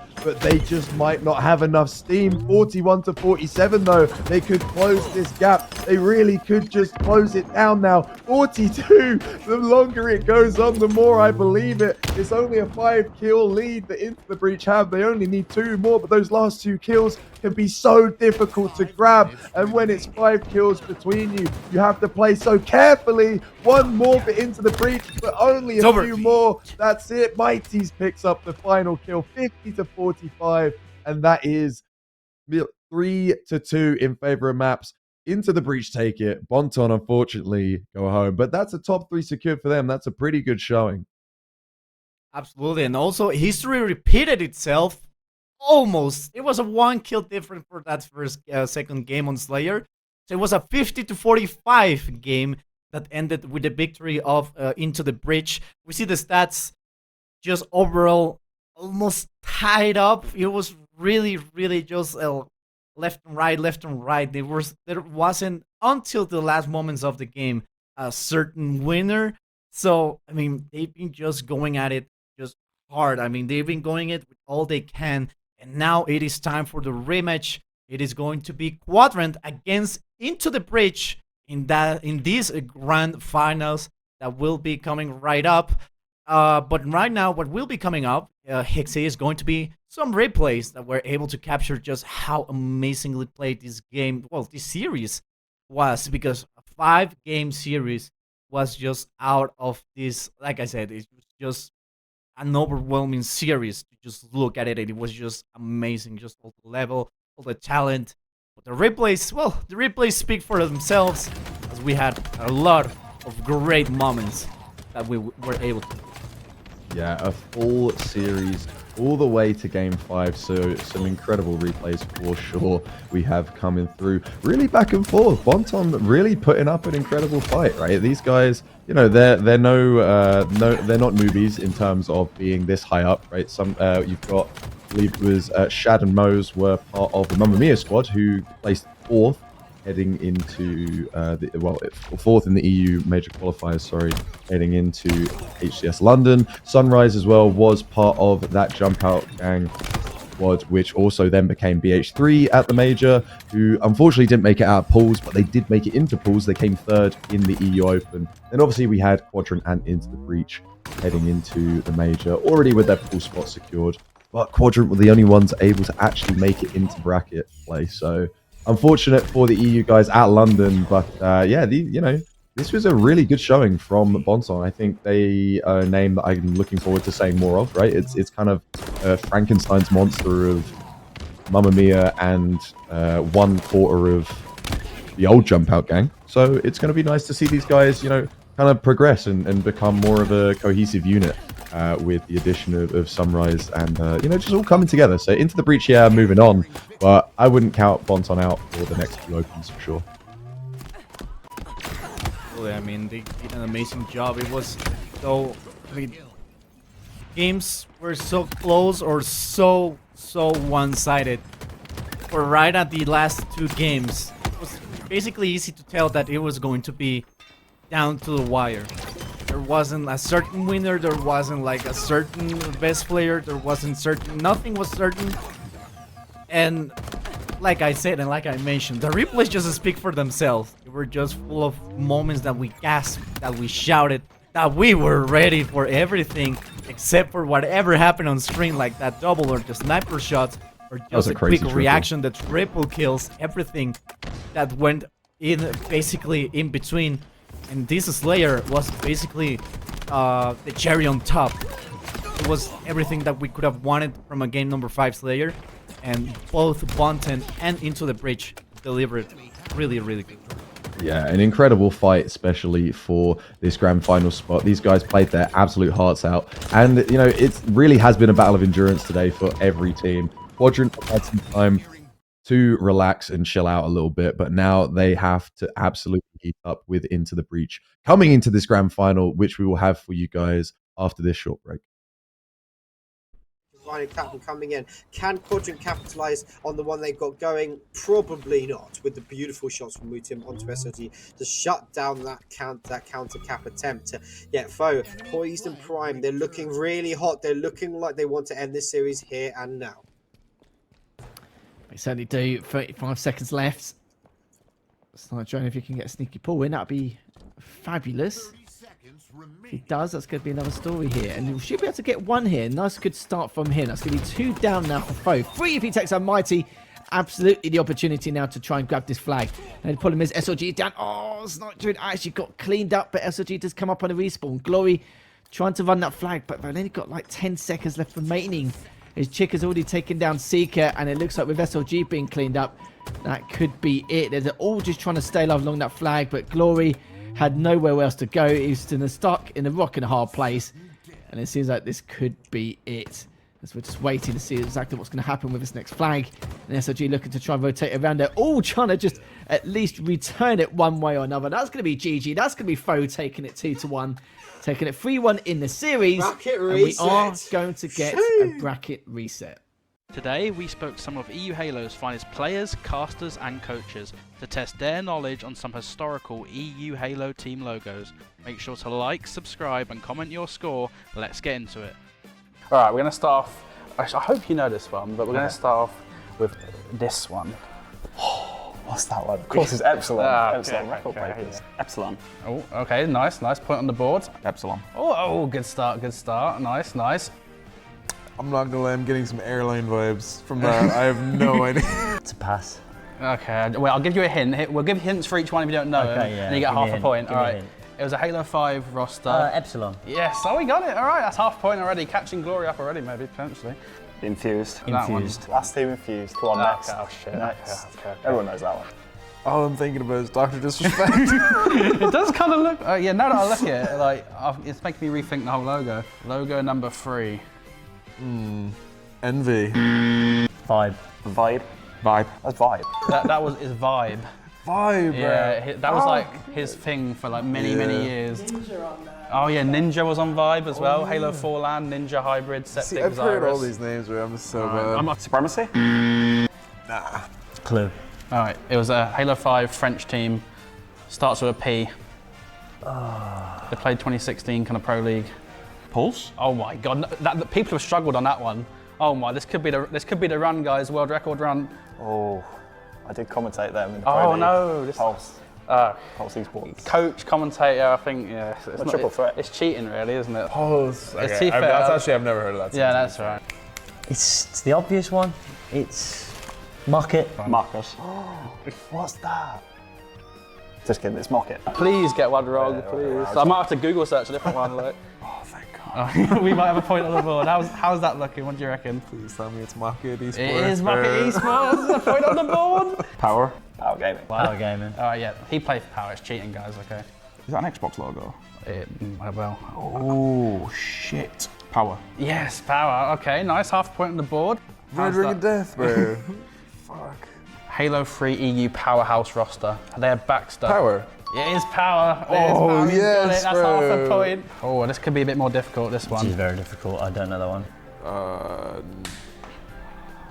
Jesus. No, I have no idea. You're forgetting I commentated Pro League. X-Men. Alright, it's kind of Halo 5 Pro League Season 1. One of the players in the roster, actually two of the players, Jimbo and Snipe Drone. It's really bad because I were in charge for you Pro League. God. To be fair, they're not a very storied team if you think about it. The team name is also the name of a famous movie franchise that involves a few superheroes. Avengers. No, DC Universe. You're gonna hate yourself. It was X-Men. Oh. You know, there is an X on it. You know this. Yeah. Oh, X-Men. It's alright. The X gave it away. How's it looking? I definitely know the logo. Oh, I know this one as well. I can't think for the life of me. No. I don't. I'm struggling here. No, we get a bit. See, we got a nice varying difficulty. Yeah, it's through the eras. Alright, Like, this yeah, I actually don't know that one. Who's that? Should I tell you the roster? High Society. Yeah. High Society, yeah. It's a terrible logo for High Society, isn't it? No, I thought you said this was easy. What's the clue, bro? What's the clue? Alright, the clue is, if you look at the logo, that's an L and that's a C. So it's two words, one starts with L, one starts with C. 2 words. Oh, London Conspiracy. Yeah, so that's half a point on the board. We'll take that, Again, you forget, I commentated these teams. Yeah. That's London Conspiracy. Yeah. Right. I need to get some history lessons. No, it's okay. This is the history lesson. This is the whole purpose of the content. All right, last one. This could be a bit difficult judging on some of the other ones. I like the logo, to be honest. It's a lion. Oh, it is? Oh, It is a lion, and I'm hoping that is something to do with the name. LLL. London Lions. Yes, that's it. Oh, that's big. Good job. That might, I don't know if that's the top one. That's got to be up there. See, that's one of my all-time favourite teams. Good old Infernos, Shinato, Lowland Lions. Yeah, it's the GOAT org, the Dutch goes. It's got a few good Dutch players. You know, Z-Mite, he's not bad, is he? He's alright. They're not Lowland around Lions. Oh, he got Lowland Lions, yeah, straight in there. Halo 3, it was Lowland Lions. Lowland Lions. The Dutch goats. Oh, I feel like, yeah, I could tell you knew that one. Well, not bad. I knew that one, to be fair, actually. Yeah. That's disappointing. Hey, you did alright, to be fair. Alright, they're called Lowland Lions. They were like an EU powerhouse roster, you know, had a few Dutch players. It's okay, look, you did good. I mean, I got 1.5. Yeah, I got 1.5. Look, That's not too bad, is it? Well, I think there could be some players who might get none, so at least you got a few. Yeah. And I think, you know, if you don't get Mock It, that's bad, bro. yeah, Mock It, you know, they've been around. Like I said, like, They were in Infinite for a bit as well, weren't they? Like, so that's the only reason I know. Because I remember I got bulldozed in my first ever tournament by Stu. Okay, and here are our final scores. In first place, we have Wonderboy with 9.5 points. In second place, we have Sims with 7.8. In joint third and fourth place is Baxter and Gas, both with 5.5 points. And unfortunately, in last place, it is going to be Glory with 1.5 points. Hope you guys enjoyed the video. Thank you all for watching. Don't forget to drop a like and subscribe if you haven't already. We've got lots more content on the way, and we'll see you all again next time. The translocator as well, which that could be a very impactful utility. Oh, just pancaking them with the repulsor. You get the immediate punch and then you slam them into a wall. Try and do the same thing here, and they're gonna have the follow-up from a teammate. And it is just a death grip of Drunken Record onto the squad. The shock rifle finds purchase as Jean is able to get a double kill from distance and then add to the killing spree, make it a triple. They want one extra. It's Foe that's able to read that kind of play. Oh, what a snipe. That's a double kill by the side of Kimbo. They're going to get another one. Trip kill. Looking for the overkill. They're presented at least the option. It won't count as... Have active camo coming up here online here soon. That's going to be a nade that's just dropped. They just watched and waited. Millsy did not expect the... Power weapon within the snipe. Watch the repulse coming behind him. Great turn by Ninja, but can only get a trade. Another great body shot, another body shot following out. A great read coming out from Desire with that repulse, able to time it perfectly. They know when... Want to be pulling flags as quickly as they have been. Maybe catch a couple of them down, and you can start to piece something together. That is a huge shot from Mighties, as it was a line them up quickly and take them down. And And Mighty's just showing off, turns around 180 on Snipe Drone, says, you're going to get a quadrant, I'm going to take you out. A little bit of a slower pace, but now that they're up against Quadrant, they know they need to up that pace. And look at that snap out of the hair from Glory as he continues his run all the way back from the winner's final. We see it again. What a kill! The killing spree out with this sniper, and Glory goes back to work. You see a little bit of a nice shot, first of all, and a little bit of hope for this cat smile roster. Sticker getting a lovely little no-scope to finish off that double kill. Unfortunately, it doesn't look like actually In order to get the double kill with that shock rifle, and then you follow it up, you stay focused and get that third kill. That's how you use your equipment to your advantage. Now double kill again, Zove able to take out Septic and Flux back to back. I mean, if Cynical can pull up on their kills, which it seems like they're managing to keep up roughly with this Hubbard's side, you do see Valerie's, 5 and 5, and Ranakin as well going in a triple kill. You know how dangerous he is with this weapon. Certainly is. Glory never has a day off, and it looks like he's going to continue trending. Knows someone's there, manages to find him. Lovely stuff here. Glory takes him down, going to try and get away, and if he survives with this snipe, this will be absolutely huge, and able to get B. That's going to be another question here, but does eventually lose that snipe. 2 down currently for Quadrant. Jimbo's also down on Foe, but Mighty does get cleaned up there. Nicely done. Gets taken from behind, but the beat done doesn't get it perfect, but SLG takes down Chick, and a nice little double there. 3 down for Foe, and this is going to be a perfect time for them to get B back. Was hoping to reset C, but they won't be able to get there in time. The entire team, 3 members going around dummies, 1 going around back C to underpasses. All on his Larry here, Hoppers. We're going to see what Chick's going to do. Chick able to get a little quick peek shot onto SLG to force that waste of ammo, but him being...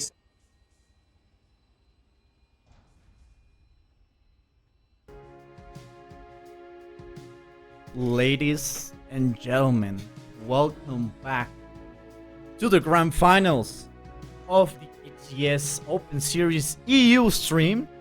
My name is Vergil. Joining me is going to be Hexy yet again to be able to witness this great final.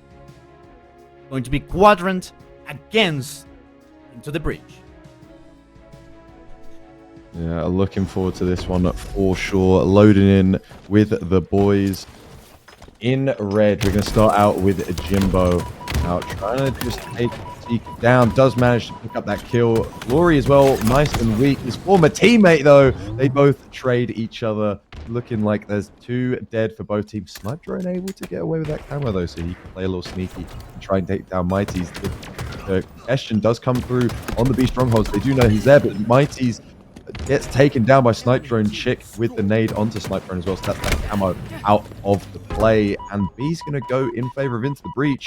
The A and C are unfortunate fans. Enemy team Rifle that Chick could utilize.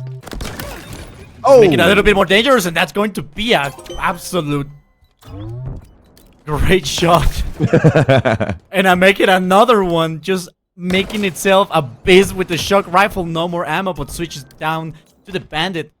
Now, well, of course, it means that it's going to get a little bit more trouble.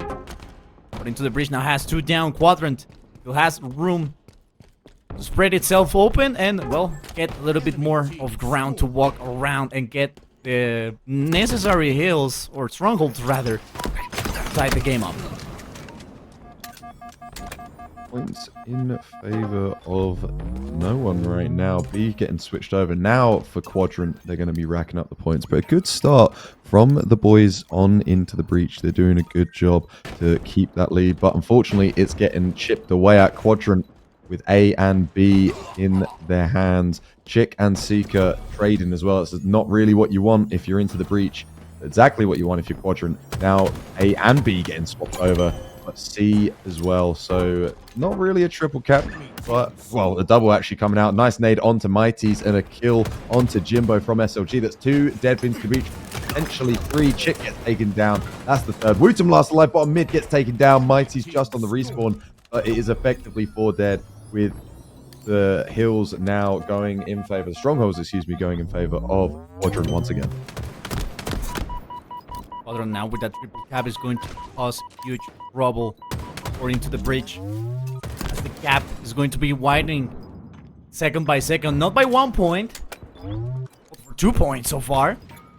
SLG is going to get spotted by his own teammate, but that means that the intel is flowing through. The active camo wears down, but he's able to get a lot of intel going. B starting to switch into color red. Jimbo starting to find a way into the C stronghold. His teammate is able to take down... No, he's not able to take down. Jimbo's the last man remaining standing. He's able to flip C to stop part of the bleeding. But he will finally get taken down. Wrap round to get some help for his teammate in pipe. Snipe Drone able to get away. Glory not so lucky. Snipe Drone finally gets taken down, but Seeker is there to try and put the damage down. Wootum strong side and trying to get around the corner as well. 6-5 is Wootum right now. SLG just running around the corner. Mighty's finally beats him down. It's a nice trade coming out there for SLG, to be honest, because the points are still going in favor of Quadrant into the breach. Still need to try and convert this B stronghold. They've got a bit of time on it, but they need to finish it off. Looking like Wootum's not going to be the one to do it. It's probably going to get reset as A also gets some attention from Quadrant. They're trying to turn it over and potentially mount the first triple cap that actually in effect, if Chick has anything to say about it, he's going to be saying a big fat no to that and take over C. We now switch to the red color. It is now turned for the guys basically into the bridge, the red ones, to start trying to get another one, but it's not going to be possible. 3 down yet again. Zika is trying to stop Mighty. He's just trying to get B, and he will flip it. Let's see at the end of the day how he's able to get it. He will get surprised. Knifedown will get surprised, able to reset it, but still able to get the kill on Wootum. Chick able to get himself in trouble. Azika will decided more important things to grab the active camo, but instead he unfortunately burns it, and it's not going to be no use. Now A and B are going to be red into the bridge. Yeah, Seeker making the right play in my mind, but unfortunately does get taken down. A good job from Into the Breach taken down, and a great job from Into the Breach to take 3 of the Quadrant players down. That's an incredible play from them, able to reset A and keep hold of B and try and put a dent in this 170-point lead that Quadrant have. They've really just run away with this map so far, but Into the Breach are not out just yet. They're going to try and keep this alive. But SLG getting the kill onto Mighty's a nice job from Wootum to pick up the kill on SLG, almost taking Snipe Drone as well, shocking him to his core, but only just a little bit. Snipe Drone still up there. Good night. See you later, says Wootum. Snipe Drone absolutely dunked on right there, and A getting converted now for the points to go back in favor of Wootum and the boys to try and again continue to chip away at this deficit they're facing. Big reload by Wootum so far. Trying to get the kill on Zika, won't be able to achieve it. Could see rather here, or both of them, a little bit of connection with the shot. Unfortunately, not going to be quite enough. Able to get the killing spree, able to get the double kill, but unfortunately, it's going to be SLG, the one that will take him down. It's a 1v1. We'll throw grenades right after flying off the platform. Camo's up. It could be up for grabs for anyone. In a couple of seconds, Jimbo able to get a nice double kill. Still, A and B are still in the favor of Into the Breach. And with 4 down, it's a huge advantage that Into the Breach needs to use. Yeah, they definitely need to try and capitalize on it with the camo in the hands of Mighty's, who's had maybe a bit of a quieter game than all his other previous games in other series, but definitely trying to, rectify that. Snipe Drone one shot is going to get taken down by Chick finally, and again waiting for that shock rifle just a little bit too early. You got a bit of time there to wait, mate, so just hang around, sit by the spawner, and just try and get some shots down. Glory gets dropped, but a good attempt from him to try and take down Mighty's, getting him to one shot. The call does come through for him to get pushed onto, so he does use the grapple to get away. A good shot as well from Wootum to take down Snipe Drone. Mighty's unfortunately falls to Seeker in security. And now you're going to see just the points still totaling up for Into the Breach. What looked like such a big deficit for them to try and overcome is now only a few points. That A-B hold has been so solid for them. They've been doing absolutely amazing. They're not letting it go. And they are just a couple of moments away from tying things up and just by looking at it, it might as well just take it entirely. Glory will get taken down, and now we're seeing that turning point with a nice double by Woodham. Into the bridge has awakened. The demon is out, and they are out for blood. They're now trying to get a triple cap rolling for themselves.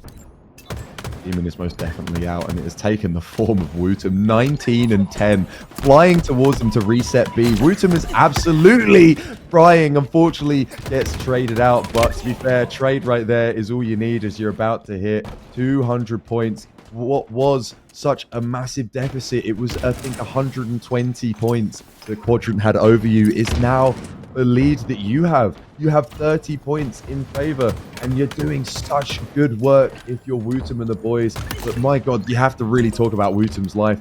It was just insane. Him living up and getting so much damage and finishing off kills, getting that kill down of that player that jumped out of top window from security, just floating down there, picks off the kill. Just nothing is able to be amounted from SLG and the rest of Quadrant. Finally, though, Mighties gets taken down.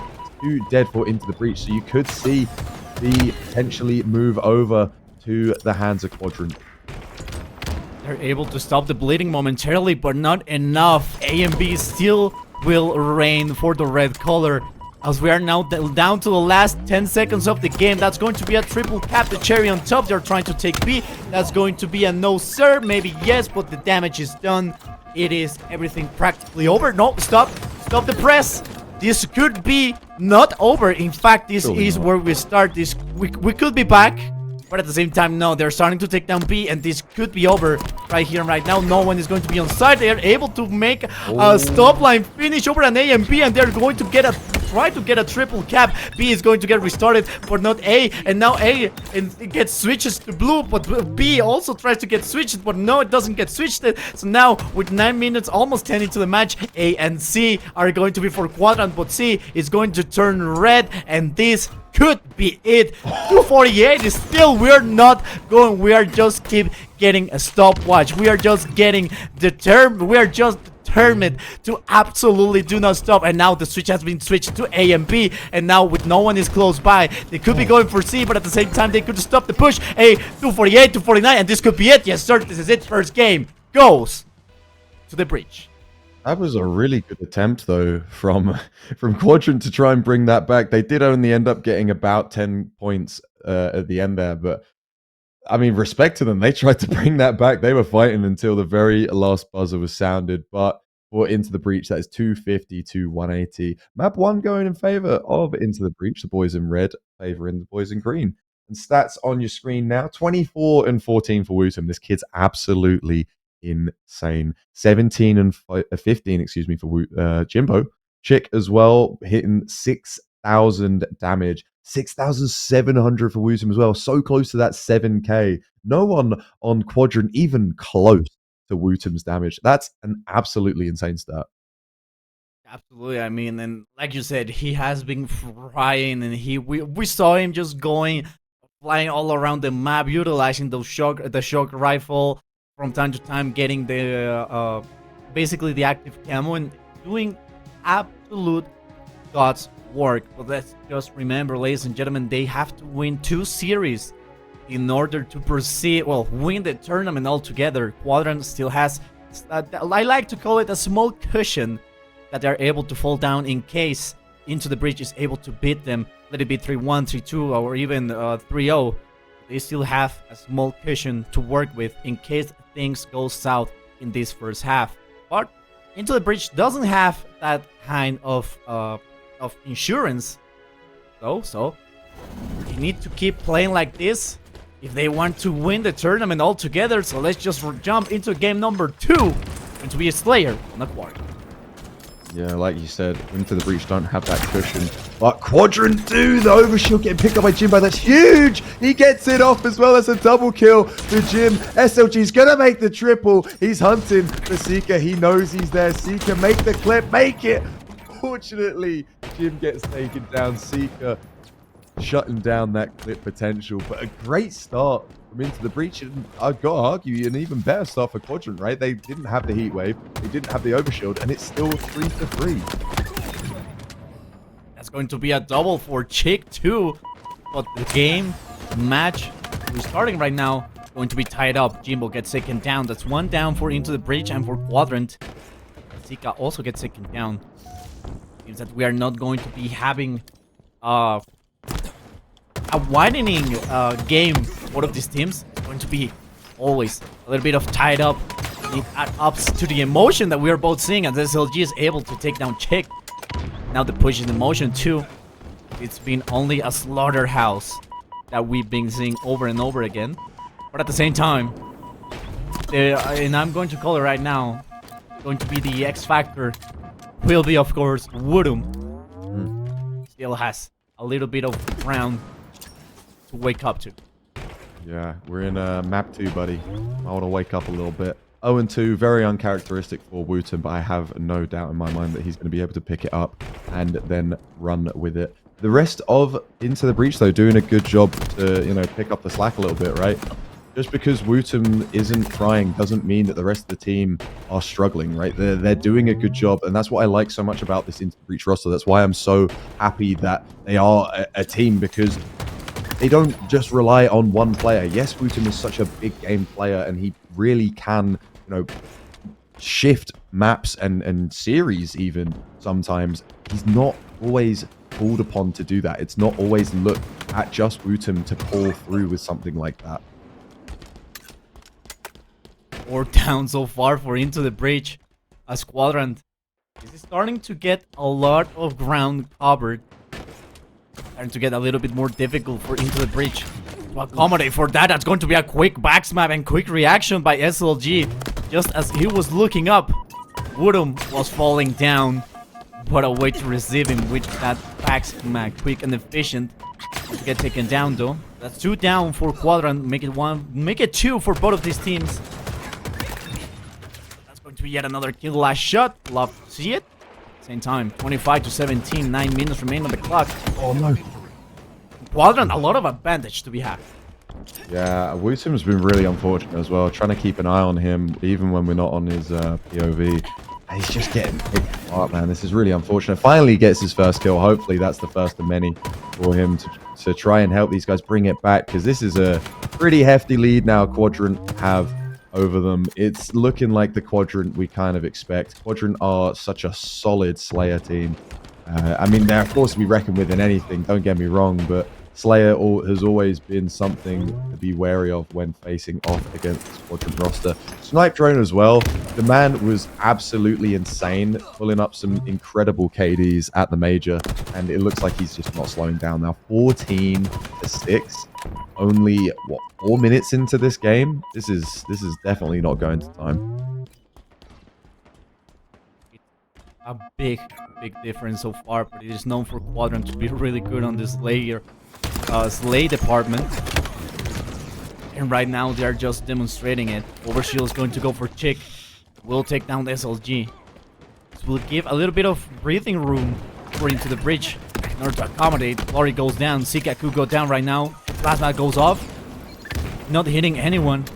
Now the overshield is no longer in play so far. SLG now in danger. As Chick is pushing, but his teammate will get the kill. We're talking about a 9-kill lead so far for Quadrant. They're playing it. Every single life that they have, they're playing it with all that they have now in their disposal. Yeah, getting very close to that 40-kill mark.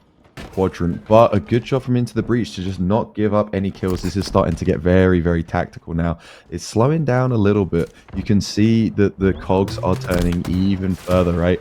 You always have a game plan, especially if you're these two teams, best in EU for sure. But when it comes to a point like this, when you've got an Aquarius Slayer, such a small map, but it can feel so big when these teams decide to slow down. It seems like it's picking up a little bit more, trying to get aggressive maybe with that heat wave, but SLG is the last person you want to have it in his hands if you're Into the Breach, or you don't want it in anyone on Quadrant's hands, to be fair, because it's so close. 9 kills for Quadrant to take this map and tie us up. 37-41. Now, they've done a good job to bring it back, have Into the Breach, but still, this is just where you have to be so cautious. You have to play perfect Halo to try and bring this deficit back, because it's only 7 more for Quadrant, and surely things are going to slow down soon if you're into Breach. If you're going to try and control the pace of this game, you have to. Quadrant have to do everything to try and be aggressive here.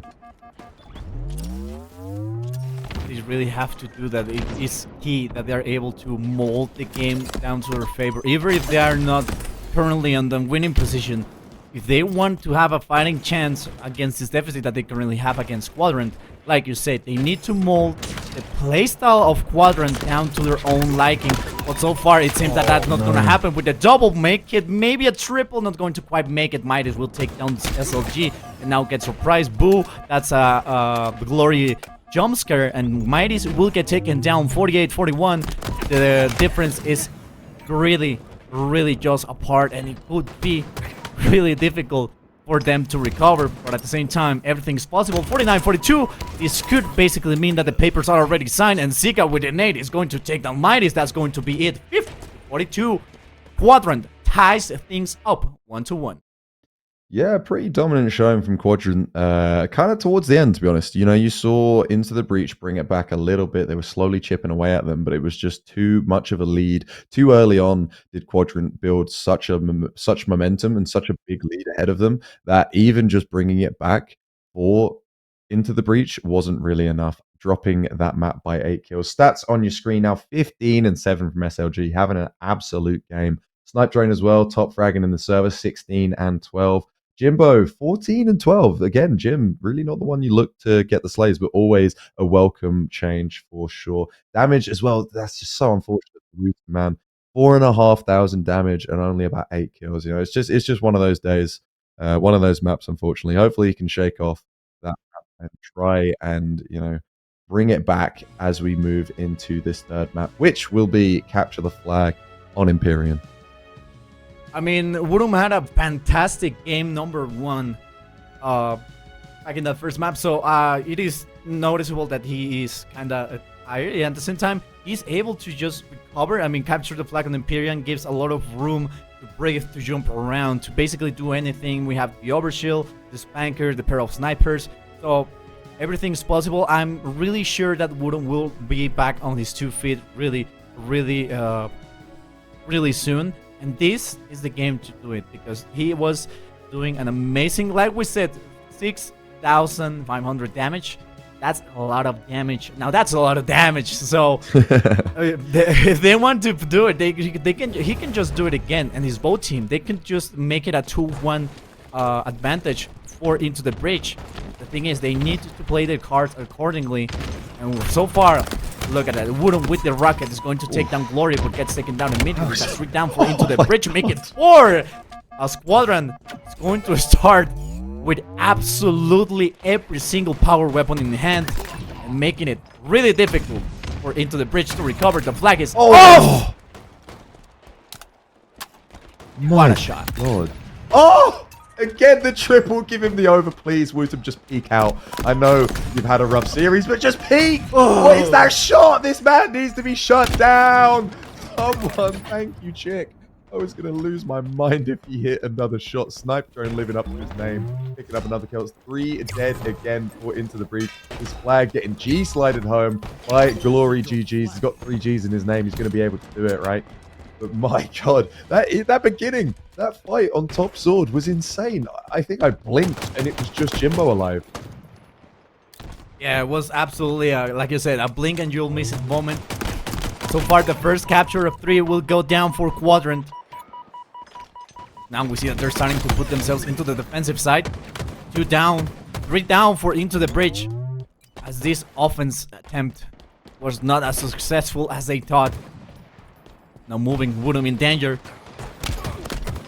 He's receiving heavy fire, able to get a kill. Now the plasma sticks to the ground for some reason. Maybe it was had a little bit of magnetic field around it, but it just straight to stick up to the ground. I find it's really funny. And we see that they're starting to push, and Cypron is ready right there to just end it, but not going to quite make it. 3 down for Quadrant. Now Midas have received the Callop of SLG will spawn in his face. Jimbo will try to deny it, but no, 2 down for both of these teams. And the flag is nowhere near a place that Into the Breach can take it out safe. Yeah, Wootum as well, just showing up, right? It's the Wootum we expect to see, you know, going positive, getting some nice kills. 6 and 3 currently trying to lead the charge for the boys in red, but Glory pulling this flag. Also on the other side, 7 and 3. This is a pretty scary force to be reckoned with. Does get shut down though. Too many eyes on him and not enough team members to help him out there. So unfortunate for him for sure. And the fight going down on the overshield. Think that's got to be thrown off. There's no way that hasn't. So a good job from Jimbo to just chuck that off. Mighty's with the rocket as well. So the toy's definitely in the hands of the boys on Into the Breach. See if they can make this turn this into a conversion. Sniper coming right up. Zika could be able to grab it right here and right now, but he's able to surprise Wudum, taking him down. Now the overshield is going to be on check. Takes Zika, where's the G? I forgot, down. Now with the sniper up in play. Quadrant needs to get it. Chick will go down. That means no more overshield, but still, Jimbo has the plasma pistol, able to land, could land some shots on this little Jeep, on Glory, sorry, but unfortunately won't be the case. Wudum with the sniper will get taken down by Zika. As now Snipedrum will surprise Mighties, and they will get traded out. 2 down situation yet again for both of them. But Zika is going to be able to get a 1 kill and assist his team with the other one. Chick able to regain the sniper for his side. Aiming down sides, but unfortunately not quite going to make it. Not quite going to find the big thing. He will just pull the trigger. Seems that 2 down for Into the Bridge as Quadrant just overwhelmingly rushing in. And that's going to be a kill. Good stuff. Chick takes down Glory. This can still open up a lot of stuff for Quadrant.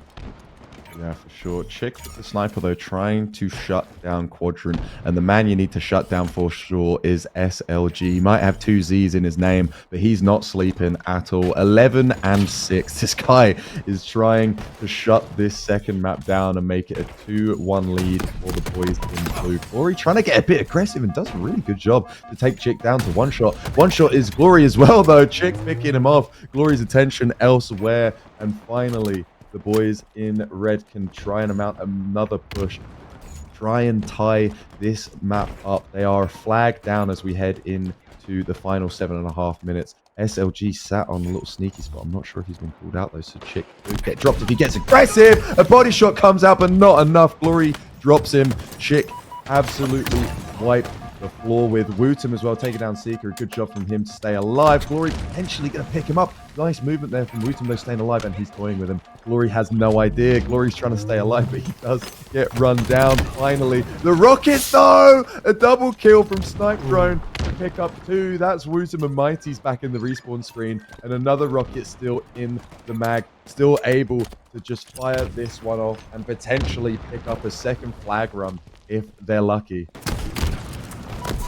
Rockets go down, but the damage is up. Wudum able to get a little bit of damage, taking down Zika. So 2v1. This SLG is getting shot from behind. Jimbo will be able to take the kill, but Snipedrum is going back in and able to grab the flag. He will face off against Chick right in front of him. Oh, the plasma stick able to get it still. What a way to defend the flag, but still Zika is really close by, so as does Glory and of course SLG. The flag is moved. Not much can be done other than get the damage rolling. 2 down for Into the Breach. And for Quadrant, the snipers are coming right up, and it seems that they're out for blood. They're going to try and make as much damage as possible. Great backshot. Now, with the off the rack kill, but the nades are going to be an issue here and will get taken down. What a great play that was. Yeah, unfortunate timing for that. Into the Breach player, down by Snipe 1 to just peek a little bit early. He could have maybe gotten the back-to-back, but instead gets shut down. Wootum with the nice snipe punch coming out there. Picks up the ammo as well, so Wootum is definitely going to be a force to be reckoned with double snipes right now. 2 dead for Quadrant as well. This could be a bit of pressure coming out for Into the Breach. A lovely little free nade from Snipe Drone just to shut down any push Jimbo had coming through top mid. Mighty's finally picking up Snipe Drone as well, but it's 2 dead for Into the Breach. It seems like every opportunity they have to make a push, the defense is on point for Quadrant. See the sniper taking down, well, the shields of Chick right there. Now Jim was trying to push forward. Another sniper shot that will do damage for 1 kill.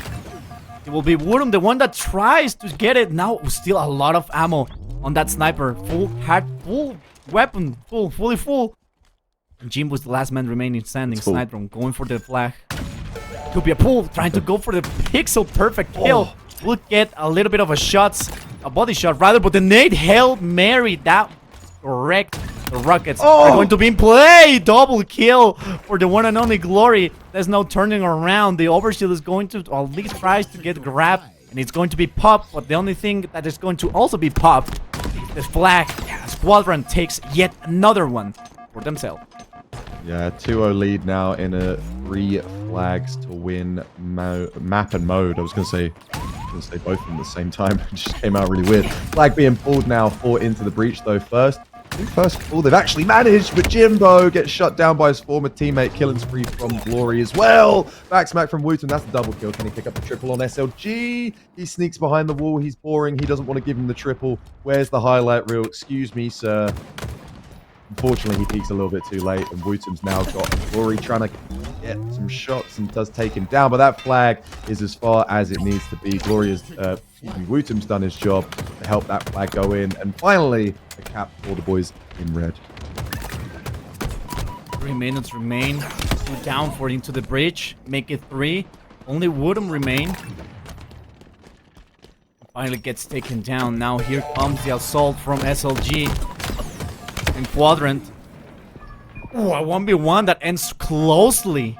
Really closely in favor of Chick. Now, of course, with the flag returning and Quadrant pushed back, they're able now to try and go for yet another capture. The snipers are coming right up. Going to be 1 down for both of these teams. The snipers are grabbed. Let's see who will be the most quickest on the draw. And of course, the deadliest with the shots. Chick sat just at S2 trying to get some lines of sight. SLG with the other sniper. The Quadrant sniper's in the hands of this man with the skulls of the Fallen on his sniper. The ones that he's picked off, right? He is scary with this weapon. His name might be Snipe Drone, but he's not the only one that can snipe on this team.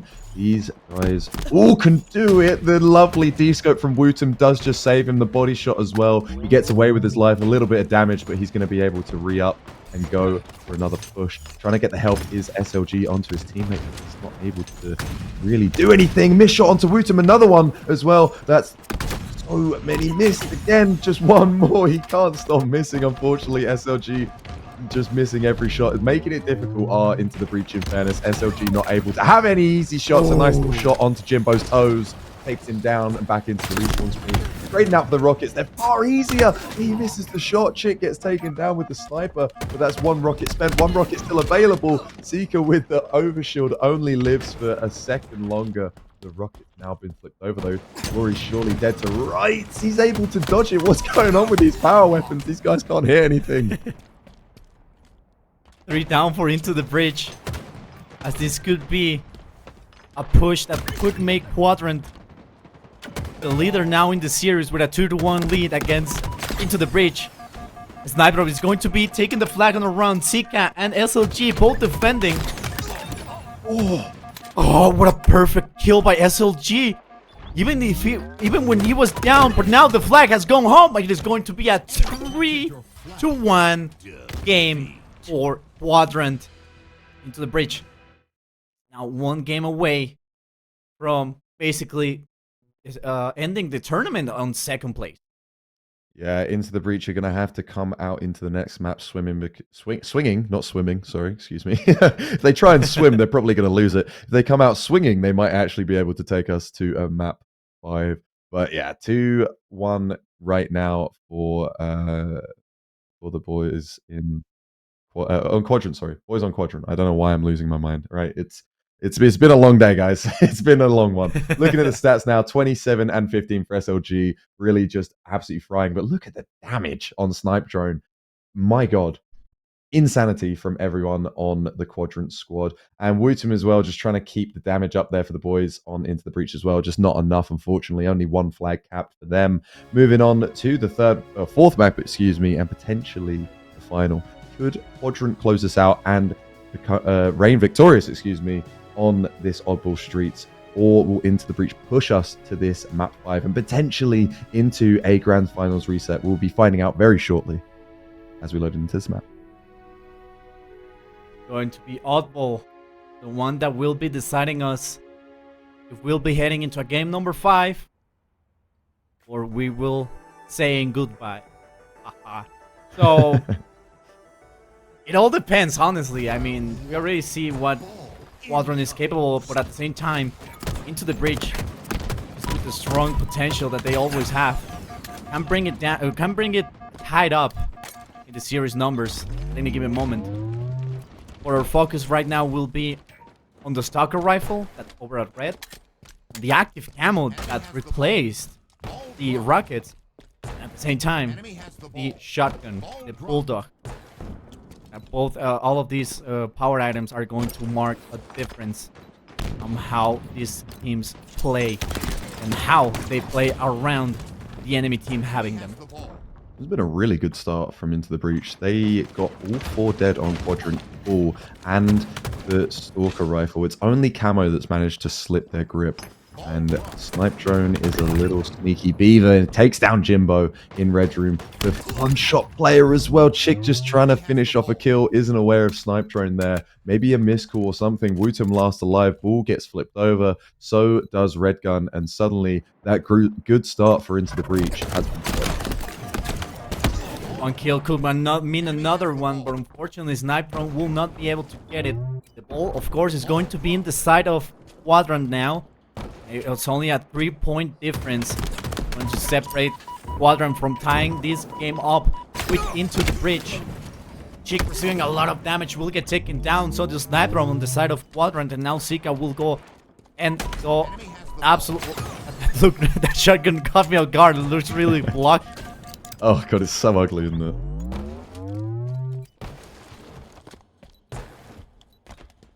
So far, waiting for the perfect opportunity to strike, but unfortunately it gets taken down. Or just thrown to Wootum from Quadrant. Don't think they expected him to be there.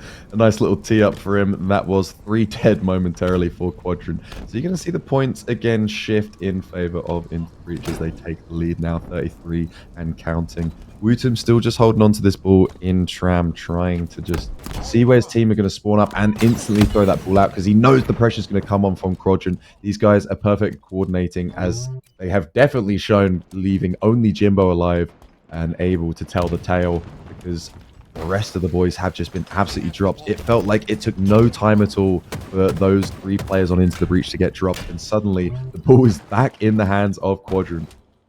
Ball dropped. Enemy has the ball. Quadrant able to get a little bit of advantage. We see them now rotating. SLG just patiently waiting. Ball dropped. Trying to throw some nades. But at the same time, patience pays off. Able to get 1 kill, maybe another one. That's a yes. Not going for the head, rather for the legs. Man can walk. 3 down for Into the Breach. Quadrant will get more ball time. They are now halfway to victory, but watch out because Jimbo has the Stalker Rifle. Now they have to adapt the strategy that they currently have. They're able to overcome that Stalker Rifle. Nice angle for there from Snipe Drone though, getting some early shots down to anyone that does cross from driveway or into bottom Tram from Palms. Unfortunately slipping through his Mighties, does come back to try and take the shot, does get taken down. That blocky shotgun that looks so ugly comes back out in the hands of Glory. I don't know why these guys use that model, but there must be a reason. Maybe it makes them play better because it's so ugly. It looks like the textures haven't loaded yet. Couple of shots, double tap him. Active camo coming right up. Quadrant still has the ball, but a little bit of unfortunate situation. He got stuck in that chair. Perfect kill from Wootum. Trying to get another one, will get taken down. Unfortunately, not going to quite get it. 63 to 57. There's still plenty of time. The active camo is not going to get burned. In fact, it is going to get dropped. Maybe could be Glory, the one that will be grabbing it. Or also gets taken down. Seems that either Jimbo or Wootum, I think I'll be heading more for Jimbo, will be the one take control of the active camo. LG just trying to get some shots down into the tram, but taking some extra shots just in case anyone re-peaks. And running around now through PD, just getting his shields to come up, knowing there's players along this arcade side. Wootum on the stairs, trying to get aggressive, does take down Seeker, but the other player, Unknown, is in the arcade. Seems like he got taken down by Seeker, so SLG will be last alive for the boys in quadrants. Mighties as well around here, trying to play the ball, trying to bring it back to his team. He sees them spawn up in tram, so he knows that's safe. He knows there's no quadrant players there, just leaving it on the tram stairs. But this could be detrimental for them. Chick gets taken down, Jimbo gets traded, and last alive is Wootum. He's in shotgun room, surely he gets taken down here. He does, and only able to take the one with him. Mighty's picking up a nice little cleanup off the rip. Seeker as well, last trying to fight him, just trying to grab this ball and drag it back into tram, but it looks like the ball's actually fallen further down into bottom mid, so there's no way that ball's going back into tram anytime soon. 7 seconds difference. And the active camo is yet again coming right up. Mighty's was barely able to drop the ball for his teammate. Now Jimbo trying to push forward with no shields. Active camo is coming right up. And it could mean that they have to use it to attack Quadrant's position. 3 seconds, and it seems that SLG has the same idea as Jimbo. And into the bridge is going to end up trying to go push. Jimbo gets taken down. Mighty is not able to, rather able to get the kill going. Se me lengua la traba. My tongue, it's a little bit tangled at the moment, but don't matter right now, as Mighty is able to pass the ball down for his teammates. Now Wootum will be in control of the objective. Ryan tie things up as Quadrant is cooking up something. We see them split. Trying to find this camo player so bad, Mighties! Missed a couple shots and gets paid the has to pay the price, excuse me. Unfortunately gets taken down. Glory dropping him, and Glory staying alive, taking down Wootum as well. 16 and 13 for Mighties, but unfortunately that camo just couldn't stay alive. Jimbo surely going to get cleaned out by that Splinter somehow staying alive. Jimbo's doing some dance round the back. He's still alive, and he's got his shields back. Snipe Drone having to push in to really just clean him up and finally takes him down. Wootum surely going to get cleaned up here, making it difficult still. And Mighties is last alive. Points still in favor of Into the Breach, so they are 8 points up, but it's looking like the ball is going to get picked up by Quadrant anytime soon, unless Chick and Mighties have something to say about it. Jimbo gets taken down, traded out by Chick. And Glory also takes out Wootum. A huge kill from Chick to stay alive, and this ball, though, is in the hands of Glory. You're going to have to try and push in. Surely the time is now, if you're Into the Breach, to try and stop this round going in favor of Quadrant. 15 seconds remain. The ball is nowhere near what they want, and if SLG wants to have a play that could mark a difference, the time is now. When only 5 seconds remain, this first round is going to go for Into the Breach, as they're able to stop the, well, not to stop, rather make sure the time is depleted. Quadrant now needs to win this second round. It goes to a third round. They want to win the tournament right here and right now. For sure, and the round going to Into the Breach is incredible, because I really thought Quadrant were actually going to be able to pick that one up. Shotgun in the hands of Mighties now. See if this Bulldog has a bit of bite on it. Snipe Drone tasting it. Unfortunately, one less shot from Mighties means that Snipe Drone stays alive just long enough for him to take down Mighties.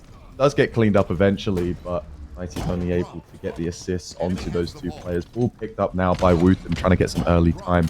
Now 6 points and 6 points only, but later on those 6 points could mean everything. A great shot caller by Mighty's. Trying to go for Mighty, for...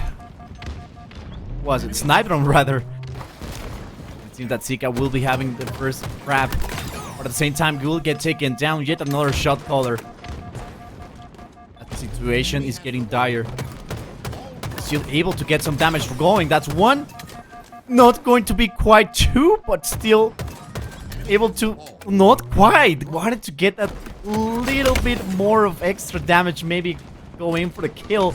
but unfortunately it wasn't the case. It's taken down. Still Quadrant with making into the bridge 3 down. Will try and of course take control of the ball, and it seems that now ball has been moved to a really weird position. Oh, whiffs the melee and not going to quite take him down. The ball is in protection now of Mighties. Will try and will take down every single teammate left from Quadrant. He makes a great double kill. Yeah, really good job there, but points still going in the favor into the breach. 2 dead, 4 into the breach, so you could see Quadrant trying to push around. It looks like they're going to take the arcade and driveway side as the camo's coming up, though. Ball does get chucked out because anything could happen. Glory getting aggressive, does get taken down as the Snipe Drone. So Chick and Jimbo doing a good job there. Jimbo picking up a 2nd kill as well onto SLG. Seeker last alive, and surely Mighties is going to be here to pick up the pieces of what is left. The camo picked up by, that looks like by Jimbo, and the ball picked up again by Mighties. So 22 and 18, picking up some ball time as well. Mighties is really just trying to do everything in this second round to secure that map 5. Jimbo with active camo wanted to get what? Hold on, can we get the bar? Can we get the bar? Can soccer football just give us the bar for a moment? That was a back smack, 100%. That was a back smack, and I will die on this hill. Jimbo got absolutely robbed in that interaction. Yeah, unfortunate for Jim. What can we say other than that's Halo sometimes?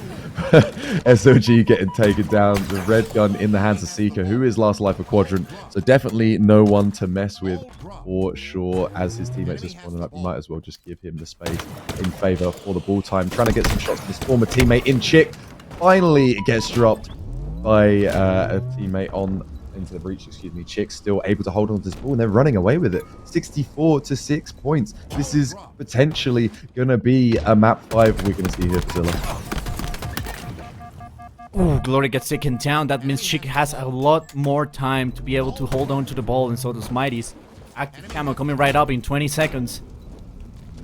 With only 30 remaining, Quadrant needs to make a power play. They are 70 points, almost 70 points down. They need to utilize every single opportunity that they can in order to deny into the bridge winning the second round, because 5th game is going to be a Slayer. It's going to be costly. 3 down for into the breach. Quadrant nowhere close, rather, from the ball.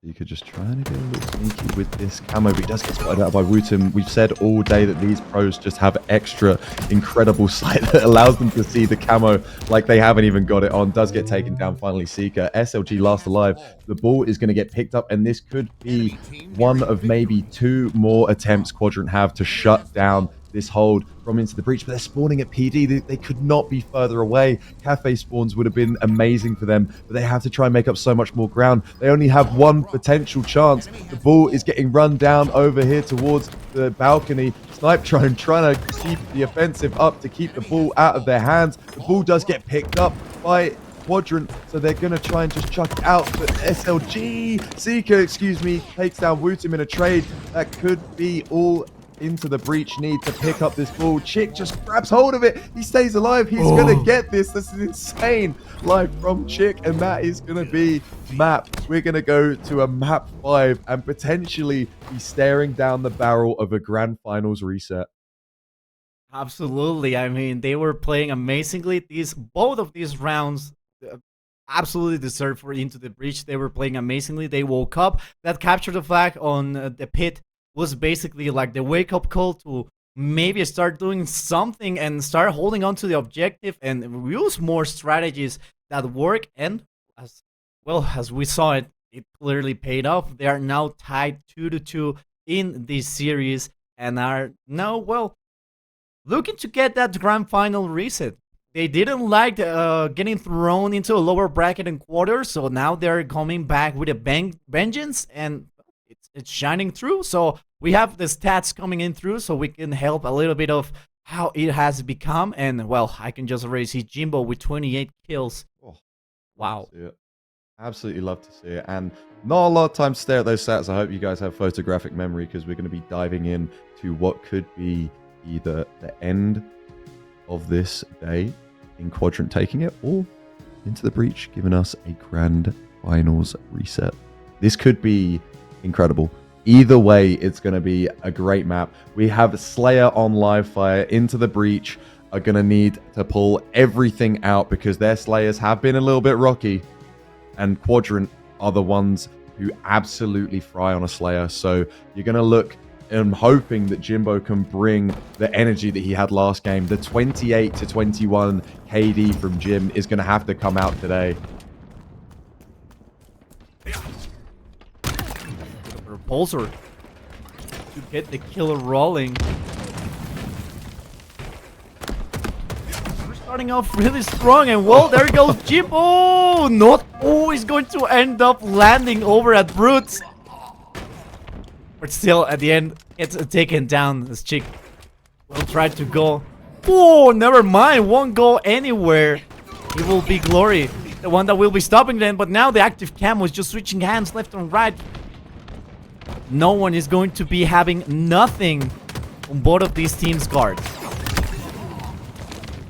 All tied up as we grace the first minute of this map.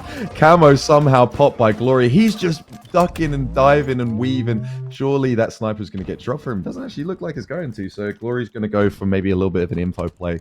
He's going to be trying to see where they're going to spawn. They're going to try and push the spawns over to back green, and it looks like that's exactly what they've done, but they've missed the mark. They've managed to slip into Garage. Jimbo sees him, manages to get him one shot, but no one there to finish him off, so he's probably going to get his shields back as he runs back up to Sandbags. Wooten does manage to spot him out, though, so it's still going to be a pretty solid fight. Wooten picks up Glory. That's a great kill to pick up when you're 3 kills down. Wooten has noticed SLG trying to assist his teammate on getting that kill. You see Chick taking down Zika right in the kill feed. It is going to be another one. There's going to be a trade. Nothing you want to have. But it can be something that could be happening from time to time, especially when you are on the starting kills, on the opening kills. But on game 5, every single kill count, every single man on the map count. And the least people you have just going at it. The more people you have on the map, not ready to spawn, the merrier. I mixed up. I'm sorry. I messed up. You're a good man. Not a problem at all. 5-kill lead for Quadrant right now. They are really just putting the afterburners in work. 3 seconds for that camo, as you can see in picture-in-picture. We're going to see it get picked up by Into the Breach. Either Mighty's or Jimbo. It looks like it was Mighty's who managed to bag it. Does get shut down, though. So Chick and Jimbo and Wooten trying to clean up pieces, trying to make up for that potential camo that they lost. A good job from Chick there as he gets flung back to try to just take down that player and keep it as close as they can, but still a 4-kill deficit for Into the Breach to try and make up. Chick gets a nice kill onto Snipe Drone. Cross on the other side of the map. Glory as well, just trying to live up over on this camo pedestal. SLG gets away with the sniper. That's not what you want if you're Into the Breach right now, because this deficit could just be extended if SLG is going to hit those snipes. 24-19, make it 25-20, and we already know that if I keep going like this, I'm going to keep counting into the end of days. Going to be a little bit of a difficult situation here. Great assist right there. Now Glory able to get a 1v1, try to get a repulse, will get taken down, gets the double kill and a rare kill with the repulsor. The cave? Question mark? You saw that too, right? I'm not questioning it, man. I'm not sure. You saw that too, right? What was going on? I did see it, but I'm still not sure what I saw. That was a mind-the-gap kill. What? Yeah, I saw it, but I'm not sure what I saw, so I'm not going to comment. We're going to maybe wait for the replay to reveal that. A body shot coming out for SLG, just not able to pick up the head. Finally gets the kill onto Wooten, though. Wooten sent back to the respawn screen. A lovely shot from Mighty's there on taking down SLG on the repeat. Jimbo and Snipe Drone get raided. Everyone's dropping. 2 dead for both teams, 32-27 though. Still the lead for Quadrant. They're still ahead. If you're into the breach, what more can you do? It's seeming like every fight you get is either traded or you're just getting caught with your pants down, unfortunately, like Wootum just did there. What can you do if you're into the breach? Only a 4-kill difference. Good switch in the blink of an eye. See how Quadrant is starting to try and get as much ground covered as possible.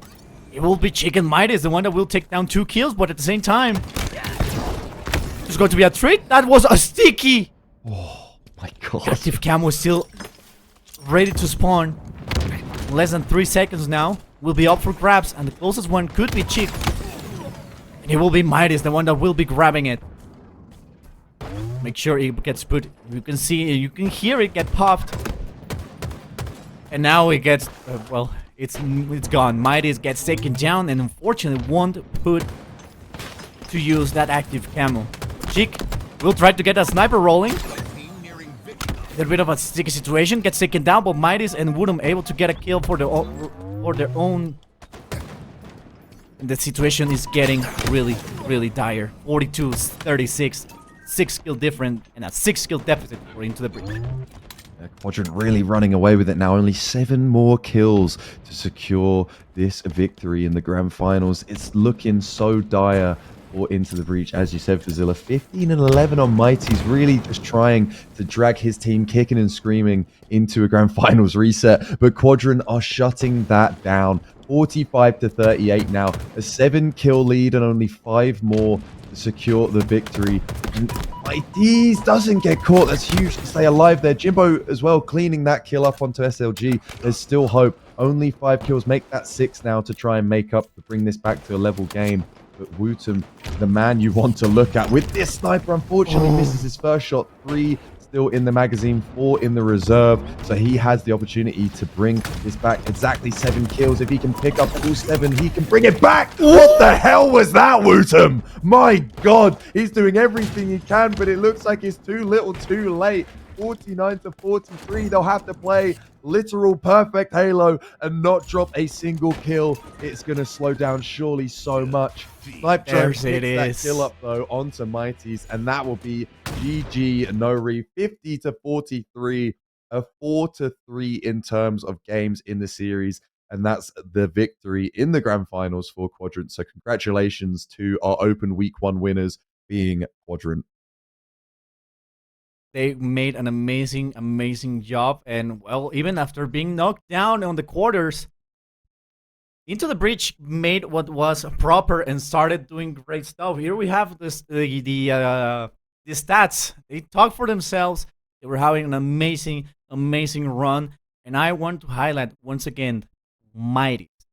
18 kills and the damage 4,300. I mean, tied up with Glory, and most of the teams from the teammates from Quadrant were tied up in kills and in damage. So he was doing a lot. He was getting a lot of kills done, and well, unfortunately, it wasn't this week the one that will be. So yet again, congratulations for Quadrant. They were able to go ahead. So the replays themselves, they had a nice run. Quadrant did an amazing job. Into the Breach, quite surprised. Yeah, it's absolute domination from Quadrant in that final map, unfortunately. Though Into the Breach did do a good job to try and bring it back, but unfortunately it was just too much of a lead that Quadrant already had to try and make up. But an incredible series, right? Into the Breach having a bit of a rough day. And, you know, they managed to bring it back, get to grand finals. But this is going to be the end for us today. Congrats to Quadrant, GG's to Into the Breach. Zilla, is there anything you want to say before we sign off? I just want to thank everyone here, Hero Halo League, for allowing me to stay as long as possible. It has been a pleasure, and as always, we'll see you next week, guys. Yeah, thank you for coming by. Take care.